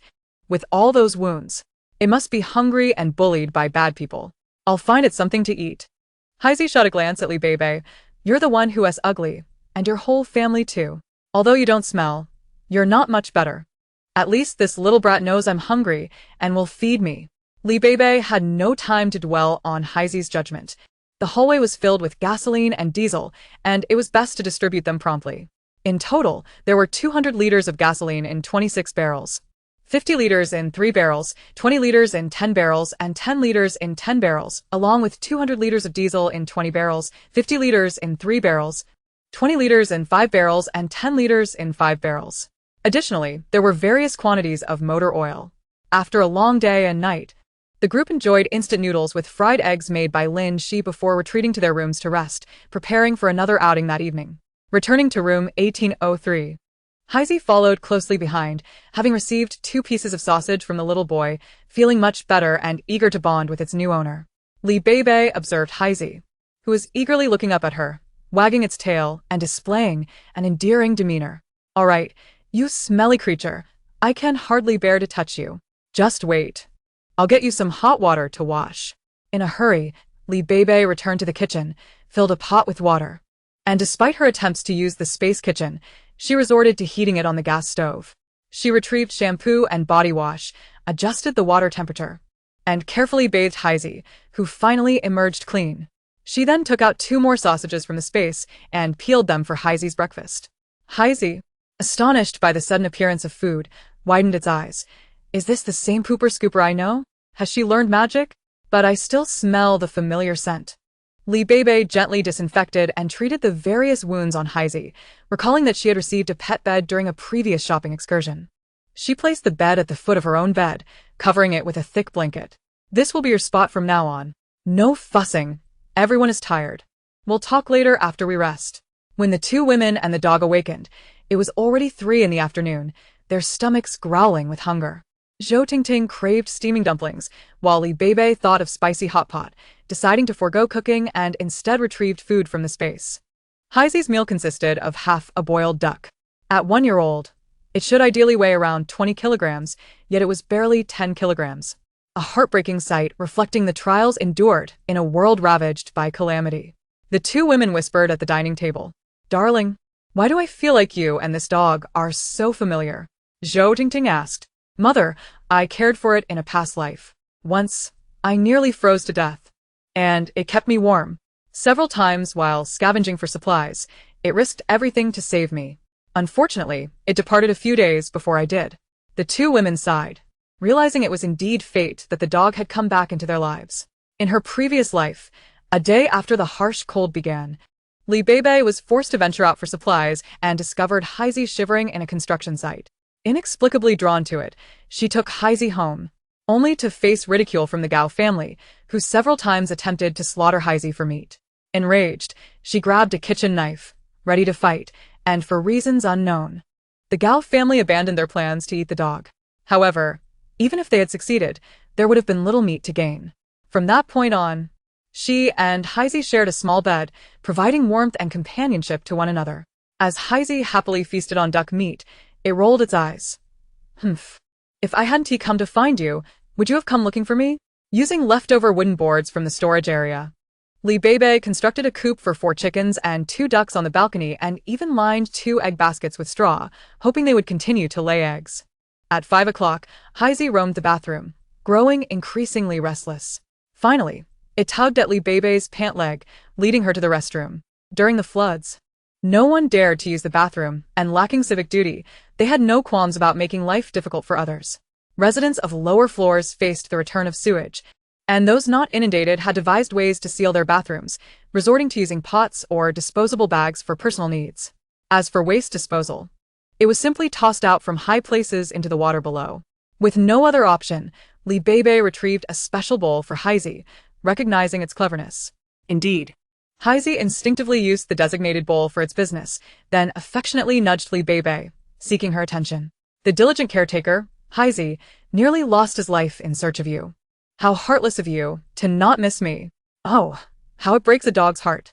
Zhou Tingting found it quite amusing to see Heizi continually nuzzling against Beibei. And while affectionately stroking his fur, she jested, Heizi, be cautious. Your mother has a temper. She might give you a whack on the head. Heizi rolled his eyes, huffing. Mama would never strike me without cause. After a playful interlude, Beibei instructed him, in a little while, your mother and grandmother will be heading out.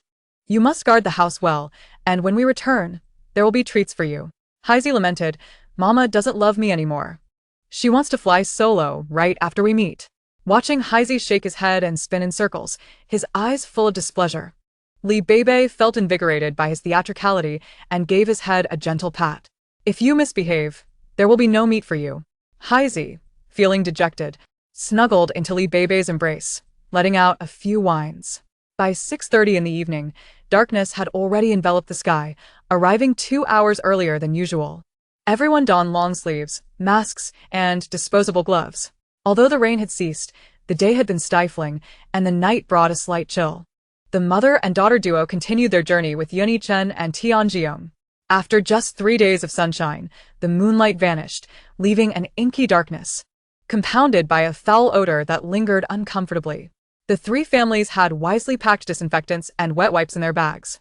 The water was tainted, and given the current situation, time was of the essence. Otherwise, the quality would worsen in a few days. They quietly navigated the speedboat out of the community. Yunyi Chen started the engine. Their destination was a factory in the suburbs specializing in the production of fireplaces. This two-story building, if not swept away, would provide comfort during the harsh winter months. After more than an hour, they arrived at a vast body of water. Without the calculated distance and the visible high-rise buildings as landmarks, they would have struggled to find their way.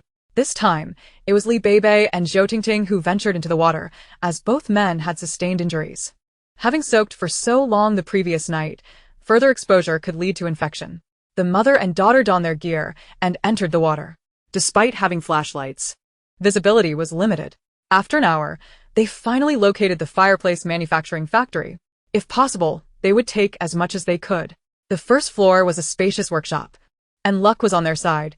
There were a dozen finished fireplaces, over a dozen semi-finished ones, and hundreds of accompanying chimneys.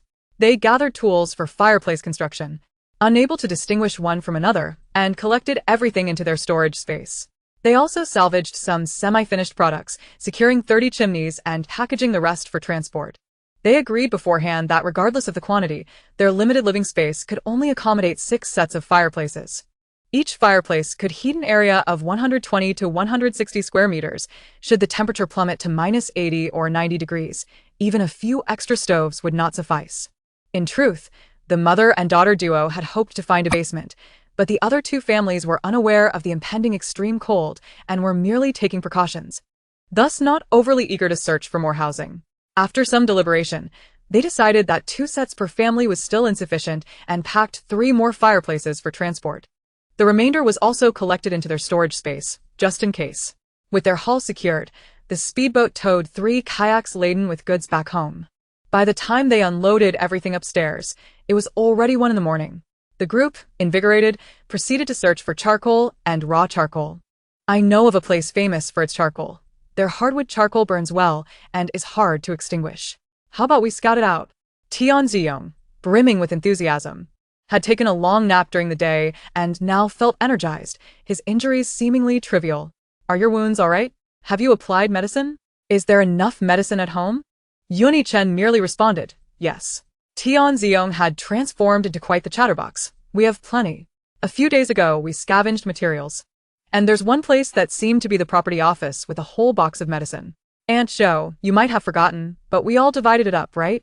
That box contained all sorts of everyday medications, including Yunnan Baiyao, plenty of antibiotics, cold medicine, various stomach medicines, and pain relievers. Just as they were about to set off again, Heisey suddenly dashed over, biting Li Beibei's pant leg. In Chapter 42, Epidemic, Heisey protested, "You left me at home again. I refuse to stay behind. I want to go with you." Li Beibei, tugged by Heisey, intuitively understood his plea. Though she feared for his safety and wanted to protect him. Softening, she placed Heisey into her backpack, and the others said nothing as they quietly exited Building B. Although the night was devoid of prying eyes, danger lurked everywhere on the water.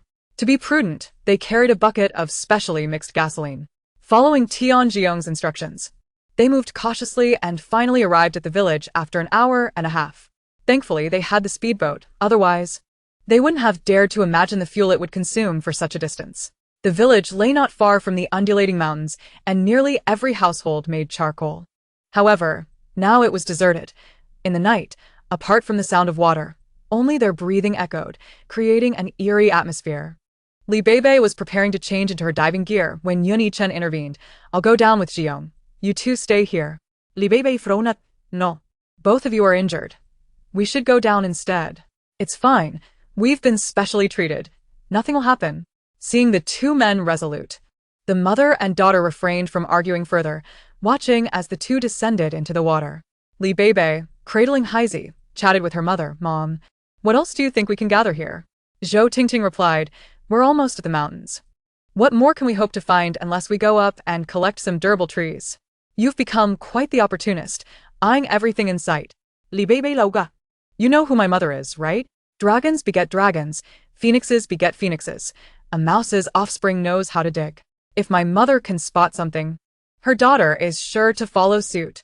Reflecting on the wild vegetables they'd gathered a couple of days prior and the bags of soil they had unearthed in the mountains, Li Beibei contemplated planting some vegetables on the balcony. Heisey, enjoying the affectionate strokes from his caretaker while savoring the chicken feet she had offered, contentedly grunted. "Good thing I returned in time. Otherwise, where would I find such refreshing water? I feel stronger already." Suddenly, Heisey lifted his head and let out a couple of yips. The rope submerged in the water was moving. The mother and daughter pulled on the rope, and soon Yun Yichen surfaced, holding 2 large bags of charcoal, which he placed onto another floating kayak before diving back under. Finding a substantial quantity of dry charcoal was nearly impossible now, and once home, they would need to spread it out to dry quickly, otherwise they would have to roast and dry it by the fire. With about a month remaining before the cold wave hit, they should have enough time. Yun Yichen and Tianjiong worked swiftly, discovering a storage room that contained relatively dry charcoal. Inside were over 1,000 pounds, which should dry out in 2 to 3 days. In addition to the bags they had brought, they filled well-packaged corrugated boxes with over 1,000 pounds of charcoal. Based on past experience, the extreme cold could last nearly a year, and the 3 families would conservatively need around 40 to 50,000 pounds of charcoal. Currently, most households using charcoal did so for commercial purposes, typically generating dozens of pounds a day, making it difficult to find in barbecue shops, which was precisely why they had chosen this location.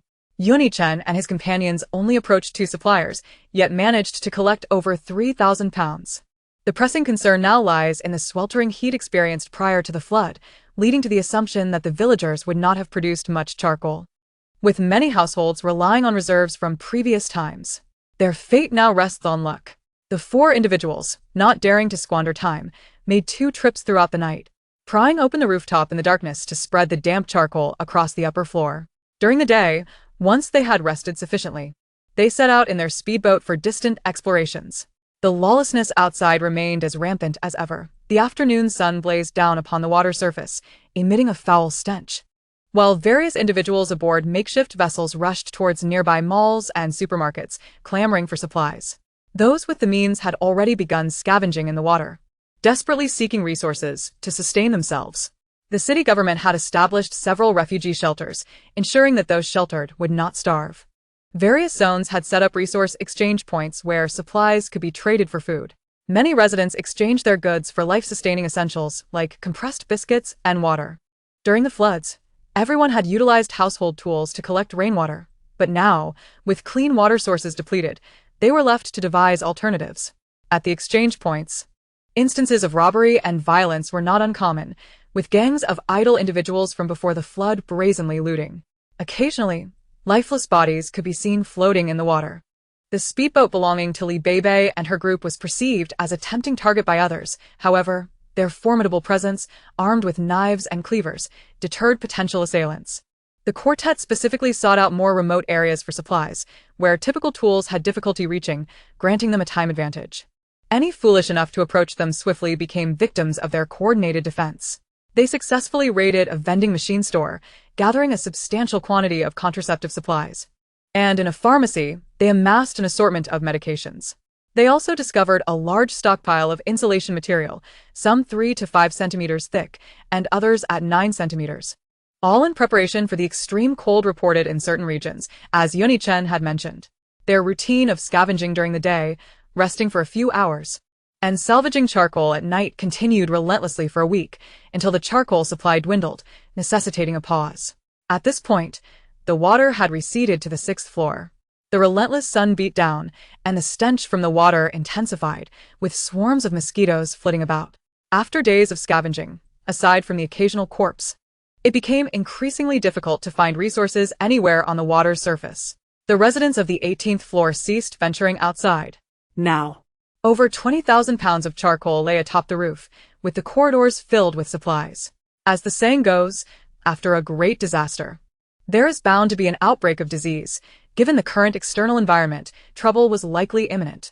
After dividing the supplies among 3 families, they found themselves with a fair stock of medications, antiviral syrups, Guxiang Jingqi liquid, Inhua cold powder, ibuprofen, and winter honeysuckle syrup, all kept by their bedsides.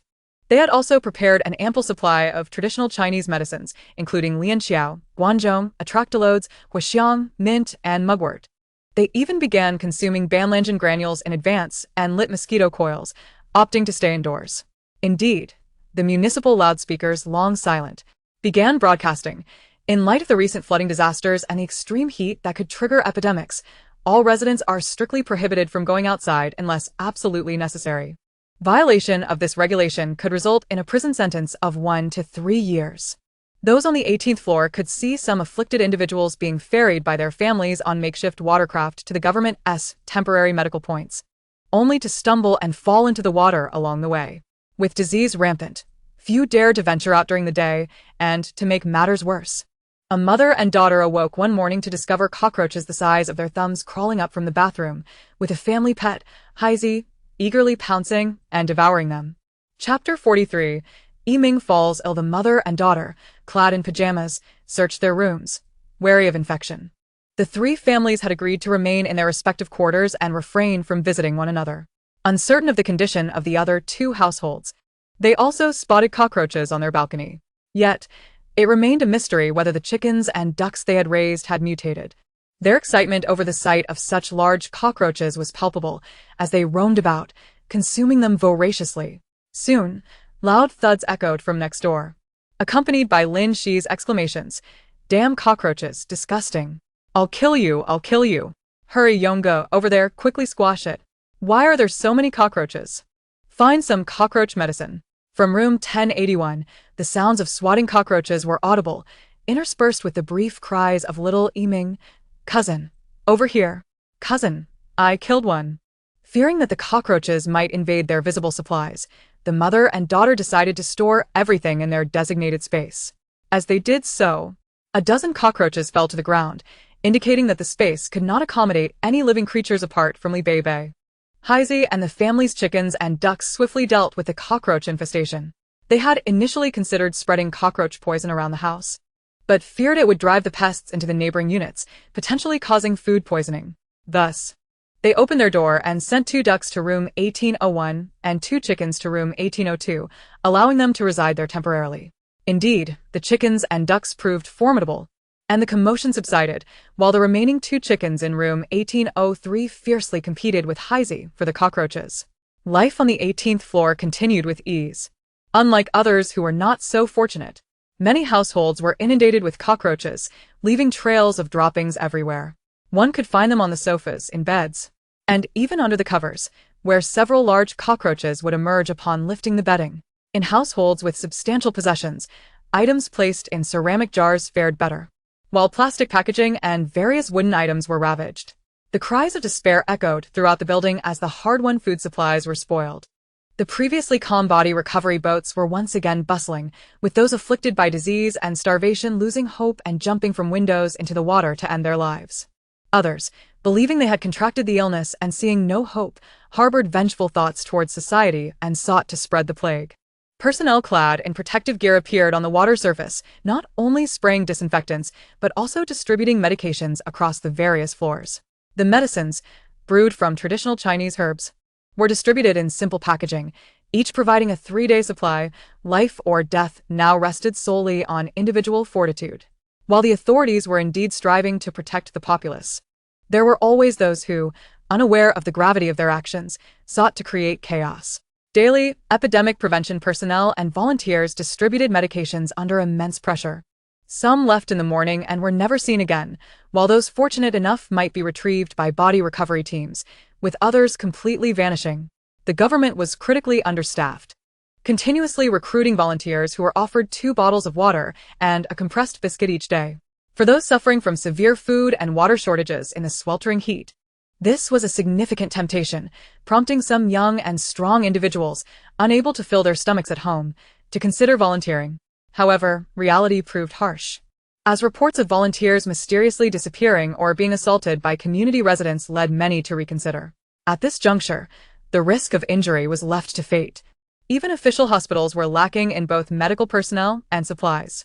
Once again, the residents of the 18th floor spotted Captain Zhong, who knocked persistently until Yuni Chen finally opened the security door on behalf of everyone. "Hello, we are here to deliver epidemic prevention medications. Could you please inform us how many individuals reside on your floor?" 6, 7. Yuni Chen replied, just as Li Beibei opened the door and called towards the stairwell. "And there's Haizi too." Yuni Chen smiled, stating that there were 7 volunteers who had delivered the quantities required.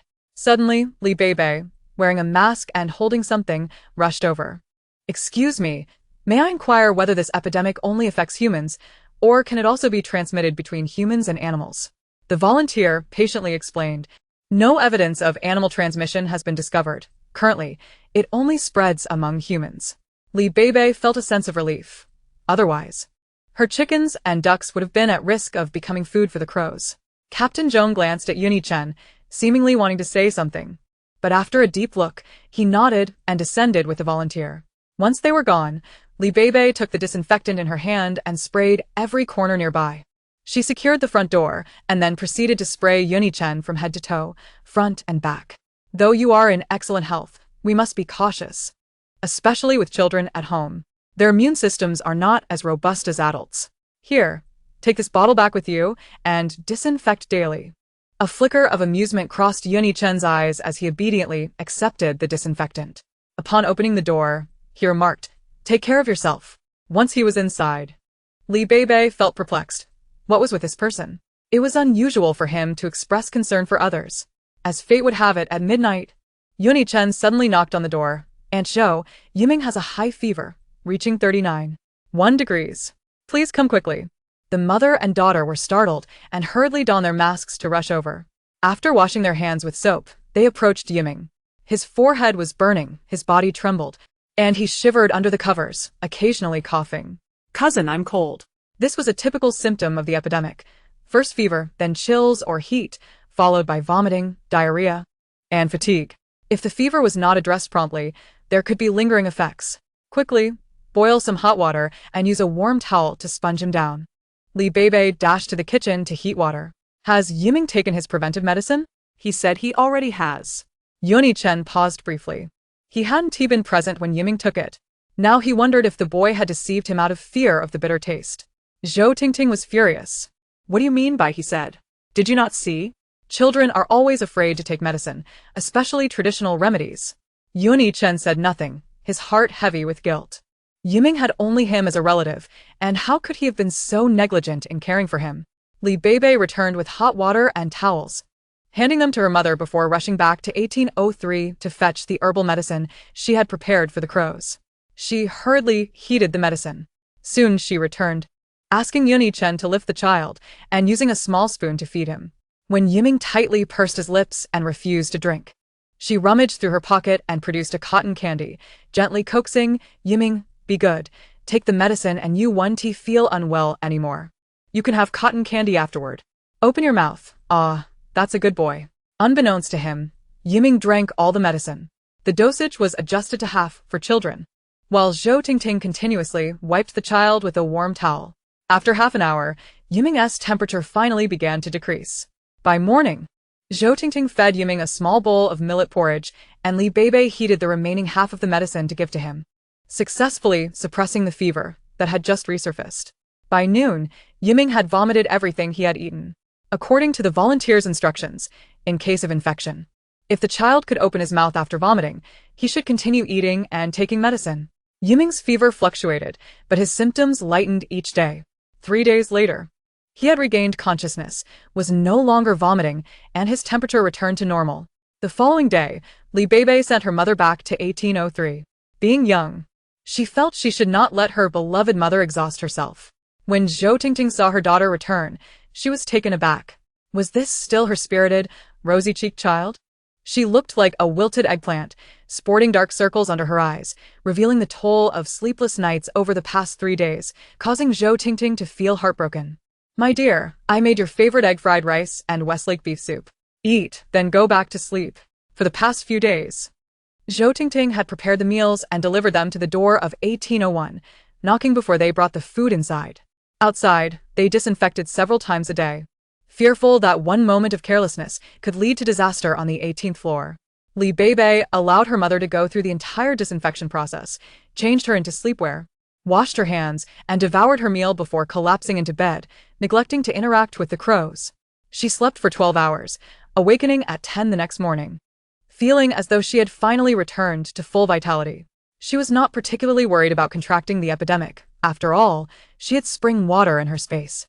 And while drinking, she had secretly mixed a bit into the water for Yuni Chen and little Yiming to enhance their stamina. As for her mother, she was well stocked in her thermos. Outside, mosquitoes and cockroaches thrived, and volunteers arrived daily for pest control. Unbeknownst to them, half a month had passed, and the epidemic had visibly dissipated. The outbreak had come swiftly and departed just as quickly, much like the sudden onslaught of pests. Perhaps the government had anticipated the consequences from the start and had taken extensive measures beforehand. People gradually began to step out of their homes once more. Though the shadow of the epidemic had not entirely vanished, the living must continue to strive for survival. The government, in a bid to facilitate residents, had added 2 more official material trading points. The vicinity of the university town was already a densely populated area, housing a large official material trading center. After more than 20 days of recuperation, those who had been injured were nearly healed. They discussed the possibility of visiting the trading point, although each of them possessed ample supplies and found little of interest to exchange. However, a sense of unease lingered in Li Beibei's heart. Based on the patterns from her previous life, an extreme cold would soon set in within a week, and perhaps they could find useful supplies at the trading point. At this point, Li Beibei still did not understand why Yuni Chen and Tianjiong seemed utterly unconcerned. They merely took the lead, fearing the impending extreme cold, and prepared to gather winter supplies. Despite her many questions, she could not voice them. Each person harbored their own secrets, including the 3 families. Although they frequently visited one another, they merely roamed the living room and occasionally dashed in and out of the kitchen, never crossing boundaries. Regardless of which house they visited, there were fixed times, and everyone was well aware of the schedule. Today, Zhou Tingting stayed back to accompany Yiming while Haizi wanted to follow. Li Beibei, fearing those starving individuals with gluttonous eyes might target the plump Haizi, asked him to stay home and look after Yiming. Haizi, indignant, paced back and forth in the corridor, barking, "Woof woof woof. You're turning bad. Haven to you? You don't love me anymore. After just a few days you want to get rid of me. The dog is angry. You are no longer my favorite." He clamped his mouth around Li Beibei's pant leg, tearing off a section with a loud rip, leaving her utterly embarrassed. Li Beibei, exasperated, swatted at Haizi's head. "Haizi, your audacity has grown. Do you wish to witness my 9 white bone claw?" Haizi wagged his tail, bouncing around, and without obtaining Li Beibei's consent, sadly whipped his tail and trotted away. "Humph, if you want to take me, I'll find a little brat to play with." Li Beibei changed her clothes and then joined the other 3 as they carried the inflatable boat down to the 2nd floor, heading out toward the university town. The temperature today was pleasant, around 20 degrees, a stark contrast to the previous day's chill. Li Beibei felt a sudden jolt of concern. Could it be that the extreme cold was about to begin? The trading location is situated on a platform across the street from the university town, where developers are planning to construct a large commercial complex. The foundation is currently just a framework, with the first and second floors submerged in water, while the third floor has just emerged. This area has been requisitioned by the government, cleared and repurposed for the exchange of goods. Many individuals approach the staff for inquiries, observing that the crowd outside consists predominantly of groups, likely wary after experiencing thefts. Strength in numbers bolsters their courage for trading goods. Among them are those looking to exchange goods and others who seek to exploit the situation for theft. There are signposts on the platform and a long line at the inquiry desk. The exchange of goods occurs elsewhere, where staff guide citizens to set aside their items for exchange, register them, and receive a ticket for collection at the food distribution point. The government oversees this trading area, while a private barter system operates on the opposite side. Here, citizens organize themselves, displaying unused items from their homes and negotiating prices with interested buyers, who typically offer food or other items of interest. Security patrols are present, ensuring that as long as one remains within the platform, danger is minimal. A few individuals agree to explore separately and reconvene in 2 hours. Li Beibei first visits the official inquiry desk, where there is no need to queue. She stands aside as someone else asks the questions she has in mind, such as what can be exchanged for food and the quantity needed for a pound of grain or a bottle of water. At present, exchanging less sought-after items yields less food, while items like tobacco, alcohol, sugar, salt, or gold fetch a higher return. However, the official rates are somewhat low, and those dissatisfied can seek private trading nearby, though such dealings carry the risk of underhanded tactics, relying on one's own skill and audacity. A few days prior, Li Beibei had researched the materials needed for indoor insulation on her tablet and discovered she still required some items for applying insulation cotton to the walls. She had adhesive, but was missing crucial items like angle iron and waterproof membranes, which were significantly lacking when she fished them out of the water. Additionally, she needed more expansion screws and pipes. After surveying the official area, without finding what she sought, she wandered around until she heard someone call out from behind, "Beautiful sister. We meet again." Chapter 45. The building is leaning. Zhou Tingting felt a sense of familiarity with the scrawny young man in front of her. Yet she could not place him. "Who are you? I don't recognize you." In this era of disaster and chaos, everyone has adopted a heightened sense of vigilance. The palpable aura of danger around her startled the thin monkey, whose small eyes widened in a grin. "Beautiful sister, have you forgotten? I'm the antique seller. You and your aunt bought a bowl for me and took a large stone of pickled vegetables." With her expression relaxing somewhat, Li Beibei initiated the conversation. "What are you doing here?" The mention of the bowl and stone jogged her memory. He had indeed facilitated an upgrade to their space for a mere $50. The skinny monkey leaned in conspiratorially. "Beautiful sister, do you need any items? We guarantee quality and affordability. Whatever you desire, we can procure." Li Beibei responded. "In prosperous times, antiques are valuable. Do you think anyone still desires antiques in such chaos?" The skinny monkey waved his hands dismissively. "Beautiful sister, you misunderstand. While we do have antiques and paintings, we no longer primarily deal in those. We now cover various trades. Whatever you need, we will find a way to fulfill your request." Hearing this was like receiving a pillow when one is weary. She was unsure if he could truly deliver, but decided to test him. "I will create a list of items I need. If you can procure them, we shall discuss compensation." The skinny monkey, sensing opportunity, was confident even if his boss lacked the goods, he would find a way to acquire them. Li Beibei prepared a list of necessary materials, doubling her initial request. Although the trajectory of disasters in this life mirrored the last, she felt an unsettling anxiety and decided to prepare extra, storing any surplus in her space. Sensing that an extreme cold was imminent, she arranged to meet again 2 days hence at the same time. Having achieved her goal, she proceeded towards the agreed meeting place, spotting Yun Chen waiting ahead. Merely 10 steps away, when suddenly a gunshot rang out, followed by a cry of despair. Everyone was startled, and the chaos quickly subsided. Looking toward the source of the wailing, they saw over 20 assailants attempting to loot goods, subdued by a dozen soldiers and a team of security personnel. One assailant lay lifeless at the distribution desk, his head shattered. A strong voice echoed through a loudspeaker. "This is the official trading platform. We urge all citizens to adhere strictly to order. Any malicious intent or violent robbery will be dealt with on the spot." in a display meant to deter others. The captured 20 or so assailants were soon made to kneel at the front desk, where armed soldiers executed them with precision, a clean and decisive act. This action served as a stark warning to any who might consider robbing official supplies. Nevertheless, while overt robberies were quelled, the plight of the common people worsened as the assailants targeted citizens who had exchanged goods for food and were now isolated. They would follow their victims until the patrol boats ventured too far, then swarm in, seizing supplies, and should there be any resistance, they would resort to lethal force, disposing of bodies in the water. Having witnessed such brutalities in her past life, Beibei had hardened her heart. As long as her own interests were untouched, she would not intervene. The temperature was noticeably dropping, and an unshakable unease settled upon the group. Upon returning home and settling into the living room, Tianziong was the first to speak up. Why does it feel like the temperature has plummeted so rapidly? Could extreme cold truly be on the way? Lin, she expressed her concern. Auntie, you've experienced more winters than we've walked roads. What are your thoughts? Zhou Tingting, having endured extreme cold before, recalled the biting pain that penetrated to the bone. Her complexion soured. Noticing her mother's distress, Beibei instinctively wrapped her arm around Zhou Tingting's, who felt reassured by her daughter's comforting presence. With a heavy heart, Zhou Tingting took a deep breath before speaking.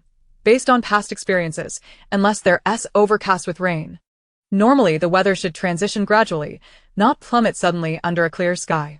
Yuni Chen remained silent, the atmosphere in the room tense. Even with Xiao Yiming's cheerful antics trying to lighten the mood, the laughter felt forced.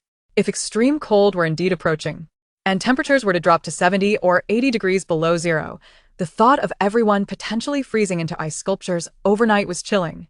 Finally, Beibei interjected. Today, I encountered someone familiar who is dealing in second-hand goods. I placed an order with him. If he can gather the components needed for installing insulation cotton, we can prepare for the cold. As for other matters, we shall assess tomorrow's weather. If temperatures continue to fall, we will need to set up the fireplace to avoid being unprepared when the cold front arrives, for a person can succumb to hypothermia and never awaken. Currently, as water levels continue to recede, at this rate, it will not be long before the area is completely dry. Even if temperatures drop slowly, within 5 or 6 days, it should be entirely desiccated. Their greatest concern remained the structural safety of their building, which they had noted was leaning during their return. With many buildings showing signs of distress, Building B had cracked from the base, posing a significant danger. When Beibei initially purchased her apartment here, she had been drawn by its proximity to the university town and the good reputation of the area, despite it being a second-hand property. Amidst the eloquent words of the handsome Gao Shuai, it was asserted that even if the school district property were to be sold in the future without being occupied, it would not incur a loss. Gao Shuai had proactively contacted the real estate agency, leaving his information. After a few months, upon hearing that someone was selling a house, he rushed over immediately. With Gao Shuai's facilitation and a generous 10,000 yuan bribe to the agent, they successfully acquired the property. In the previous life, no issues of structural instability were detected in this dwelling. Was it possible that the reincarnation of the mother and daughter had altered the course of events? It was prudent to prepare for the worst. Existing plans needed to be revised. As Zhou Tingting returned home to prepare a meal, she made a hearty stew accompanied by steaming buns. Once everyone had their fill, a resolution was made. Taking advantage of the early weather, they decided to search nearby developments for properties situated at a higher elevation, even if they were abandoned constructions, preferably those with basements. If that failed, they could venture into the mountains to find underground caves that could accommodate their families. They would proceed while exploring. Zhou Tingting chose to stay behind, as someone must guard the considerable supplies and Yiming, still recovering from illness, needed to rest at home. As for Haizi, Beibei placed him in her backpack. Perhaps he would prove useful later on. Chapter 46. Transporting supplies generally. Villa areas are situated at higher elevations. A few individuals navigated a speedboat, thoroughly searching the nearby villa district. They found either dilapidated ruins or occupied residences, with no suitable places available.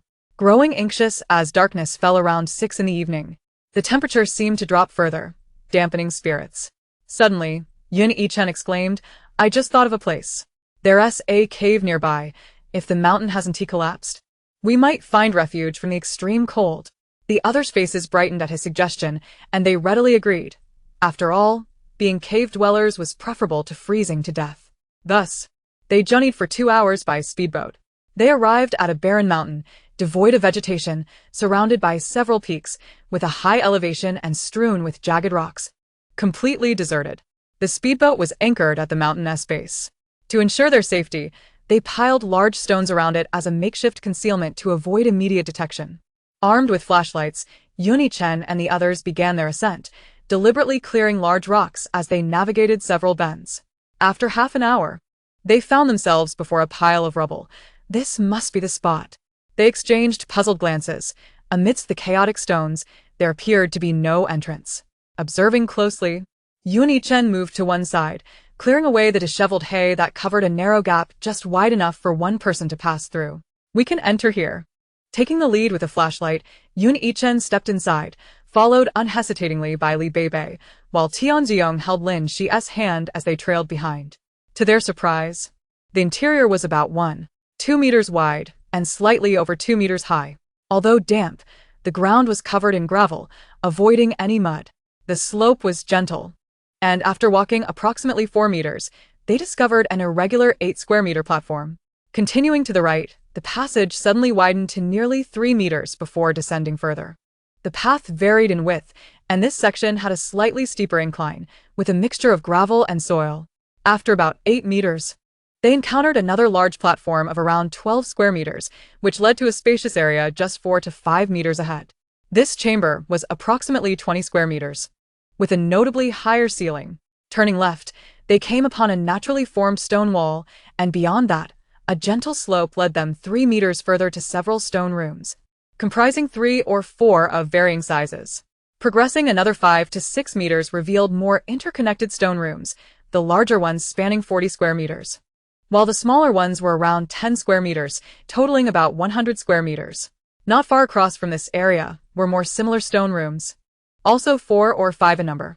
The height in this space reached about 3 meters, and intriguingly, they discovered a spring with flowing water, astonishing everyone. This location was truly perfect.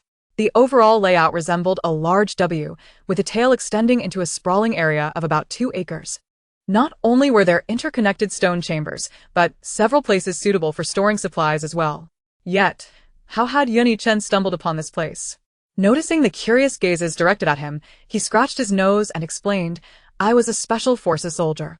Once, while on a mission to apprehend a fugitive, I sustained severe injuries nearby. By sheer chance, I discovered this place and survived thanks to the water source and wild vegetables." Recognizing his reluctance to elaborate further, the others tacitly refrained from prying. Sharing such a secret indicated profound trust. However, uncertainty loomed over whether they would face extreme cold and whether it was wise to transport their supplies here.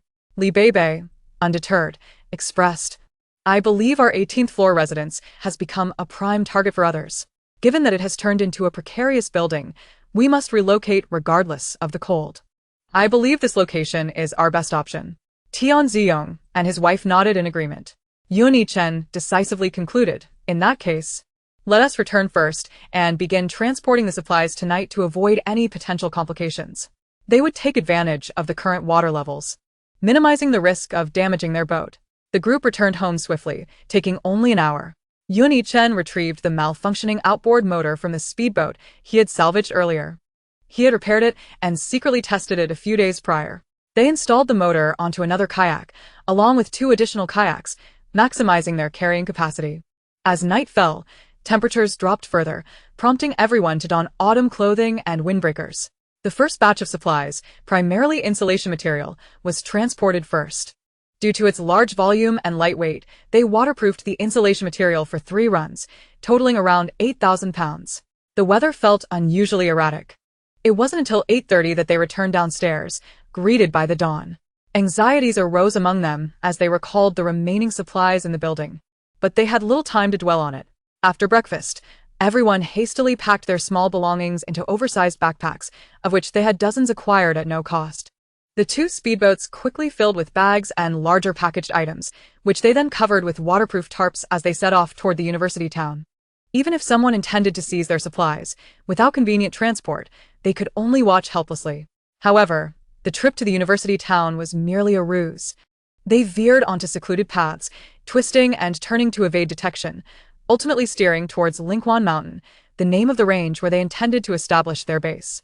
Though the mountain roads were not particularly easy to navigate, the moving equipment significantly eased their efforts. On the return journey, others assumed they had traded for tangible goods, which was partially true. The speedboat carried 2 boxes and several bottles of mineral water, leading others to believe the boxes contained instant noodles.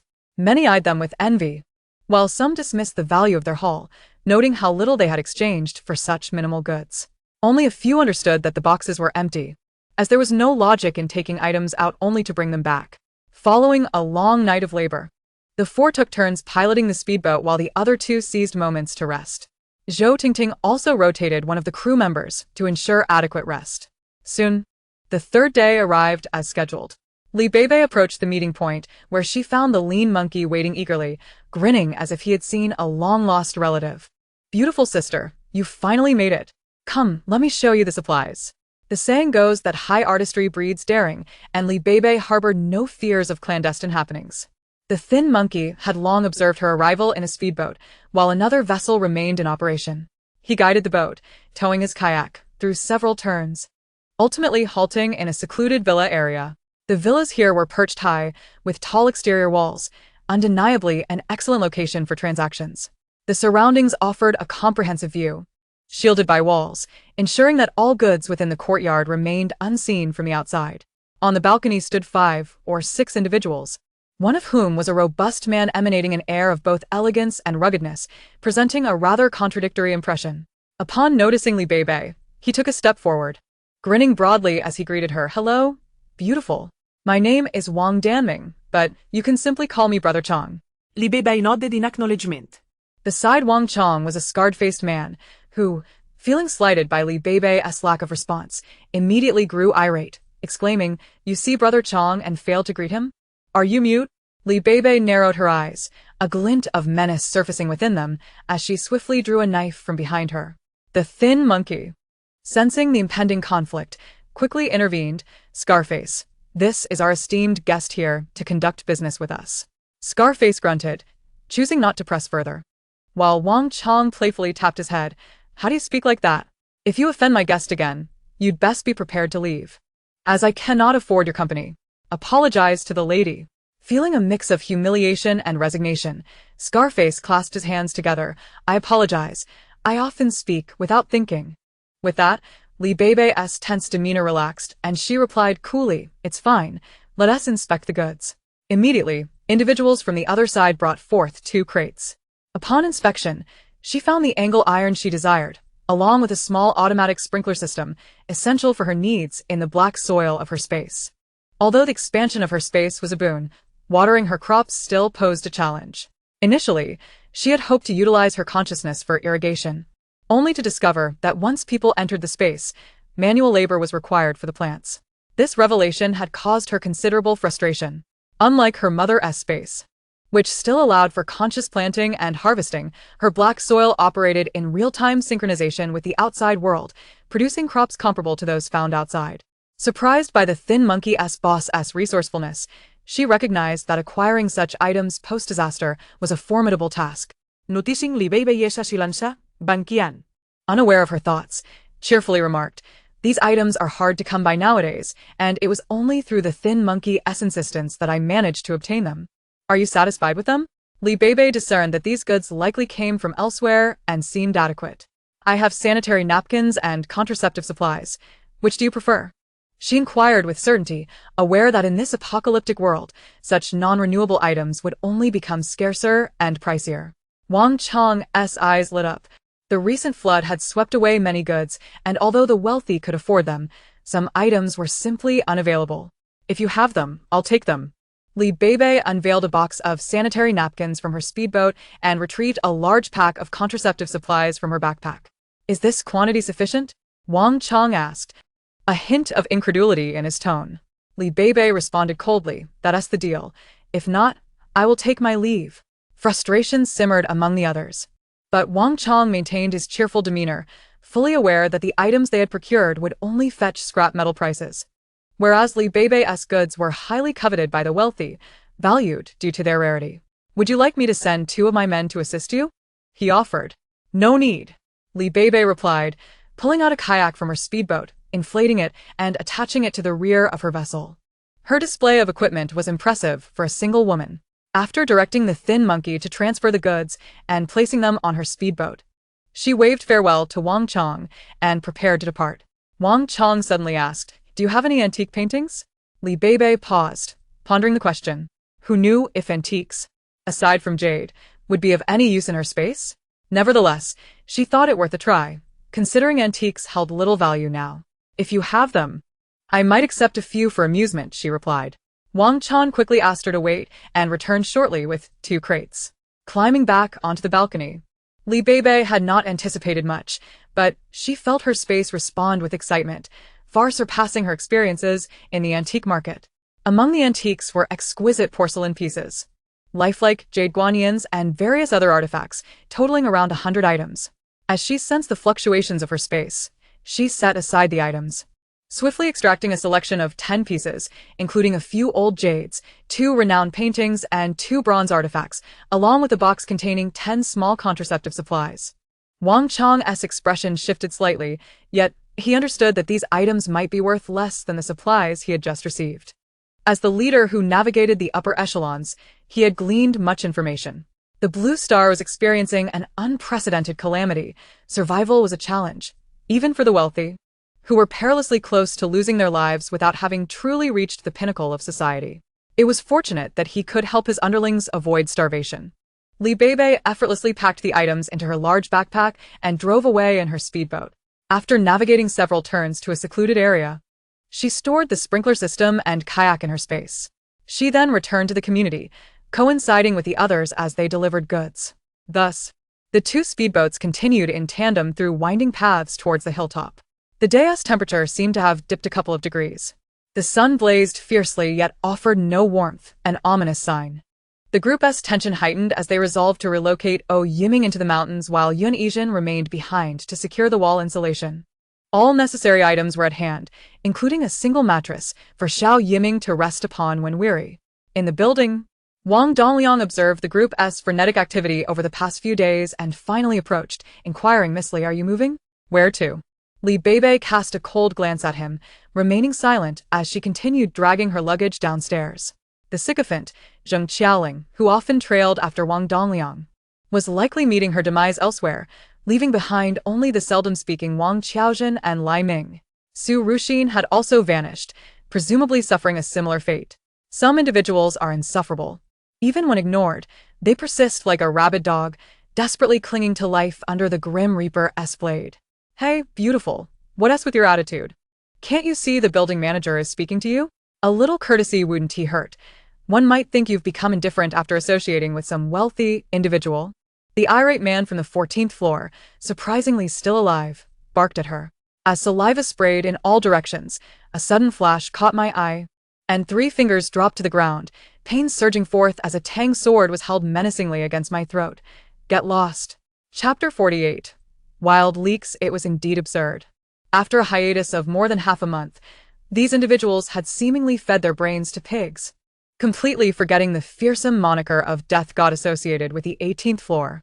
Those who wished to join in the condemnation of Li Beibei suddenly regained their senses, realizing they had narrowly escaped the clutches of death. This was none other than the minor deity of death among the mother-daughter duo. How could they have been so foolish? Did they think their lives were too long? Before the situation could settle, heart-wrenching cries echoed from the stairwell. "Help! Get away, you dead dog! Help me, help me! I'll kill you, get away! Don't bite my man! Hurry, someone come! A vicious dog is attacking." The dog named Heisey barked fiercely. "Woof woof. This dog is here, you think you can steal? Just watch me tear you apart." Having won the battle, Heisey retreated to guard the entrance. With the move to a new place, the constant opening and closing of doors had become quite inconvenient. With a foolish dog present, no one dared to enter. Everyone retreated in fear, simultaneously sealing their lips. The irate man, with tears streaming down his face from the pain, wanted to confront the others, but was terrified of having his throat sliced by the sword. He covered his bleeding palm and silently stepped back. Only after Li Beibei departed did the crowd exhale in relief. The irate man sobbed as he hurried to retrieve his 3 fingers, uncertain if they could ever be reattached. Meanwhile, The couple upstairs who had intended to steal retreated tremblingly to their home, for that wolf dog was far more terrifying than two burly men. The atmosphere in the building was thick with tension. Some expressed their grievances vocally, while others hid nearby, munching popcorn, each person portraying a unique aspect of life. That evening, the temperature continued to drop. Inside the cave, the generator had been activated and the construction zone was illuminated by several high-wattage lamps. To eliminate moisture, the fireplace had been fully installed, with 2 fires already roaring, creating a warm environment with a stable temperature of 25 degrees. When Tingting managed logistics, overseeing everyone's meals and running errands for parts, the other 3 took advantage of the darkness to frantically transport supplies. They deposited the items at the foot of the mountain, leaving them on the slope, and rushed back to Building B for another trip, thus saving considerable time. Their tireless efforts naturally caught the attention of those with ulterior motives. After several rounds of conflict, the roads had quieted significantly, and the temperature had risen to a balmy 5 degrees above zero. By the time they finally moved all the supplies, the daytime temperature remained at 3 degrees above zero, while nighttime temperatures plummeted to over 10 degrees below zero. They felt fortunate that when they left, several buildings there had already tilted to a precarious 75 degrees.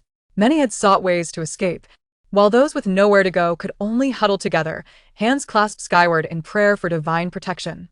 3 women and a dog scoured the surroundings for firewood, dragging it into the cave. The trees that had succumbed lay dead, all cut into segments with electric saws, ready to provide warmth for everyone. They noticed that the water level was receding slowly. Even after moving all their belongings, the water still stood nearly 2 meters deep, perhaps due to the low temperatures. To prevent issues with smoke discharge should heavy snow cover the area, the smoke exhaust system had been specially treated by Yuni-chen, with the discharge surface excavated 3 meters deep. Even under a thick snow blanket, there would be no immediate mishaps.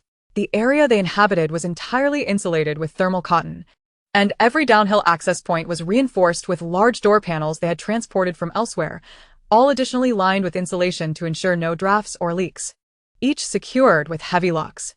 The outer entrance had been modified. The previously stacked stones were pushed outward by nearly 2 meters, creating a chaotic stone mound, covered with straw, with a door sealed inside, likewise wrapped in thermal cotton. Currently, food could be stored externally, but they feared a sudden drop in temperature would render the outside unbearable. Thus, all food that Wun-Tibi needed immediately was placed on the platform behind the third door, occupying spaces along the stone wall. The first family to enter the corridor was occupied by Tian Ziyong and his wife. Next were the Yun brothers, with Shou Tingting and Li Beibei mother-daughter duo diagonally opposite. The outer walls of each household were similarly insulated with thermal cotton. In the corridor, several varieties of vegetables that Li Beibei had once planted on the balcony flourished. If conditions allowed, they would have fresh greens daily, even in the frigid weather. The pea shoots had grown tall, as had the chrysanthemum greens, scallions, lettuce, spinach, and cilantro, albeit with a hint of malnutrition. For chickens and 2 ducks were settled behind their house, with dedicated nesting spots. Yuni-chen had not anticipated that the peculiar duo from 1803, the mother and daughter, not only removed the doors but also the glass. However, the silver lining was that each household now had somewhat mismatched doors, to fit glass windows on the external walls that were only half as high as the stone wall. The duo had brought back several tree trunks while sealing the entrances. Who would have guessed that this mother-daughter pair possessed an array of small tools from various trades? Their possessions had been transported multiple times via a speedboat. They had all the basic carpentry tools, and once everything was set up, the 2 men were sent off to study the open space near the spring. Fortunately, it was merely a few window frames. After a day of deliberation, the 2 men finally conceived a plan. They secured the frame on one side of the first house, with the other side designated for the door. If there were 2 exits, then there would be 2 doors, ensuring that glass windows were installed on the outer wall, where half a wall existed. Seeing their success, the pair persevered, and 5 days later, every home was equipped with clear windows, adorned with curtains. Although not perfectly aligned, it finally felt like a home. Li Beibei and her mother finally found some time to organize their space, unexpectedly uncovering a delightful surprise. The dark soil in their space had doubled, and upon entering, Li Beibei discovered she could now cultivate and harvest various crops with her consciousness. When Tingting hastily planted various grains in the newly available space, wondering if Blue Star would ever return to normal, Even if they had food stored for a century, the thought of ample grain brought comfort. Just when they thought everything was foolproof, on the 5th day of their stay, Heisey dragged Li Beibei anxiously toward a specific direction. To ensure the knife was used skillfully, only the walls and ceilings of the entrance to several homes had been properly sealed, with a door specially constructed at the steps leading to the spring. The dog unexpectedly ran to the other side of the spring, where a large stone stood. Heisey suddenly squeezed through a gap beside the stone. This stone was about a meter high, leaning against the wall, half seemingly embedded in it. Who could have imagined? There was a hidden cavity behind it. Li Beibei hurriedly called for Yuni Chen and Tian Jiong, and as they moved the large stone aside, they were left dumbfounded. Who would have thought there was a tunnel on this side? The three of them followed Heisey's lead into the tunnel, which was about a meter high and 60 to 70 centimeters wide, forcing them to crouch as they ventured forward. After descending for about 10 minutes, they heard Heisey's triumphant barks. They had seemingly reached the mountain's core, where the temperature hovered around 10 degrees, just an irregular dry expanse of about 40 square meters, with a height of approximately 1.8 meters, requiring Yuni Chen to lean forward. Li Beibei's expression turned dark. Heisey, are you playing with us? What us here? Heisey's enthusiasm was doused as he hurried forward, scratching at the wild grass on the wall. Humph. You ungrateful ones. I've found edible greens for you. And you don't even appreciate it. Tian Jiong focused intently. Wow, Heisey, you've done well. We'll have green vegetables to eat. Li Beibei then turned her gaze towards the spot where Heisey had dug, and to her surprise, it was wild chives. Huh. Fortune smiles upon you, Heisey. Today, I shall reward you with a sumptuous roast chicken. Chapter 49. A drop in temperature. Heisey rolled his eyes. This dog always knew he was capable. How about we make dumplings today? But remember, when harvesting the chives, do not cut them at the roots. With a bone knife in hand, Li Beibei squatted down to cut the chives, ensuring to extract a sizable clump of chive roots, soil and all. She intended to plant them in the soil at the corner of the wall, hoping they would flourish. Later, I'll also bring over some of those half-dead vegetables I planted and see where they thrive. By the way, Xiao Qin, you two need to install an iron door here. If it gets too cold, our place might be affected. Yuni Chen nodded, agreeing to install a door along with insulation materials, believing it would make a significant difference. Currently, the outside temperature was around minus 20 degrees Celsius, while it remained a cozy 10 degrees inside. Even if the external temperature were to plunge to minus 80, the interior should not drop below minus 50, especially with the added barrier of 2 doors. This thought brought everyone back to the fountain. Although insulation had been applied around it, an additional layer was necessary. The two men went off to study the situation further. Li Beibei returned home with Heisey, cheerfully announcing a celebration of their move, and prepared a meal of chive and egg dumplings, along with pork and scallions. Everyone knew that this mother-daughter duo had stocked a significant amount of supplies in their large 3-door refrigerator. They even managed to bring in another fridge from the 10th floor, resulting in a substantial inventory. Today, 2 more stoves were added, and while one refrigerator was operational, the others were also in use. The generator was running, powering the cave, and with plenty of gasoline and diesel, the 3 families took turns supplying energy, without concern. In a few days, they anticipated that the refrigerator would no longer be necessary. As days passed, the families finally settled down, enjoying a hearty meal of dumplings and sleeping soundly through the night. When Li Beibei awoke, the temperature had suddenly dropped. She donned a flannel loungewear set and checked the fireplace. Each household had a fireplace outside their doors, and there were 2 more in the hallway, with a shared one in the communal area. Now, the central area was also lit. Yuni Chen was busy adding charcoal to the fireplace, and the other 2 had just been ignited. The outside temperature had plummeted. When she opened the second door, she encountered a frigid blast of air, registering at minus 40 degrees. It was likely that the outside world had already plummeted to minus 50. Before long, the flames roared, and the warmth spread through the cave, making it feel like spring. Li Beibei hurried back to add more fuel, finally feeling a sense of comfort. After Xiao Yiming woke up, he set off to play with Heisey, while Zhou Tingting busied herself with cooking. Li Beibei fed the chickens and ducks, and then went to fetch water from the spring. As she opened the hallway door, a gust of cold air rushed in, revealing a layer of frost on the ground. The surface temperature in this area had already dropped to around minus 10 degrees. Fortunately, they had the foresight to insulate around the spring, ensuring that the water had not frozen. Now, the 3 families had begun cooking for themselves, each with their own separate kitchens and bathrooms. While not as spacious as the 18th floor, they were doing their best to create a better living environment. The bathrooms could only accommodate a simple bathtub. Taking a shower was out of the question. For personal hygiene, they had gathered quite a few biodegradable plastic bags during their zero-cost shopping spree. As for waste disposal, everyone contributed ideas, using the large frost-resistant pipes they had brought back, leading to a lower area where the wild chives grew. To be prudent, several laborers specially dug a pit in the middle, ensuring that as long as they did not recklessly dump wastewater, they could sustain this for at least 6 months. Now, As the extreme cold began, the cave remained warm and inviting, while outside, despite government efforts to maintain order and establish shelters for refugees, many still fell ill or froze to death. The most vulnerable were the elderly and children, whose weakened immune systems coupled with insufficient nutrition left them ill-prepared to survive the harsh conditions. The unfrozen surface of the water had turned to ice in just 2 or 3 days. Daytime temperatures had already dipped below -50 degrees, and nighttime lows plunged to over 60 degrees. Desperate people bundled up in every piece of clothing they could find, layering themselves to seek warmth and scouring for anything that could provide heat. Those unable to venture outside resorted to burning all the combustible furniture in their homes for warmth.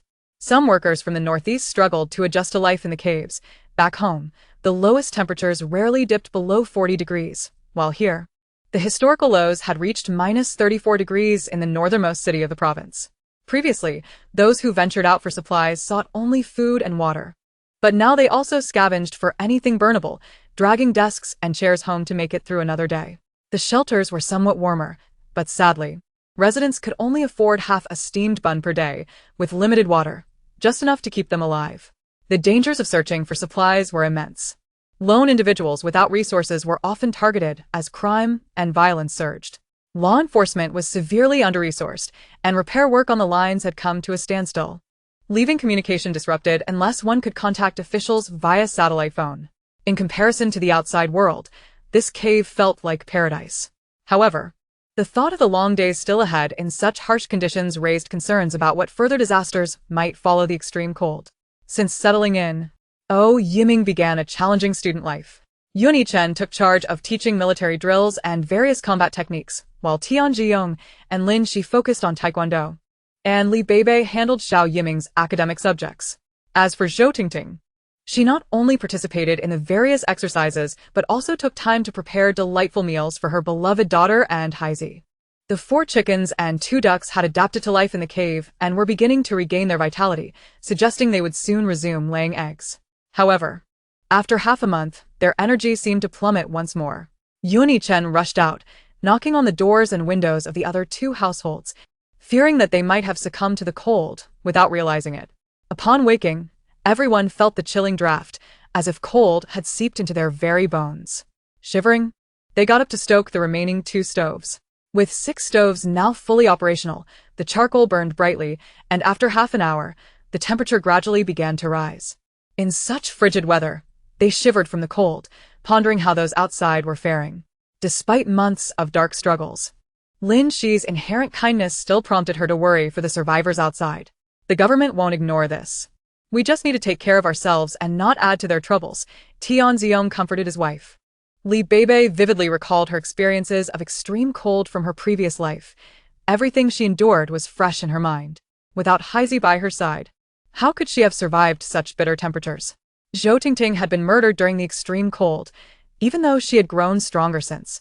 The memory of that agonizing despair before her death lingered painfully within her. The most innocent among them was Yiming, the one most fortunate to be well protected.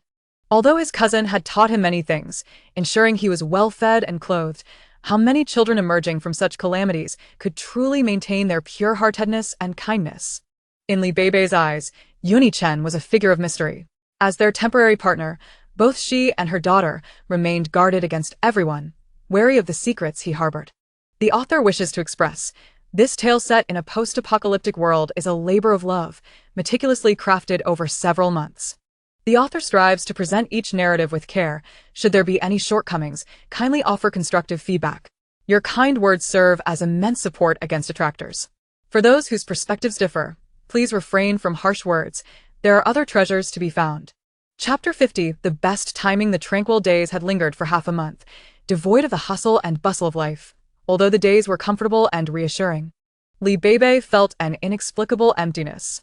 According to her memories of a past life, the temperature outside should have plummeted to below 60 degrees Celsius by now, leaving her and her loyal companion, Blackie, with nowhere to go but to survive in the confines of 1803 alongside that group of demons. Gao Wei and Gao Wu had not returned from their last expedition to procure supplies, rumored to have taken up positions as bodyguards for a wealthy patron. The two likely believed that remaining with this family merely added to their burdens. For several days, Gao Shuai's family had suspected that the two had fallen prey to a black market ambush, cursing their fate incessantly, denouncing them as ungrateful wretches who had forgotten their roots.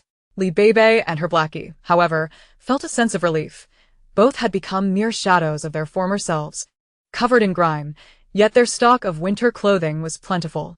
Though they endured daily hunger, they managed to scrape by. The haunting experiences of her previous life continued to weigh heavily on her heart, until the vile Gao Wei and Gao Wu were dealt with. Her inner turmoil would remain unresolved. In this life, without Gao Shuai's invitation to enter the city, it was likely that the two brothers were still in their village, and now presented an opportune moment to eliminate them. Blackie had been restless, pacing back and forth, tugging at Beibei's pant leg, whining and displaying an anxious demeanor, scratching at the door as if to say, "Let us venture out." Unable to remain idle any longer, Beibei consulted her mother. Upon hearing her daughter's intentions, Zhou Tingting's expression shifted instantly. Regardless of the increased prowess they had acquired in this life, she still harbored a deep-seated fear of venturing into the frigid wilderness. Nevertheless, from her daughter's brief comments, she surmised that Beibei was likely targeting those two adversaries. As a mother, she would never allow anyone to harm her daughter without consequence. Despite her fears, she resolved not to let Beibei face the dangers alone, ready to stand shoulder to shoulder with her. Before long, the mother and daughter duo prepared themselves, applying warmth patches to each other's bodies, generating heat. Each donned oversized backpacks for appearance's sake. Clad in thick down jackets, they resembled two large penguins, one wielding a tang sword and the other a horsetail knife. Additionally, they discreetly strapped daggers and boning knives to their pant legs, wishing to avoid suspicion from the other two families. Blackie, now boasting a sleek, glossy coat and weighing around 15 kilograms, had grown quite robust. Initially concerned about his ability to withstand the harsh weather, he had seemingly overheard the conversation between the mother and daughter, choosing to follow Beibei closely, unwilling to leave her side. Fortunately, a few days prior, they had repurposed two down jackets from their stock into a suitable coat for Blackie, allowing him to accompany them without the risk of freezing. Yun Yichen remained calm, refraining from further inquiries. Though Tianjiong was quite talkative, he too remained silent. Lin Shi, however, expressed concern. "Aunt Zhou, it's freezing outside. Venturing out now is reckless. No matter how important the matter, your lives are paramount." Zhou Tingting chuckled. The child was earnest and well-meaning, albeit occasionally overstepping boundaries. Tianjiong reassured her, "Rest assured. Aunt Zhou and Beibei are not reckless. They know what they must do." Oh Yiming approached, offering each of them a piece of sweet chocolate. "Aunt Zhou, Sister Beibei, please be careful out there. If you miss me, eat this chocolate, and make sure to return soon." Zhou Tingting smiled, touched by his thoughtfulness, gently ruffling his hair. "Don't worry, Aunt and Sister Beibei will return in a few days. Focus on your studies, or Sister Beibei won't let you off easily." Oh Yiming's face fell. With Sister Beibei gone, he couldn't afford to relax, his worries mounting. Beibei pinched his cheek, lowering her voice. "When I return, if you've completed all your homework, I'll reward you with something special." His eyes lit up, motivation ignited. After bidding farewell, Yun Yichen opened the door, escorting the mother and daughter outside. The barren mountain was filled with the howling of the cold wind, the chill biting, yet bearable. As soon as the piercing gaze behind them faded, they both exhaled in relief. Yun Yichen's penetrating eyes seemed to see through the soul, leaving them cautious not to reveal any signs of their intentions. The descent was swift, taking merely 15 minutes to reach the icy expanse, surrounded by several small hills. In the distance, the ruins of various structures dotted the landscape, most reduced to mere rubble, the area desolate, and the biting cold relentless, causing even the heavily bundled duo to shiver. While Blackie felt the cold too, He fared better than his human companions, likely due to an innate resilience to harsh conditions. Seeing no one around, Beibei retrieved the snowmobile from their supplies, taking the driver's seat while urging her mother to hold Blackie as they set off. They had long since mastered the operation of the vehicle and soon accelerated. Approaching a populated area, they stowed the snowmobile and unleashed the sled, harnessing Blackie to pull them forward. Blackie rolled his eyes. "You've gone astray, caregiver. You used to protect me, and now you scheme to make me your servant. Well, I'll forgive you, provided you keep feeding me meat." According to Beibei's recollections, Gao Wei and Gao Wu resided at opposite ends of the village, a rural area on the outskirts of the northern city. Having visited Gao Shui's family previously, she knew to head northeast and seek them out. To avoid drawing attention, they navigated quiet paths, resting intermittently in empty houses to eat before continuing their journey. After 2 hours, Beibei spotted the iconic entrance of Zhao Village, only to find the central plaque missing. Surprisingly, the structure remained intact, having withstood the flood, though it was caked with mud, revealing only a portion of the column above the ice. Most homes in the village were 2 stories high, the tallest reaching 4. Following the flood, many had returned home, struggling to kindle fires for warmth, as the official relief stations offered little more than shelter from the cold. The trio of travelers pressed on, circumventing the village toward Gao Zhuang. Chapter 51. Gao Village. Originally, both villages had sizable populations, approximately 3,000 residents in total. The flood had claimed half of them, and, with the subsequent extreme cold, many more had perished. The path between the 2 villages, once flanked by fields of wheat, now lay as an endless expanse of ice. The landscape was littered with debris. Occasionally, better preserved houses appeared, yet they were drafty and uninhabited. This area was situated at a higher elevation than others. While the surrounding regions were covered in ice, here, the ground had hardened into a frozen mud. Beibei felt a pang of anxiety. Could it be that those 2 demons were no longer in the village? He sniffed the air continuously, darting ahead before glancing back at the 2 sluggish individuals trailing behind, rolling his eyes in exasperation. These 2 caretakers were undeniably sluggish, moving slower than an old ox. The mother and daughter ambled along the secluded path, feeling somewhat disoriented in unfamiliar territory. With a dog in tow, their objective loomed large, and while they were not particularly fearful of being observed, they wished to avoid unnecessary complications. Having endured a devastating flood, they were now faced with an extreme cold. Despite the government's efforts, the losses were considerable. The nearest shelter was 2 hours away, situated in a densely populated urban area. Those who had returned home were caught off guard by the sudden onset of frigid temperatures. When it was merely -20 degrees, they felt they could withstand the chill and ventured out in search of heating supplies. However, when it plunged to -40 degrees, they questioned how much colder it could possibly get. Little did they know, many would not awaken from their slumber. Numerous individuals hastily dug basements beneath their makeshift homes, relocating heating stoves underground to avoid freezing to death on the surface. Consequently, the streets were eerily deserted unless absolutely necessary. Once a harmonious village, the cataclysm had transformed human relationships drastically. Who could predict that your closest friend might suddenly betray you? Within the community, there were those who engaged in treachery, while others of high moral standing united to fend off external threats. The Hai clan was divided into factions, primarily the Gao, Li, and Wang families, each forming its own group. Conflicts occasionally erupted among them over scarce resources. Gao Wei and Gao Wu had lost their parents to the flood, and with both sisters married off and out of contact, only the 2 brothers remained. Once skilled in martial arts and serving as a captain and lieutenant in a security firm, they had returned home at their parents' insistence to find wives, only to be met with disaster. Now, relying on their prowess and ruthless demeanor, they had gathered ruffians from their village, engaging in extortion and burglary. The Gao family had become a notorious presence in the village, instilling fear among the other 2 factions, which were subtly hinting at an alliance against them. Originally, the balance of power was evenly distributed among the 3 families, but should the other 2 unite, the Gao family might face dire consequences. Gao Wei, known for his deep intellect, was currently strategizing with a few trusted confidants on how to break the deadlock. I suggest we take advantage of their current unawareness and launch a night raid on their stronghold. If we can eliminate one faction, the other will have to submit to our control, proposed a ruthless accomplice with bulging eyes and a face marred by scars. I disagree, Such an approach would only result in us suffering significant losses. Instead, we should employ subtle tactics. I firmly believe they are not as united as they appear. If we can orchestrate a coordinated internal conflict, we can minimize our casualties, suggested a thin, bespectacled youth, whose demeanor belied a cunning and ruthless nature. Gao Wu was merely a loyal follower, quick to act on Gao Wei's commands without hesitation. Your thoughts align closely with mine.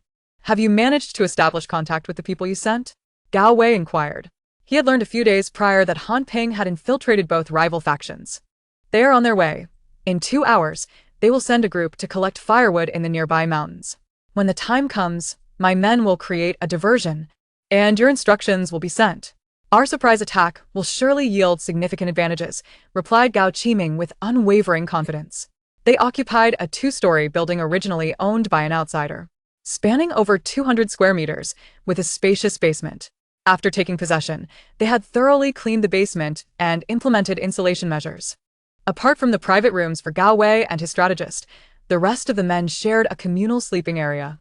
A small room housed bunk beds acquired from other locations, cramped with young women, whose ages ranged from their 30s to as young as 14 or 15, all displaying vacant eyes filled with despair.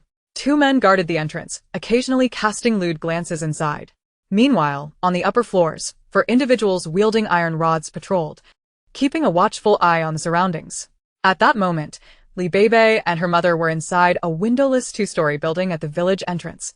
The eerie silence of the village unsettling them, the mother and daughter decided to pause and rest, planning to venture out under the cover of darkness to scout the area. The building's layout featured a storefront outside, with small rooms in the back where the 3 of them squeezed into a cramped space. They set up a thick, insulated tent they had purchased, which was spacious enough for 2 people and a dog. As Heezy accepted their offerings, he listened intently to the sounds beyond the walls.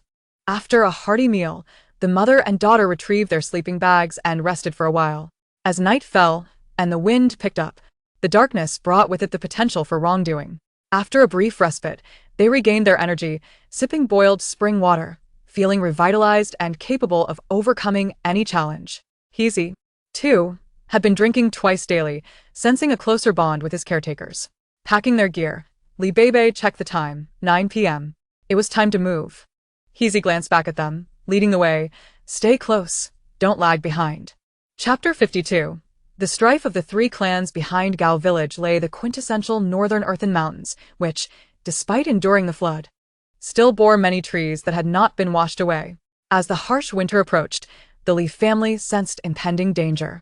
Their esteemed elder, 63-year-old Li Boyan, decisively instructed the clan to dig deeper into the cave beside his son's pig farm on the mountainside. Initially met with resistance, it wasn't too long before the temperature continued to plummet, prompting everyone to realize the severity of the situation and join the excavation efforts. Digging a cave was no simple task. With over 100 survivors, they needed a space of approximately 200 square meters, risking collapse without proper supports. Everyone, young and old, pitched into felled trees for support, and eventually, as the temperature dipped further, the Leaf family moved into the cave. Though rudimentary, it was considerably warmer than their makeshift homes. All stored supplies were surrendered, and Li Wei, who had been on the mountain, managed to save a significant amount of grain, despite some being washed away. Although the losses among their pigs were severe, a few remained. The saying that a mother pig can indeed climb a tree held true. When the floodwaters rose amid the tempest, Li Wei could only secure every possible opening, using branches to fortify their shelter. Clad in raincoats and helmets, the family loaded their provisions onto a raft, drifting downstream amidst the storm. During a tumultuous rafting expedition, the son and daughter-in-law were lost when their wooden raft was overturned by a fierce storm, leaving only Li Wei and his elderly father to grasp onto the remains of the raft, miraculously surviving the ordeal.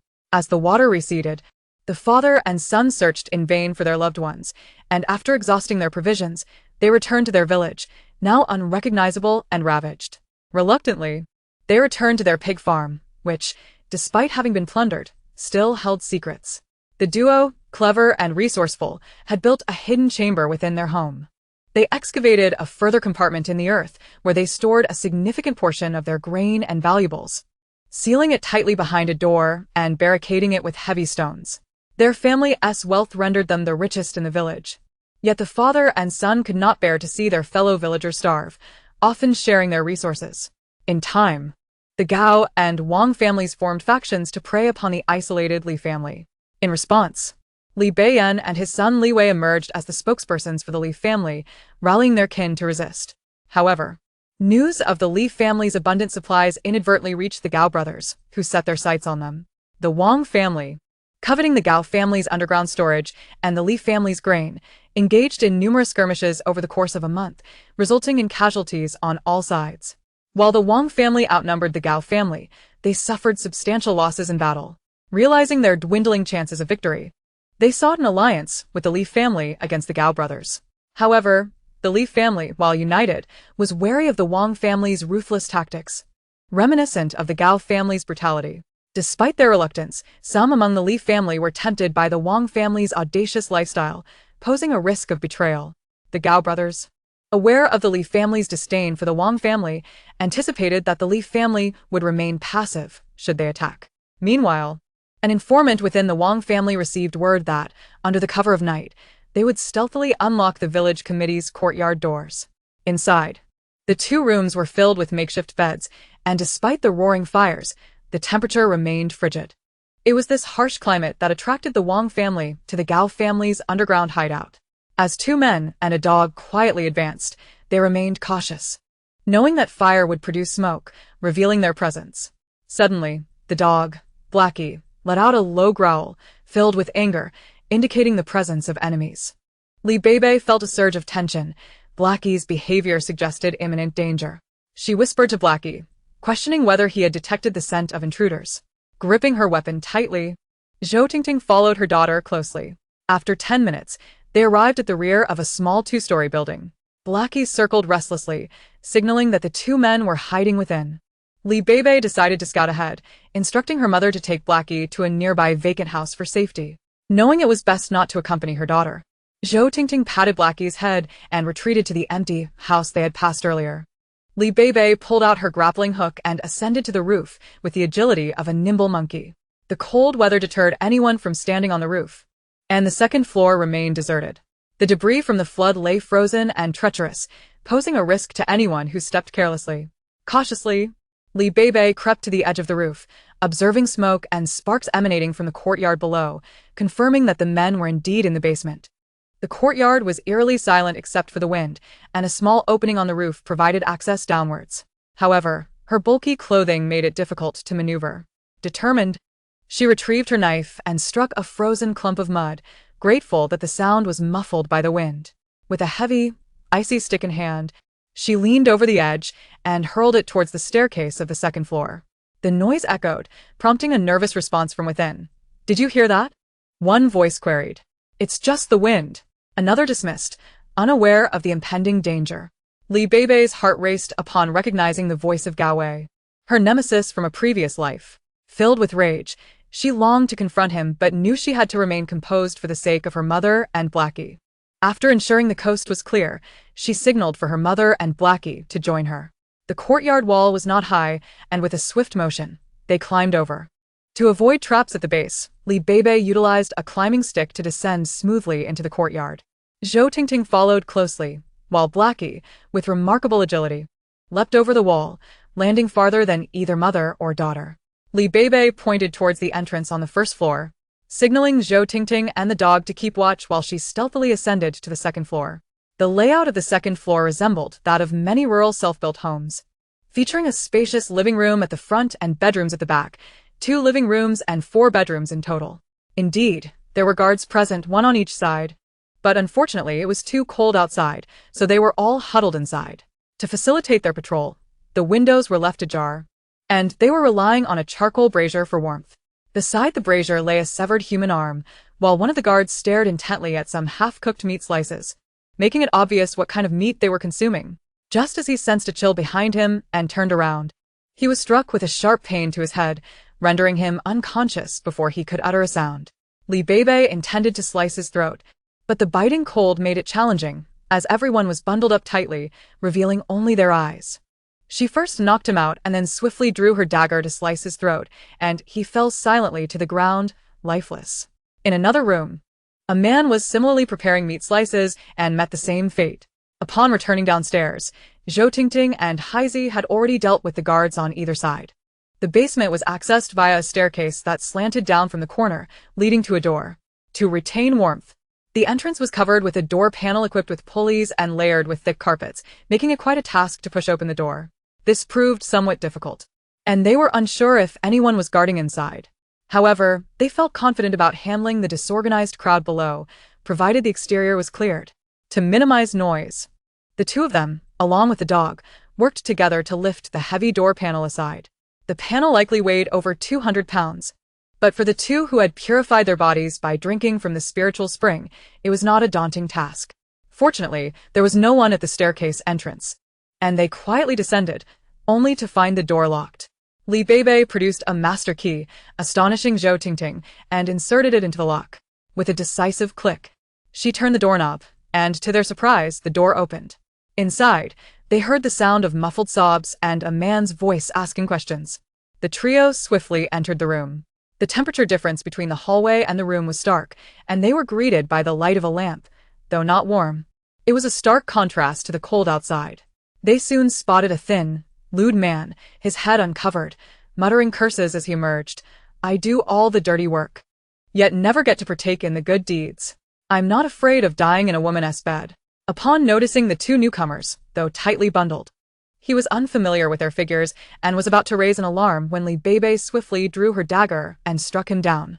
His pupils dilated in shock as he clutched his bleeding neck, gasping before collapsing to the ground. He had never witnessed such swift action, regrettably. Before he could even savor his moment, in the outer corridor, there was a row of bunk beds, with two charcoal stoves burning brightly. The bedding lay in disarray, creating a foul odor. The area was deserted, and the two women ventured further inside, finding more chaotic bunks along with 3 orderly single rooms containing supplies, cigarettes, alcohol, and packaged food that had not yet expired. Beibei collected everything, including the wooden beds, which could be used as firewood. They quickly approached the room from which the woman's cries emanated, only to find it suddenly silent. Beibei smirka. Realizing that the man must have hidden upon sensing intruders, the door lock had already been pried open, making it easier for her. Brandishing a wooden staff, she forcefully pushed the door open, only to be met with an axe swinging towards her. In a split second, she deflected the axe with her staff, and, with her tang dao in hand, she slipped inside.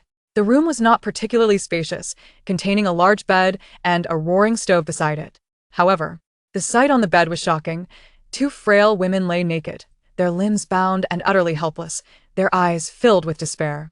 The naked man wielded a long axe, aiming it at the staff that had intruded.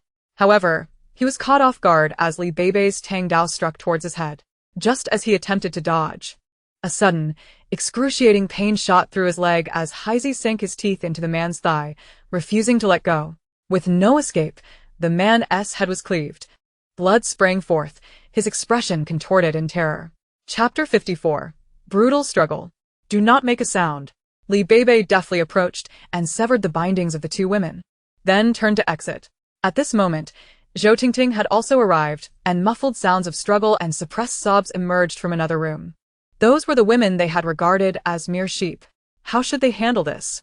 "We have saved them. Let us gather supplies from here to share with them. The rest is for them to choose." In this apocalyptic world, playing the savior was the most perilous role. Hadn't T-Building witnessed instances where rescuing others led to one's own demise? Haizi rushed out of the room, barking softly at a low iron door only a meter high in the basement. "Zinc dung, there are good things here."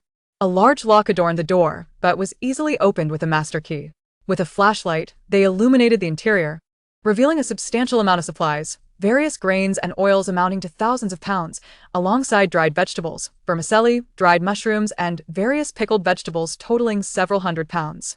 There were also several jars of pickled meat, which caused Beibei to frown, as this pickled meat appeared different from what she had encountered before. Upon closer inspection, she was horrified to discover a severed arm atop the pile, igniting her fury. Wasn't this what those demons referred to as 2-legged sheep? They had preserved the surplus of 2-legged sheep for consumption. In her previous life, she had heard rumors of people being treated as livestock, but witnessing it firsthand filled her with shock, revulsion, and rage. The flames of fury burned fiercely within her. These fiends must be eradicated today. From the stash. She extracted 50 pounds of white flour, 50 pounds of rice, and another 50 pounds of whole wheat, along with assorted pickled vegetables. After finding packaging, she divided the food into 15 portions for Zhou Tingting to take out, while the remainder was secured in her space, leaving nothing behind. Just as one wave of chaos settled, another arose, as a group of women emerged from within, embroiled in infighting. Soon 3 women were pinned to the ground, receiving a flurry of kicks and punches. "You treacherous snake! After all my trust in you, you collude with others to deceive me. I'll kill you. You're the one who deceived me. How could you betray your own sister and help these beasts? How can I ever face my family again? I'd rather die with you today. You trafficker. I tried to help you, yet you conspired with others to abduct me here. I'll kill you." The women seized axes, fire pokers, and wooden sticks, mercilessly attacking the 3 already downed women, while crying and cursing. The 3 begged for mercy, rolling on the ground, bloodied and battered. It was peculiar. Didn't Gao Wei and the others have their own kin? As Beibei observed the emaciated, gaunt women catch their breath, she looked at the 3 corpses sprawled on the floor and coldly inquired, "Where are the families of Gao Wei and the others? Why are there only you women?" An older woman, shaking her exhausted arms, replied with a newfound clarity after venting her grievances, "Dear benefactors, I know about this. Our village once had many women, but a flood swept away most of the elderly, weak, and young. The women of the Gao family were few who survived. But Gao Wei and his group are not humane. A single word from a woman can provoke a beating. To them, women were mere livestock, beaten and scolded at will. They went hungry and cold, forced to deceive and bring back food, and some women could not endure it and fled, never to return. The remaining women, originally numbering 4 or 5, were deceived back by us. 2 of them succumbed to frostbite and were slaughtered like livestock. The 3 individuals from the Gao family occupied the same space as us, ostensibly to monitor our movements." Zhou Tingting lamented deeply. In this apocalyptic world where humanity had deteriorated, the desperate act of becoming accomplices to their own demise was a tragic folly. The 12 remaining women knelt on the ground, expressing their gratitude for the 2 saviors. Observing their warm attire, Beibei gestured for them to take a share of the provisions laid out and urged them to seek their own means of survival. As for the path ahead, it was theirs to navigate according to their choices. Some hesitated, likely impressed by the capabilities of the 2, hoping to join them in search of sustenance. The woman who had spoken earlier, perceptive to the situation, led the others in bowing once more in thanks. "Thank you for saving us. I am Yang Suixiang from Zhao village, captured here by the Gao brothers. Without your assistance, we would have become their food within 10 days to half a month." Zhou Tingting, puzzled, inquired, "Why would they resort to cannibalism when they have no shortage of food? I heard that all the poultry in the village was washed away, leaving them with no meat to eat. Human flesh is more delectable than other meats, and the more they consume, the more addictive it becomes. Thus, they capture humans. Women deemed undesirable were slaughtered like livestock. The men they captured were butchered and preserved as salted meat, stored in large barrels." Yang Suixiang broke down in tears. "My husband was captured alongside me, beaten until he was unrecognizable, and ultimately had his legs severed, bleeding to death." The hatred in her eyes blazed fiercely. Had she not felt so powerless, she would have taken a knife to those brutes. Beibei then asked, "Does anyone know the location of the Wang family's stronghold?" A woman in her 30s leaned forward. "They are at the village committee courtyard. It takes over 30 minutes to walk west from here. It's the largest area in our village, easily identifiable. You must leave quickly with your belongings. It is not safe here. Should any remaining threats return, it would render your rescue futile." After expressing their thanks once more, the group hastily gathered food and departed. The mother and daughter scoured the area further and indeed discovered 2 exquisite lacquer boxes in Gao Wei's room. Upon opening them, they found a treasure trove of gold, silver, and jade ornaments, alongside several gold bars, clearly the spoils of murder and plunder. They swiftly stored the items in their space and exited the small building, making their way towards the village center. The village committee courtyard was indeed easy to locate. As they traversed the main road, distant shouts of violence reached their ears. To their astonishment, the chaos had not yet subsided, and the source of the turmoil remained unclear. Meanwhile, the Gao brothers were equally frustrated. Their initial plan for a surprise attack had been foiled by an insider who was caught and delivered to the Wang family's leader. This revelation sparked panic among everyone. The traitor, having endured little punishment, quickly divulged information. As they looked outside, they saw the crowd gathering at the main entrance, prompting an all-out assault. The battle raged for over 2 hours, both sides fighting fiercely, resulting in severe exhaustion and casualties. Gao Wei stared fiercely at his opponents, nursing wounds from a knife slash to his abdomen and a puncture in his calf, while his remaining men dwindled to a mere dozen. High-ranking officer Gao Shuo was left with a severed arm, and the strategist was on the brink of collapse. Chapter 55. Mutual destruction. Little did they know this battle would yield no advantage. They had not only failed to gain the upper hand, but had also suffered significant losses among their ranks. Gao Wei's heart brimmed with regret and anger. He longed to tear apart the strategist for his ill-fated suggestion. Had it not been for his poor counsel, they could have still been enjoying their stronghold's comforts. Alas, it was too late for such considerations. He hoped the Li family would refrain from joining the fray, offering them a glimmer of hope. In the blink of an eye, his thoughts turned as he gripped his battered machete, glaring at the enemy. He bent down to pick up a nearby axe. Kill, he shouted, raising the axe as he charged once more. The opposing giant, eyes aflame with fury and wielding 2 kitchen knives, charged at Gao Wei in kind. The others followed suit, the air filled with cries of battle and despair. Although outnumbered, Gao Wei's men were robust and driven, their bloodlust overwhelming the Wang family. After another half-hour, few Wang family members remained standing. Gao Wei's near You dare challenge me? Truly, you overestimate yourselves. Though his group emerged victorious, they were far from unscathed, each bearing the marks of battle, their faces twisted in rage, resembling famished wolves. Brother, the Wang family took my arm. I'll make sure to have my fill of their women to vent my frustrations. One of them jested. Just don't kill them all. We need a change of pace. Boss, now the women and resources of the Wang family belong to us. They cackled. It's freezing. Let us hurry inside and warm up. Quickly tie these defenseless Wang family members. They will sustain us for days. Just as they began binding the injured, a group of women armed with clubs charged through the side door, striking at Gao Wei's crew. Though their strength was lacking, they were uninjured and fought fiercely, creating a stalemate. Heise observed from the shadows, chided by Li Beibei, who was anxious to join the fray, his agitation palpable. Zhou Tingting was puzzled, prompting Li Beibei to whisper an explanation. Mother, haven't you noticed? These women are different from ordinary ones. Heise's aggression suggests they carry a distinct scent. I suspect they've also tasted human flesh. Zhou Tingting was taken aback. It made sense why these women appeared so different. If that were the case, they would wait for both sides to weaken before seizing the opportunity to benefit from their mutual destruction. Despite their limited strength, the women fought ruthlessly, targeting vital areas and seizing weapons from the fallen to engage in fierce combat. Gao Wei had not anticipated that while the women lacked physical power, they fought with cunning and ferocity. They utilized their surroundings, biting and clawing, while some worked in pairs to distract and strike.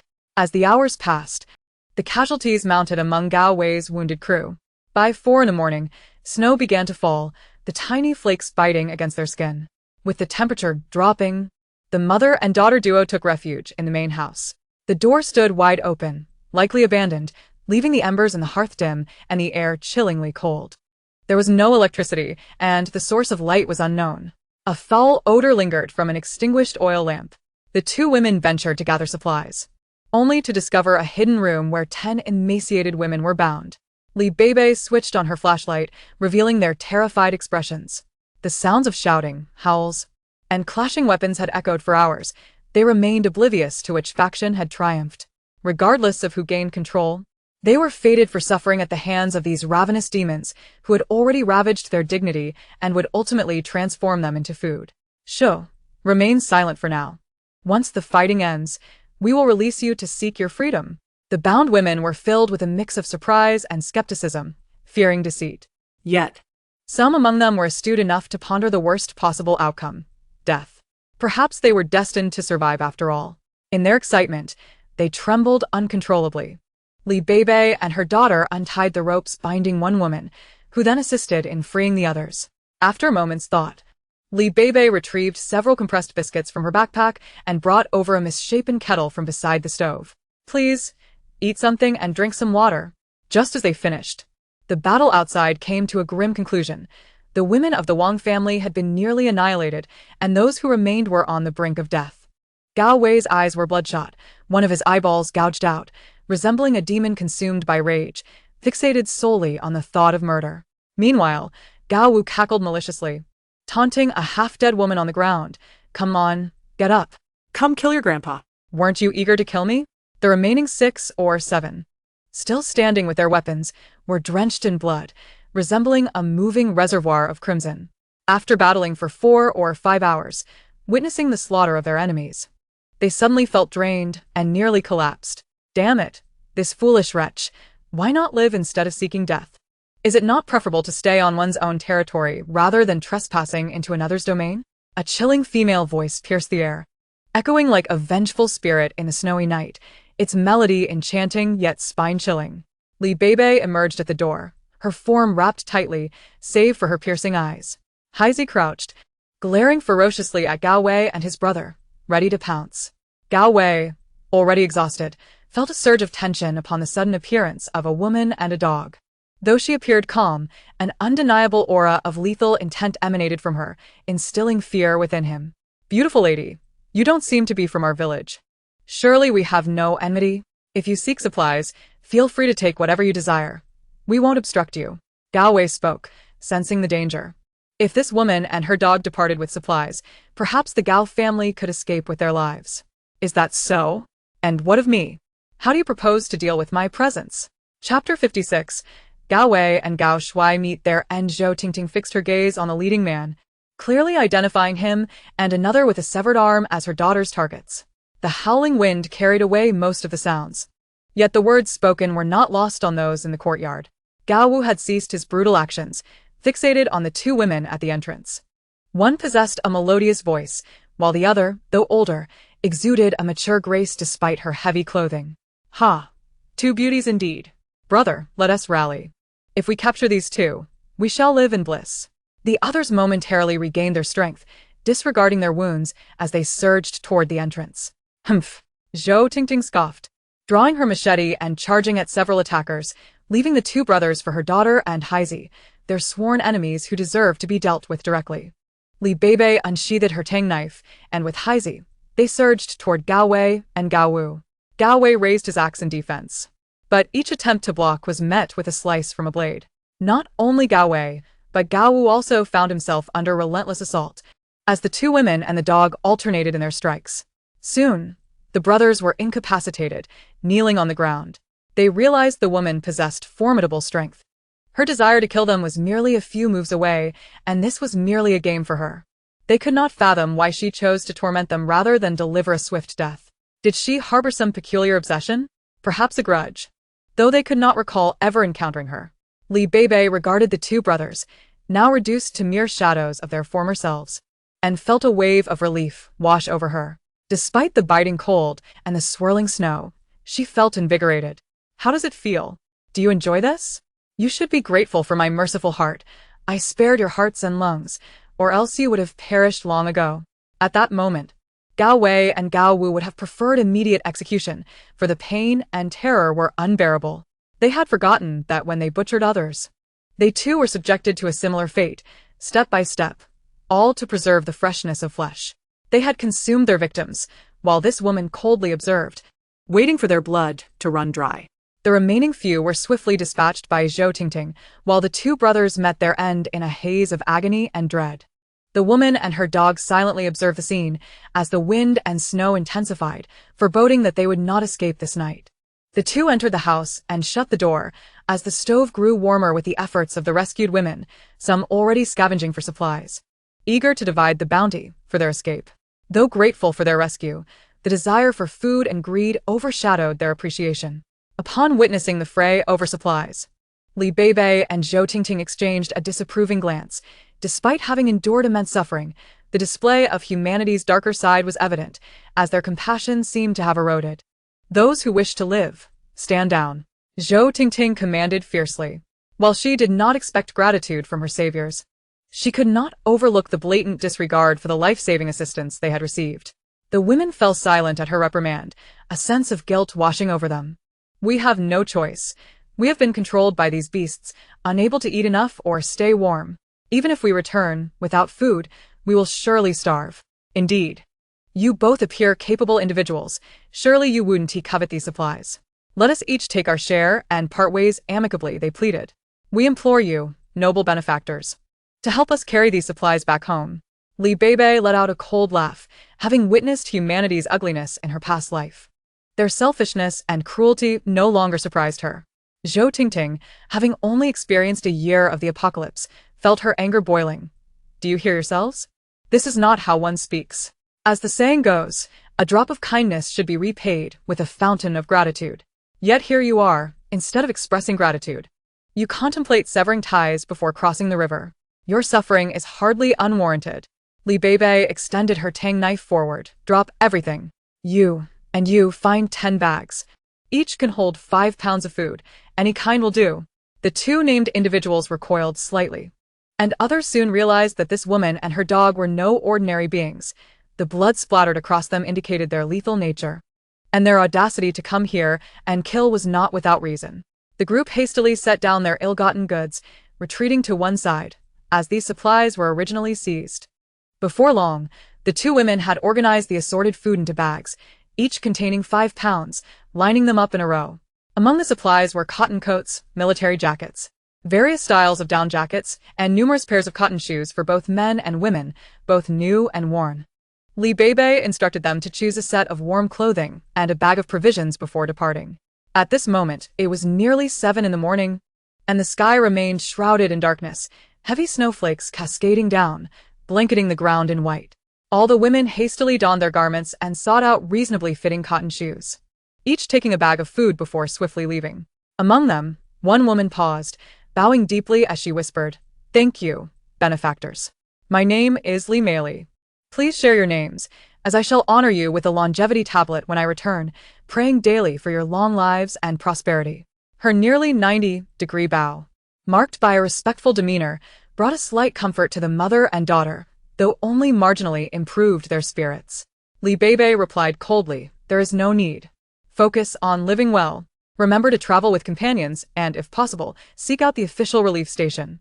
Although the official station may not provide enough sustenance, as temperatures are expected to drop further, many will relocate survivors to bomb shelters equipped for warmth, preventing death by freezing."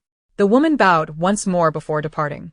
The mother and daughter continued to search through the remaining rooms, unexpectedly discovering some gold, silver, and jade artifacts, evidence that these individuals had returned from looting. They also found a considerable amount of food and, in the southwestern corner of the yard, a pile of 2 to 3 tons of black coal, excellent material for warmth. They collected everything edible and useful into their space. Contemplating the numerous bodies scattered around, they decided to gather them in the center while they were still unencumbered by frost. Gritting their teeth, they retrieved a jug of gasoline from their space, spraying it over the bodies. They then took some burning coal from the stove and tossed it onto the remains. The flames ignited, rapidly spreading with the wind. Chapter 57. Snowy ride Beibei threw a pile of dry twigs into the fire, fueling it further. By dawn, the yard had turned to ashes, and the snowfall intensified. It was the first time the mother and daughter had witnessed such a gruesome scene, rendering them unable to eat despite their hunger. After ensuring the fire was adequately stoked, they removed the warming patches applied the previous day, reapplying them across their bodies. Accompanied by Heisei, they aimed to detour to the temporary government station in the northern city, hoping for a change in policies. As daylight broke, the path became more navigable, though the wind and snow intensified. Despite being fully equipped, they still felt a chill. Fortunately, the warming patches helped maintain some body heat, allowing them to change out of their damp down jackets for fresh attire. At this moment, the storm worsened, obscuring any sight of other travelers. The mother and daughter opted for their snow sled, donning goggles as they pressed onward. After over an hour, they sought refuge in an abandoned house, igniting some coal and retrieving pre-packaged meals from their space. Each enjoying a bowl of Westlake beef soup while Heisei savored a portion of roasted chicken. Sated, they extinguished the fire and continued their journey. Approaching the road near the university town, they planned to stop and walk the rest of the way when suddenly a rope shot up from the center of the road, tripping both the vehicle and its passengers. Heisei was the first to leap up, twisting in midair and darting to the side. The fallen duo felt a surge of danger, instinctively rolling away in opposite directions, weapons instantly drawn. "Damn it, they're armed," Quickly, we outnumber them. We can take them down. As they regained their footing, 7 or 8 burly men surrounded them, wielding butcher knives, kitchen blades, daggers, and iron rods, their intentions malicious. Please, we have no food. Spare us. Zhou Tingting observed the men coldly, attempting to negotiate. They had already taken many lives earlier that morning, feeling a heavy burden of guilt. She hoped these men would recognize their fortune. Otherwise, they would see the consequences of their ill-fated choices. What a surprise, a woman. And not short either. She seems to have a fine figure. Look at those alluring eyes. One man jeered. Ha! 2 women. Consider this your luck. Serve us well, and perhaps we will let you go. Another man leered. Hey, that one over there looks young. Could they possibly be mother and daughter? Today is our lucky day. Suddenly, someone exclaimed, wasn't there a dog? Before they could react, Heisey pounced on one of the men, sinking his teeth into the hand that held a knife. Ah! This stupid dog dares to bite me. I'll kill you and skin you alive. The man roared, struggling to shake off the determined canine. Unfortunately for him, Heisey had no intention of letting go. Someone help me. Kill this dog. It's South going to drive me insane. But no one came to his aid. They were too preoccupied dodging the blades wielded by the mother and daughter, each sustaining injuries. In the midst of the chaos, Beibei wielded her tang knife with grace, moving like a dragon in the snowstorm, adeptly handling her enemies. Zhou Tingting's whip-like blade became an extension of her body, seamlessly striking true with each intent. Though Heisey was merely a young dog, he was agile and focused on attacking those who sought to harm him. When the 7 or 8 men lay defeated, breathless on the ground, Beibei commanded Heisey, leave him alive. I have questions to ask. Heisey immediately released his grip, retreating to watch the bloodied, terrified man. Where are you from? Where do you reside? The woman demanded. The man groaned in pain, hurriedly replying, beautiful lady. Please call me Auntie. I live nearby with my elderly mother and a hungry child. Please spare me. If I don't return, they won't survive. I am their sole provider. Despite his agony, his eyes darted around, desperately hoping these 2 female warriors would let him live. Beibei, growing impatient with his babbling, pressed the cold blade of her tang knife against his throat. Speak plainly. Where is your home? How many are in your gang? The chilling steel sent shivers through him. And he stammered, Auntie, please be gentle. We are about 10 people living in a nearby complex. We foolishly thought we could take your snowmobile when we spotted you riding. We had no idea we would fall into your hands. Get up and lead the way, she commanded. Not fearing his escape, they allowed Heisey to follow closely behind as the mother and daughter mounted their snow sled, trailing him. The man, bloodied and with holes in his legs, trembled as he hurriedly pulled his scarf back over his face, stumbling toward his dwelling. This area is an old residential complex with 4-story buildings, of which only 3 stories are now visible, and a single eave peeks out above the ice-covered surface. Perhaps due to the frigid temperatures, the residents are largely absent, leaving the community desolate and silent. Upon arriving at the entrance of the building, a man, with a charmingly disingenuous grin, exclaimed, My dear ladies, we reside on this floor. He knocked loudly on the door of the eastern unit, calling out, Open up, I'm back. Moments later, a voice emerged from within. Why have you returned so soon? Did you manage to capture something significant today? As the door swung open, the sight of the blood-soaked intruder caused an immediate furrow of concern on the man's brow. What on earth happened to you? He inquired, alarmed by the sight of the injured figure. Chapter 58. A trip to the official trading platform. Before the man could finish a sentence, the intruder was suddenly yanked back, and another figure lunged forward, striking at the man's neck with swift precision. Caught off guard, he collapsed. The woman, a certain Tong Ting, slashed the intruder's throat, followed closely by a companion named Heisey as they entered the room. Once the door was shut, a voice from within called out, Who's there? The sound of footsteps followed, and before the 2 could advance, Heisey dashed inside, prompting an enraged shout from the man. What kind of mad dog is this? Let go, or I will kill you. The mother and daughter rushed in to find Heisey clamped onto the man's arm, fiercely tugging at him, a dagger glinting in his other hand. Heisey's instinctive attack stemmed from a perceived threat to its master, sensing the man's blood-soaked presence, indicative of a violent past. Reacting quickly, the man attempted to shake off the dog while simultaneously reaching for the dagger. The duo observed as the man brandished the blade, aiming to stab the dog, while another struck at his arm. The cramped quarters hindered their movements, yet the man managed to roll away, inadvertently dislodging the dog.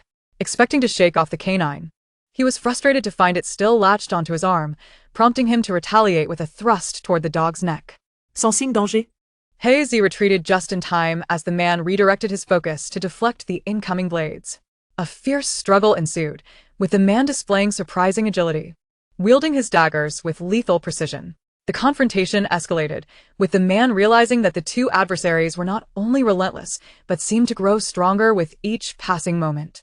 The dog, now guarding the doorway, appeared to be on the alert to prevent his escape. As the fight intensified, the man began to feel the toll it was taking on his stamina.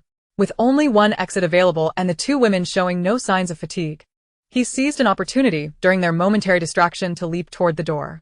Hazy, feigning rest at the entrance, was acutely aware of the man's movements. As he lunged forward, the dog sprang into action, clamping down on his thigh, causing him to yelp in pain and collapse to the ground, curled up in agony. Disdainfully, Hazy stepedacide, seemingly unimpressed. what bad luck for him, it seemed to convey, as the man lay there, bloodied and humiliated. Beibei, observing the scene, felt a mix of amusement and disbelief at Hazy's reaction. Without hesitation, she approached and delivered a swift blow to the man's lifeless body, prompting a thorough search of the premises. Inside the room where the struggle had occurred, they discovered a woman still lying beneath the covers of the bed, marked with burns from cigarette butts, bite marks, and various lacerations, a sight too horrific to bear. Checking for a pulse, they found none. "You scoundrel! You deserve nothing less than this fate." Tong Ting seethed, her heart heavy with the knowledge that such cruelty had befallen a girl barely in her 20s. A time meant for blossoming youth. Drawing her weapon, she struck the corpse multiple times in a fit of rage. In this post-apocalyptic world, such harrowing acts had become all too common. Were the authorities truly so impotent, or was this a side effect of their own rebirth, creating a ripple in the fabric of fate? Beibei dared not dwell on the implications of such a butterfly effect, fearing the unpredictable dangers it might unleash. For their survival, she and her mother focused on gathering supplies and forging alliances with groups 1801 and 1802, cautious not to provoke further chaos. Might even their modest actions trigger unforeseen consequences? Yet, in this life, their primary goal remained survival. Alone, they stood little chance against larger factions. Unity was their only hope for enduring this new world.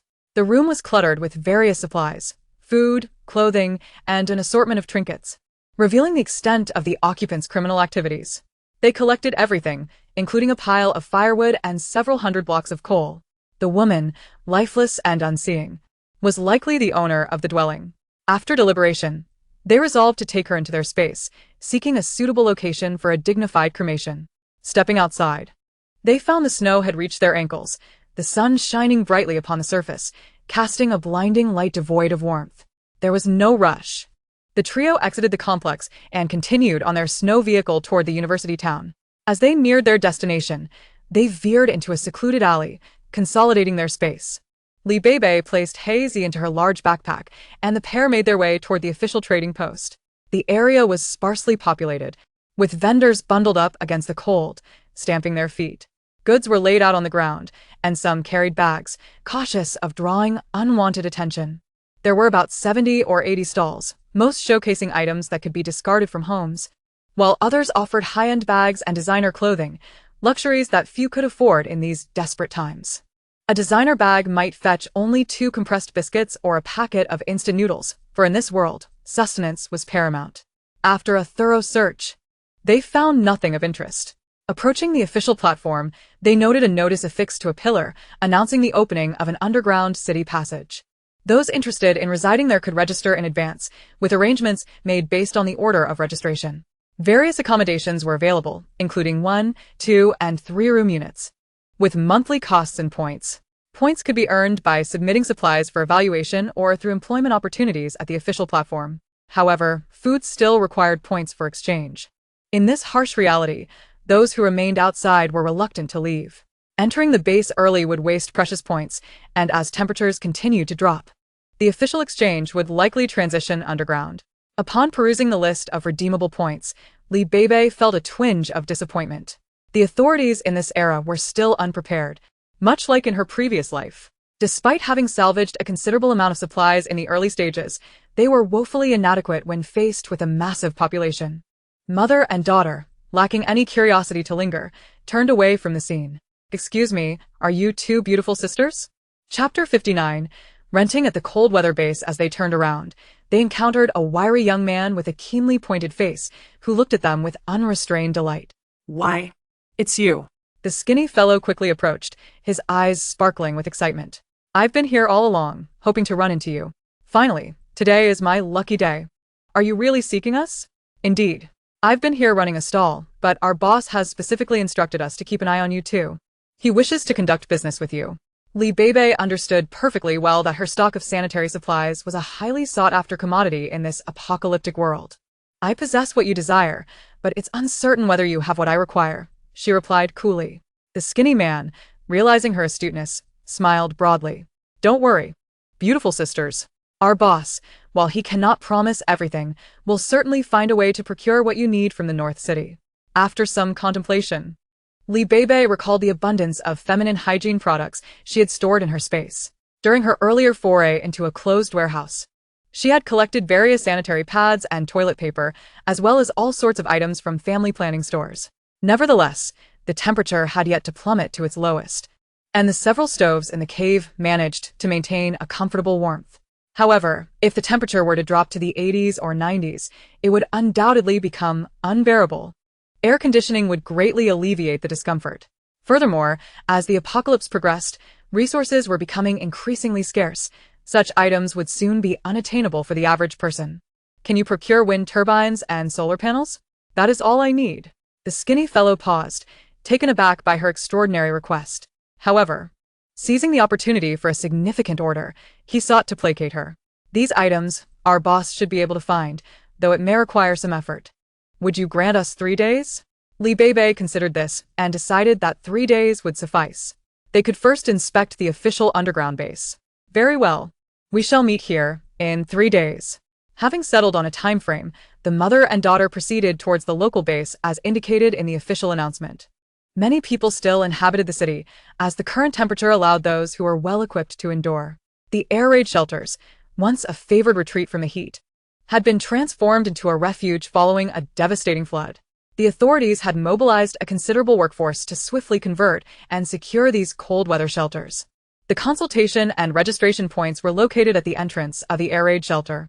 To gain entry, one must register, verify their identity, and present sufficient points. Those lacking points could exchange goods for them at a nearby redemption center. The mother and daughter resolved to secure a place for the next 3 days, ensuring they had a fallback option regardless of which of the 3 families emerged first. With ample supplies in their space, exchanging for points seemed a prudent course of action. At the redemption point, 2 staff members donned official uniforms and badges, surrounded by an array of supplies. Armed soldiers patrolled the vicinity, instilling a sense of security. The redemption area was sparsely populated, likely due to a lack of immediate crisis awareness or perhaps individuals registering for work at the official trading platform. The mother and daughter wished to examine the room layouts before deciding how many to rent. Soon, an official staff member escorted them through the underground entrance into the air raid shelter. They descended the staircase, turned a corner, and were greeted by thick cotton curtains blocking the entrance. Upon lifting the curtain, they found the interior not excessively warm, yet far from cold. The generator illuminated the space brightly, revealing that it was already occupied. Every so often, a heating boiler was installed, tended to by dedicated personnel, explaining the relatively comfortable temperature. However, should the population increase, air quality could deteriorate. "This is Zone A, conveniently close to the exit where the official trading platform will be established," the staff member explained. Indeed, there was a platform exhibition area with considerable open space. The usual glass doors had been replaced with heavy steel plating, likely to deter any potential disturbances. Zone A was divided into 4 levels: 1 bedroom, 1 living room, 2 bedroom, 1 living room, and 3 bedroom, 1 living room configurations. Additionally, there was a delineated area in Zone A4, occupying 3 square meters for 3 points, up to a maximum of 4 square meters for 4 points. These offered no semblance of privacy, as every bed had to face the central path, with ventilation ducts placed intermittently to manage odors. The lighting was uniformly adjusted at night to a dim glow. Zone B. C and D were not accessible from this entrance. Several families had already settled in zones A1 to A3, some having paid for their rooms but yet to move in, likely belonging to individuals of higher status or affluence. Zone A4 primarily housed those of lower means, many of whom opted to delay rent payment as long as possible. After deliberation, the two concluded that warmth was currently the most pressing necessity. Their strategy was to wait for Yun Yicheng and the others to depart, allowing them to gather any unmovable items or those soaked in water to store in their space. Having amassed a significant collection in their storage, they had already utilized the space's washing machine to clean and dry a portion, which they could now exchange for points. After greeting the staff, they mentioned returning to fetch supplies for the point exchange. Once outside, they veered into an unoccupied area, and Beibei retrieved neatly packaged cotton clothing from her space, 3 large bundles of cotton jackets, pants, and long coats, some of which had their tags reattached after drying, appearing quite presentable. With a unicycle they had stored from the village, she loaded the 3 large bundles and wobbled her way to the official material recycling station. It is often said that rarity increases value. Currently, cotton clothing was in high demand, and the purchase price was elevated. Each cotton jacket fetched 2 points for 30 pieces. Cotton pants also 2 points for 30 pieces, and long coats 4 points for 20 pieces. This quantity had been mutually agreed upon for their initial 3-month rental of the 3-bedroom unit. Historical records indicated that the harshest cold typically arrived 3 months hence, by which time they would no longer be in the mountains. After deducting 180 points from the 200 total, they retained a balance of 20 points. The 3-bedroom unit was conveniently located near the exit, with over 100 units available in total across the 1-bedroom, 2-bedroom, and 3-bedroom configurations. The unit they selected was number 98 in Zone A1, with Unit 48 across the hall, indicating limited availability of 3-bedroom units. They received their entry permits and the key to Unit 98, making a show of exiting twice to transport their belongings to the door. A versatile sofa bed, essential supplies, a portable stove, pots and pans, and curtains were all set in place. A simple tea table was added as well. One evening, the mother and daughter ventured out to a secluded spot to incinerate the female corpse they had retrieved from their space during the day, before returning to their bomb shelter. They drew the curtains, retrieved several hand warmers filled with hot water from their space, and nestled them in their blankets. Beibei enjoyed a refreshing shower in her space and prepared hot water for her mother to wash herself. She also set up a cozy dog bed for Haizi at the foot of the bed. Both the women and the dog fell into a deep slumber early, exhausted from the day's tribulations. Chapter 60. Farewell to Wang Chong. The two awoke early, not out of desire to rise, but because the tin shelter offered little sound insulation. Every rustle outside was alarmingly clear. By 5 in the morning, individuals were already heading to the communal restroom. In Area A1, where 3-room units were located, those unwilling to venture out for minor needs resorted to using chamber pots indoors, while others went to the public restroom situated down the stairs at number 25, which had 5 stalls each for men and women, a rather limited number. Fortunately, there were additional restrooms at both the middle and end of Area A1, making it relatively convenient. The mother and daughter decided to head to the public restroom connecting areas A1 and A2. With a total of 102 3-room units in Area A1, the restroom at the end was less than 20 meters away. However, they miscalculated. The restroom in Area A2 had the same number of stalls, yet a queue of 20 to 30 people awaited entry. The morning air was filled with grumbling voices, rife with tension, as those who were displeased exchanged harsh words, creating quite a commotion. Ultimately, security personnel arrived to ascertain the situation. Both women received demerits. Each was marked down. With a maximum of 10 points and a passing score of 6, failure to meet this threshold would result in expulsion from the official bomb shelter. It was evident that there was a distinction between areas A1 and A2. Although the number of houses was similar, Area A2 had many more tenants, with cramped living conditions for 7 or 8 people in spaces no larger than 10 square meters, along with their entire belongings. Area A3 likely fared no better. And Area A4 offered no semblance of privacy, with individuals revealing even their modest possessions, as mere survival was a challenge in itself. Having observed the chaos, the queue showed no sign of diminishing, with even more individuals joining from behind. The two women considered their options and returned to number 98. One resolved her needs in the space while the other utilized a chamber pot, with Beibei later disposing of it in the toilet. There was uncertainty about when they could bring live animals into the space, as the current situation proved inconvenient. Li Beibei retrieved the fried dough sticks and tofu pudding she had packed from a breakfast stall, ensuring both she and her mother were well fed. Heizi enjoyed a portion of dog food mixed with spring water. With time still on their hands and rest elusive, they decided to bring out a pillow from their space. Snuggling under the blankets while each held a rechargeable hand warmer, one engrossed in a mobile phone to watch downloaded dramas. Time passed swiftly until noon, prompting the two to contemplate their next meal. Zhou Tingting gathered some tender sweet potato leaves, tomatoes, green peppers, cucumbers, potatoes, and green beans from her space to share with her daughter. Li Beibei returned to her kitchen in the space, whipping up a dish of scrambled eggs with tomatoes and green peppers, cucumber salad, braised pork ribs with green beans, and chicken stew with potatoes.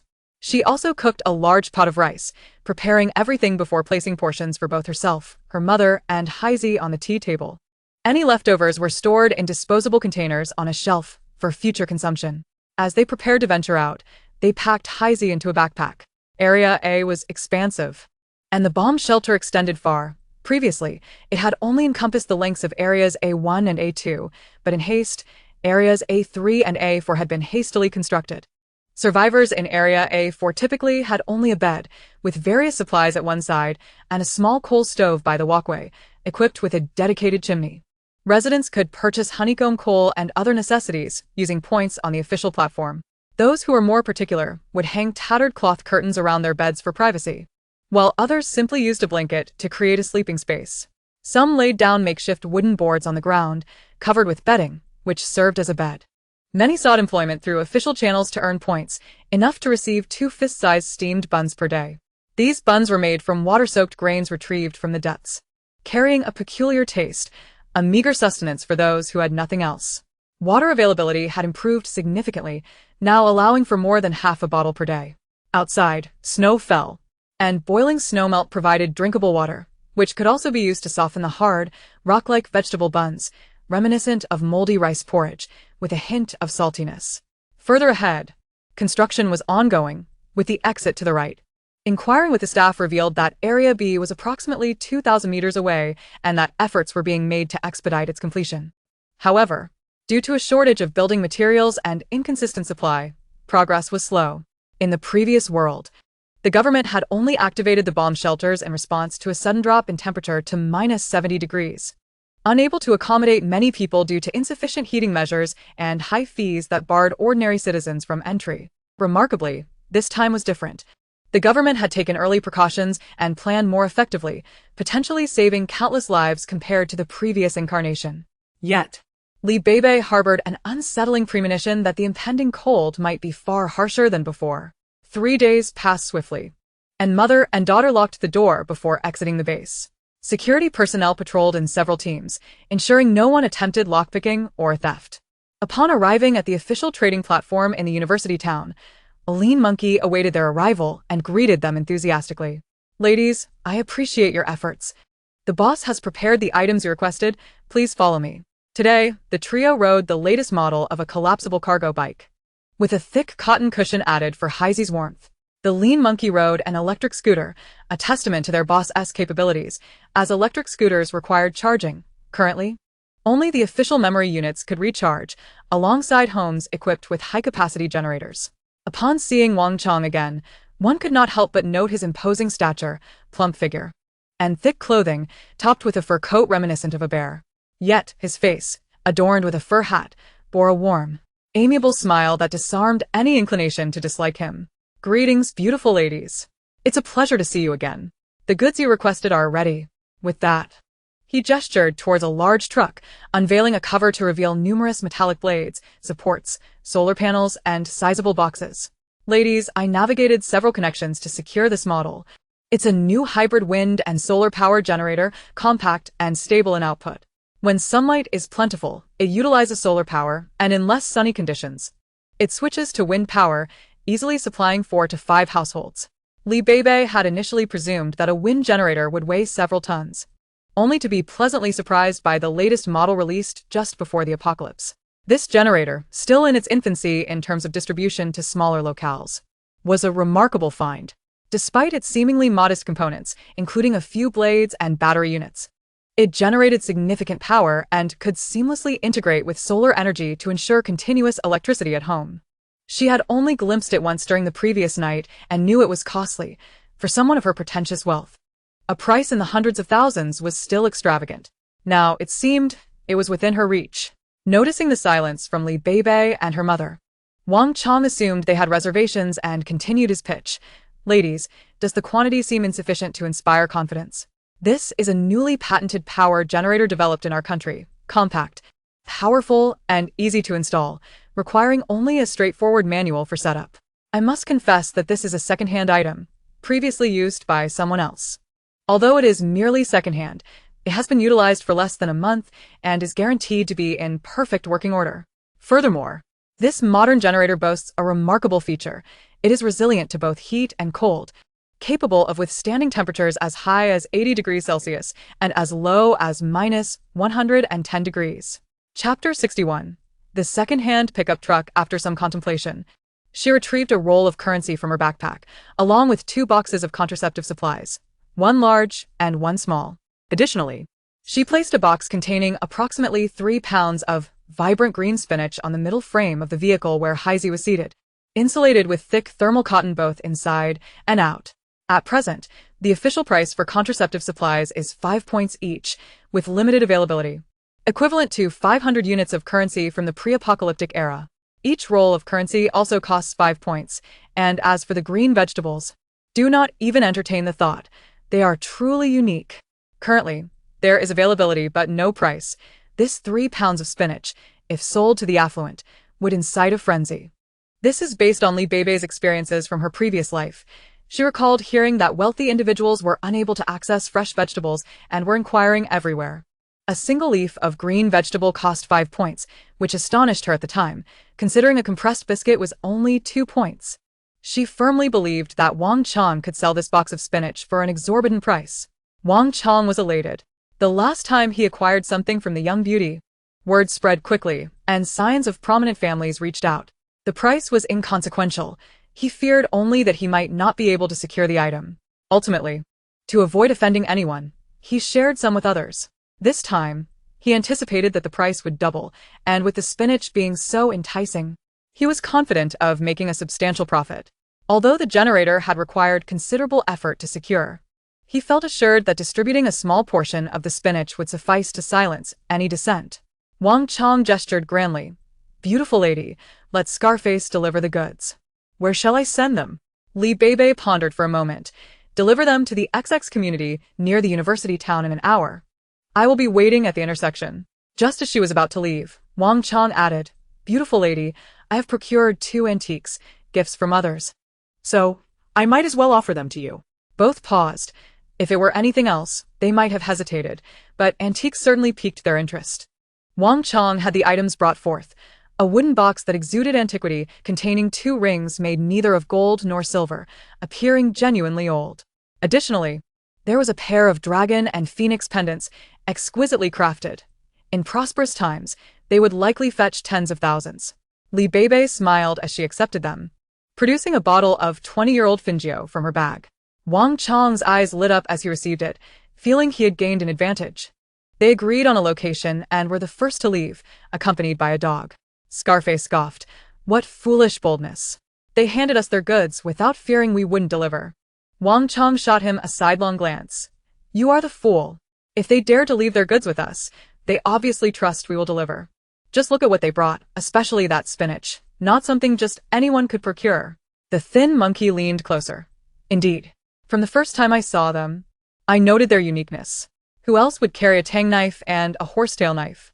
Moreover, she is a woman, exuding a confidence that most men lack. Did you notice the vehicle they rode? It is the latest multifunctional mountain bike from the Sausage Kingdom, with wide, thick wheels, resistant to both cold and sun. It must be worth over 100,000. And that dog on the frame, did you pay attention? It is robust and well-fed, with a shiny coat. Despite being wrapped in a winter outfit, you can tell from the exposed areas that it is well cared for. Most households could not raise such a dog." After hearing the thin monkey's observations, Wang Chong felt a greater respect for the mother and daughter duo. In these chaotic times, their fearless spirit and audacity were not characteristic of ordinary individuals. It was unnecessary for Wang Chong to instruct his subordinates to treat the mother and daughter duo with respect and decorum. They must not be careless. Beibei and her mother retraced their route on the bicycle, glancing at the Elon courtyard where they had once resided, now partially collapsed, a truly disheartening sight. They arrived once more at the road blocked by a rope after more than half an hour. Although the weather was cold, the absence of wind and snow made it bearable. The trio sought to enjoy the fresh air outside, as upon returning home, they would have to remain in the cave for some time. They took refuge in an uninhabited house, retrieving a charcoal stove from their space to warm themselves, each enjoying a steaming meal. Naturally, Heisey received a chicken leg. As they heard the sound of a truck approaching, they stepped outside to the intersection, signaling Scarface to have the goods unloaded into the alley. After the vehicle departed, ensuring no one was around, Beibei finally stored the items in their space. At this moment, they faced a dilemma. Returning empty-handed might raise suspicion, while driving back in their spacious vehicle would attract unwanted attention. They decided to revisit the official trading market, where the thin monkey had already arrived, continuing his search for potential clients. Upon seeing the two, he expressed surprise. "Ladies, have you come out to shop again? Thin monkey, can you find me a second-hand pickup truck? I need it right now." Upon hearing this, the thin monkey's eyes sparkled. These two ladies were indeed his benefactors. Recently, he had earned a considerable commission, and even his boss regarded him with newfound respect, speaking to him with kindness. "You have definitely come to the right person. I happen to have a pickup truck available. Although it has been submerged in water, it has been repaired and is operable. It is just nearby. Would you like to take a look?" Nowadays, even if someone owned a vehicle, they could not drive it.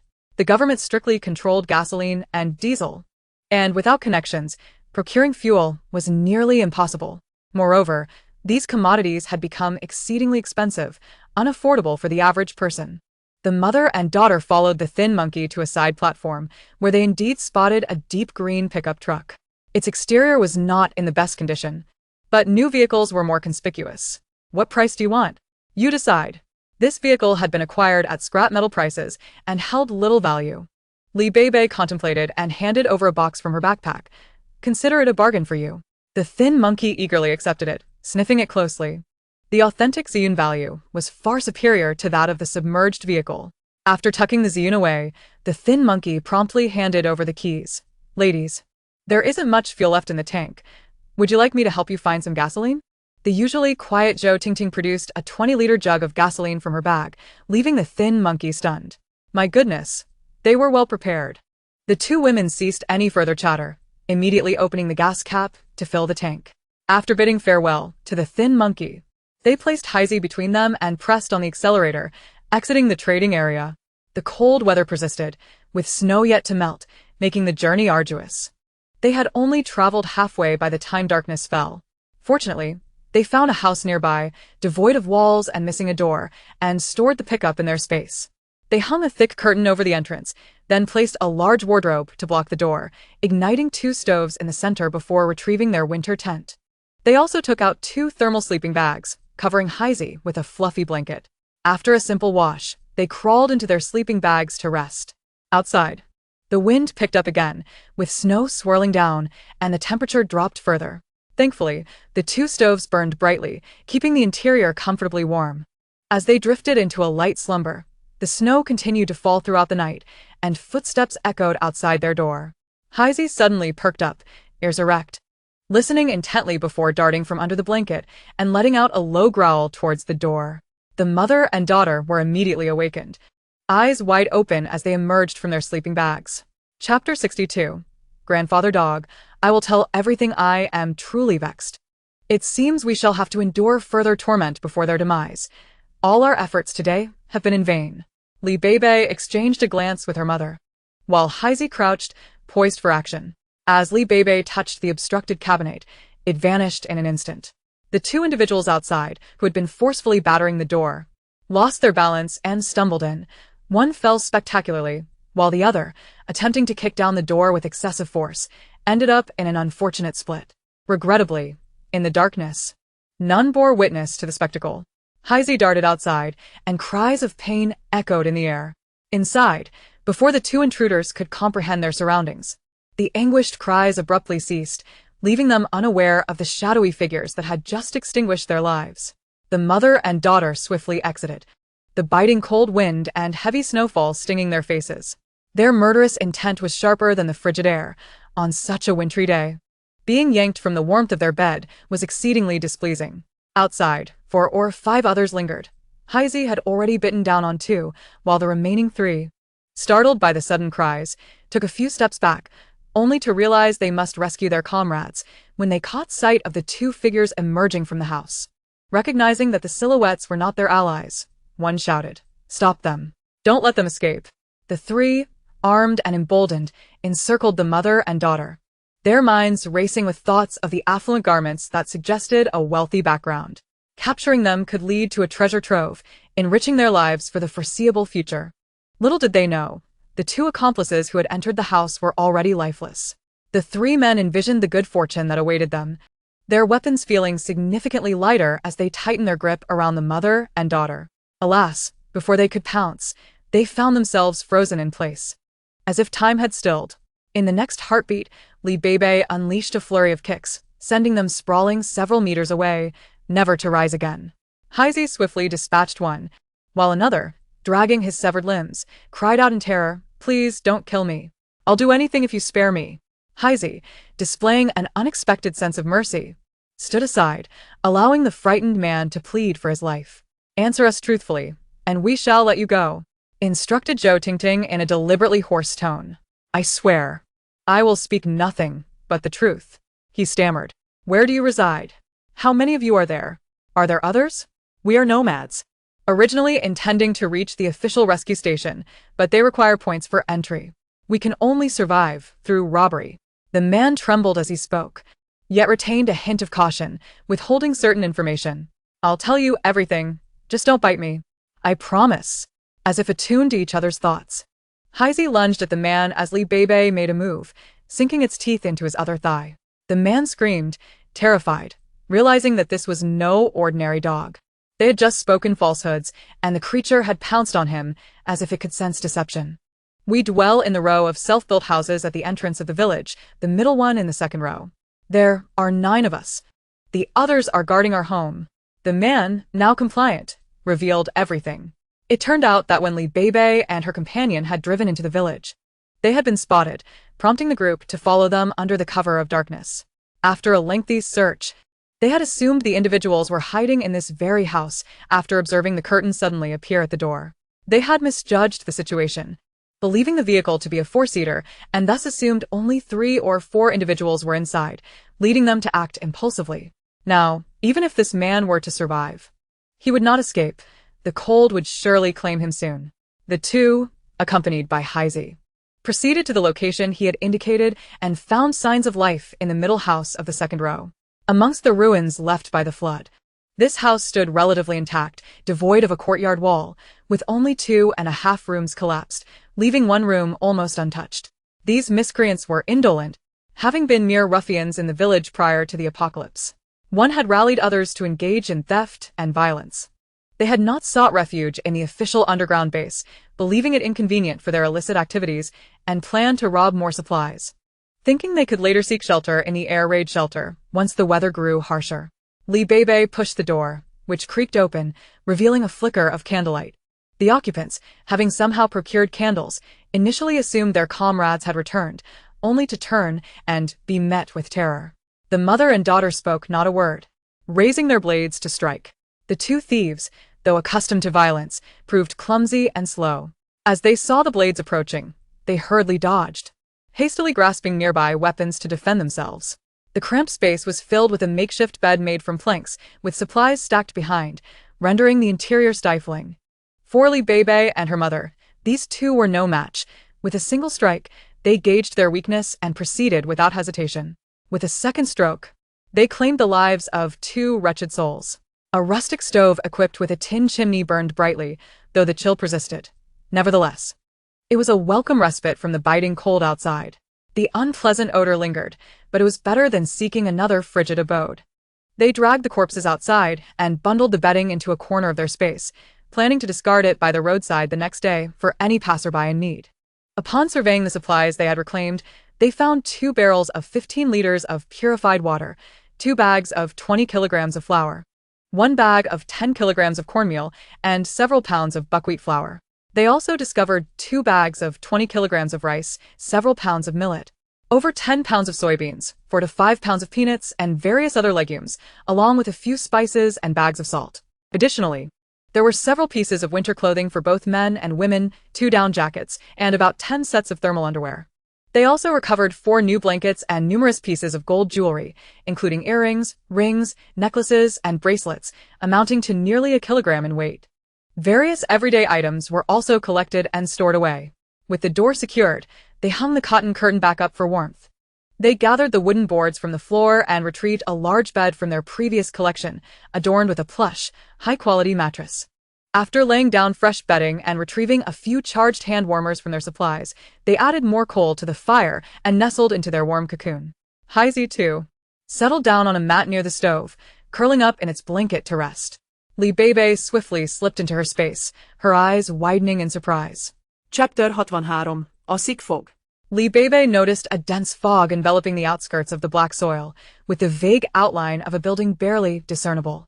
Could it be that the items Wang Chong had sent were imbued with spiritual energy, prompting another upgrade to her space? She attempted to approach the fog, but it felt impenetrable, like an iron wall, forcing her to retreat in disappointment. Upon checking the supplies in her room once more, she recalled having brought back all the shelves when gathering materials, and now they were neatly arranged in rows, each item meticulously labeled for easy identification. In the pre-apocalyptic era, various categories of provisions were organized into specific zones: meals packed from restaurants, grains, oils, clothing, footwear, and an array of winter attire, along with outdoor supplies, gasoline, diesel, engine oil, assorted lumber, furniture, appliances, gas stoves, gas canisters, and an assortment of tools. Meanwhile, in the black soil region, crops thrived, with seedlings growing robustly. A previously planted section had already begun to bloom, indicating that harvest would be feasible within a month. Fruit trees had all taken root, sprouting lush green leaves and blooming beautifully. The vegetable patch, though not extensive, was adequately cultivated by her mother, providing ample sustenance for the 3 families. Upon entering the space, Zhou Tingting was pleasantly surprised to find it enveloped in thick mist, with shadowy high-rises emerging from the fog to the left of her abode. Attempting to venture into the haze, she found herself unable to pass through. Overnight, the various vegetables had grown significantly, and some had already borne fruit, a clear indication of their vitality.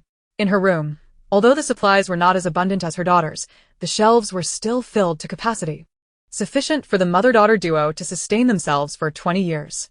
Contented, the 2 women and their dog fell asleep, only to awaken at around 7 the following morning. Drawing back the curtains revealed a landscape blanketed in silvery white, although the sun had yet to rise. The thick layer of snow outside sparkled brilliantly on the ground and the remnants of dilapidated walls. After breakfast, they stored away items that did not belong to this realm, including the stove, aware that they might exchange it for points upon their next visit. Recalling that the terrain was elevated and that many survivors lacked access to winter shelters, they decided to distribute some of the supplies they had gathered to those in need along their route. Setting off in their pickup truck, the trio continued their journey. The vehicle left deep tire tracks in the snow, which had ceased falling, and the snow-mud mixture now reached their ankles. The sun emerged weakly, casting a somber gaze upon the world, sighing for the lives affected by calamity. After 30 minutes, they spotted a village, where a few relatively intact houses emitted smoke from their chimneys. This time, Hazy volunteered to scout ahead, soon returning with a nod, signaling that they should approach to offer assistance. These families appear to be in decent condition. Hazy's keen nose could detect the scent of blood from afar. The absence of such a scent indicated that these households were likely benign. Without hesitation, Beibei drove closer, while Zhou Tingting disembarked to confirm their assessment. The first household comprised a family of 3, a man in his 50s and a young couple, presumably husband and wife. All were emaciated, their home featuring only 2 fire pits with 3 meager potatoes, likely their only meal. Clad in layers of mismatched clothing scavenged from outside, they shivered despite their efforts to stay warm. "Dad, just hang in there a bit longer, the potatoes will be cooked soon. After breakfast, we will go out to find more food," the younger woman reassured. The father leaned against a filthy blanket, coughing incessantly. "I won't eat." Don't worry about me. "You both eat. Don't waste any food on me." Listening to the conversation, the mother and daughter were moved. Having navigated the treacherous waters of human deceit in their past lives, they recognized the rarity of such mutual support in this world. After some contemplation, Beibei decided to offer 3 sets of blankets, thermal underwear, and winter clothing, along with 5 pounds of various grains and a can of luncheon meat. She knocked on the door, placing the items outside. As they departed, Zhou Tingting called back, "Temperatures will continue to drop. You should seek out an official shelter. At the very least, you won't freeze to death. As for anything extra, it may bring misfortune. Sometimes, if you don't stand up for yourself, no one else will." Startled by the knock, the young couple instinctively grabbed a wooden stick, realizing that a truly malicious intruder would not have knocked politely. Upon opening the door, they saw 2 heavily bundled figures with only their bright, beautiful eyes visible, an image that would linger in their memories, even during the ensuing years of hardship.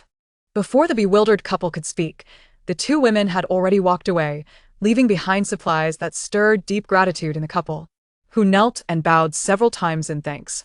The mother and daughter then proceeded to visit 2 more households. The next was a woman in her 40s with 2 children, aged 11 and 12. Their home contained a few planks for flooring and 2 fire pits. The woman melted snow in an aluminum basin, adding cornmeal to make a thin porridge, which elicited eager anticipation from the hungry children. "Don't worry, it will be ready soon. In a couple of days. I'll take you to the city to find help. We will surely survive." The woman spoke gently, her eyes filled with affection for the boys. The older boy replied, "Auntie, I'll go out with Kwanzi later to find food. We may not be family, but we are closer than family. There is still land here. We should be able to dig up something. Once we're in the city, I'll work hard to support you." The younger boy nodded vigorously, declaring, "Yes. I'm a man now. I can work to take care of you." The woman smiled. "Auntie is still young and doesn't need you to support her. We 3 will rely on each other and won't be bullied by anyone." Just then, they heard a knock at the door. A woman's voice called out, "An extreme cold is approaching and temperatures are continuing to drop. If you plan to leave, prepare for the official base."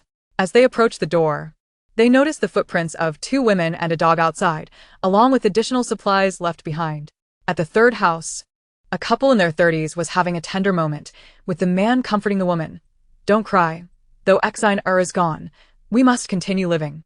As long as I'm here, we will persevere." The mother and daughter, as before, left behind appropriate clothing and provisions, reiterating similar advice before quietly departing. These 3 families were the only survivors in the village, the others having perished in the floods.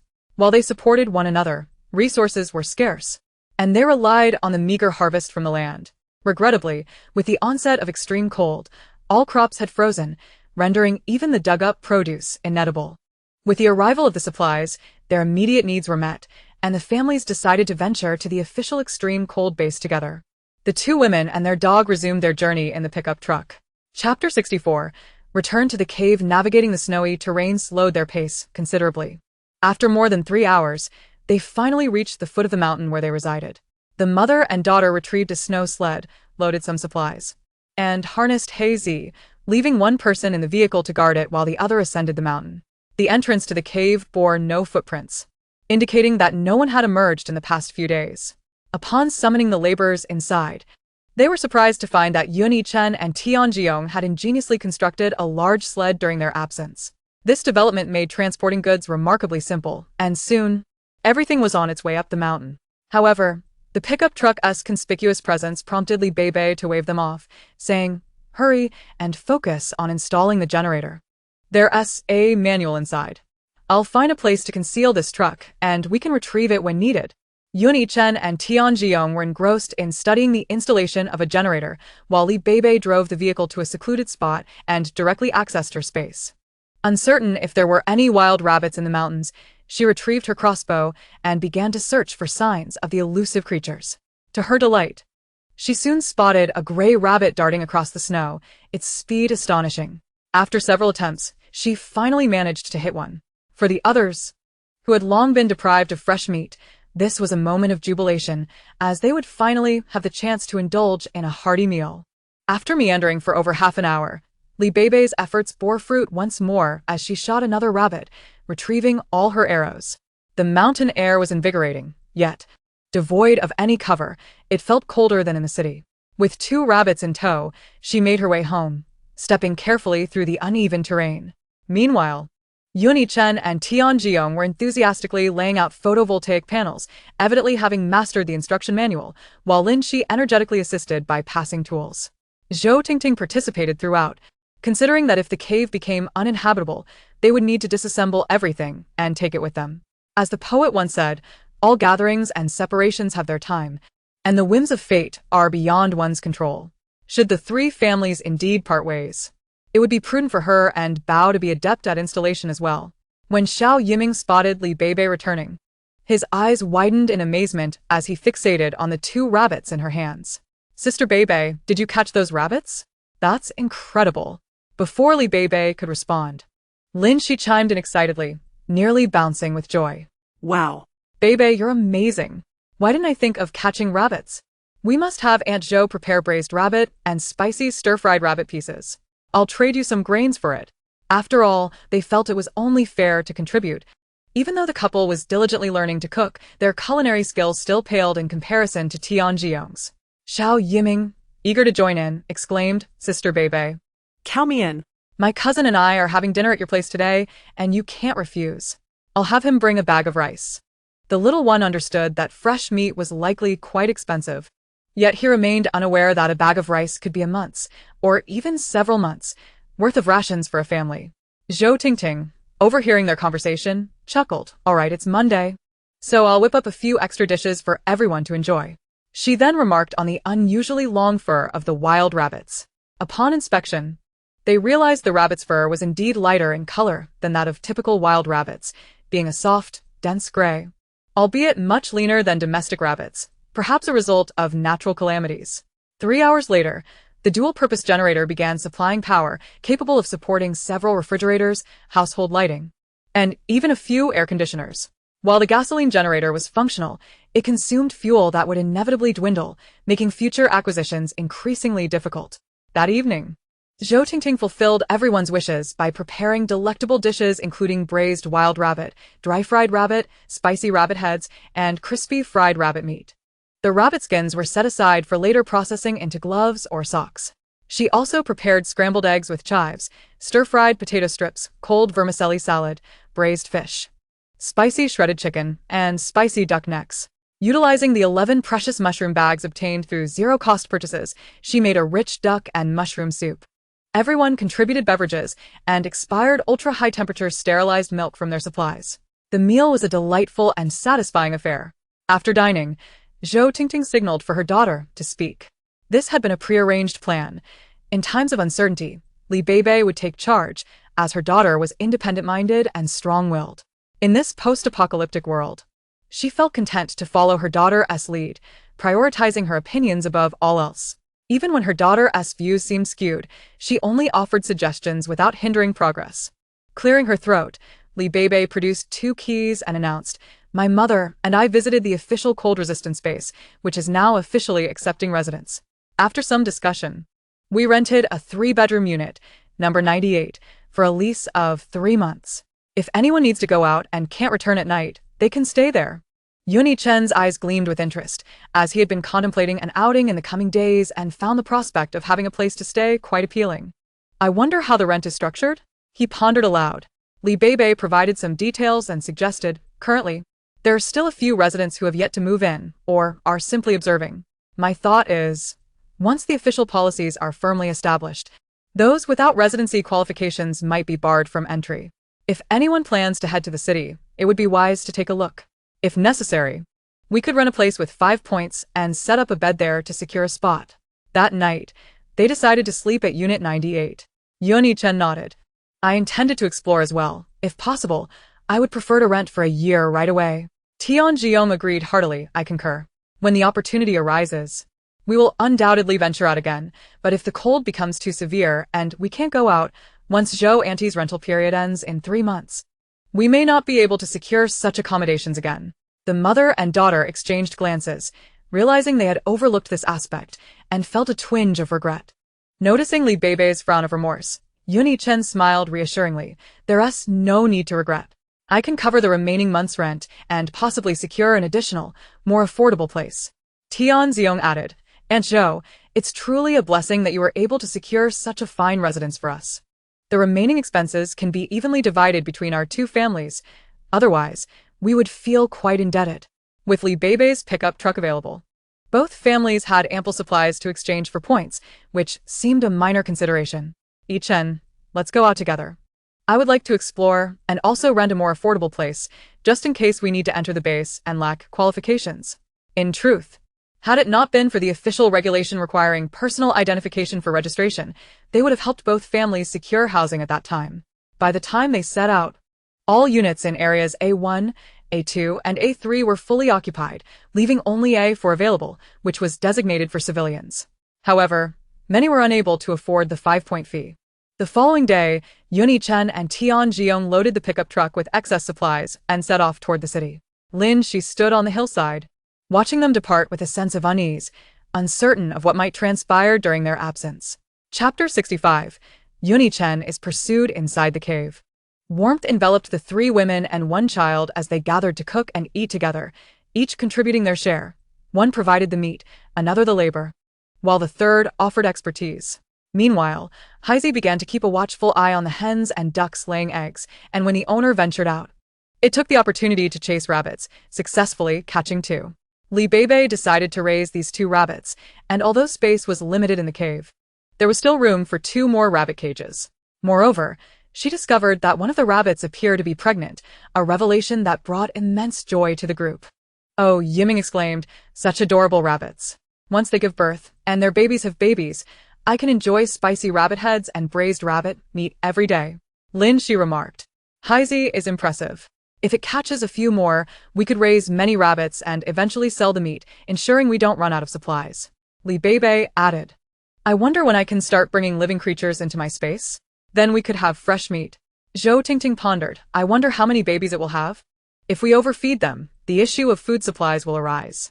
If it becomes unmanageable, I could plant some carrot seeds in the space and see if they can be cultivated outside." Thus, the cave welcomed a new form of companionship in the form of animals.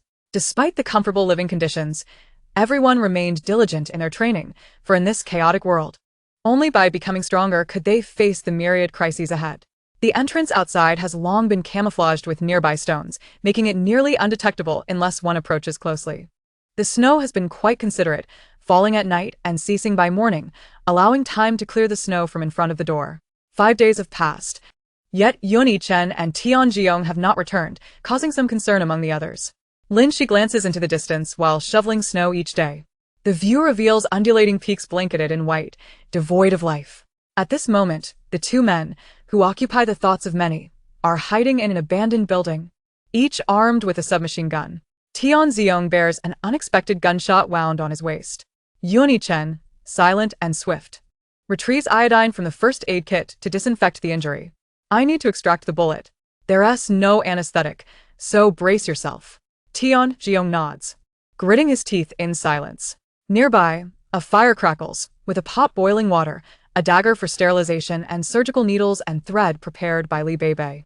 This location is far from the official base hospital, and after being pursued for 3 days, both men are injured and suffering from inflammation. They cannot afford any delays, so they hide here to remove the bullet from Tianjiong. As Chen lifts his shirt, a chill envelopes them. He disregards his discomfort and uses the disinfected dagger to dig at the wound. The temperature inside the building hovers below -10 degrees. Yet Tianjiong is drenched in sweat from the pain. Unable to bear it, he raises his arm to bite down on his thick sleeve. Fortunately, the shooter was at a distance, and as Tianjiong is a muscular man accustomed to physical training, although the bullet has embedded itself within him and he is losing blood, the internal damage is minimal. After extracting the bullet, stopping the bleeding, and suturing the wound, they clean the remaining injuries and bandage him up. Today, they employed every method possible to create a diversion, allowing them to escape their pursuers. For 3 continuous days, they have been running desperately. If not for Chen's decision not to discard his backpack, they would likely have perished without food, their strength sapped, and would have been captured long ago. At this moment, they have a rare opportunity to recuperate.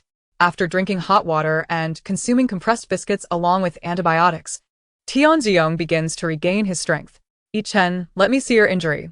We must treat it quickly. We cannot linger here." Chen, pragmatic as ever, acknowledges the severity of his own wounds, feeling a sharp pain in his back that he cannot reach.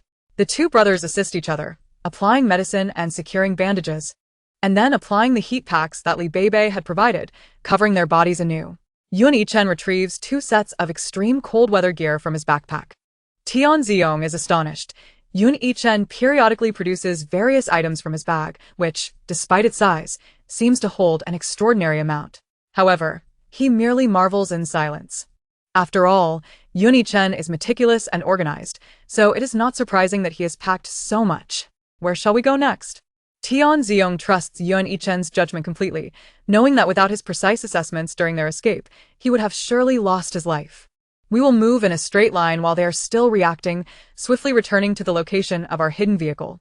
From there, we will travel eastward at an angle. Then head north, taking a few detours before choosing a smaller path back into the mountains. After Yun Yichen explains, Tian Ziyong is somewhat bewildered by the convoluted route but recognizes that there must be sound reasoning behind it. The two men quickly gather their belongings and meticulously erase all traces of their presence before hastily moving forward. Unfortunately, the snowplow has been destroyed, hampering their speed. The two injured men can only travel at night. Although they remain undetected, they must endure the biting winds and snow, finding each step increasingly arduous. Yet, one must admire Yun Yichen's ability to uncover valuable items.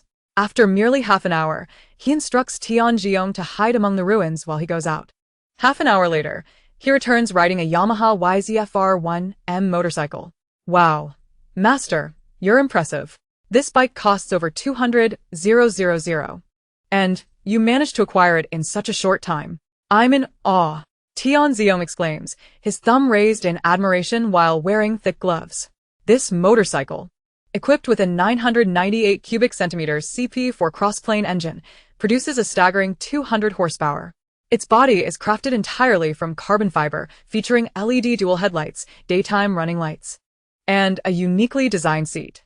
The distinctiveness of this limited edition model is not only visual, as it bears a serial number badge signifying its exclusivity, while its braking and assistance systems are remarkably precise. Yun Yichen places a safety helmet on Tian Ziyong and dashes toward the location of the pickup truck. Meanwhile, 50 kilometers away, a group of people is seething with rage. Among them, a man with a jagged mouth curses vehemently, "Damn it, we've been played again. When I catch him, I will make him suffer." This man, as his name suggests, has a noticeable scar on his lip, indicative of a violent past, and his squinting eyes suggest he is not to be trifled with. The others stomp their feet in frustration. "Boss, those two must have some nerve to steal from us. If we catch them, we'll ensure they suffer." One of them exclaims, "These two scoundrels have toyed with us for 3 days. It's infuriating. Once we capture them, we must first toy with them before ending them." "Hey, cat brother, with your little physique, are you planning to be a man or a woman?" Those two are quite the catch, especially that tall one, a perfect 10 from every angle. Just thinking about it is irresistible. "Shut up. You've lost your mind. We need to figure out where those two have gone. If we can't catch them, we find our shipment, and then I'll make sure you all suffer." Chapter 66. Yun Yichen successfully leads Tian Ziyong to the pickup truck's hiding spot, instructing him to park it well while he drives. As the vehicle emerges, Tian Ziyong excitedly rushes to its side, eyes gleaming with delight at the securely covered truck bed. "Brother Tian, I'll ride ahead, and you can follow me in the truck." Given the frigid temperatures, riding a motorcycle is torturous. However, Yun Yichen is familiar with the route they must take and, considering his relatively lighter injuries, it is prudent for him to lead the way. They swiftly start the engine and embark on their journey. By the time their pursuers catch up, 5 hours have passed. Meanwhile, Yun Yichen and Tian Ziyong have made 2 large loops and have returned to the main road of Beishur, taking a small path back into the mountains. Oh, Yiming has been staying at Lin Shi's home since the day his cousin left, providing companionship for each other. Their relatives have been missing for several days. And while initially they had ample food and rest, both have begun to suffer from insomnia, waking early in a state of agitation. Today marks the 6th day. At 8 in the morning, after a light breakfast, they brave the biting winds and exit the cave, proactively clearing the snow around the entrance. They begin to gradually clear the path leading down the mountain, needing to keep busy to calm their restless minds. Eventually, Li Beibei joins the snow-clearing team. In the bitter cold, they dare not stop, fearing that lingering too long would leave them frozen in place. Clearing the accumulated snow takes nearly 2 hours. Had they not been strong and fit, they would have likely succumbed to the cold. After stretching their limbs, their anxieties ease slightly, and the group begins to jog around the mountain, hoping to encounter other surviving creatures. As one might expect, in such frigid weather, even the living creatures have succumbed to hibernation. The rabbits seem to have grown wiser. Ever since we captured that pair, their presence has vanished from the mountains. After lunch, the group could hardly contain themselves, rushing outside to survey the distant landscape. They scoured for rabbit holes, anxious to ease their hearts, which felt as though they were lodged in their throats, ready to leap out with the slightest cough. Li Beibei ocasional I recalla-te un temps profundasa. Wondering how he was faring. When he departed, he had merely mentioned he would return in 3 days, yet now it was the 6th day. Could something have gone awry? If necessary, I shall venture out to search for him. Otherwise, should anything happen to those two, Lin Shi and Yi Ming would be devastated. Lost in her thoughts, Li Beibei was suddenly startled by Lin Shi's exclamation. Oh, it's Jiong. They're back. Why can't I see them? Yi Ming questioned. Lin Shi, are your eyes playing tricks on you? Zhou Tingting laughed. They truly have returned. Yi Ming, you must grow taller. From your vantage point, you can't see. Li Beibei looked up and indeed spotted a vehicle moving along the road, her heart leaping with joy. It appeared to be their vehicle, but it was too far to discern clearly. Let us keep our distance for now. If it's not our people, it could lead to trouble. Zhou Tingting instructed everyone to retreat to the cave entrance to avoid detection. Although this remote mountain range rarely attracted visitors, who could guarantee their safety? In these times, survival blurred the lines between the living and the undead. While they were not afraid, they had no desire to invite unnecessary complications. The group temporarily retreated into the cave, and upon hearing the sounds of a vehicle approaching from below, Li Beibei urged everyone to wait while she stealthily ventured out to investigate. Yuan Yichen drove straight up the mountainside, startling Li Beibei into drawing her tang knife. Once the vehicle halted, and he removed his helmet, she stepped forward. Why have you only just returned?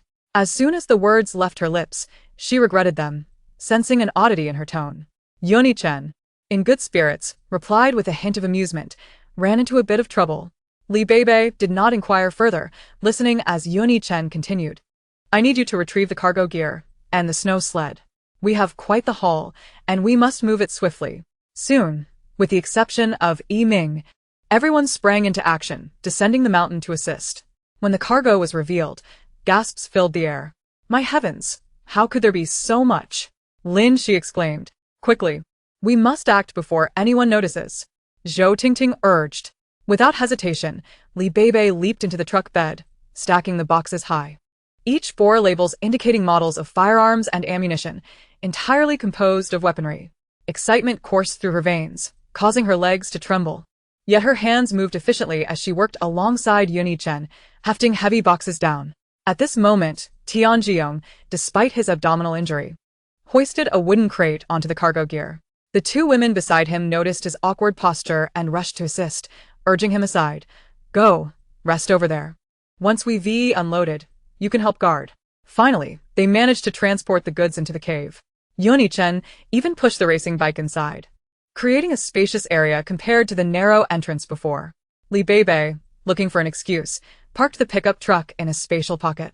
Once inside, they placed the items on a clear patch near the mountain spring, laying down what they had brought back and covering it with planks before opening the boxes to inspect their contents. 12 submachine guns, 2 police sniper rifles, 6 Type 54 handguns, 7 Type 92 handguns, 3 10mm revolver pistols, 5 boxes of various ammunition, 2 small boxes of tear gas grenades, and about 10 grenades were among the haul.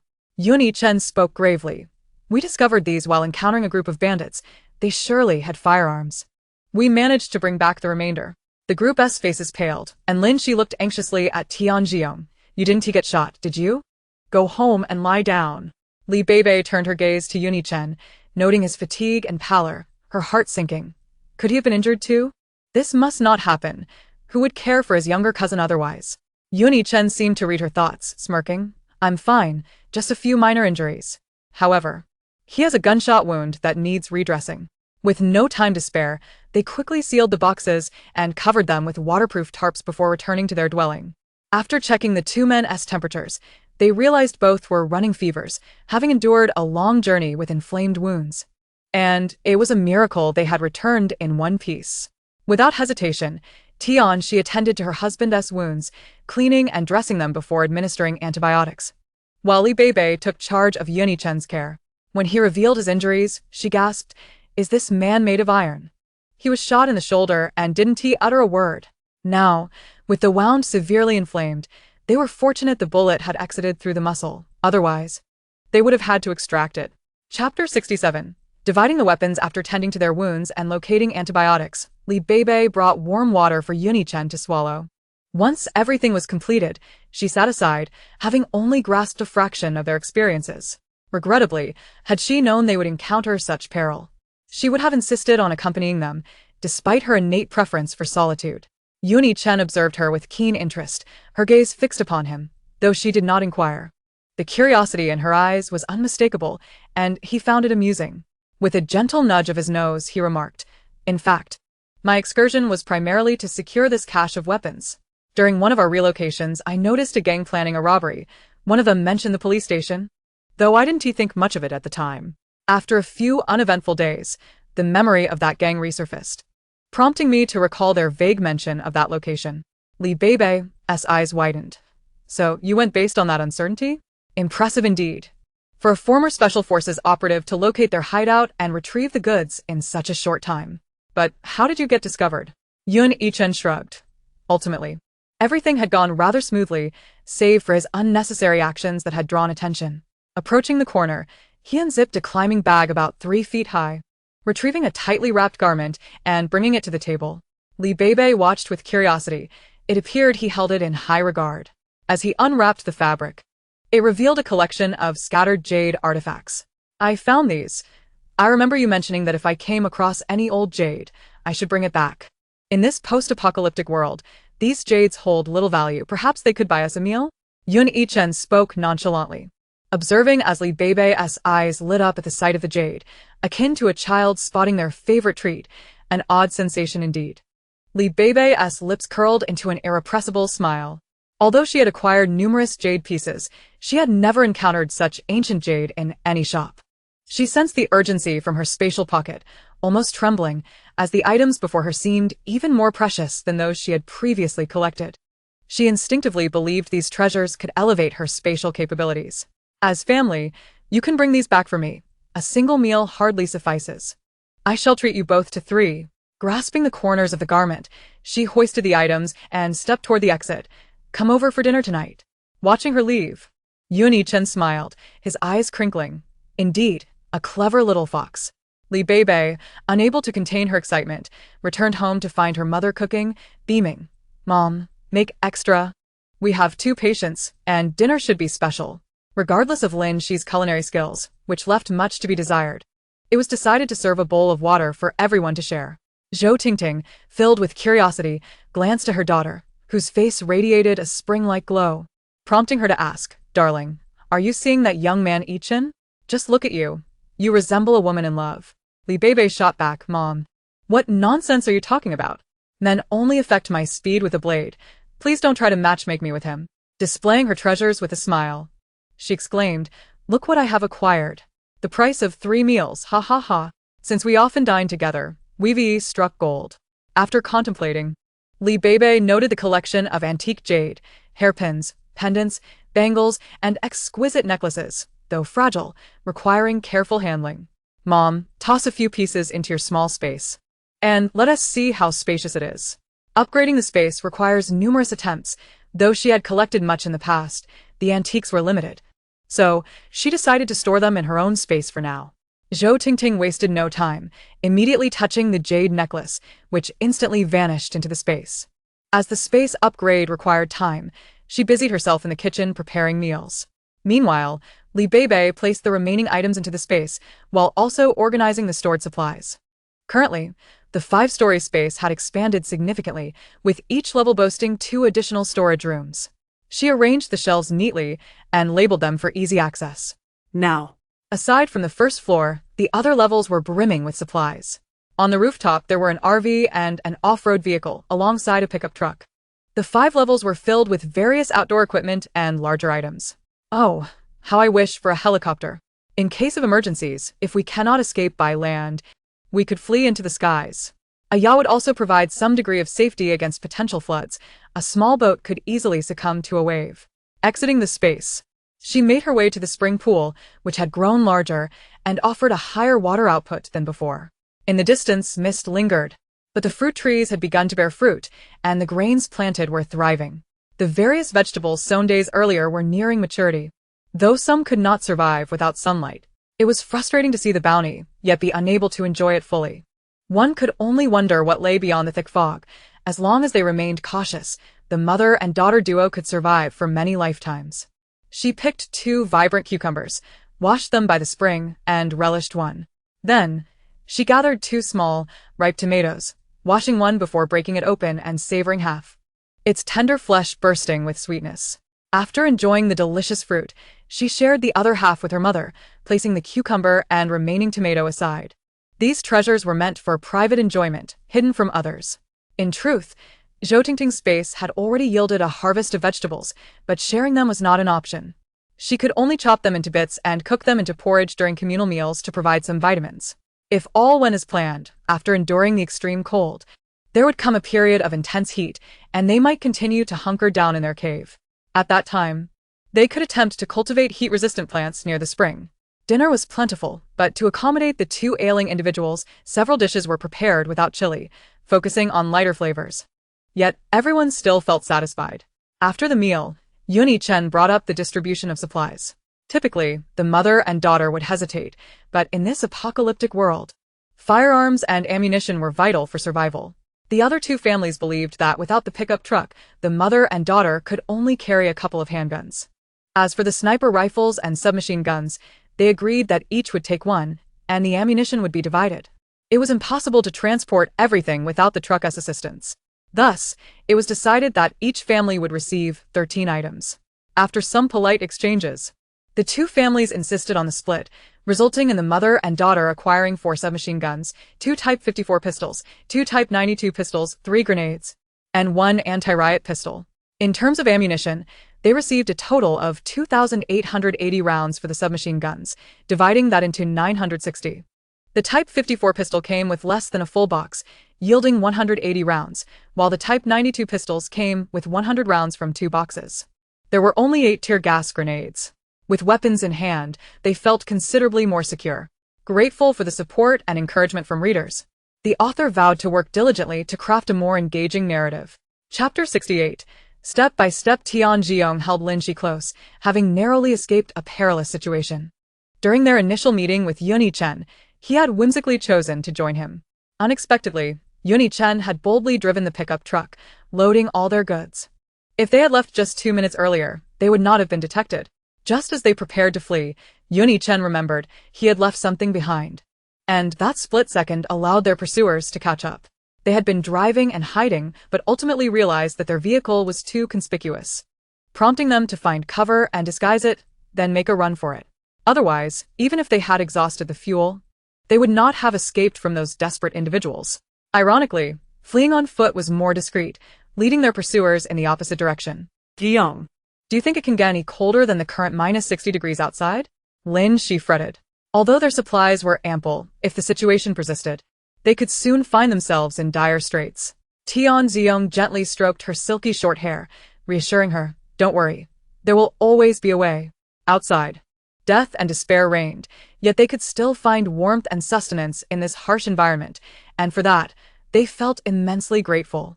As for the future, they believed that every path had an end, and they would take things one step at a time. However, plans to venture outside periodically would have to be shelved for the time being. Yuni Chen allowed Xiao Yiming to rest, but he himself could not find sleep. Replaying the events of the past few days in his mind, scrutinizing for any vulnerabilities, he couldn't afford to attract the attention of those men. Every detail was meticulously examined until he abruptly sat up. He realized he must go out tomorrow to erase any traces leading to their current path. Li Beibei and her mother shared a room. Although there were 2 bedrooms, they still felt a pang of fear, worried that a sudden drop in temperature could leave them vulnerable to frostbite. While her space provided refuge, she hesitated to leave her mother outside alone. The two enjoyed sunflower seeds stored before the apocalypse, sipping hot spring water boiled in their space, and indulging in television shows, feeling quite content. Heisey lay curled up at the foot of the bed, occasionally lifting his head to observe them before finishing the water in his bowl and settling back down. The caretaker's life was different now. Who would have thought that her dog could now lounge comfortably and sleep? The mother and daughter scrolled through their phones for a while before recalling the antique jade they had fed into the space earlier that afternoon, wondering what transformations had occurred. Upon examining their space, Beibei noticed that the fog surrounding the black soil had receded significantly, revealing a lush band of grass. Wait a moment, she realized. Such growth in the space couldn't have happened without reason. This could not merely be grass. She would need to investigate further. The newly sprouted grass spanned 1 meter wide, encircling the black soil and forming a natural boundary.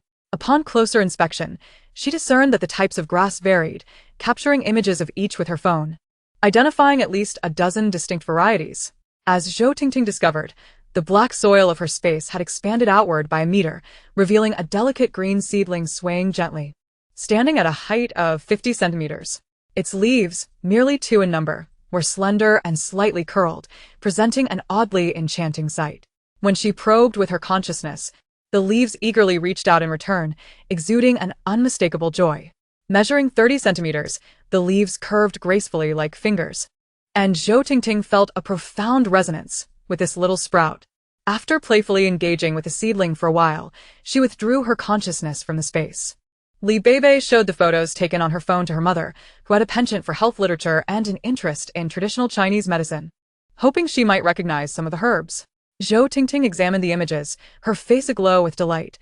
This is blood-enriching grass, known for its effects in clearing heat, detoxifying, promoting diuresis, alleviating coughs, and invigorating blood flow. And this is Angelica, which serves to nourish blood, invigorate circulation, regulate menstruation, relieve pain, and moisten dryness. Wait. Let me consult our herbal compendium. After Zhou Tingting's perusal, she identified the remaining 13 varieties. This is Ophaopagon. This one is astragalus, followed by lily, ginseng, codonopsis, atractylodes, nodo ginseng, mugwort, buplurum, honeysuckle, siler, chuanwu, and night-blooming jasmine. Zhou Tingting was pleasantly surprised. I never anticipated that your space would possess such formidable capabilities. These herbs can replenish blood and energy, reduce inflammation and bleeding, and alleviate pain and coughs. You must take good care of them. I have a feeling their presence here is not coincidental and may prove immensely useful in the future. Beibei nodded, glancing at her mother. With a thought, she entered the space again, only to find it still barren. Letting out a sigh, success remains elusive. This space is truly elusive. When will I be able to bring my mother inside? Although a sense of disappointment lingered, she understood that haste would not yield results. Days passed, and after a span of 10 days, Beibei once more took her mother out. Initially, they intended to drive the pickup truck, but were intercepted by Yuni-chen. That pickup is too conspicuous. If that group sees you, it could spell trouble. How about the two of you? Beibei waved her hand dismissively. It's fine. We can take the sled. Having endured 10 consecutive days of snowfall, the temperature had dipped further, hovering close to -60 degrees Celsius during the day and plunging below 70 at night. To avoid leaving traces, they ceased clearing the snow from the stone walls. Now, the snow nearly reached their knees, making the sled a practical choice for their descent down the mountainside. Once they reached a secluded area, they stowed the snow sled and brought out the snow vehicle for a swift journey.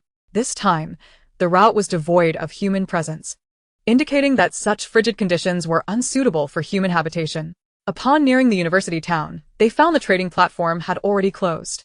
The mother and daughter duo circled the outskirts of the northern city, encountering few signs of life.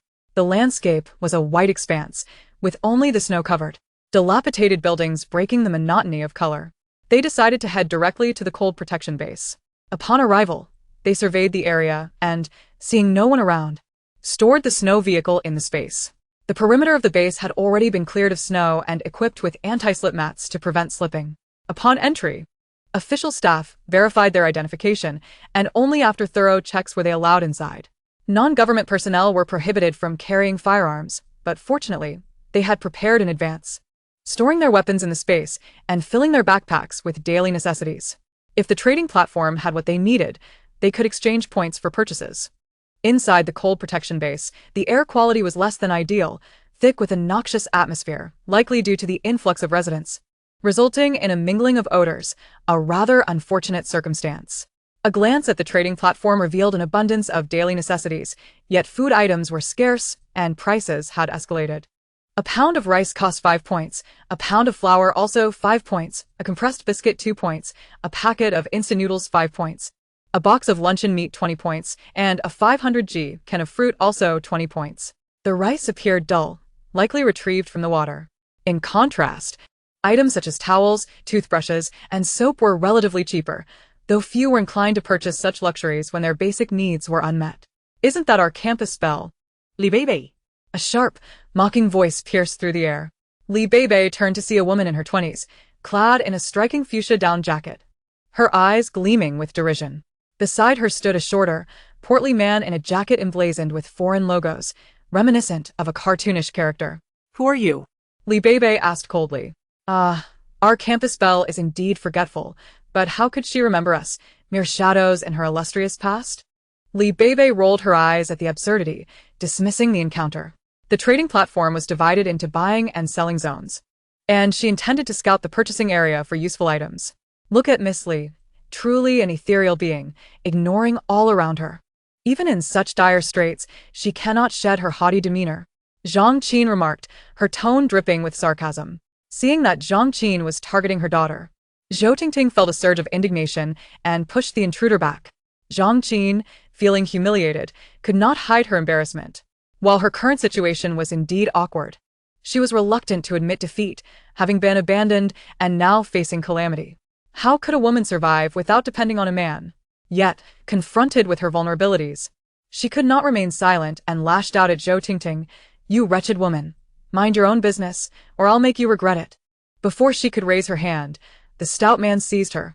Are you done? She's ignoring you, yet you insist on being a nuisance.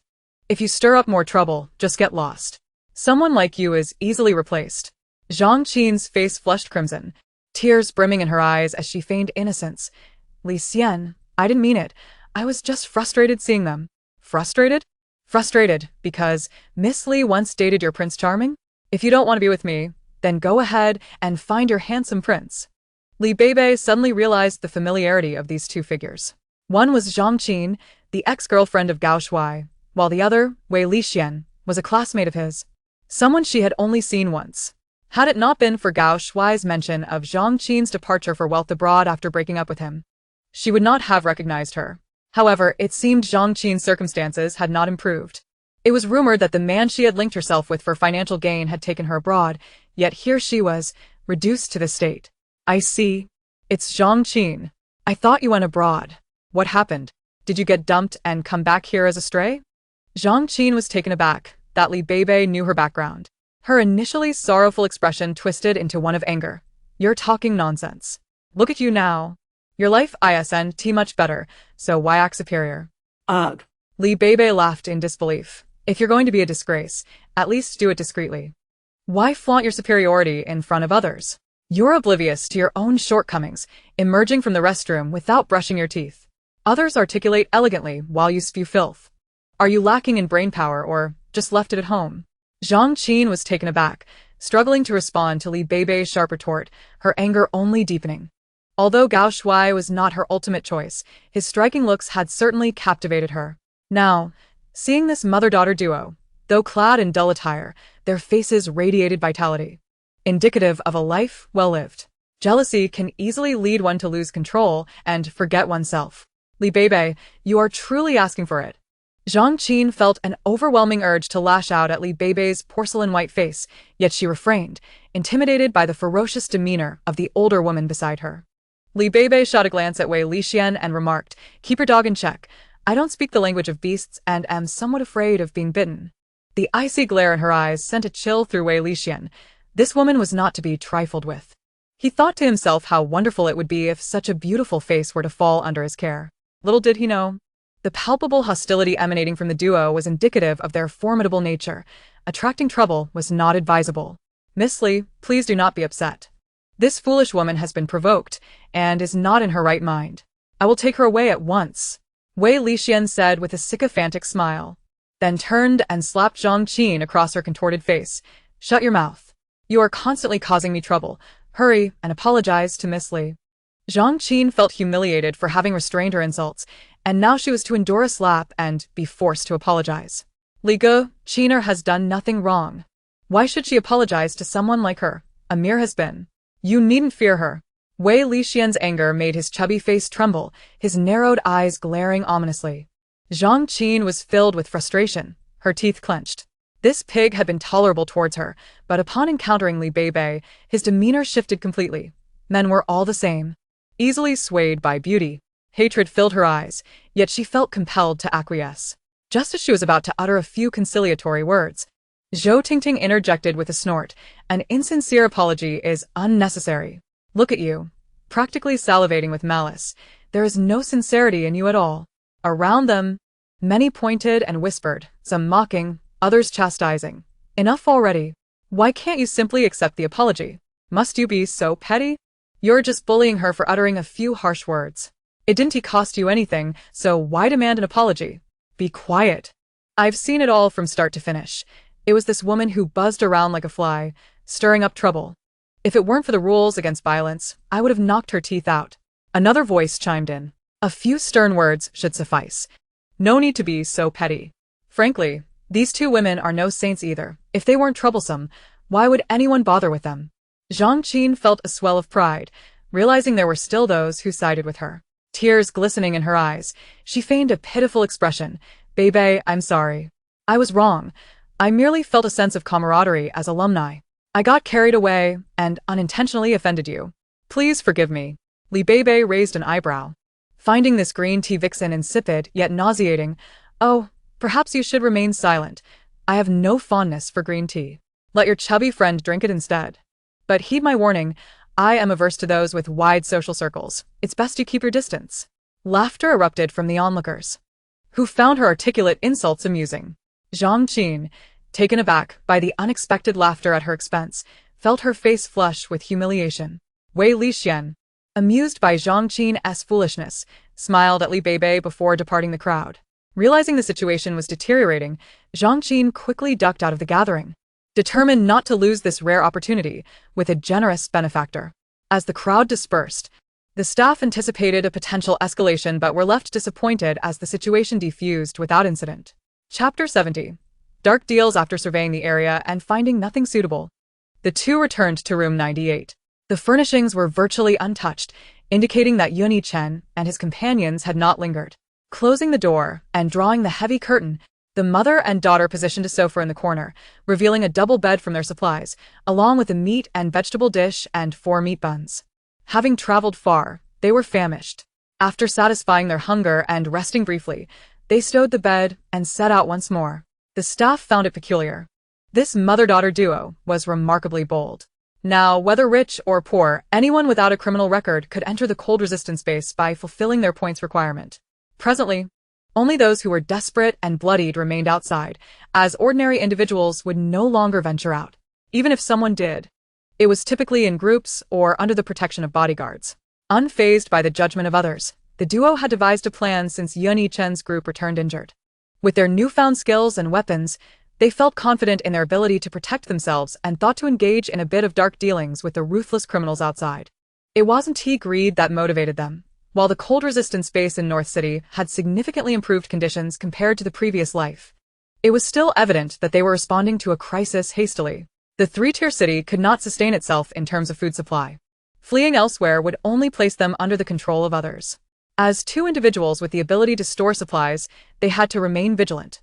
One misstep could lead them to become mere subjects of experimentation. Rather than wait passively for their fate, they sought to arm themselves adequately. While the weak and defenseless were unable to retaliate, the mother and daughter felt no remorse in dealing with the brutal, bloodthirsty predators. The afternoon sun quietly dipped below the horizon, casting a gray pallor over the sky that hinted at an impending storm. The biting wind cut through their layers, leaving them feeling as cold as if they had been sliced by a knife. Heisey remained curled within the backpack, as the desolate surroundings made it prudent to minimize their targets. Driving the snowmobile, they gradually expanded their search radius, still able to glimpse the frozen figures of those who had succumbed to the cold. Hours passed swiftly, and they arrived at a row of once luxurious villas. The buildings, now dilapidated, bore the marks of neglect, with crumbling walls resembling the frail bodies of the elderly, devoid of life. The villa complex was situated on elevated terrain. Mere weeks after the flood receded, a cold wave had struck, leaving many wealthy individuals unable to renovate their homes before seeking refuge in the cold-resistant space. Entering the first building, they secured the snowmobile and released Heisey, then began to inspect the interior. It appeared that renovations had only just begun. The doors and windows remained intact, but all furnishings were absent, and debris littered the floor. Exchanging glances, Beibei and her mother sensed something was amiss. They immediately assumed a defensive posture, each taking a side as they ascended the three-story structure, only to find no signs of life. Upon descending, a sense of confusion lingered.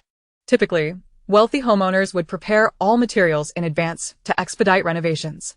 Yet, everything here suggested something was terribly wrong. The ground bore dark, coagulated stains, evidence of violence. All materials had vanished, indicating that they had been relocated elsewhere, a task only gang members would undertake. This place must be near the lair of some criminal organization. While remaining cautious, the pair felt a thrill of excitement, but their immediate priority was to rest well. Only under the cover of night could they address matters more effectively. Unable to sit still, they began to explore, hoping the villa's owner might have left behind something of value. Strange, where is the basement? Zhou Tingting was the first to voice her observation. Mom, if you hadn't mentioned it, I wouldn't have noticed.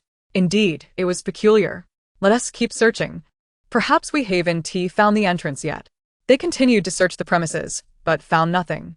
Perhaps the inhabitants of this residence are few.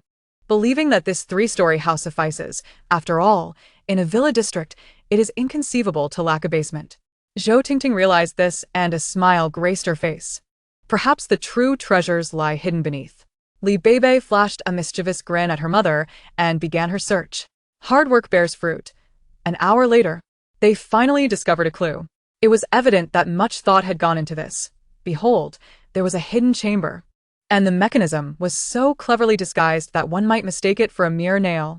The moment the nail was pressed, an invisible door in the wall swung open, revealing a small 6-square-meter room, furnished only with a single bed in the corner, while the rest of the space lay barren. What is this? Have we misjudged?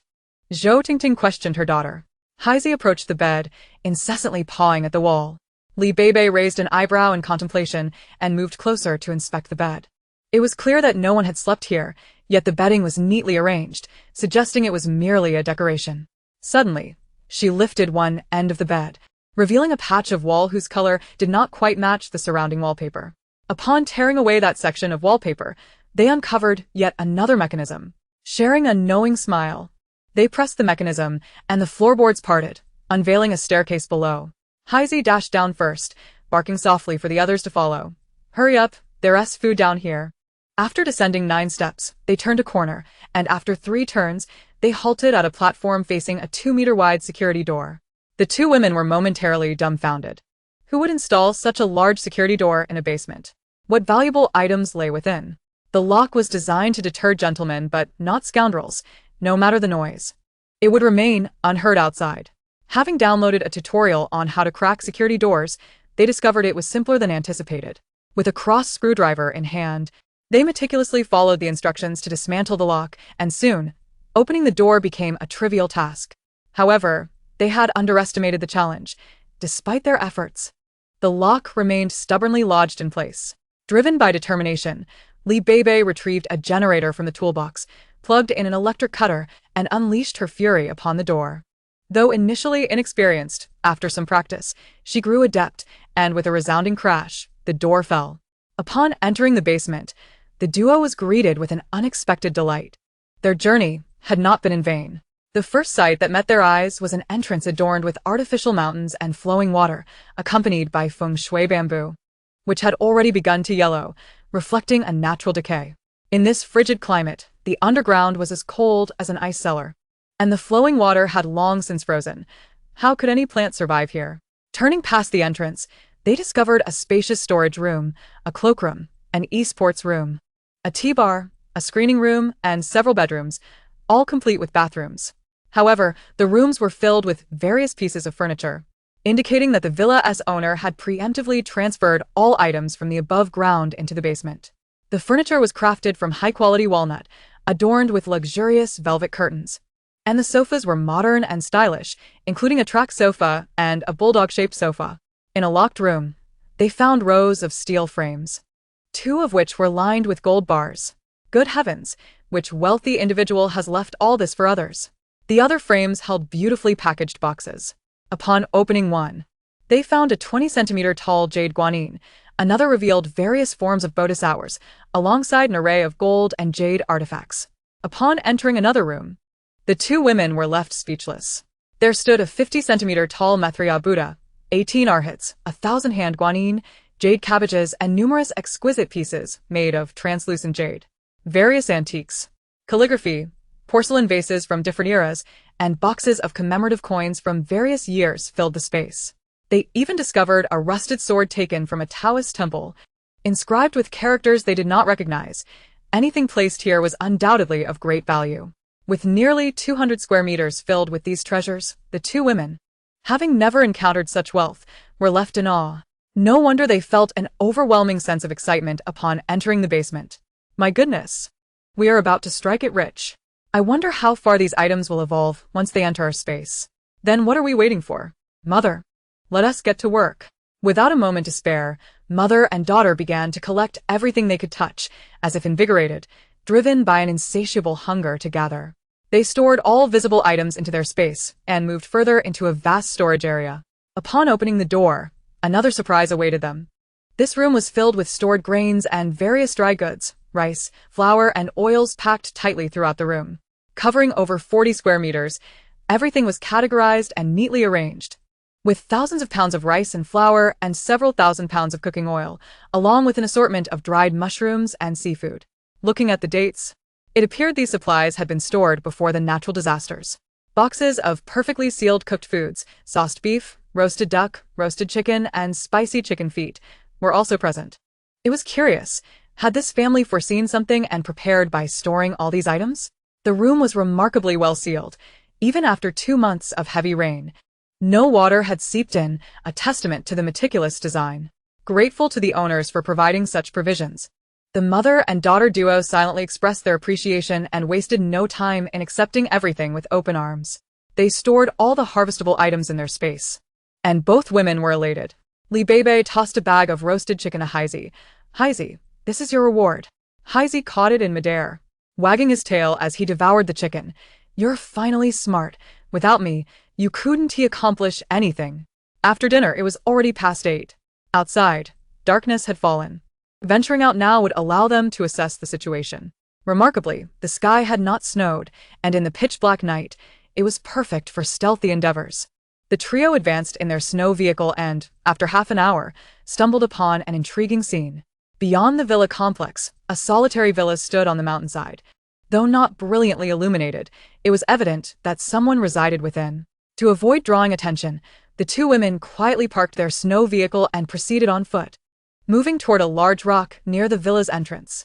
They keenly observed the figures patrolling the door, astonished that anyone would dare brave the cold to maintain watch. Beibei lamented her earlier decision not to purchase 2 drones capable of extreme weather at the air show. Releasing them now would have provided valuable reconnaissance. Heizi tapped Beibei with his paw. Watch this. Before she could respond, Heizi darted away, maneuvering toward the side wall, leaping skillfully, and swiftly climbed to the top. Soon, Heizi vanished from sight, but they heard the sound of fierce barking from within. The patrolling guard, shivering, muttered complaints. What is up with those 2 dogs today? If they keep this up, the boss might decide on dog meat hot pot for dinner. Another responded. Even if we have hot pot, it won't be our turn. Just focus on guarding the door. We should be grateful if we can fill our bellies. However, he continued, the boss does have a taste for dog meat. He slaughtered that black dog a few days ago. What a waste of a fine male dog. What a pity, that dog was too stubborn, trying to bite the boss after he killed its owner. Would he feed it through the new year? True, but the women in this house are all quite lovely, delicate, and enticing. If word of this reaches the boss, and you harbor thoughts of his woman, even 9 lives would not suffice. The 2 fell silent, stomping their feet and pacing back and forth. The barking of the dogs inside ceased after a moment, and the mother and daughter, feeling uneasy, crept to the wall where Heizi was perched. Just as they were about to investigate, Heizi suddenly leaped onto the wall, waving his paw at them. "Come here, my caretakers. Let me introduce you to my two little brothers." The mother and daughter took a running leap onto the wall and were about to jump down when they spotted two large dogs staring at them. Their eyes sharp as hawks, causing them to halt in their tracks and glance at Heizi. Heizi was the first to jump down, and soon the two dogs, while keeping a wary eye on the intruders, affectionately nudged Heizi's head. Heizi emitted a low whine, then stood on his hind legs, waving his front paws at the two. "Come down, my caretakers.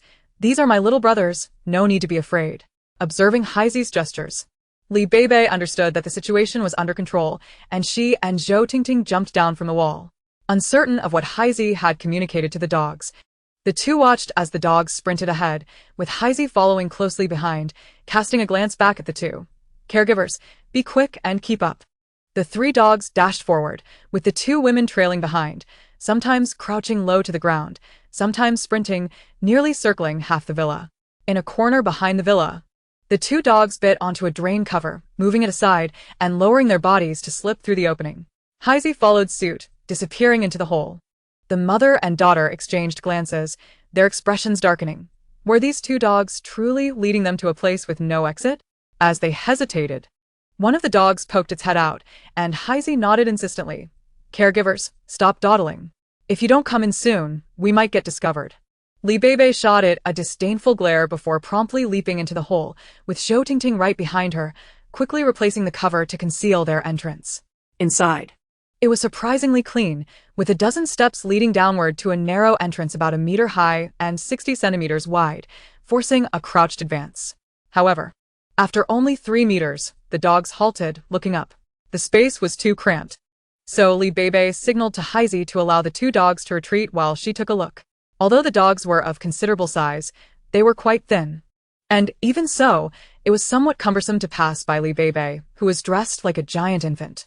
Heizi lay down, suggesting, let the caretakers handle this technical maneuver. Chapter 72. Not to be underestimated, Beibei listened intently to the sounds emanating from within, but heard nothing. Carefully, she lifted the wooden board above, revealing a narrow crack through which a sliver of light broke through.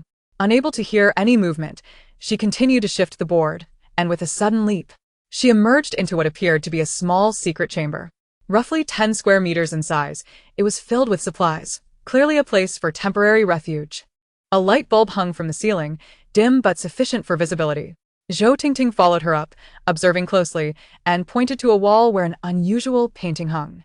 Beibei lifted the painting and smiled slightly. Behind it was a hidden door, indicating a passageway to the outside. Pressing against it to listen closely, she detected no sound. Beibei scrutinized the door, then cautiously pushed on a protrusion, causing it to open silently, revealing a wardrobe filled with clothes. "Jiao, weren't you going to scold me? Ha ha ha. Go ahead if you can. If it weren't for the old man's inheritance, would I endure such humiliation and obey you? Ha ha ha." A chilling voice echoed, as if it were enduring unspeakable torment, with sobs lodged in the throat that sent shivers down one's spine. "Go ahead and scream. Aren't you fond of cursing? I'll pull out your teeth and cut out your tongue. Let us see how you'll continue to scold me. Ha ha ha. After killing those two old fools, you too will become our playthings. It's truly satisfying." Beibei's expression turned frigid, her murderous intent threatening to spill out through the wardrobe door. Quietly, she pushed the clothes aside and opened the wardrobe door a crack, revealing a spacious bedroom. The bedroom was about 2 meters away from the wardrobe, and a woman was bound tightly on the bed, emitting muffled sounds. Upon closer inspection, she noticed that the woman had no teeth, her delicate features contorted in pain. Her eyes reflecting humiliation and fury as they fixated on the man before her. The man sneered, "You little wildcat, I don't believe I can't conquer you. If you think I can't handle you alone, let my brothers join in. Then begging for mercy won't be so simple." His laughter abruptly ceased as he collapsed onto Jiao. Beibei violently pulled the man aside and retrieved a key from the side, using it to cuff his hands and feet, rendering him in a vulnerable position. Jiao leapt up, ready to pounce on the man, but Beibei kicked her aside, leaving her to seethe in anger and frustration. "This man still has his uses. Once I obtain what I need, you can deal with him," Beibei said coldly. "You better get dressed, unless there is no one left in this world that you care about." Jiao Jiao snapped back to reality, opened the wardrobe, and just as she reached for some clothes, a woman in her 40s emerged with a beaming smile. After a brief moment of surprise, she quickly donned the clothes and rushed to the bedside table, opening a drawer to retrieve paper and a pen. I have a younger sister. She should be tied up next door. If you can save her, my life is yours. Beibei chuckled. What use is your life to me? What I seek is commensurate compensation. Do you understand? Jiao Jiao pressed her lips together. Her tongue had already been cut out. This foolish man was a pervert, torturing people while drugging them. If it weren't for saving her sister, she would have long since wished for death after enduring such humiliation daily. After a moment, Jiao Jiao continued to write, I know where they keep supplies and they have a small ammunition depot. I can tell you about that too. It seemed Jiao Jiao was genuinely committed to rescuing her sister. Do you know how many of them there are? What are their shifts? Their specific distribution? My sister knows. This fool is my ex-boyfriend, and he is the leader of this gang. There seems to be a boss above him, who should be arriving in the next day or two. My sister is intended for that person. They don't restrict her freedom, as long as she doesn't leave this villa. Beibei felt a flicker of interest. They were allowing their enemies to roam freely within the villa. Indicating Jiao Jiao's sister was not simple either. Jiao Jiao seemed to sense the implication in Beibei's eyes and refrained from elaborating further. As for that fool, as long as he entered the room, no matter how much noise he made, the others outside wouldn't dare come in. It was indeed temporarily safe here. Beibei glanced at the restrained man. Now was not the time for interrogation. Just as she was about to step out and investigate, a muffled grunt echoed. Jiao Jiao barely caught sight of Zhou Tingting's movements before a Chung was knocked unconscious by her swift strike, stirring waves of emotion within her. It seemed these two women were not to be underestimated. I'll go find her sister. Jiao Jiao, stuff something in this guy's mouth to avoid ruining our plans. Mom. Let us split up. Exiting the bedroom, the living room was empty. Although the lights were off, Beibei was uncertain whether there were surveillance cameras installed, so she concealed herself in the shadows by the door. Outside, voices could be heard. Chungu truly is formidable. He torments all night long. I wonder if Jiao Jiao, this stunning beauty, can endure. Spare me. As the old saying goes, there's no land that can't be tilled, only cows that can't be worked to death. Chungu drinks a ton of tonics every day. Do you think that's for nothing? The two men outside murmured, their voices close to the door. The villa must be equipped with a large generator. The central air conditioning was running, and although it was still cold inside, it was considerably more comfortable compared to the outside. No. You stay here. I must take a quick trip to the restroom. This fellow finds the cold unbearable and feels like he might burst. You truly are like a lazy donkey, making up excuses one after another. Hurry. Don't let me freeze here alone. Following this, the sound of a man running away echoed, and silence enveloped the outside. Beibei quietly opened the door, only to see a man adding charcoal to the brazier. She swiftly approached and struck him in the neck with a knife. The man, caught off guard, fell to the ground, leaning against the wall, oblivious and thinking he was simply warming himself. This villa was quite spacious, and after examining the floor plan drawn by Jiao Jiao, it appeared to be uncomplicated.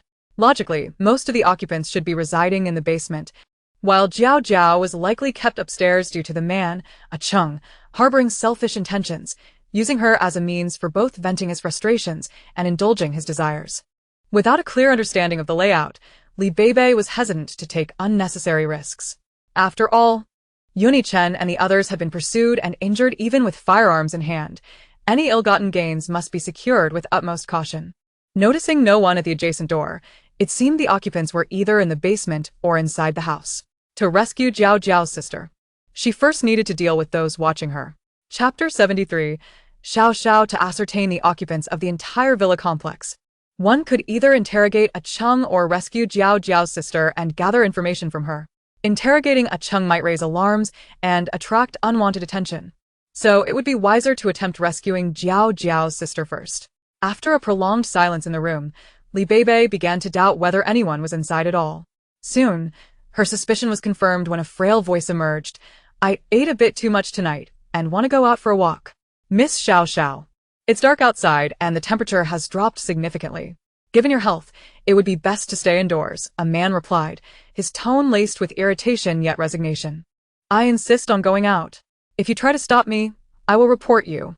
The The man's voice fell silent, replaced by the sound of footsteps. Li Beibei's ears perked up. She discerned the footsteps of 3 individuals.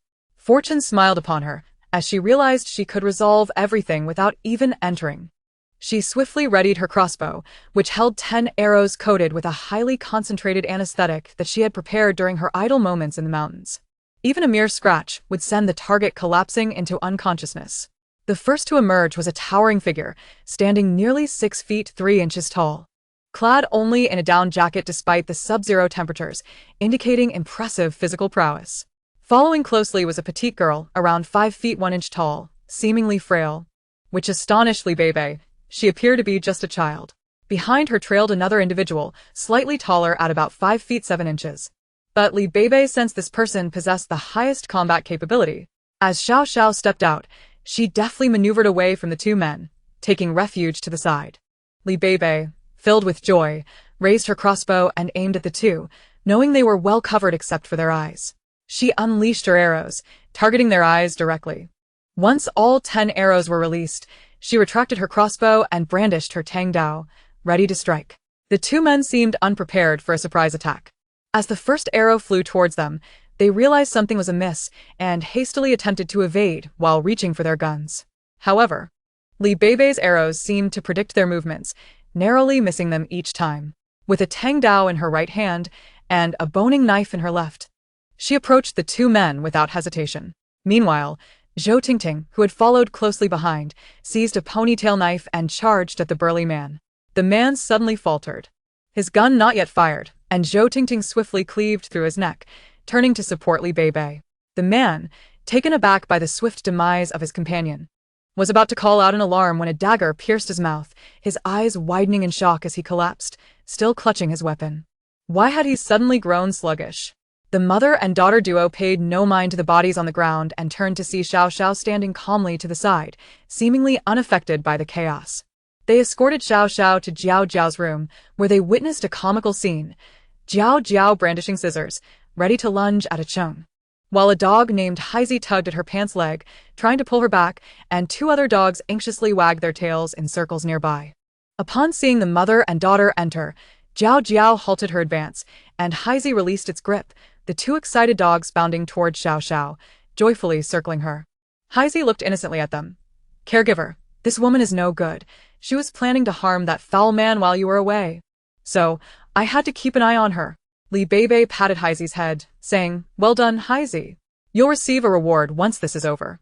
Haizi proudly raised his head. Of course. Jiao Jiao rushed over to embrace Xiao Xiao, overwhelmed with emotion. Though unable to articulate her thoughts, her intention was clear. Xiao Xiao. They didn't harm you, did they? Li Beibei finally got a good look at Xiao Xiao. She appeared to be around 13 or 14, with an exceptionally pale oval face featuring striking black and white almond eyes, a delicate nose, and cherry red lips, a striking beauty that promised to blossom into a captivating woman. Xiao Xiao, held by her sister, displayed little emotion, merely shaking her head gently. Don't worry, I am fine. This expression seemed oddly out of place on a girl of her age. But Li Beibei had no time to ponder. Her focus was on locating the supplies of this gang. After some negotiation, the mother and daughter assisted her in dealing with the outer sentinels. Xiao Xiao pointed out the specific distribution of the bandits, stating that once the perimeter was secured, the sisters could leave. As for what would happen to the mother and daughter afterward, it was no longer their concern. Now. The priority was to understand the gang's troop deployment, as time was of the essence. The longer they delayed, the greater the risk of failure. Xiao Xiao wasted no time, indicating the villa layout Li Beibei had brought forth. I've observed for the past half-month. If I haven't miscalculated, they have a total of 83 members. However, after a recent skirmish, 14 were killed, leaving 69 remaining. There are 2 guards stationed outside the villa, changing shifts every 2 hours, totaling 10 in rotation, with pairs resting in the security room at the entrance. They are armed, and they have dug a basement where they cannot access the villa's courtyard. At this point, Li Beibei suddenly felt a chill. With 2 individuals and a dog having been inside for nearly 2 hours, they needed to act swiftly to avoid alarming the enemy. Haizi raised a paw and patted Li Beibei. Caregiver, don't worry. I'll keep the little brothers busy. Without waiting for Li Beibei's command, Haizi signaled his 2 companions and dashed out. This scene astonished the sisters, but Xiao Xiao continued, pointing to the map. They have occupied this area for half a month and, armed with weapons, have no fear of others coming. The two groups that attempted to attack were all eliminated, and no one dares to disturb them now. Consequently, the patrols are not as stringent as before. Originally, there should have been 10 patrolmen, but in reality, only 2 remain in the courtyard, while the others have retreated to the houses to keep warm. And they are also armed. She then indicated potential warm spots for the remaining members, adding, as for the others, there are still about a dozen in the basement. They typically do not come up and all their necessary supplies are below, with some on the second floor. However, the second floor is locked down. And there were originally 4 guards, but they too have likely gone to the basement. Beibei frowned. Something's amiss. There are a total of 69 individuals. 10 on the periphery, 10 on patrol, 2 following you and a dozen below. We're still short by at least 30 people. Xiao Xiao pursed her lips, her gaze inscrutable. Indeed, there are still 30 individuals. They are out on a mission, and barring any unforeseen circumstances, they will return by tomorrow. Beibei sensed that Xiao Xiao was far from ordinary. However, this had little bearing on her own objectives. With 30 fewer individuals, wouldn't this operation be considerably simpler? Mom. You stay back to protect these 2, while I go out to take care of the nuisances.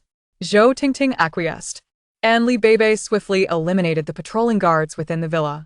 At that moment, 4 henchmen lay dead outside the villa, their throats gruesomely severed, rendered silent in the frigid night as they awaited their fate. Chapter 74. The bloodbath in the basement. Upon Beibei's return, the 3 dogs had also come back, with Haizi proudly raising his head, all taken care of. Jiao Jiao, familiar with the villa, signaled to lead the 2 to the basement entrance. The entrance was located in a garage on the west side of the villa, where icicles still clung to the roof, not yet cleared away. Beibei was left speechless. What kind of mindset did these wealthy individuals possess to design the basement entrance so unexpectedly? A Hummer was parked in the garage, and as someone who had a penchant for vehicles, Beibei felt an impulse to stash it away. The entrance bore no door. To retain warmth, a heavy military green cotton curtain was hung, clashing with the overall decor. The temperature was so low that no guards were stationed at the entrance. Peering inside, she saw a staircase that twisted downwards, only to encounter another military green curtain. Jiao Jiao had already given the signal and returned to her room to pack with Xiao Xiao. As they prepared to leave, Jiao Jiao intended to deal with a Chung, but was met with Haizi's unwavering gaze, forcing her to discreetly depart with her 2 dogs under the cover of darkness to avoid complications. Beibei held little regard for Jiao Jiao and Xiao Xiao. Her intuition suggested that they harbored deep secrets, and Jiao Jiao's torment was likely connected to those secrets. The mother and daughter duo had no interest in such mysteries. As the saying goes, the more one knows, the quicker one meets their end. They preferred to remain uninvolved in the games of high society, wishing only for a stable and peaceful life. Just moments earlier, Jiao Jiao had mentioned her initial thoughts of fleeing and how she had sabotaged all the surveillance systems, leaving the perpetrators without anyone capable of repairs. Now, the surveillance merely served as a decorative element. With no worries behind them, the 2 were unafraid of being discovered as they stealthily peered into the brightly lit hallway. They could see 3 or 4 individuals drinking and boasting, as if they were untouchable rulers. The rest were likely in other rooms. The basement housed an esports room, a master bedroom, and a secondary bedroom, along with the recreational area. Mother and daughter exchanged glances, raising their crossbows to each fire an arrow, instantly striking the hearts of the 2 men. The remaining 2, armed with knives, charged forward, but the 2 swiftly aimed for their heads once more. The assailants had not anticipated the sudden intrusion, jolting back to sobriety as instinct took over and they reached for their weapons. The 2 evaded with remarkable speed, but the attackers were already closing in with machetes. Unfortunately for them, they were slightly too slow. Mother and daughter quickly shot another arrow, causing blood and brain matter to splatter as the bodies remained half-seated, suspended in their final moments. Had they not been so swift, their clothes would have been stained. They pressed forward rapidly. The esports room was cluttered with discarded gaming equipment, and in the center stood 2 mahjong tables with players of varying expressions, each surrounded by a few pieces of jewelry. 2 others served tea and exchanged jests, filling the room with a cacophony of noise and a haze of smoke. The 2, unfazed, took aim with their crossbows and fired without hesitation. Yet, a doubt arose in their minds. Hadn't they heard that these men were armed? Where were the firearms? Although the criminals were unarmed, they were surrounded by various lethal implements, ready to retaliate. Beibei suddenly realized that earlier, in the courtyard, they had avoided using firearms to prevent drawing attention. Now, in the basement, even if noise was made, it would not be overly loud. After a swift onslaught, they repositioned, retreating to a corner of the wall. 2 villains had already been shot dead, while 3 others were injured, pressing the mother and daughter into a corner. The remaining assailants, faces twisted in rage, shouted, "You 2 filthy women have some nerve. You dare invade our territory? You're seeking death." Their crude remarks continued, dismissing the 2 entirely. With a cold smile, Beibei's crossbow vanished, replaced by a submachine gun. Before anyone could react, the sound of gunfire erupted, swiftly claiming the lives of several men. In the blink of an eye, 5 or 6 more fell, and the remaining assailants were dispatched by the mother and daughter duo with lethal precision. They proceeded to the next target, entering the recreational area devoid of any presence. Before advancing into the master and secondary bedrooms, each would storm their respective rooms and open fire. Upon entering, gunfire echoed. Beibei rolled to the side, narrowly avoiding danger. "Help! Don't kill us! Ah, please!" In the master bedroom, 2 men were exposed, one hiding behind the bed while the other shielded a naked woman before him. The woman's terror was palpable as her hair was painfully yanked, her head tilted back at an unnatural angle, tears streaming down her face. On the bed lay another woman, bruised and battered, barely clinging to life, her lower body stained with blood, a pitiful sight.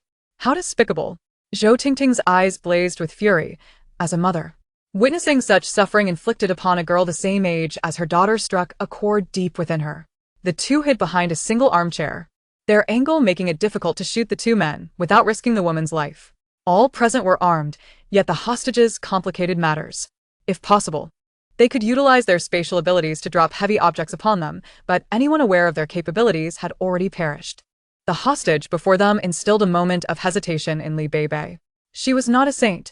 She would not place herself in danger for the sake of another's life. As time dragged on, the woman's taut nerves began to fray, her body slumping further as her hair was yanked to keep her upright, a scene of utter despair. The 2 men, clearly astute, noticed their adversaries in activity behind the sofa and grew bolder, occasionally firing a few shots to suppress them, igniting their anger. In this rebirth during the apocalypse, they had long forgotten the feeling of being cornered. Although the mother and daughter occasionally returned fire, they were still cautious of the woman. Beibei silently counted the bullets fired by the enemy, noting that each man wielded a Type 96 pistol, capable of holding only 10 rounds. Now, in their fervor to eliminate the foes, they had unknowingly depleted their ammunition. Now was the moment.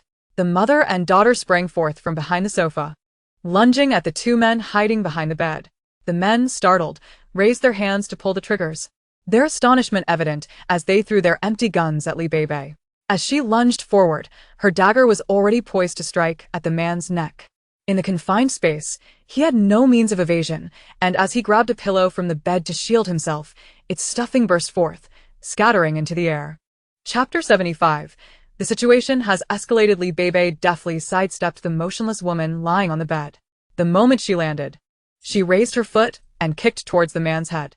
Caught off guard, the man was struck, his vision momentarily obscured by stars. This kick, however, ignited a fierce malice within him. He lunged forward at Beibei, his hands clawing towards her wrists in a desperate attempt to disarm her of the dagger. meanwhile, Zhou Tingting seized the opportunity presented by the incapacitated woman, firing a gun at the man whose grip on his hair was momentarily restrained. He managed to evade most of the shot, but the bullet grazed his shoulder. According to their earlier tally, only these 2 adversaries remained.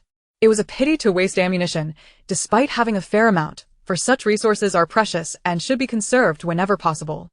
The combat prowess of the mother and daughter duo was formidable, rendering the elimination of the man before them an inevitable outcome. Beibei engaged in combat with the dagger, while simultaneously yanking at the man's hair, attempting to drag him outwards. He attempted to roll away to escape her grasp, but was thwarted by her relentless hold. As he reached up to grasp her hand, he was met with the sharp edge of her blade, which pierced his wrist, causing an excruciating pain that rendered him powerless.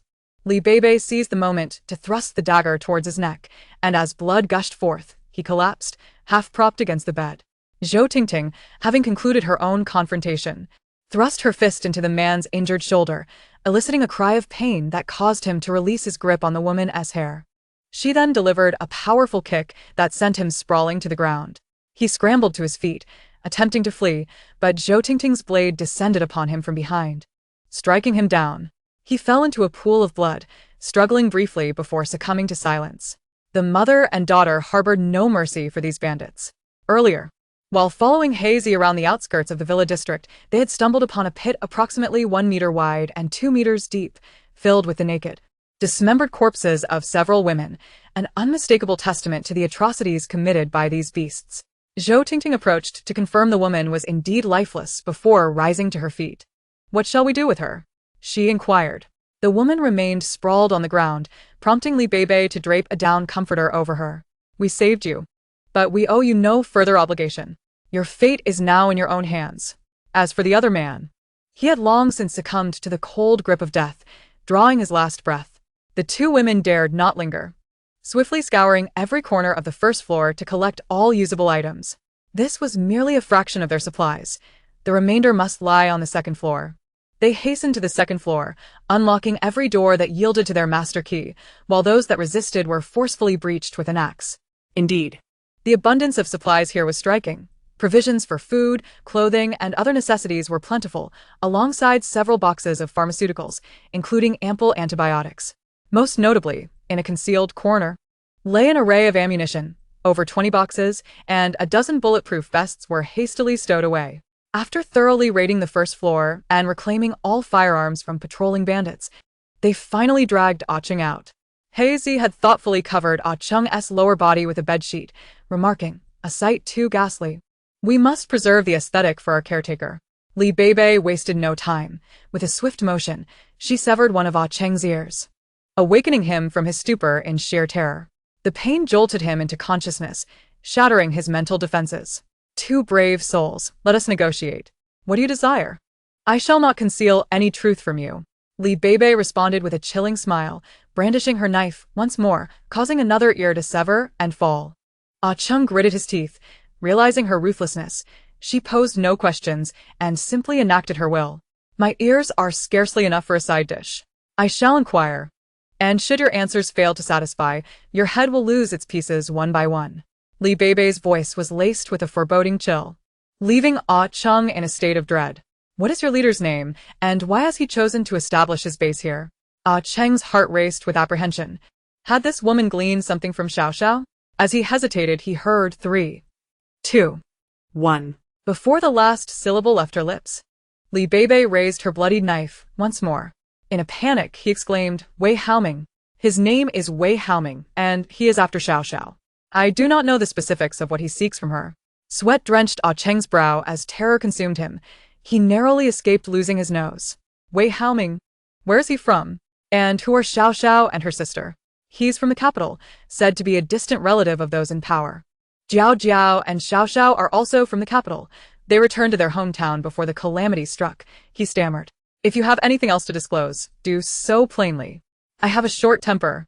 Li Beibei toyed with her dagger, occasionally waving it before Ah Cheng's eyes, its cold glimmer suggesting imminent danger.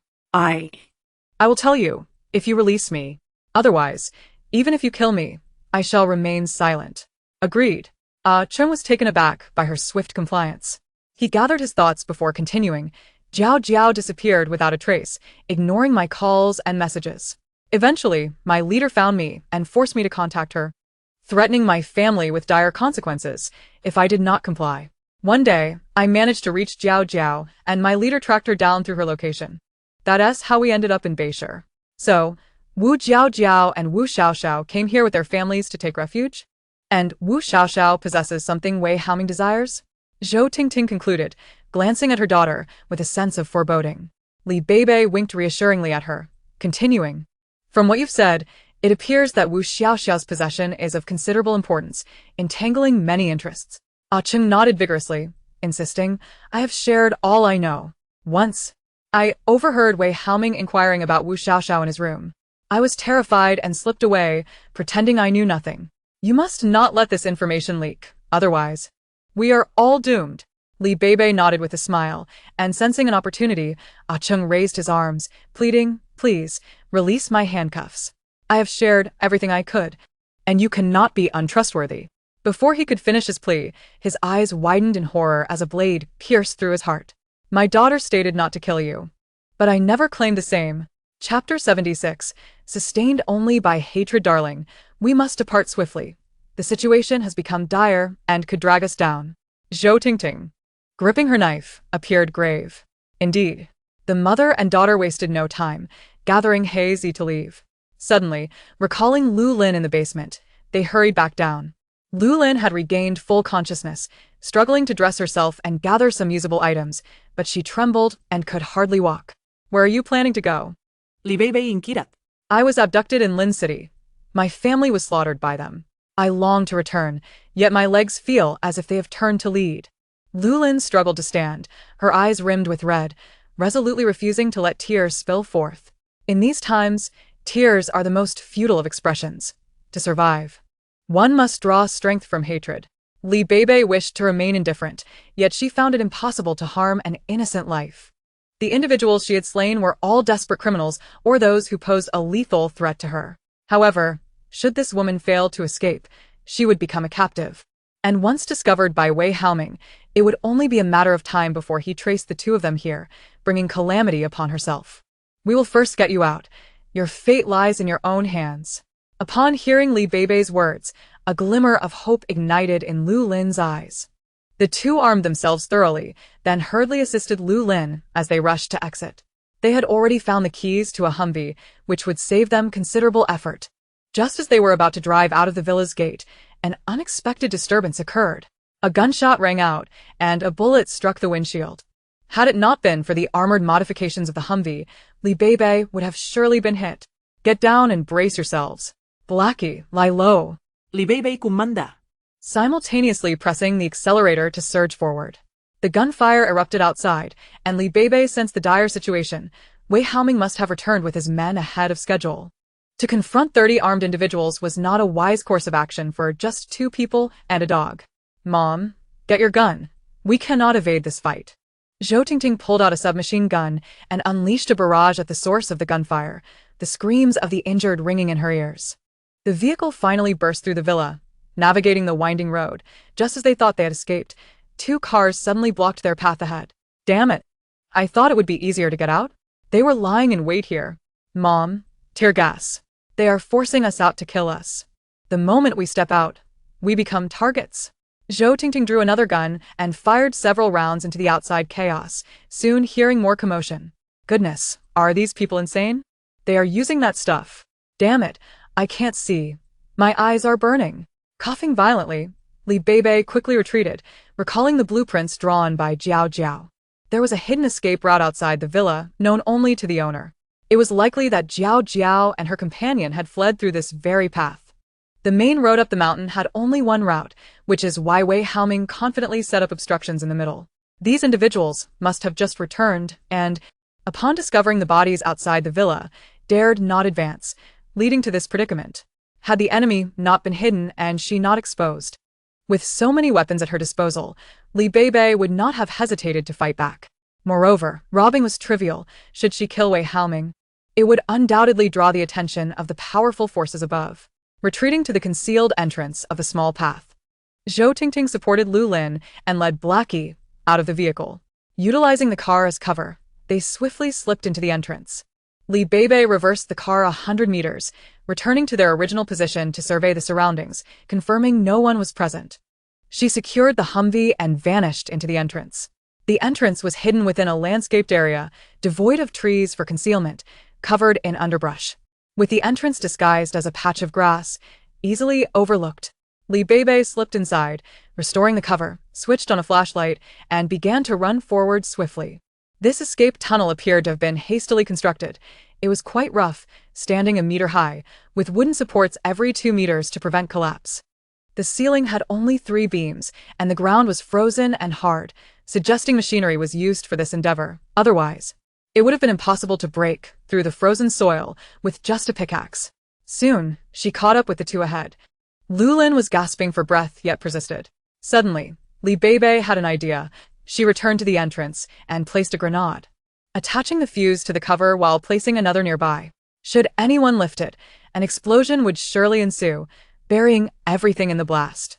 Due to Lulin's limited stamina, they proceeded intermittently, pausing to replenish their energy. Upon reaching the exit, mother and daughter were taken aback. This was the very villa they had plundered. Realization dawned on them that this must be a property anonymously purchased by Wu Jiaojiao, unexpectedly falling into their hands. However, as the saying goes, a cunning rabbit has 3 burrows. For families like this, there must be other refuges, which was beyond their concern.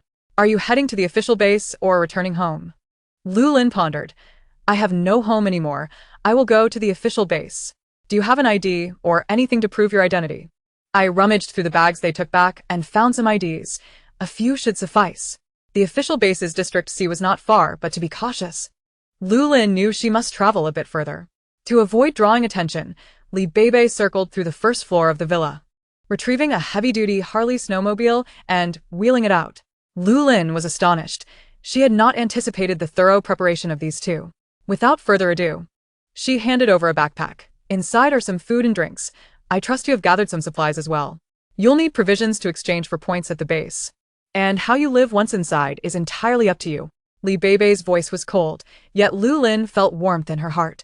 In this apocalyptic world, aside from her family, this was the first time she experienced kindness.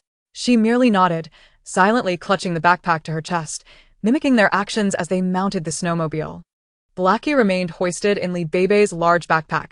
There was no other choice. Disobedience would lead to dire consequences. After more than 2 hours, they finally spotted the entrance to the official base's District B from afar.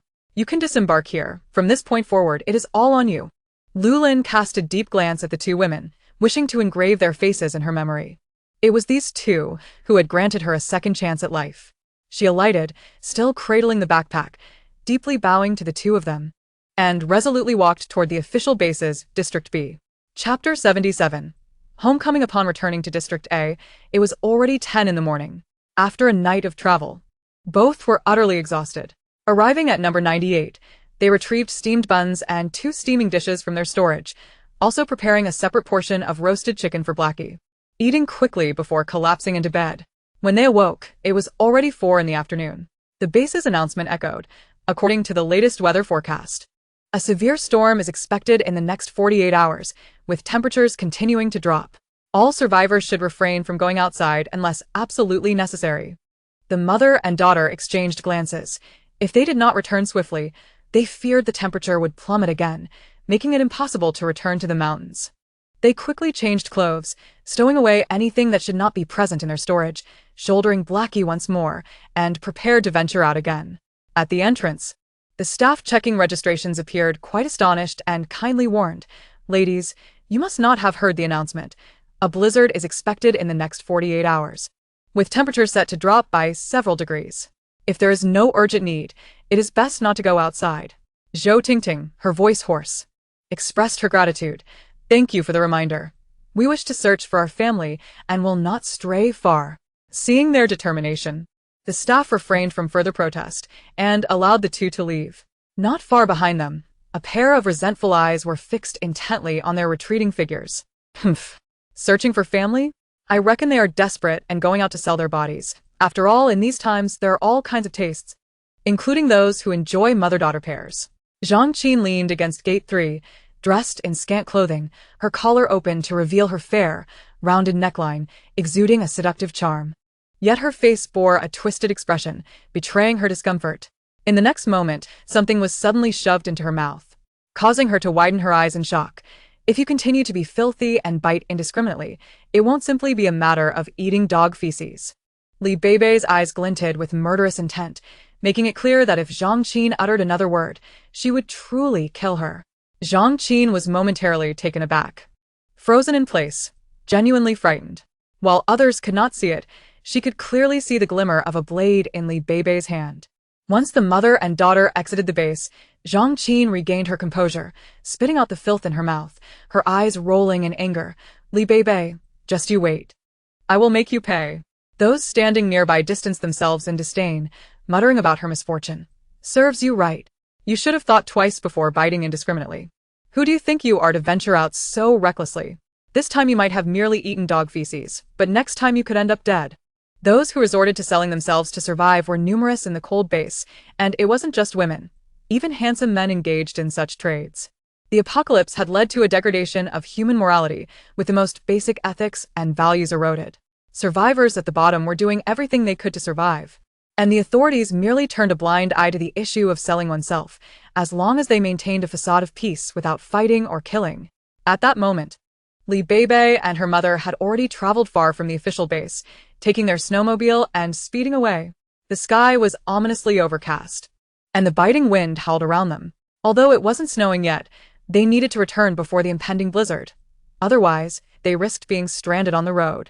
The snowmobile raced onward, and despite wearing 2 layers of thick down jackets, they still felt the chill permeating their bodies. The temperature outside was likely plummeting to over -70 degrees. The streets were deserted, a dazzling blanket of white covering everything.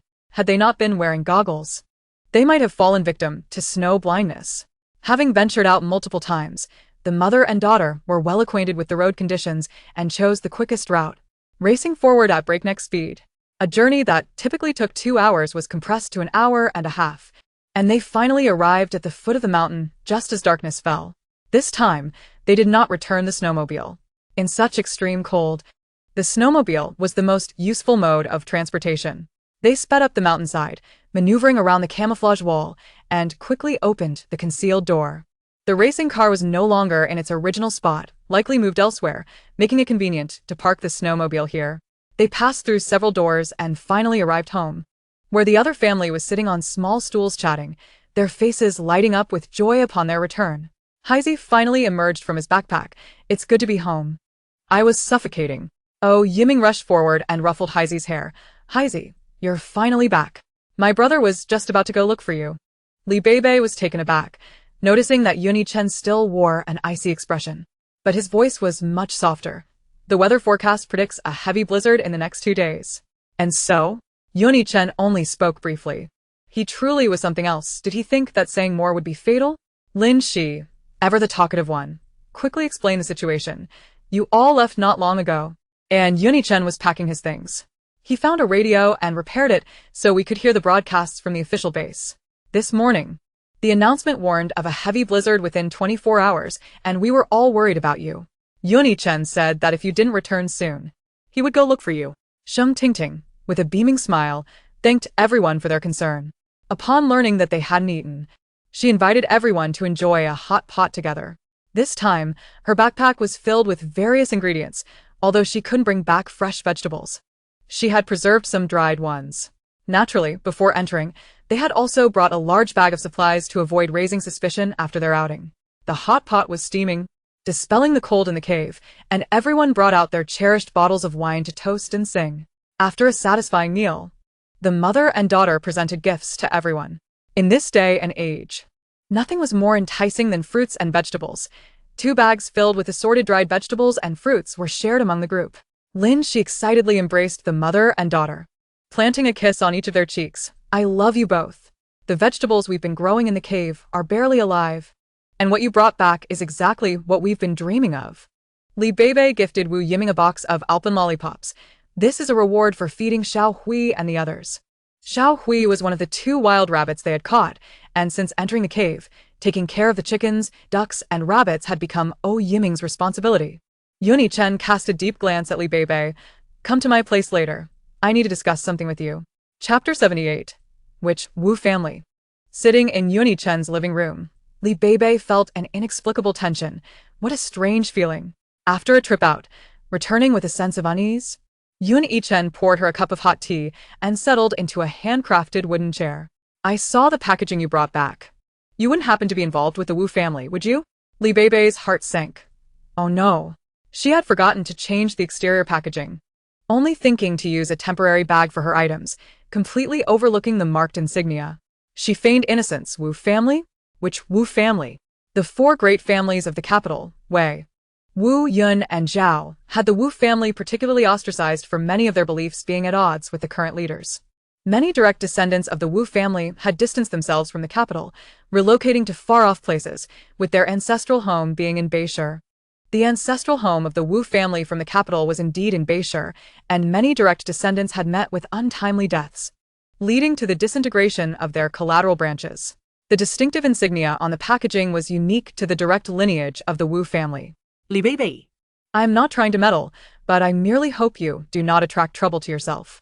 Think carefully about whether you have removed all traces of your involvement. Yuni Chen's serious warning made Beibei swallow hard.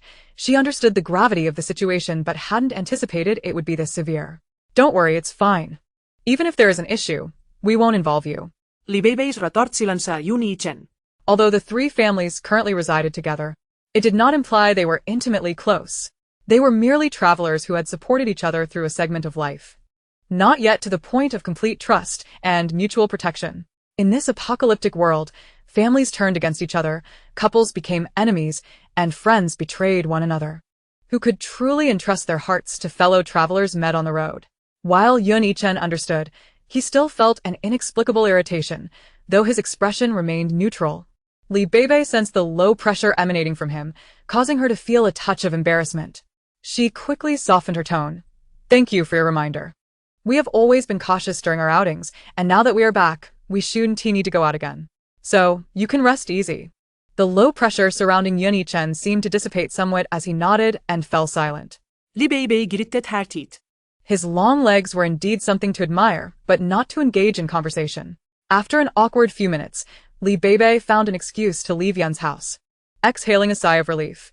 That was too nerve-wracking. In the future, it's best to keep my distance when there's nothing pressing. Upon returning to her home, Zhou Tingting inquired, and Beibei recounted the events, prompting both to reflect on their actions over the past 2 days, a sense of trepidation washing over them. As for Wu Jiaojiao and Wu Xiaoxiao, they were not particularly worried. The two had managed to navigate through adversity for over half a month, indicating their resilience and ability to conceal their identities as mother and daughter. The individual most likely to expose them was Lu Lin. Beibei had an instinct that Lu Lin might assist her in the future. She wished to take a gamble on fate and fortune. Since the heavens had granted her and her mother a second chance at life, she believed that the future would not mirror the unchanging nature of her past existence. In this life, with her mother by her side and friends to fight alongside, even if the road ahead remained uncertain, it was a far cry from the desolation and torment she had endured in her previous life. Now that they had stirred the pot, as long as Lu Lin remained discreet at the official base, there would be no further complications, and they could deal with future concerns once the bitter cold had passed. That night, to prevent the temperature from plummeting too drastically, all 6 stoves were filled with charcoal. In the early hours, both mother and daughter were awakened by the cold. Checking the thermometer on the wall, they found the indoor temperature to be a chilling -25 degrees. They hurriedly got out of bed, donned thick down jackets, and stepped outside to tend to the stove. Yun Yichen was already beside one stove, stoking the fire, and the flames quickly roared to life. Tian Ziyong and his wife also rushed out, exclaiming how cold it was, and huddled by the nearest stove. The 3 families busied themselves for half an hour, the temperature rising only to 4 or 5 degrees above zero. Beibei frowned. This was unacceptable. They had sought refuge in the cave to ride out the extreme cold comfortably, and living in such discomfort was stifling. She remembered that her storage room had a heating and cooling fan. If they turned off the refrigerator and installed one fan in each home, the temperature could rise to 20 degrees. Everyone hurriedly retrieved the fans, set them to warm air, and, as expected, after half an hour, the temperature increased, allowing the group, clad in down jackets, to shed their heavy outerwear and don loungewear instead, finally returning to a semblance of normalcy. Beibei couldn't help but lament that had she known to bring back a dual-use generator, they could have installed the air conditioning units and avoided the need for additional stoves that polluted the air. It was said that the photovoltaic and wind-powered generator could not only provide basic lighting but also operate 10 air conditioners. Though she could not ascertain the truth of this claim. For now, the stockpile of charcoal was plentiful, so they need not worry about running out. After all the commotion, sleep eluded them. Outside, the temperature had likely dropped to nearly -100 degrees, leaving them to wonder how the many civilians would endure. The official cold-resistant base had completely sealed its entrance. Despite efforts to generate heat, the air raid shelter could only achieve a temperature of around -1 degree. The A1 to A3 zones maintained a warmer atmosphere due to their heating ducts, while survivors in the A4 zone suffered. cursing as they donned thick clothing and buried themselves under heavy quilts to sleep. In Zone B, Lu Lin, her face grimy and her hair cut to a choppy, boyish style, wore thermal clothing beneath a baggy, dirt-stained cotton coat, presenting as a scruffy, stout figure. The official base had its flaws, with no internet access. It merely recorded identity information. In the wake of the disaster, ordinary survivors appeared emaciated, their appearances a far cry from their former selves, rendering any rigorous verification of identity impractical. She had traded canned beef from the villa for a month's rent on a 3-square space and used 2 points to purchase a 1.2-meter wide bed, covering it with a set of compressed-down bedding found in the villa, albeit encased in a tattered old quilt. The few pieces of gold she had managed to find were exchanged for points, knowing that hoarding food under such scrutiny would only incite jealousy and likely result in theft. Presently, she held over 30 points, a more favorable situation than that of most survivors, and she was not one to idly consume her resources. Once settled, she sought employment. Currently, the only available positions were for sanitation workers. As the hygiene conditions in Zone B were deplorable, survivors lined up for the toilets, and those unable to wait would relieve themselves outside, disregarding modesty. The management, at their wits' end, had to establish a ban on toilet use from midnight to 4 in the morning, leaving the sanitation workers to clean up in a veritable cesspool. With nearly 3,000 survivors in Zone B and only 4 toilets, the daily scenes were nothing short of catastrophic. Each toilet had 2 cleaners, a challenging allocation. But Lu Lin cleverly ingratiated herself with a staff member by trading 2 packs of beef instant noodles, finally securing a job 2 days later. Xiao Jia, work hard. If it weren't for the sudden drop in temperature and old Guan succumbing to a severe cold, this opportunity wouldn't have come your way. She expressed gratitude to her fellow readers, acknowledging that their encouragement and comments were her greatest motivation. Despite her continuous efforts to improve, she recognized that there were still areas that needed work, and their suggestions were invaluable support. This story unfolds in a post-apocalyptic rebirth. For those who do not enjoy this genre, she kindly urged them to seek out their preferred reading. Chapter 79. The arrival of the polar night. Xiao Jiao was Lu Lin's new identity, and she felt no discomfort in transitioning from a woman to a man. Alone in the chaotic Zone 4, she understood that not only women but even handsome men faced harassment. Were it not for the presence of official military and security teams to maintain order, many would undoubtedly fall victim to violence under the cover of night. In this apocalypse, human nature revealed itself not only in its baseness, cruelty, and bloodthirstiness in the shadows, but also in its inability to suppress these darker instincts in the light of day. Those who had lost their families and stood alone were often at a disadvantage. Not only was their livelihood uncertain, but their very lives teetered on the brink of demise. No one knew whether the supplies they relied upon for survival would vanish overnight. Lu Lin managed to connect with a female staff member named Gong, who helped her when she went to clean the toilets at night. She traded 2 compressed biscuits to a neighbor for watching her bed, allowing her to work with peace of mind. This sudden drop in temperature had wreaked havoc on those with poor health. The flu swept through the area, claiming several lives each day. Lu Lin never parted with her bag, even while working, as it contained not only a few compressed biscuits, but also the medications she needed to survive.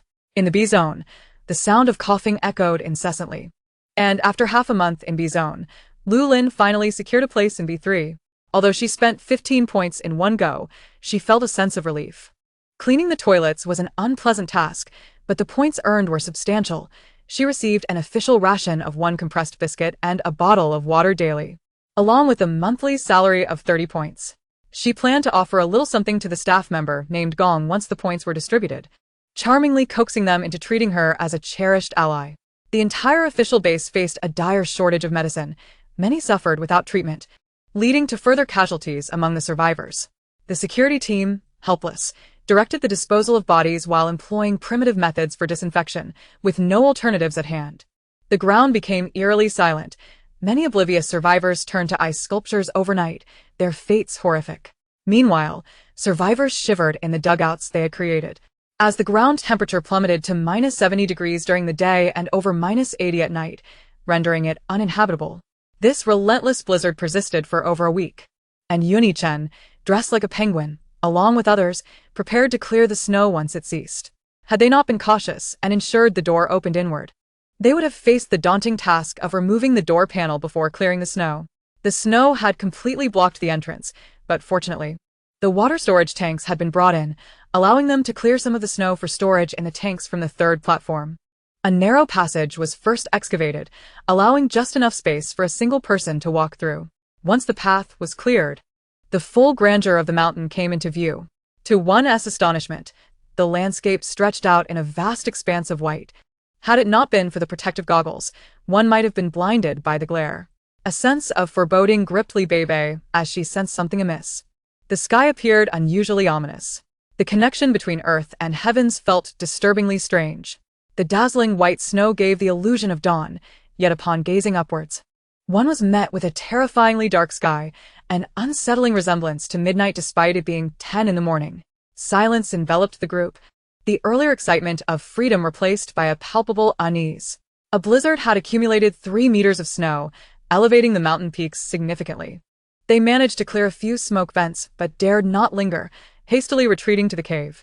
Although each person spent merely 10 minutes outside, the cold was merciless. Even their gloved hands became numb, and despite wearing multiple layers of socks and snow boots, their feet suffered frostbite. Each individual returned with a basin of snow, rubbing their hands and feet vigorously to revive circulation before soaking them in warm water. Afterward, they applied frostbite ointment, their hearts heavy with the realization that they had underestimated the severity of the cold. Had it not been for the ample supply of medical supplies at home, timely treatment could have resulted in severe consequences. After this fierce storm, the snow transformed from fist-sized clumps to a gentler fall, yet the dread of the polar night loomed abruptly. Fortunately, wind turbines continued to function, the mountain winds howling like tormented spirits from the depths of hell. Even with 3 doors separating them from the outside, peace eluded their slumber. Beibei pondered the unsettling reality. In her previous life, temperatures had plummeted to a chilling 60 degrees below zero, yet now, the temperature had dropped another 20 degrees, and the phenomenon of polar night had emerged. Fear crept into her heart, a concern that her and her mother's rebirth may have triggered a butterfly effect, amplifying all calamities to their extremes. Zhou, sensing her daughter's distress, nestled beside her in the warmth of the heated room, her own heart heavy with unease. She continuously reassured Beibei, perhaps as a means of comforting herself. "Do not worry, everything will be fine. Perhaps we have been reborn into an alternate parallel universe, where the disasters are merely more severe than those we faced before." Beibei remained silent, leaning against her mother's shoulder, whispering, "Mom, no matter what happens, we must not be separated." The 2 women did not feel hunger until 2 in the afternoon when they heard a knock on the door. "Aunt Zhou, Sister Beibei. My cousin asked me to bring some instant noodles for everyone." Beibei opened the door to find Yiming carrying a stainless steel basin containing 4 packets of instant noodles and 2 broken eggs. Feeling a bit bashful, Yiming explained, "My cousin said everyone's hands and feet are frostbitten and it's inconvenient to cook, so I was asked to prepare these noodles. I hope you don't mind." Upon seeing his clear, innocent eyes, Beibei's worries dissipated, and she playfully remarked, "Look at our Yiming, becoming quite the young gentleman. Taking care of everyone. To show my gratitude, I'll reward you with a piece of chocolate." She retrieved the basin and placed it on the table, then rummaged in her loungewear pocket and revealed her palm, which held a piece of his favorite chocolate. Yiming's eyes sparkled with surprise. He had finished all the chocolate at home and did not expect Beibei to have more. However, he refrained from reaching out, tugging at his ear solemnly. "Sister Beibei, it's my duty to cook for everyone. I cannot accept a reward, although I would like some chocolate. I mustn't he receive something for nothing." "Thank you, Sister Beibei." Zhou smiled widely. "Yiming, you are very well behaved. It is natural to take care of oneself, but to help others is indeed an act of labor. You are our great benefactor today. If it weren't for your cooking, we would surely go hungry. Please, accept it." Upon hearing this, Yiming's eyes brightened, the realization that by cooking for everyone, he had indeed earned his place as a benefactor. He eagerly accepted the chocolate and joyfully returned. With Yiming's cheerful presence, the mother and daughter duo felt their worries lift. Since they had been reborn, they resolved to live life to the fullest. As they listened to Yiming knock on the first family's door, the couple's grateful voices filled the air. The 2 women exchanged smiles. In this life, they had at least gained a rare kindness. Chapter 80. The white-haired wild boar days passed monotonously, with the group rising each morning to exercise in the clearing by the spring. Although the temperature hovered around 20 degrees below zero, it was bearable. They practiced taekwondo, military boxing, and even sparred, honing their skills in preparation for the uncertainties that lay ahead. A month slipped by without storms as they diligently improved themselves. In such frigid weather, indulging in a hot pot became a rare delight. Soon enough, a second major blizzard struck. Snowflakes the size of palms crashed to the ground, causing the already precarious structures to collapse with a thunderous roar. Many survivors hiding in basements, lacking sufficient resources, found their chances of survival dwindling. Only numerous gangs occupied the luxurious basements, living extravagantly off the supplies they had stolen. The surface was devoid of any signs of life, while snow continued to fall relentlessly, exacerbating the already dire circumstances in the summer country. Many rescue vehicles that had not fallen prey to robbers met their demise under the weight of the natural disaster. Despite the polar night, the bright white snow illuminated the surroundings, preventing total darkness. However, in such extreme cold, no one dared to venture out to meet their end. The official authorities at the polar base faced significant challenges. While potable water could be easily obtained by melting snow, food had become the greatest dilemma. Shortly after the blizzard, a particularly fierce beast emerged from the ground, not much larger than a rabbit, but covered in tough white fur, rendering it nearly indistinguishable against the snow. These creatures bore a striking resemblance to wild boars, with elongated faces and protruding tusks, voraciously consuming anything edible in their path, wreaking havoc wherever they roamed. They could burrow into hard soil and, upon surfacing, would gather in packs. If threatened, they would brandish their tusks and engage in combat. Beibei and her companions stumbled upon these wild boars by chance. Their cave, surrounded by rocks and fortified with security doors, kept the boars at bay. One day, they decided to venture out to clear the snow. To prevent frostbite, they dismantled a down jacket, filling their gloves and socks with the insulation, thus significantly enhancing their warmth. The glaring snow created an eerie blend of black, blue, and white, as the biting cold made the world feel suffocating. They quickly shoveled the snow, aiming to clear the entrance, and several flews. Drawing on their previous experience, they worked more efficiently this time. Halfway through, Beibei noticed a movement ahead. However, upon closer inspection, it vanished, leading her to believe it was merely a trick of her goggles. Moments later, Yun Yichen silently returned to the cave, emerging with a knife, and cast a keen glance ahead before throwing the knife with precision. Where the knife landed, crimson splattered across the white snow, and upon closer inspection, they discovered a creature lying motionless amidst the snow. As Yun Yichen retrieved it, they finally beheld the beast, its face elongated and thin, with tusks jutting upward. With a tremendous force, Yun Yichen struck, leaving the wild boar's head barely attached, lifeless and devoid of breath. Before anyone could react, a few of its kind suddenly emerged, displaying astonishing agility as they lunged at the fallen boar, tearing into it with ferocity, undeterred by human presence, their shrill cries instilling fear among the onlookers. Within moments, the wounded boar was encircled by 10 or more of these creatures, swiftly devoured until not a trace remained, even the bloodstains on the ground licked clean. The onlookers stood in stunned silence, unable to discern whether these were piglets or fully grown boars. They could only perceive their savagery, eyes ablaze with bloodlust as they feasted on their prey, seemingly ready to turn on any who dared to interfere. After a brief moment of shock, new thoughts began to form. How delightful, fresh meat was at hand. Lin Shi beamed widely, hurrying back to retrieve her weapons, while O Yiming followed closely behind, clamoring for meat, eager to assist. Without hesitation, Zhou Tingting also made her way back, symbolically completing a circle before emerging with a tang knife for Beibei, while she armed herself with a horsehair knife, ready for battle. As they cleared the snow, they searched for traces of the wild boars, whose white fur made them nearly invisible against the pristine snow. To hunt these boars successfully, an element of surprise was essential. Soon, they realized the staggering number of these creatures, their swift movements making them elusive. Often, by the time one approached, they had already vanished. Beibei quickly devised a plan, placing the injured boar they had captured into a large metal barrel, leaving only an opening wide enough for it to enter, and setting the barrel in an open area. The scent of blood soon attracted more wild boars, who recklessly plunged into the barrel to feast on their kin.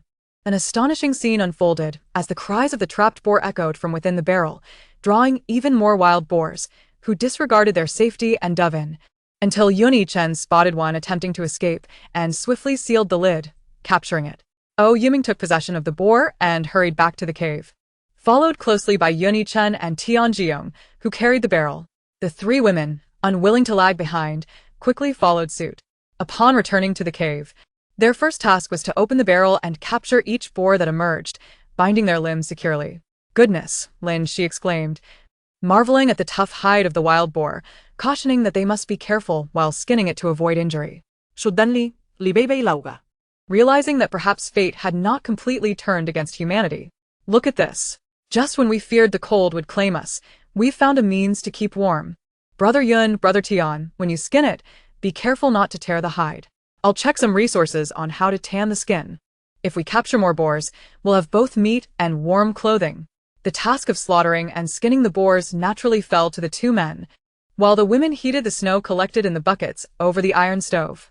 They worked seamlessly, cleaning, deboning, and curing the meat in one continuous flow.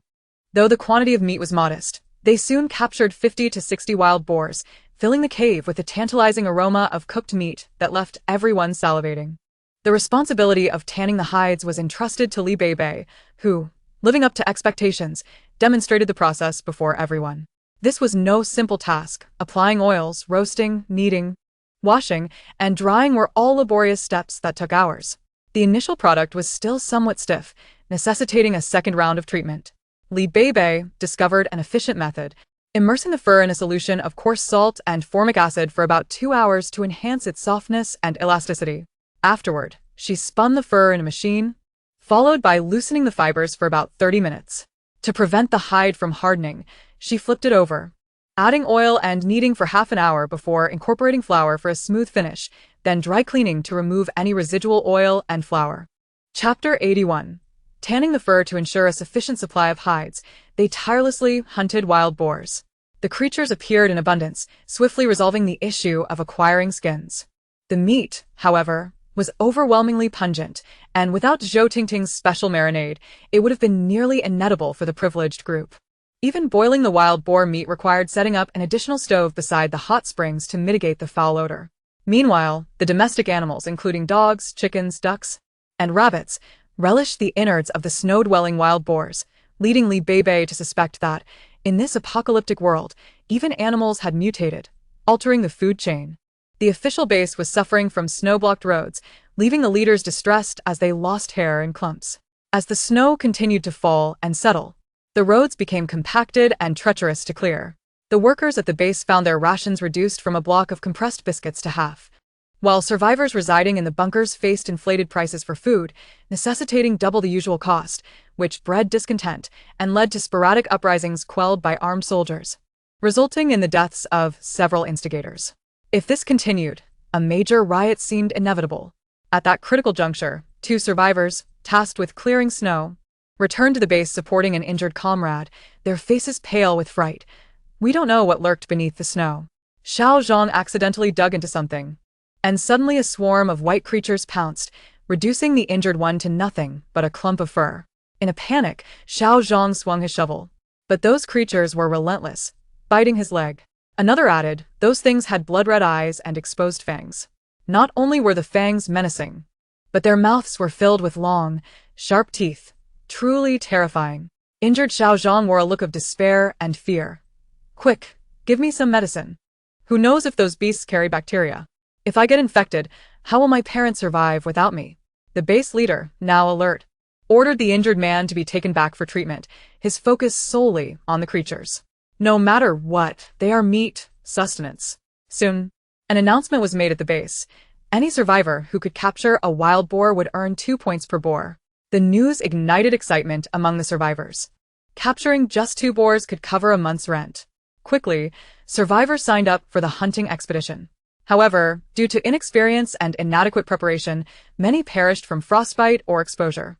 Those who persisted began to reap substantial rewards, capturing wild boars with increasing success. Many formed teams to enhance efficiency, and with the incentive of a point system, the motivated hunters pressed on, while others, envious of their success, eagerly joined the fray. In truth, many wished to keep the wild boars for meat. However, under the calamities of nature, even salt had become a luxury, let alone pork. The wild boar meat, reeking and repugnant, was a far cry from the palatable compressed biscuits. The stench permeated the area, rivaling that of a latrine, leading everyone to reconsider. Better to exchange it for a pack of biscuits to sustain their families for a few days. Soon, the men emerged from the air raid shelters, accompanied by capable women who joined the ranks to hunt. The boar hunting operation commenced with fervor, and the wild boars seemed inexhaustible, no matter how swift the prey. It could not escape the ruthless hunters. Within the official cold-resistant space, the survivors experienced an unprecedented camaraderie, dispelling the gloom and resentment that had lingered on their faces. In such a dire world, nothing held greater significance than the will to survive. Before long, the base introduced a new food item: wild boar cured meat.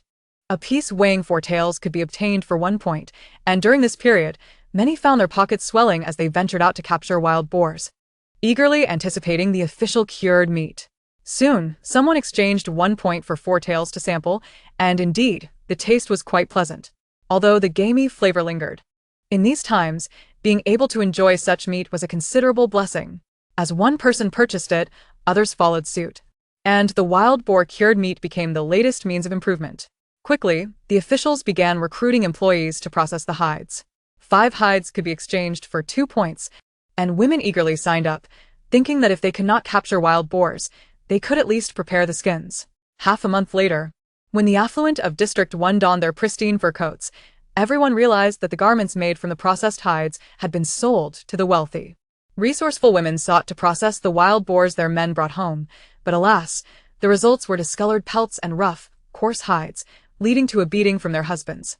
And they never dared to attempt it again. It is noteworthy that the fur sold by the official base was exorbitantly priced, with materials that ordinary families could not afford. Some wealth was simply unattainable for the impoverished. A full fur coat required the pelts of 15 snow wild boars for the small size, and 22 for the large size. The small coat was priced at 100 points, the medium at 120, and the large at 140 points. Survivors gasped at the fur coat prices. Although many were afflicted with envy, there was no remedy, and with nothing in hand, the unexpected fortune seemed unreachable. Nevertheless, earning a little to support their families was still commendable. As the food crisis eased, the leaders of the base finally breathed a sigh of relief. Yet a more significant crisis loomed. The blizzards appeared to come with shorter intervals, from a month to half a month, and now a storm seemed to arrive every week, with a day and night of heavy snow falling like a deluge. Unlike before, when one could merely dig a hole in the snow, each impact now resonated with a loud thud. Once the wind ceased and the snow settled, the accumulation became increasingly challenging to clear. Previously, a gentle shovel sufficed. But now every scoop required considerable effort, and with energy consumed indiscriminately without production, human labor was prioritized over machinery. Every base dispatched survivors to clear the snow. Due to the increased difficulty, more survivors were needed. Those who participated in the clearing efforts earned half a compressed biscuit and a small piece of wild boar cured meat daily. Where once the snow would cease and winds would calm, now the wind would rise unexpectedly, making the already frigid weather even harsher. Under the guidance of the staff, survivors worked in waves, each group laboring for half an hour before another took their place. Some readers might wonder, is there no snowplow? Indeed. But in this era of calamity, many things have been utterly destroyed. Only a few snowplows remain, with each base allotted just one. Moreover, gasoline is a precious non-renewable resource. Originally, snowplows made the task of clearing snow effortless, yet with the arrival of these monstrous blizzards, the density of the snow became immense, making the snowplows laborious to operate. At times, survivors had to carve out areas for the snowplows to function effectively. If this cleaning was not thorough, when the next blizzard struck, it would likely render the survivors unable to leave their shelters. Consequently, many survivors suffered frostbite. Chapter 82. The more they drink, the sadder they become. The initial communication between North City and other regions relied solely on satellite phones, but with the onset of the blizzard, these phones inexplicably lost connection. The entirety of Summer Country had to resort to regional autonomy and resource self-help. Even sending survivors to shovel snow felt like a snail's pace. Fortunately, the appearance of wild boars provided some respite from the impending crisis. At the Lingquan cave, an air of tranquility prevailed, and unbeknownst to them, months had passed in this apocalyptic world. Today was New Year's Eve, and Zhou Tingting felt that despite the dire circumstances, Celebrating a traditional festival of summer country was a form of encouragement for herself. That evening, the three families worked together to prepare fillings of beef with dried cabbage, lamb with carrots, and pork with wild vegetables, alongside a mixture of chives, vermicelli, and eggs. Zhou Tingting took charge of kneading the dough, and specifically asked Li Beibei to find 10 or so cleaned copper coins to prepare. Since ancient times, coins have been wrapped in dumplings, and whoever finds such dumplings is believed to have a year filled with good fortune and auspiciousness. To ensure no one was disappointed, they decided to wrap extra coins, hoping everyone could enjoy a joyous new year. The dumpling making was lively, accompanied by several side dishes. When the dumplings were ready, everyone brought out their cherished wines. As the saying goes, dumplings pair well with wine, and the more one eats, the merrier it becomes. Everyone found coins in their dumplings. Li Beibei and Yuni Chen each found 3 coins, while the others found 1, which lifted everyone's spirits. The revelry continued past midnight. To welcome the new year, Li Beibei retrieved a tablet and found last year's traditional festival show, the Spring Festival Gala, to watch together. These performances were rarely viewed by the youth now, yet they had become cherished memories for everyone. As the clock struck 12, the wine had been thoroughly enjoyed, and Yimin, in high spirits, savored the delicious dumplings and indulged in drinks that his cousin usually forbade.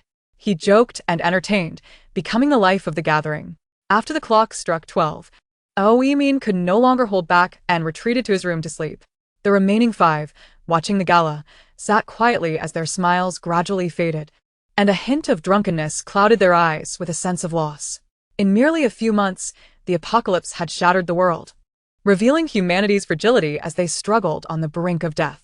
It seemed as if the heavens were punishing all life on Blue Star. Disasters followed one after another, leaving people breathless. Just as they began to recover from the grief of losing loved ones in floods, they were met with extreme cold, blizzards, and the impending long nights. In just a few months, people became emotionally numb. Death, aging, illness, and loss had become commonplace, no longer evoking the same sorrow as before. The deceased found relief, while the living continued to struggle. Who could afford to spare energy to mourn the departed? As survivors, the 3 families were considerably luckier than most, possessing ample resources, at least ensuring they could eat and sleep well without worrying about their next meal. Yet, while they could cope with extreme cold and long nights, who could predict what further calamities the heavens might bestow upon humanity? Alcohol, when consumed in moderation, brings joy, yet, when troubled, the more one drinks, the deeper the sorrow. The 3 families returned to their respective homes.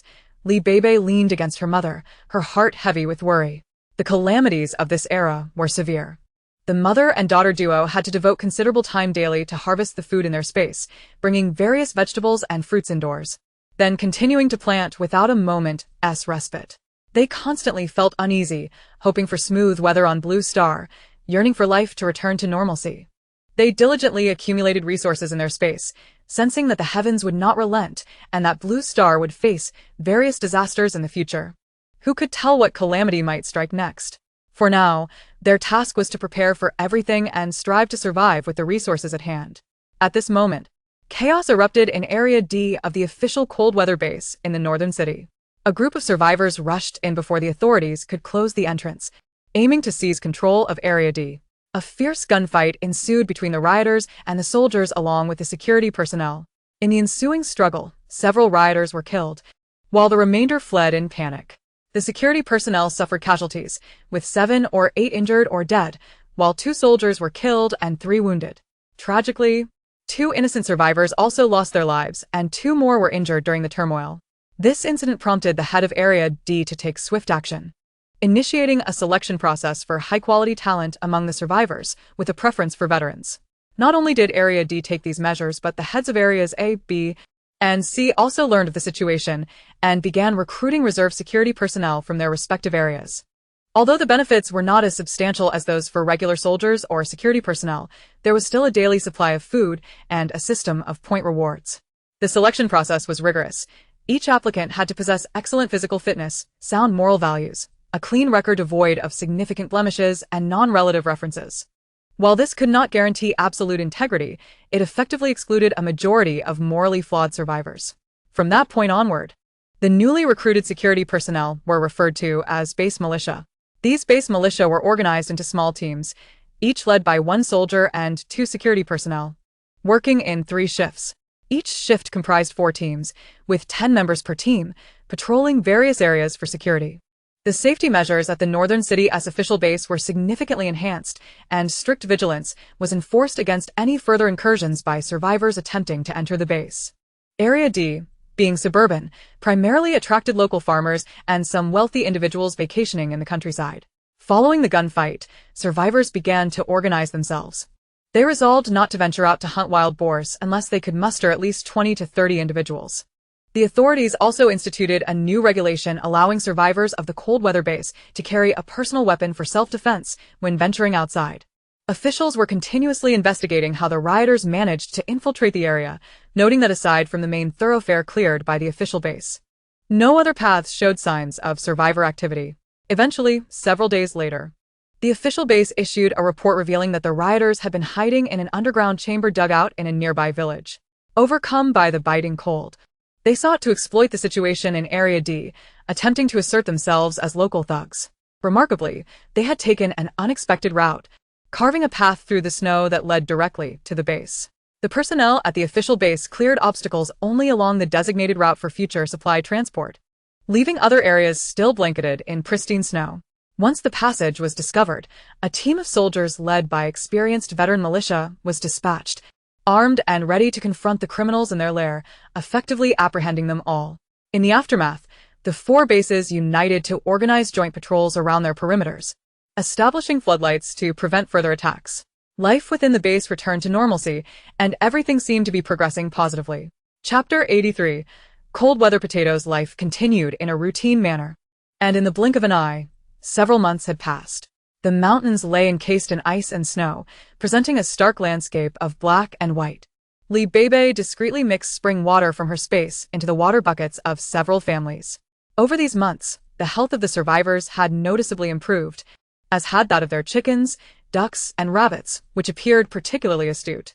The hens and ducks diligently laid eggs daily, and the rabbits produced 4 litters, each containing 6 offspring. Now, including the wild rabbits that later joined their ranks, there were a total of 30 rabbits, making them the largest group. These domesticated animals had taken on a free-range lifestyle, sharing a common trait of instinctively relieving themselves in designated areas to avoid the wrath of their leader, Heizi. The rabbits exhibited exceptional prowess, being notably larger and more aggressive than typical domestic rabbits. After heavy snowfall, when a few ventured out, the mother rabbits led their young into the fray, surrounding and overpowering wild boars, dragging their kills back home for sustenance.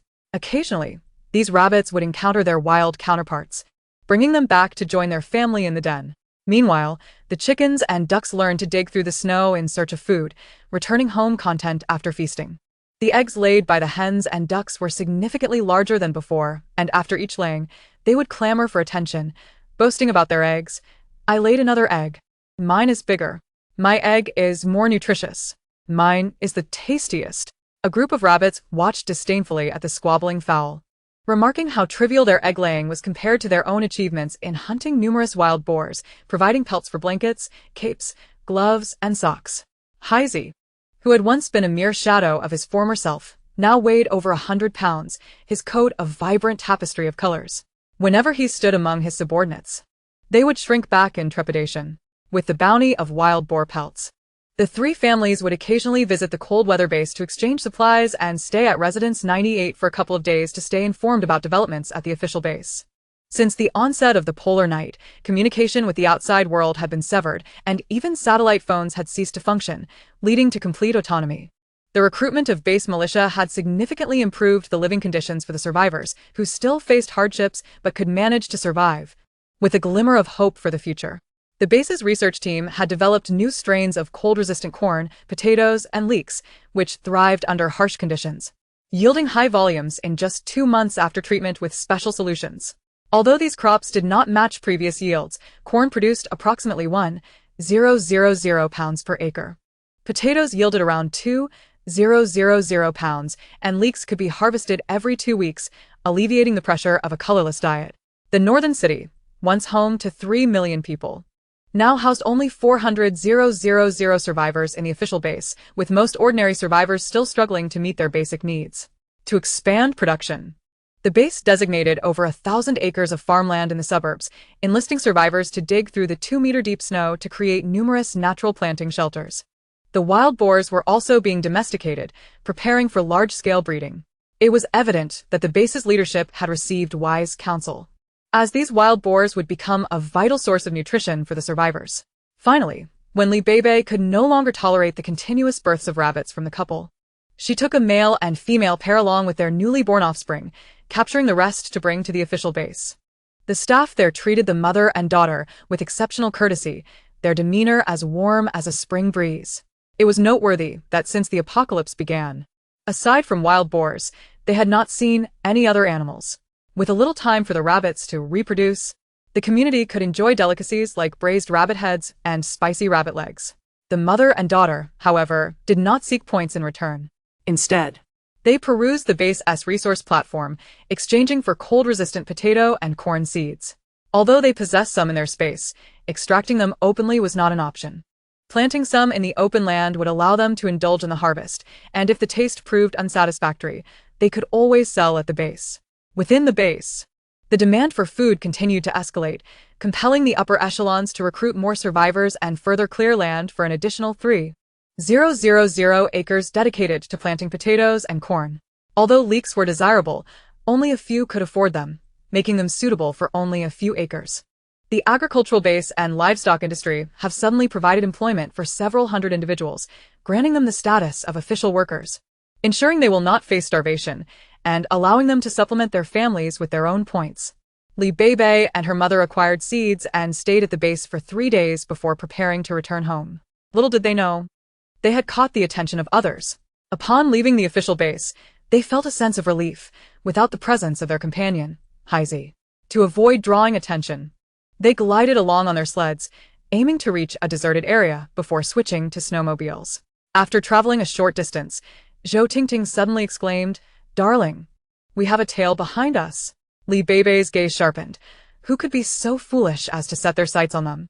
Exchanging glances, they abruptly halted, for they were not accustomed to being passive victims. Since trouble had found them, they resolved not to retreat.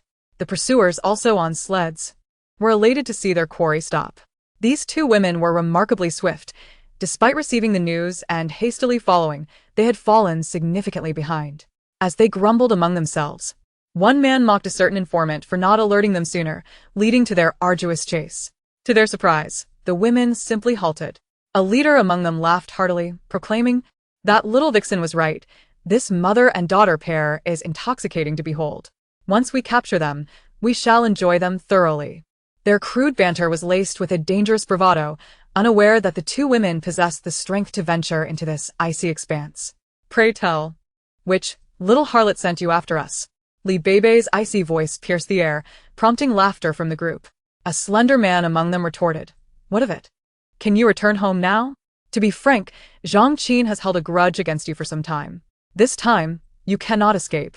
With the truth revealed, the mother and daughter transformed, embodying fierce warriors. One brandished a broadsword while the other wielded a whip-like knife, raising them with intention. Chapter 84. The demise of Zhang Qin. The men, facing the 2 formidable women, showed no signs of fear.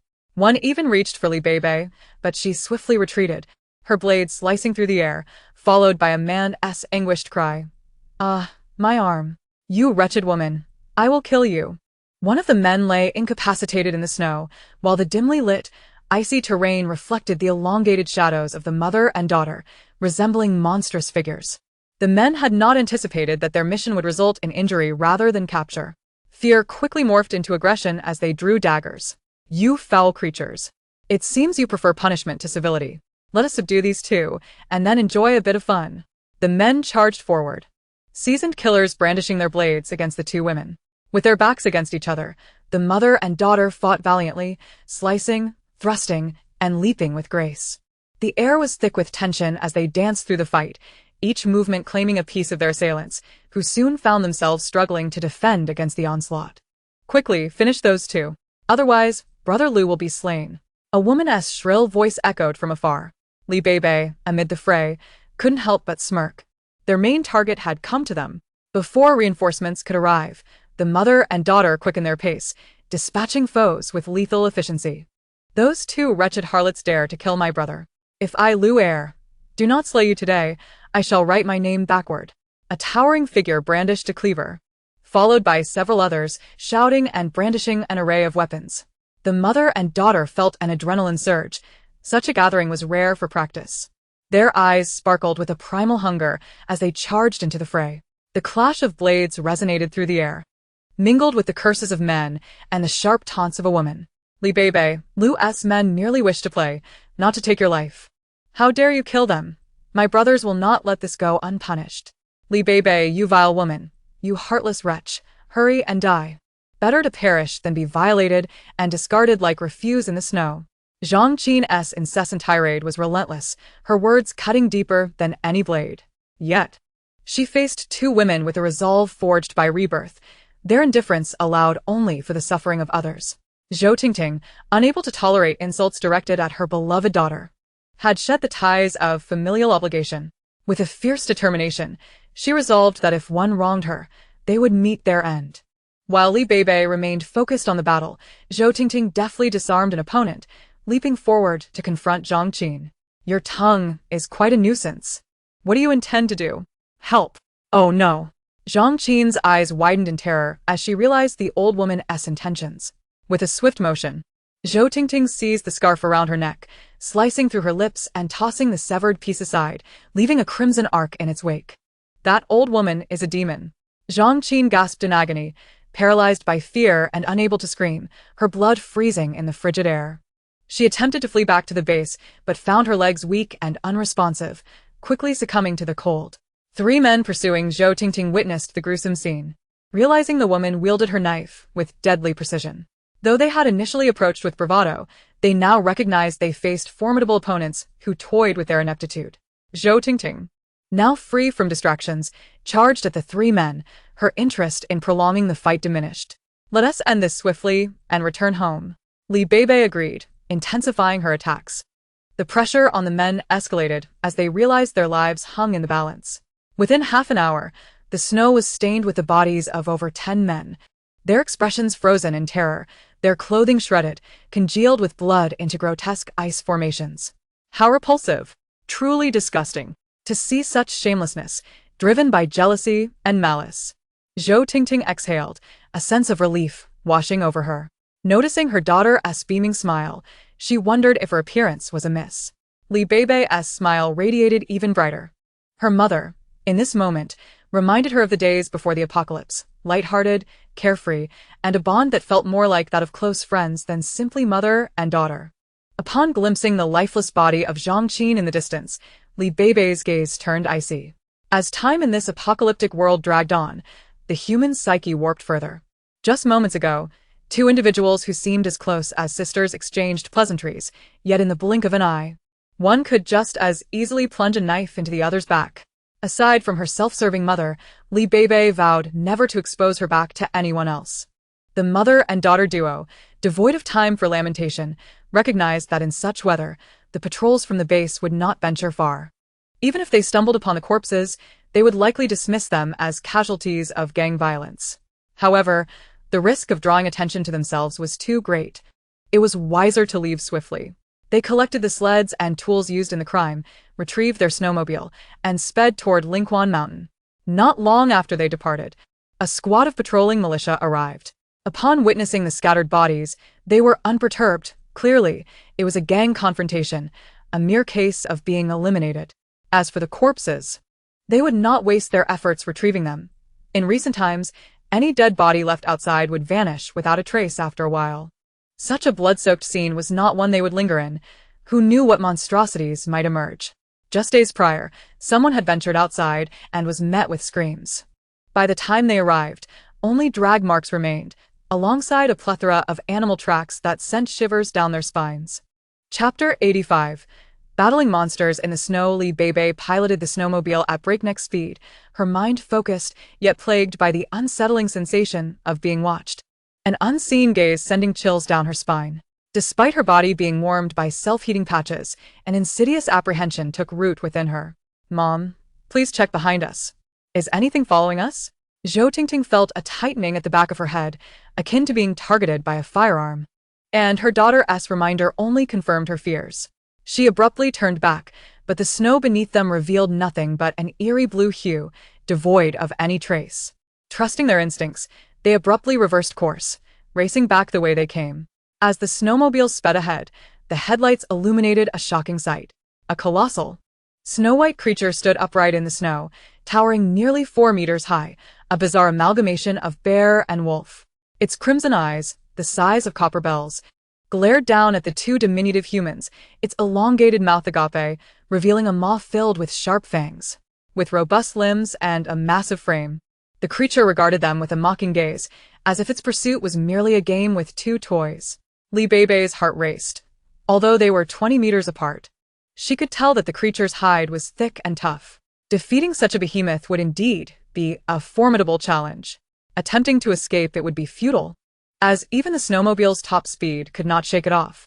Beibei slowly raised her crossbow, aligning it with the creature's eyes and abdomen, and released an arrow alongside Zhou Tingting.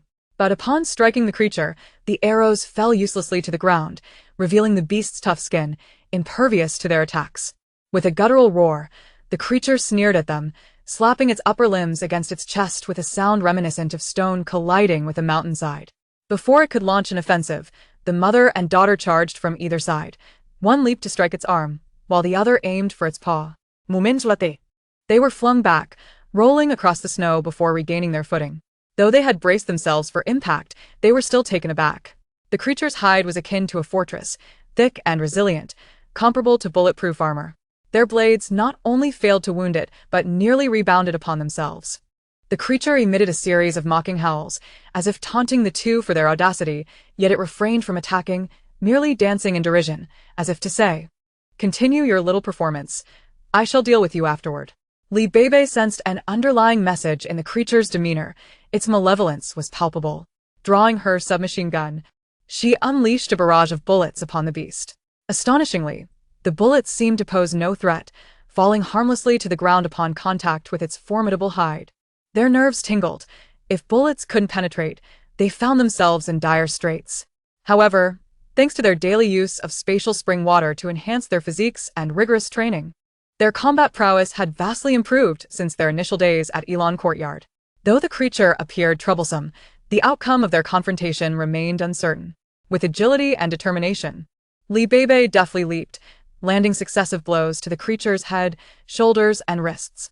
Having gleaned insights from her earlier attempts, her strikes became more refined.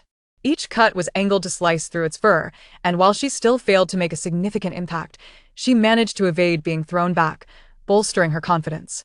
Meanwhile, Zhou Tingting relentlessly targeted the creature's hands and feet, moving with the grace of a nimble monkey to divert its attention. Initially, the creature had intended to toy with its human prey before delivering a fatal blow, but it soon realized these two were far more cunning and ruthless than any it had encountered before. As one of the humans continued to attack its limbs, the creature's playful demeanor began to wane, its irritation growing as it observed the humans flailing like frantic insects.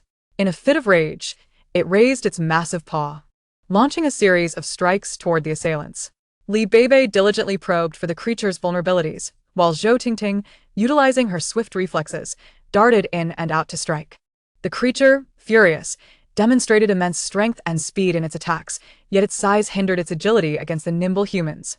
Each colossal slap seemed to carry the force of destruction, sending gusts of lethal intent toward Zhou Tingting.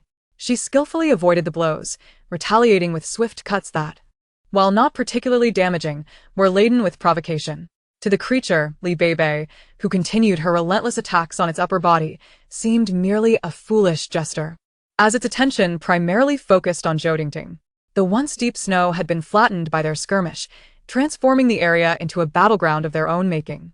Though Beibei faced the brunt of the pressure, the creature remained vigilant, never fully letting its guard down against her, occasionally delivering strikes of its own. Despite her agility, she could not entirely evade its blows, each impact sending waves of pain through her body, yet she grit her teeth and persevered. In the midst of their battle, Zhou Tingting was caught off guard by a powerful strike, causing her to cough up blood and be propelled 10 meters away, embedding her into a snow bank. Mom, Beibei cried out, instinctively wanting to rush to her aid. Yet, to her relief, Zhou Tingting emerged from the snowbank, her fighting spirit undeterred as she charged back into the fray. Having sustained multiple attacks, Li Beibei had begun to discern the creature's weak points. Nature's protective designs were indeed fascinating. Much like human skulls shielded the fragile brain, the creature seemed to possess a vulnerable spot at the back of its head. Though it appeared normal, thick fur concealed a subtle indentation at its center, which the creature instinctively shielded when Li Beibei leaped toward it. Li Beibei was similarly hurled into the air by the monstrous creature. Seizing the opportunity while Zhou Tingting charged forward to divert the monster's attention, she leapt with utmost speed, transforming her knife into a pistol and fired repeatedly at the back of the creature's head. The beast momentarily faltered, crimson blood seeping from its skull, unwillingly swinging its arms at the descending human. "Be careful, my dear," Zhou Tingting exclaimed, witnessing her daughter in peril. She could not afford to continue her struggle with the monster and swiftly lunged at its massive hands. Seeing the colossal hands approaching, Li Beibei acted faster than thought, firing at the encroaching palms. The enormous hands, resembling those of a bear, were devoid of fur on the pads, with fine white hairs densely covering the spaces between the fingers and the back of the hand, each digit adorned with curved claws. The bullets penetrated, blood cascading through the air, freezing as it fell. Taking advantage of the creature's slowed movements, Li Beibei stepped upon its outstretched arm and aimed directly at its fiery red eyes, firing once more. In Chapter 86, titled Base Announcement, Hunting, the monster's eyes erupted with blood, losing the humanoid expression it once bore. Its massive form abruptly halted and began to tilt. The mother and daughter duo quickly evaded to the side as the creature collapsed with a thunderous crash, shaking the ground as if it were an earthquake. Furrowing her brow, Li Beibei observed the monster's lifeless body and promptly stored it away. After more than 2 hours of combat, she pondered whether the lingering scent of blood would attract more monsters. It was unwise to linger here, so the two women retrieved their snowmobiles and hastily departed. To be cautious, they took a considerable detour before returning to Linghuan Mountain. They refrained from discussing the incident with the monster, both feeling a heavy weight in their hearts.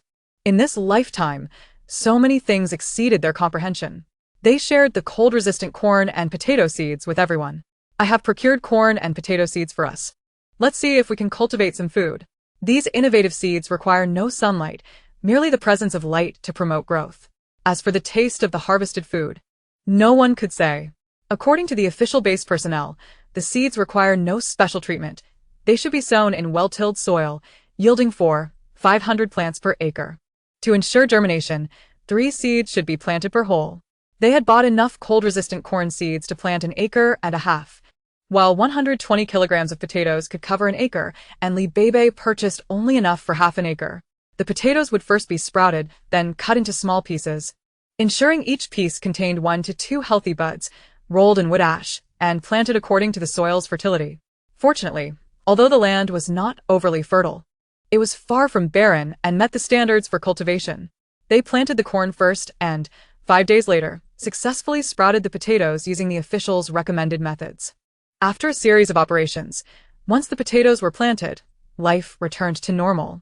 Since the return of the mother and daughter, Heisey seemed to sense something different in the air, sneezing intermittently in a state of mild panic.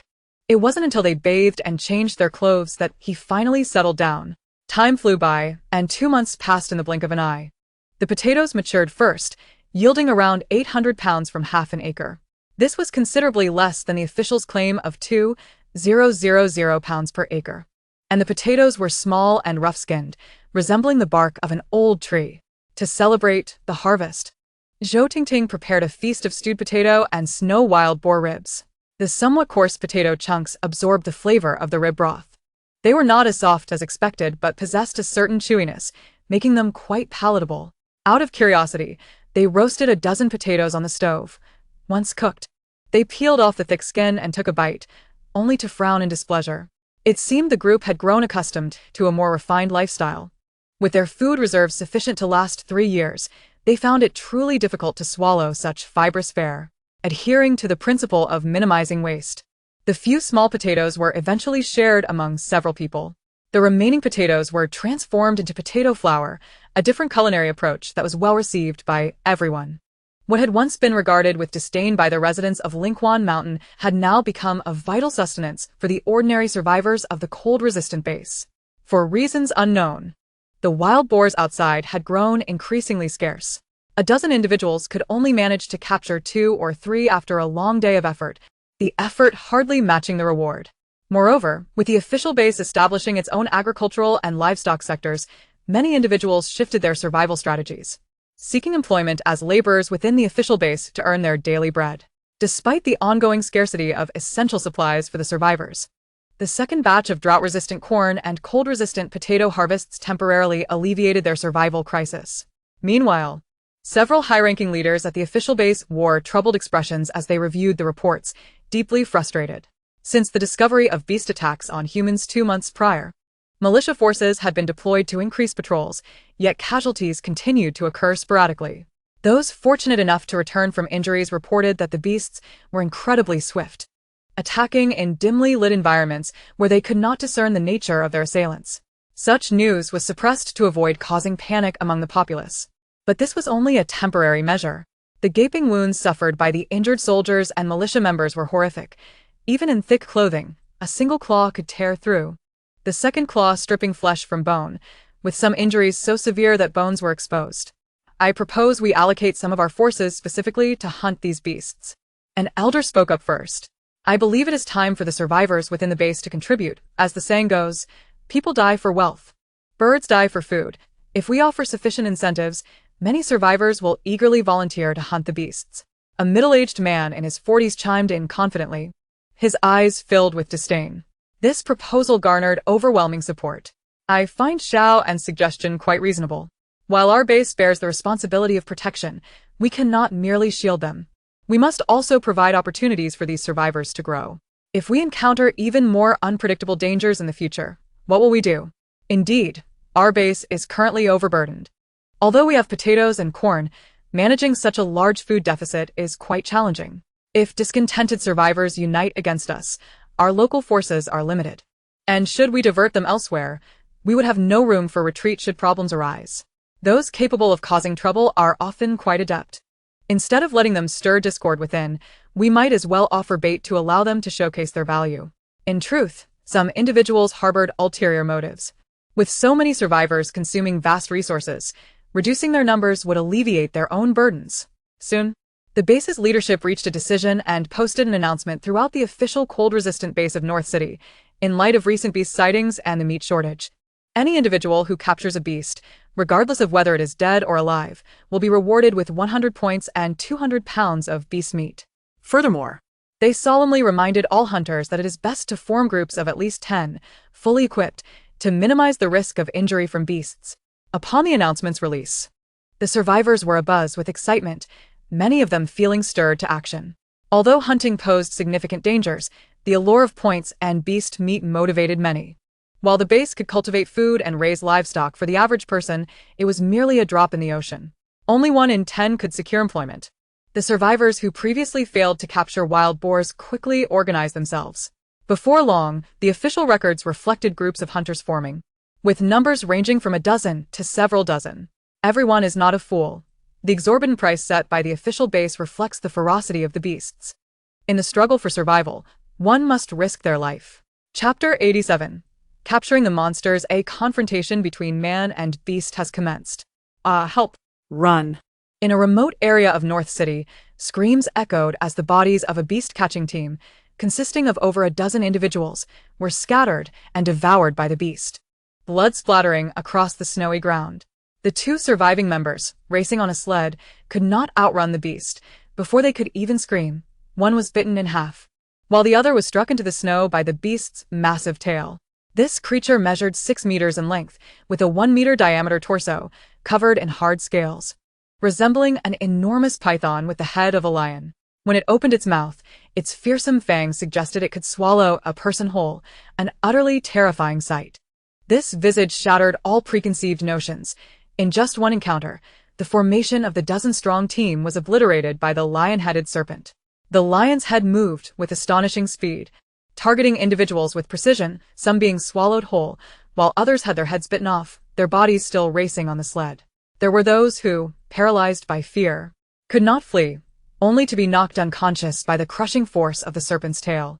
The lion's head appeared highly intelligent after each attack. It would ensure no survivors remained, methodically annihilating the group. After decimating the team, the beast sped away with remarkable swiftness. In contrast, another team fared far better. This group, comprised of over 30 members, was equipped with cleavers. These individuals were trained employees of a logistics company before the disaster, and all had survived thanks to their shared accommodations and preparedness. The beast they encountered seemed somewhat weaker. It stood over 2 meters tall and 3 meters long, possessing a wolf's head and a bull's body. Its powerful limbs carved a path through the snow with each step, sending powder flying like wood shavings in its wake. The wolf's eyes glowed with an eerie green light in the polar night, evoking a sense of the uncanny. Despite its wolfish demeanor, it occasionally exhibited bovine traits, lowering its head as if to charge, granting the hunters a fleeting opportunity to regroup. After suffering the loss of several members, this hunting team finally succeeded in slaying the bull-bodied wolf-headed beast. Exhausted, they dragged the 5,000-pound creature back to the base, prompting the higher-ups to recognize the anomaly of the situation. Consequently, the official base issued a new announcement. Any team venturing out for beast capture should consist of no fewer than 50 individuals. For every 100 pounds of beast brought back, 20 points would be awarded, which could either be redeemed or kept for personal use. Among the survivors, rumors swirled. It became widely acknowledged that the beasts outside the base had evolved into monsters. Yet, in the name of survival, many survivors banded together to hunt these creatures. For safety, teams of over 100 were formed, as strength in numbers would mitigate risks. Even if a monster managed to escape, there would still be some reward, and casualties would be lessened. However, the higher echelons of the base were deeply concerned. With the onset of extreme night and bitter cold, even with snow vehicles, reaching contact with military personnel and leaders in the nearby city seemed an insurmountable challenge. The current winter clothing, crafted from the hides of snow pigs, provided warmth but was only effective for 3 to 4 hours. If the roads remained clear of heavy snow, the journey to North City and the nearby city would take no more than an hour. Yet now, with the dangers of the polar night and the emergence of unknown monsters, 2 successive teams had ventured out without return, indicating dire circumstances. The sudden appearance of these monsters fueled conspiracy theories, yet the most pressing issue remained. The armed forces were under-resourced. Even if they wished to send out search parties for answers, they were powerless to act. Fortunately, since the official announcement cautioning survivors against venturing out alone, many casualties had been averted. Young and vigorous survivors, eager for better prospects, armed themselves and formed groups to hunt the monsters, finding that the benefits outweighed the risks. The acquisition of beast meat alleviated the food scarcity within the base. 2 months swiftly passed, and after relentless hunting by the survivors, the monsters vanished without a trace. Meanwhile, at Linquan Mountain, Beibei found it peculiar that after each heavy snow, they would clear the accumulated snow outside, yet never discovered any traces of the beasts. Upon thorough examination of the bear-like creature, Beibei concluded that it did not stem from a natural genetic mutation. Rather, it appeared to be a product of intentional genetic modification. The mother and daughter duo suspected that a research facility was clandestinely conducting genetic experiments, the legality of which remained uncertain. For them, scientific research seemed distant from their lives. Encountering this bear monster was likely coincidental, and they quickly dismissed it. Perhaps it was merely an escapee from a research facility that had failed to contain it. During a hunting expedition for wild boars and rabbits, they released the recently deceased monster, returning on a snowmobile with it in tow, claiming they had witnessed a group slay the creature, who had suffered heavy losses themselves. The others did not probe further, merely marveling at the beast's enormity. Due to its size, they could not drag it into the cave, so they skinned and cut it outside, hauling the pieces inside in segments.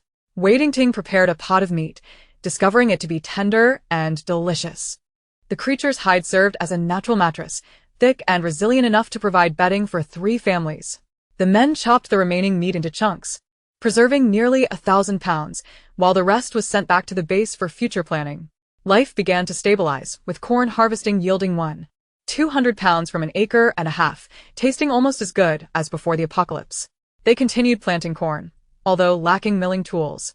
Consuming fresh corn was an excellent option, and the mature corn could be stored for later grinding. The couple, Hui Hui and his partner, welcomed a litter of rabbits. And Li Beibei selected 20 eggs each from their hens and ducks, wrapping them in thick snow pig hides. Together with 500 pounds of potatoes. She set off for the official base with Yun Yichen and Tian Jiong. They brought along over 1,000 pounds of bear monster meat. Due to the bulk of their supplies, the three utilized a specially crafted snow sled, loading their goods and letting Yun Yichen drive the snow vehicle, while Li Beibei and Tian Jiong each rode a sled to guard the cargo as they made their way to the base. This time, they did not bring Haizi, primarily fearing that with only 2 adults in the cave, should any issues arise, having Haizi's formidable presence would offer some reassurance. The journey was calm, and as they approached the outskirts, they occasionally spotted large groups of survivors, seemingly searching for something. Upon seeing the three hauling a substantial load, greed flickered in their eyes. Soon, someone stepped in front of them. A burly man boldly inquired, "Hey, where did you come from? What do you have on your sled?" Chapter 88. Beyond recognition soon, over a dozen individuals glided over on makeshift snow sleds. Yun Yichen did not even glance back, pressing the accelerator to continue forward. "Hey, I'm talking to you. Are you deaf?" Seeing no one respond, the towering figure grew irritated and demanded an answer. Who are you? "Just because you ask a question, we must respond?" Li Beibei scoffed from her sled, her dagger drawn. Were it not for the fear of drawing official attention, she would wield a submachine gun instead. What a little girl. By the sound of it, she must be quite pretty, haha. The group that encircled them instantly brightened at this remark, the implications unmistakable. On such a frigid day, one can't help but wonder if that young girl accompanying them is being coerced. "Perhaps we should extend our compassion and rescue her?" I said. "Hey, you rascal, pull over. Aren't you concerned about the girl freezing? With just the 2 of you, how can you possibly satisfy her needs? Leave the girl to us. We shall protect her." Suddenly, amidst the rising tide of foul language, the man speaking abruptly fell silent and collapsed, a spurt of blood staining the snow beneath him. The speed of the attack was so swift that no one could discern how it transpired, leaving them all in shock. Such skill was beyond the capabilities of ordinary individuals. "How dare you commit murder before our eyes? You must be seeking death. Everyone, charge!" A large man bellowed, rallying those around him as they raised their axes towards the trio. The 3 knew that this provocation was merely a pretext. Their true intent was to kill and loot. Innocent bystanders suffer unjustly. Since there was no escape, they would fight. Soon, the snow was strewn with numerous corpses, blood painting the landscape a deep rust red in the dim twilight. The surrounding crowd was cowed by the trio's display of force. In less than 10 minutes, a dozen people had perished, far exceeding their comprehension. The instigator of the chaos had already retreated, horrified by the turn of events. Thankfully, he had the wit to withdraw. Otherwise, he too would now lie lifeless in the snow. The trio was not bloodthirsty. Their display of power served as a warning. Their objective had been achieved, and the deaths of these dozen individuals would surely instill fear in the rest. "Whoever dares to challenge us, step forward." Yun Yichen bonne shopping knif et manated à shilling aura. The blood upon its blade frozen solid. The 50 or so onlookers, having taken a few steps back, were further intimidated, with some retreating to the neutral faction a considerable distance away. These individuals were not inherently aggressive. They preferred to observe conflicts from a distance, striking only when the odds were favorable to them, ensuring their own safety. "Those 3 have killed so many of us. We must avenge our fallen comrades. We cannot let them escape. Let us all attack together. Surely 3 cannot kill us all." Someone suddenly shouted from the crowd. In the dim light, it was hard to tell who had spoken. Indeed, they were merely 3. "If we all charge, we can slay them." With so many supplies at stake, how many days could they sustain us? Driven by greed, people often venture out in such bitter cold, all in pursuit of survival. With the allure of abundant resources, a hint of provocation reignited their courage. Voices of agreement rang out, and before long, someone surged forward, unable to resist the impulse, followed by others, spurred by the frigid air yet unable to contain their fervor. Soon, a portion of these impassioned individuals, along with some hesitant survivors, encircled the trio, intent on annihilating them. Yun Yichen's eyes were as cold as ice, devoid of warmth. With a firm grip, he slowly raised his bone-chopping knife, his expression unwavering. In the next moment, he was the first to charge. Li Beibei followed suit, issuing a sharp command. her tang knife unleashing a flurry of silver blossoms. Each strike finding its mark amidst the adversaries, eliciting cries of agony from their ranks. Meanwhile, Tianziong had honed his machete to razor-sharp precision. Each blow rendered his opponents either dead or grievously wounded. He had transformed from a soft-hearted individual at the onset of the apocalypse into a merciless executioner.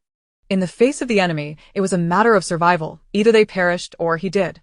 Retreat was not an option. In less than half an hour, the ground was littered with around 50 more corpses, leaving barely 20 survivors trembling in terror. Too frightened to even glance back at their fallen comrades as they fled in a panic. Beibei, eager to pursue the remaining stragglers, was halted by Yuni-chen. "We must prioritize our mission. These remaining individuals are not heinous enough to warrant further action." Beibei raised an eyebrow, impressed by his keen judgment. She too had noticed that those fleeing had only pretended to attack. Otherwise, she would not have shown them mercy. Tianjiong, enlightened, ceased his advance, and the trio returned to their vehicle, resuming their journey. Upon reaching the official base entrance, their identities were verified, and the personnel recognized Beibei. It was known that the rabbits she had previously provided had multiplied significantly, bringing great joy to the base's leadership, who generously rewarded the staff responsible for their reception with 2 pounds of meat each. "Miss Lee, what treasures have you brought this time?" The young staff member beamed, eager to offer the highest level of service, as if a deity had graced them with a visit. "I have brought breeding chicken and duck eggs, but I fear you may need to seek approval from above for a proper arrangement. Additionally, what are the protocols for the collection of frost-resistant potatoes? And regarding the meat, are there any stipulations?" Upon hearing this, the young staff member's face brightened, his smile deepening. "Miss Lee, we have no precedent for breeding chicken or duck eggs. However, we do offer 2 points for every 2 kilograms of frost-resistant potatoes and 40 points for every 100 kilograms of wild animal meat." Beibei found it curious. Why is the price of wild meat lower than that of potatoes? The staff member chuckled, not providing an answer but shifting the topic. "Please wait a moment, Miss Lee. I'm not well-versed in pricing for breeding eggs. I will report to my superiors to determine a price for you." Another staff member assisted with the weighing. The wild meat totaled 1,080 pounds. The potatoes 530 pounds, resulting in a grand total of 21,613, 253, 385 points. When the following day a staff member arrived, they were accompanied by a lean man in his 50s, his complexion somewhat haggard, yet his demeanor lively. Upon seeing Beibei, a radiant smile spread across his face. "Ah, Miss Lee, it is a pleasure to finally meet you. You are our city's great benefactor." Beibei was taken aback. While wild rabbits were indeed rare, They were not impossible to catch. why would this man claim such accolades? Perhaps aside from Linquan Mountain, no other location yielded such game? The man quickly clarified, "Since the floods struck our city, all domestic and wild animals have vanished. Many have ventured into the mountains to hunt, only to return empty-handed. If not for the rabbits you provided, nurturing livestock would have been nothing short of a pipe dream. I hear you have brought breeding chicken and duck eggs again. If they succeed, you will have done a tremendous service for the survivors of our city." As the man inspected the eggs, his face gleamed with excitement. "These are indeed fresh breeding eggs. Pray tell, how many chickens and ducks have you been raising?" Beibei maintained her composure. "Why do you ask? I sell seeds. Is there anything wrong with that? Freshness is paramount for breeding eggs." And as her own flock was small, even a daily supply for 3 families was unsustainable. Moreover, these eggs were collected when she first arrived at Linquan Mountain, preserved in her space. If she revealed the truth, it might raise suspicions. Seeing that Beibei was reluctant to divulge more, the man tactfully refrained from pressing further, remaining in high spirits as he quoted 3 points for each breeding egg. Nearby, Yuni-chen and Tianjiong, assisting the staff, were both astonished yet found it entirely plausible. A flood, coupled with extreme cold, had left all animals in dire straits. In such an environment, breeding was a challenge, and the scarcity of resources rendered each breeding egg invaluable, making 3 points seem almost a bargain. However, Beibei was not concerned about the number of points. She merely wished to verify how the base incubated the breeding eggs. In the event that conditions permitted in the future, she aspired to achieve the freedom to enjoy meat. Beibei began to subtly inquire, "I wonder how you managed to incubate these breeding eggs?" The man smiled with a disarmingly innocent demeanor. "We possess egg incubators that can intelligently regulate temperature, humidity, water supply, and even turn the eggs. The machine features a thermal circulation fan that automatically adjusts the trays, making it exceedingly convenient. Beibei felt a surge of excitement.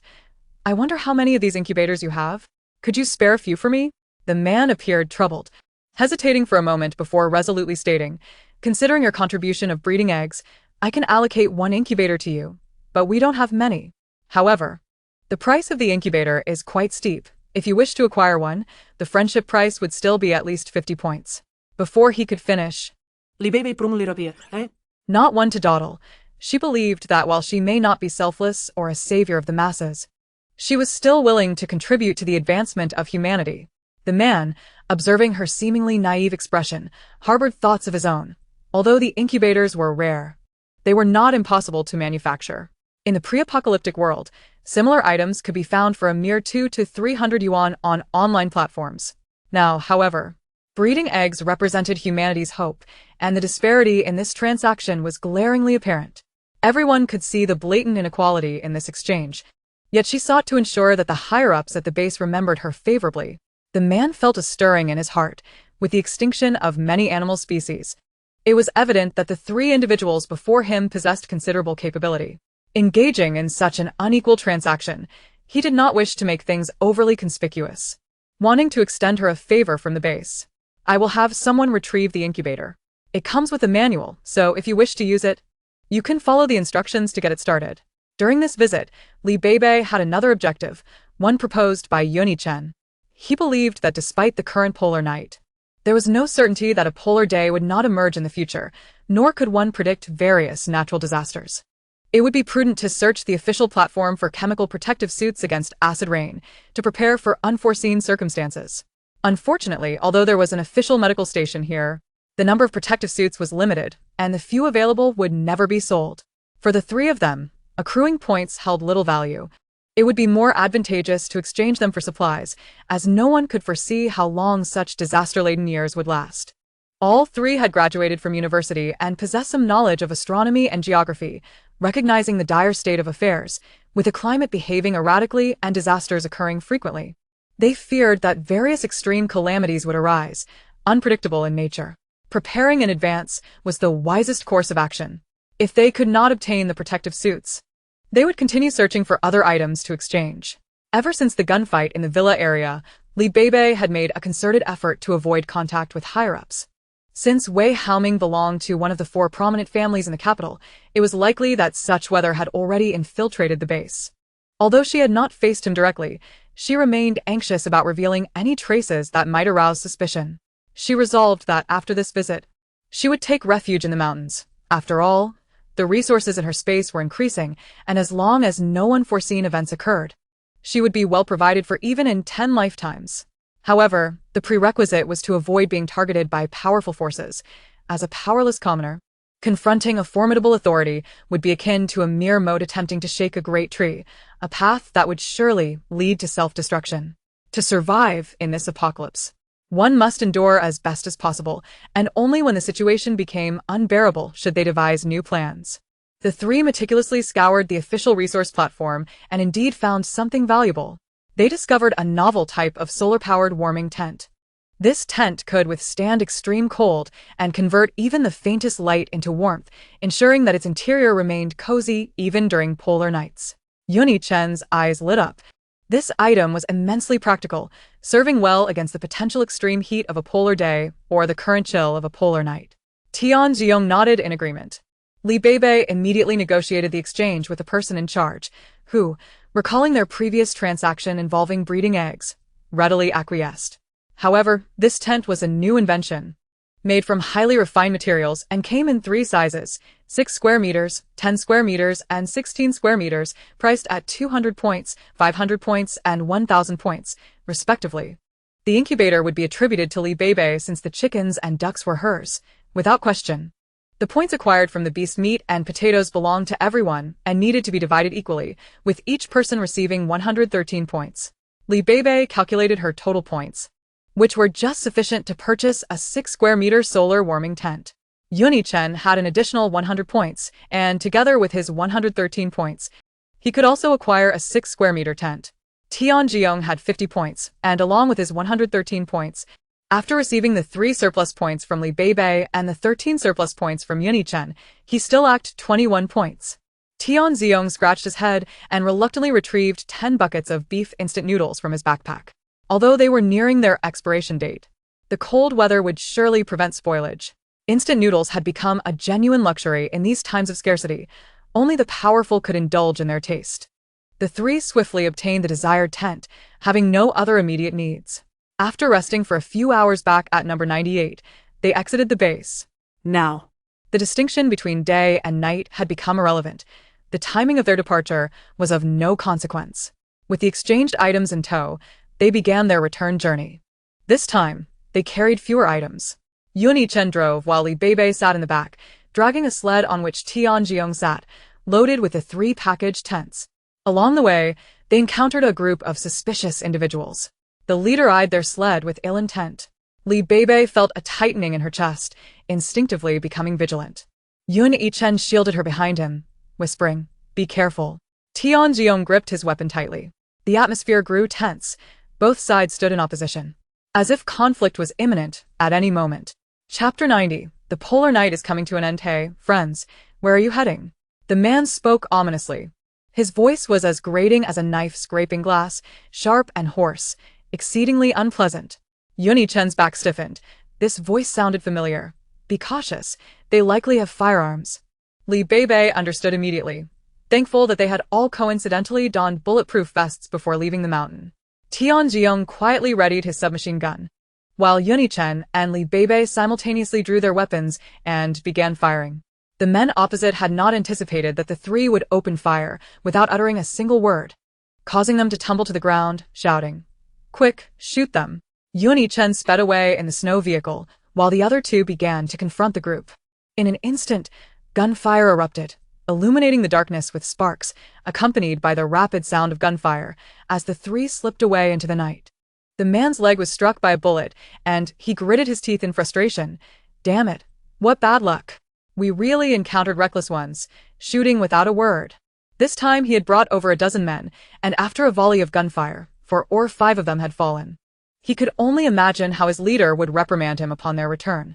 On their side, everyone was armed with Type 54 handguns, using sleds. They lacked the capability to shoot accurately while maneuvering their sleds, helplessly watching as the 3 escaped.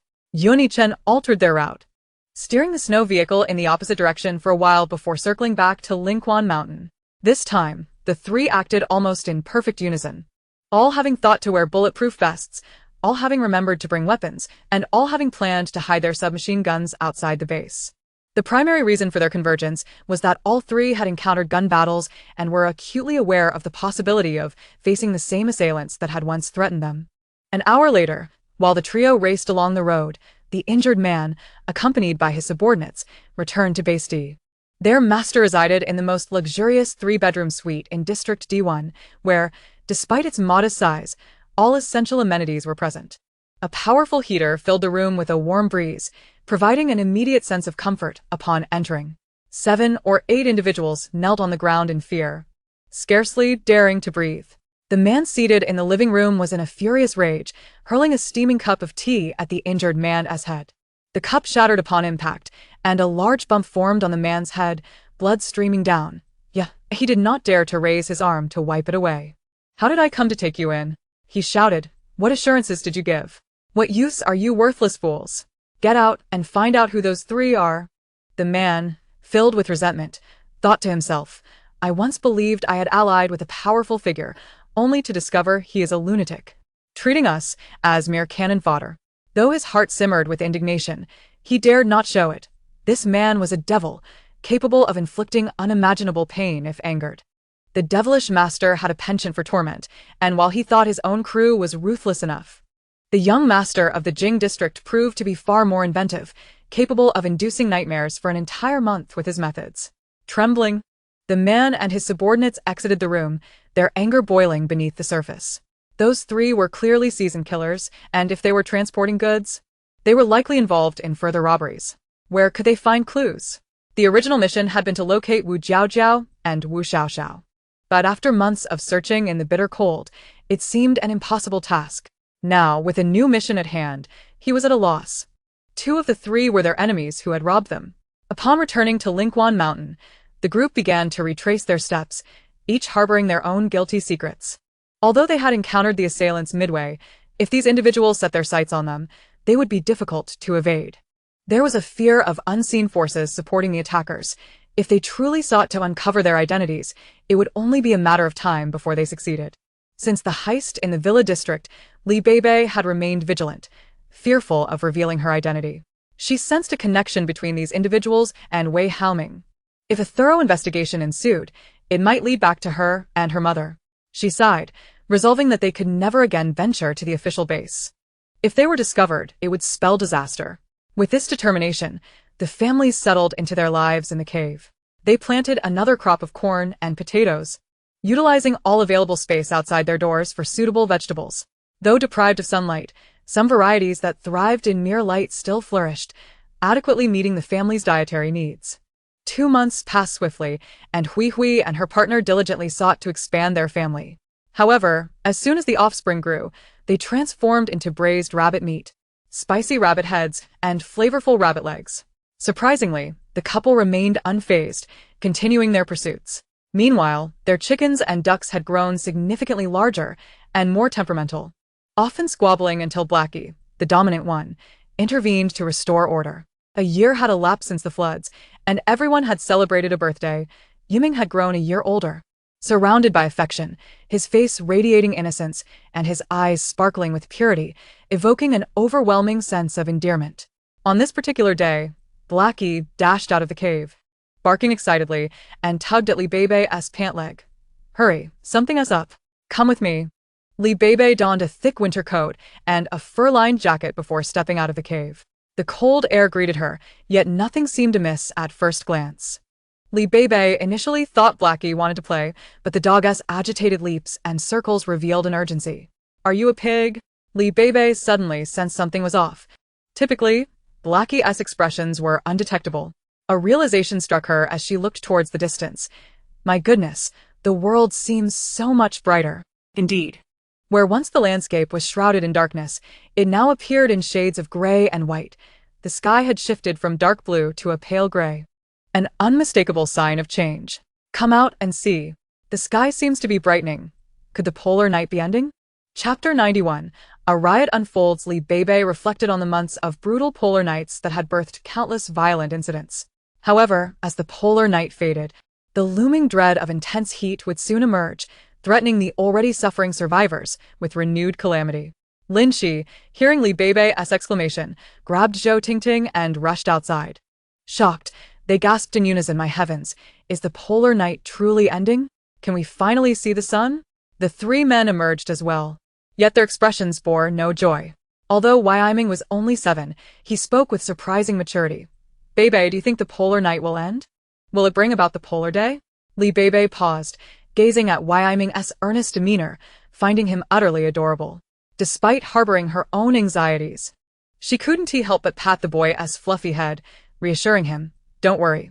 If we can survive the polar cold, the polar day will be manageable. Just focus on growing up happily." Yuan Yichen's gaze was deep, lost in thought as he stared at the distant mountains. The snowfall had ceased for several days, and temperatures were rising rapidly, shifting from below -90°C to around -30°C. The thick snow on the mountains had significantly thinned, icicles hanging everywhere. Days passed, and the sky brightened completely, with temperatures rising to around 0°C, causing the ice and snow to melt. The ground became sodden, and without precautions at the cave entrance, the melting water would have flowed inside. The solar panels began to operate, providing electricity to the cave, and 5 of the stoves were removed, leaving only one in the center. Despite various measures taken, the cave remained damp.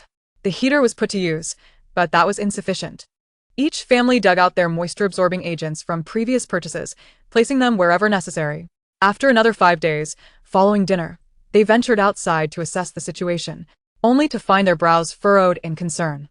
It was now April, and typically by 7 in the evening, the sun should have set behind the mountains. However, the sun still hung high in the sky, bringing with it waves of heat accompanied by the scent of earth. Beibei felt a weight in her heart. Indeed, not only had the polar cold changed, giving way to the polar night, but the extreme heat had also transformed, potentially ushering in a polar day, exacerbating the already deteriorating environment. In just a few short days, the mountainsides, once saturated with water, were now steaming under the sun, with thin layers of snow completely melted in some areas. Despite standing in the shadows at the cave entrance, the heat was palpable. Tianziong reached out to feel the sunlight, but in moments, the exposed skin on his hand was burned. In a panic, Lin Shi rushed home to retrieve burn ointment for him. It is no wonder that the cave feels warm. Just a few days ago, the last fireplace was extinguished, and all the heating devices were turned off. Today, the temperature has inexplicably soared to 40 degrees. This is quite peculiar, as under normal circumstances, such heat should not cause immediate sunburn. Could it be that the sunlight has become abnormal, with intensified ultraviolet rays? Now, venturing outside necessitates complete protection from the sun, as suffering from sunburn or heat stroke would be an ill omen. Upon returning to the cave, everyone couldn't help but feel a sense of melancholy. In just a few days, the climate shifted from cold to hot, leaving no time for adjustment. Inside the cave, the temperature is a comfortable 27 to 28 degrees, a stark contrast to the outside heat. Thankfully, another harvest of corn has been gathered. With the temperature rising, they decided to plant ordinary wheat and potatoes, which do not require photosynthesis, along with peas, preparing for a life of wild survival in the mountains. However, Beibei feels a twinge of anxiety. She longs to visit the southern province. Ever since the spatial upgrade, the perimeter is surrounded by a circle of traditional Chinese herbs, and beyond that lies a dense fog. For months, there have been no good jade stones, and this wretched space seems to have ceased upgrading. Beibei has an instinctive feeling that if she works diligently, the space might upgrade again, potentially accommodating living beings other than herself.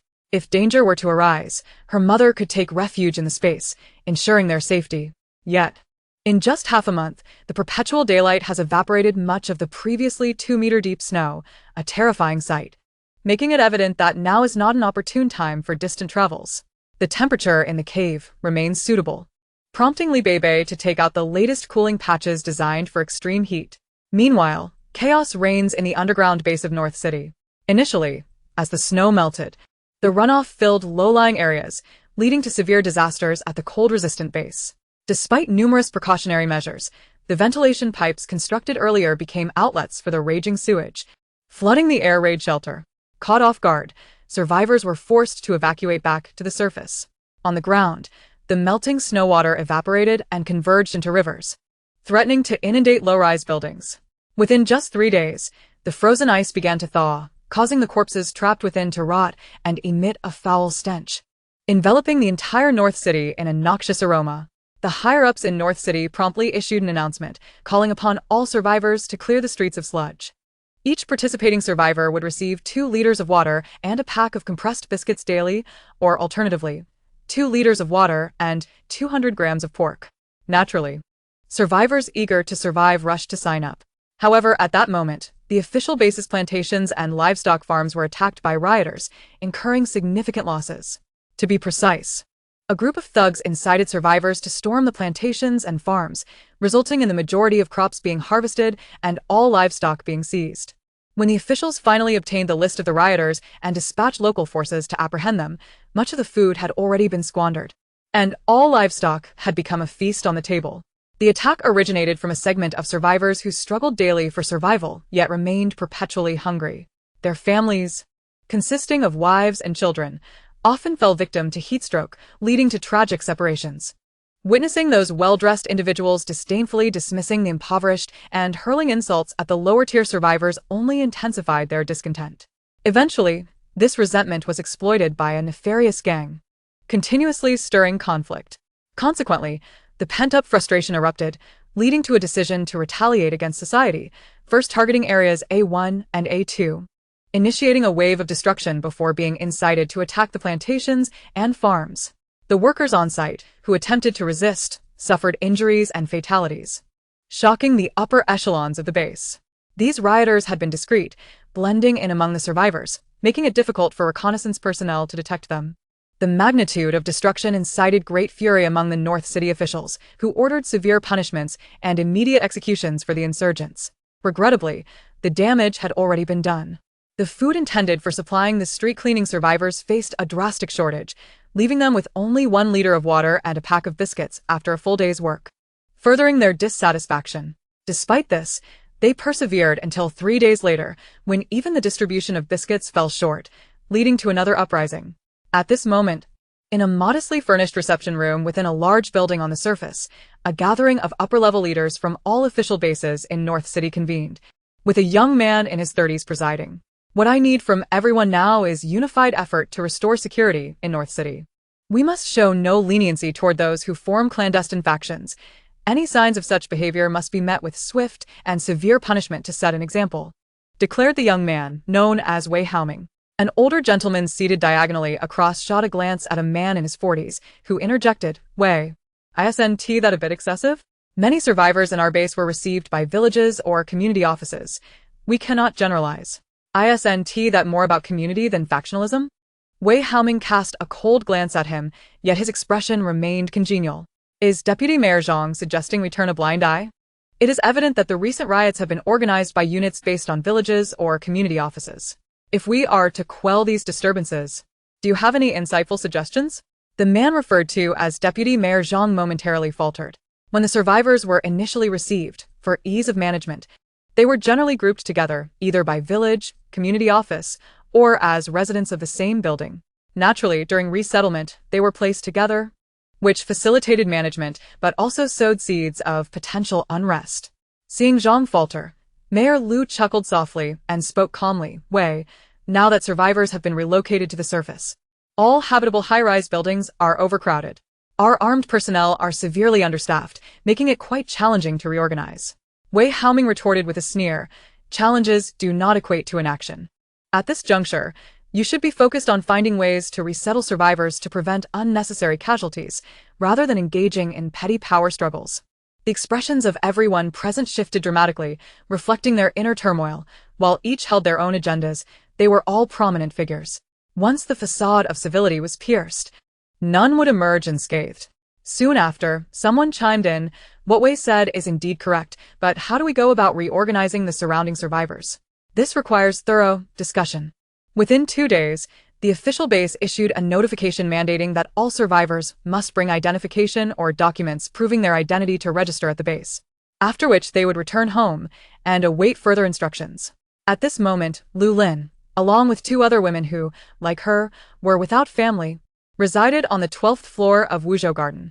The 3 had met at the cold-resistant base, assisting and warming each other, forging a deep friendship. This 12th floor west unit belonged to Xiao Miao, an 18-year-old, while the other, named Li Li, was 21, having lost all her family members in the disaster. Surviving until now was not only due to her intellect, but also her ruthless pragmatism. The trio had united as a cohesive force, with Lu Lin being the anchor. Upon noticing the changes in the polar night and the rising temperatures, Lu Lin promptly advised the others to relocate to Wuzhou Garden and led them in scavenging for supplies, gaining a significant advantage. With the official base's new policy, Lu Lin sensed impending trouble. The identification she had used was that of a man, and now, in such extreme heat, it was impossible to maintain her disguise. Even with a mask, if the officials began earnest registration, that identity would no longer suffice. After much contemplation, she resolved to reclaim her identity as a woman. This was a secret shared by 3 individuals. Initially, when she was abducted to the villa, she arrived empty-handed. While the captors raided her home, stripping it of all its resources, they gathered all her identification documents, which later proved to be advantageous for her. The identification card was issued when she turned 18. Official photographs typically capture one in an unflattering light. Although it bore a resemblance to her features, something about it felt amiss. Now, having endured a catastrophic ordeal, both psychologically and physically, she had undergone significant changes in her appearance. After several months of hardship, she was confident that even those who had previously encountered her would not recognize her at first glance. As she set out to re-register her identity, she unexpectedly caught sight of a familiar figure emerging from the base. Lu Lin's eyes narrowed in shock. It was indeed a visage she recognized. Hastily, she lowered her head, donned her mask, and, alongside 2 girls whose information was already registered, hurriedly exited the official base. A wave of terror washed over Lu Lin as memories of the mistreatment she endured in the mountain villa flooded back. That figure was none other than Wei Haoming, the notorious leader referred to by the bandits. Had it not been for the kindness of two heroic women who rescued her, she would have likely met her demise by the following day. Although Wei Haoming did not personally torment her, he was responsible for the deaths of several women under his command. Some entered in good health, only to be carried out with broken limbs, a sight too gruesome to behold. The presence of such a fiend within the official base, flanked by bodyguards and local leaders, indicated his significant status. This realization rendered the safety of the base questionable. Lu Lin felt a surge of anxiety as she noticed her companions clad in heavy clothing to shield themselves from the harsh daylight. The relentless summer heat and intense ultraviolet rays could easily scorch any exposed skin. In this apocalyptic environment, survival was fraught with danger, particularly for women, who were often disheveled and unkempt. Upon returning home, Lu Lin's demeanor darkened, garnering curious glances from Xiaomiao and Lily. "Sister Lin, what troubles you?" they inquired. Noting her disconcerted expression at the identity registration point, Xiaomiao wiped her eyes with a damp cloth, then cleaned her face and hands before passing it to Lily, who followed suit. With the oppressive heat, their work in the plantation had become untenable, but they still had some supplies to last a while. Nevertheless, they could not afford to become complacent. They needed to devise a plan for their livelihood. Recognizing the necessity of venturing out, the thought of the devil Wei Haoming sent chills down Lu Lin's spine. She felt compelled to warn her companions about the peril that loomed, lest they suffer a fate akin to hers. Upon hearing Lu Lin's cautionary words, Xiaomiao's eyes blazed with fury. Those beasts deserve to die 1,000 deaths. If that man is part of the base's upper echelons, then our city has become a den of wolves. Lily pondered more deeply. He is a depraved monster. We must tread carefully in our endeavors in the city and avoid traveling alone whenever possible. If need be, we should consider fleeing. Meanwhile, In the opulent confines of his office, Wei Haoming was in a foul mood, hurling objects to the floor in frustration. "I instructed you to memorize the photographs of the two girls, yet after all this time, you haven't uncovered a single clue. what use are you to me?" Chapter 93. The authority of North City. After the disappearance of the sisters Wu Xiaoxiao and Wu Xiaoxiao, Wei Haoming had exhausted every avenue to locate them, leading some to speculate they might be dead. However, he refused to believe it. These cunning individuals would undoubtedly fight with all their might for the Wu family's interests. Their previous capture had been a stroke of luck, and he had suffered significant losses in the process. Even though he had cornered them, they had slipped away right under his nose. To this day, he believed the Wu family had orchestrated their escape, and he was convinced the sisters remained somewhere in North City. Following their disappearance, Wei Haoming had approached the local authorities, leveraging a secret letter from the Wei family in Jing City to elevate his status. He paid little mind to whether the officials of North City accepted him. No one dared openly defy the Wei family's authority without facing dire consequences. Though merely a collateral branch of the Wei family, his identity held weight in North City.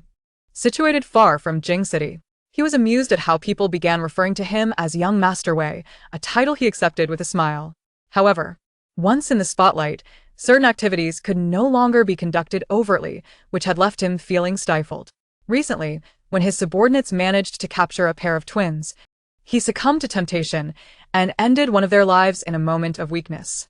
To cover his tracks, his subordinates had to dispose of the bodies discreetly, nearly being caught by patrol officers upon exiting the government building. The thought of it filled him with loathing. Despite the comforts of the official base's command center, complete with air conditioning and conveniences, he felt the weight of scrutiny. Engaging in nefarious deeds became a tricky endeavor. Months had passed since the portraits of Wu Jiaojiao and Wu Xiaoxiao had been plastered across every government office, yet there was still no trace of them, which infuriated him immensely. Wei Haoming, despite his lecherous and violent nature, possessed undeniable capability. His emergence from the side branches of the Wei family was no mere coincidence. His competence was recognized by the family's leadership, who entrusted him with significant tasks.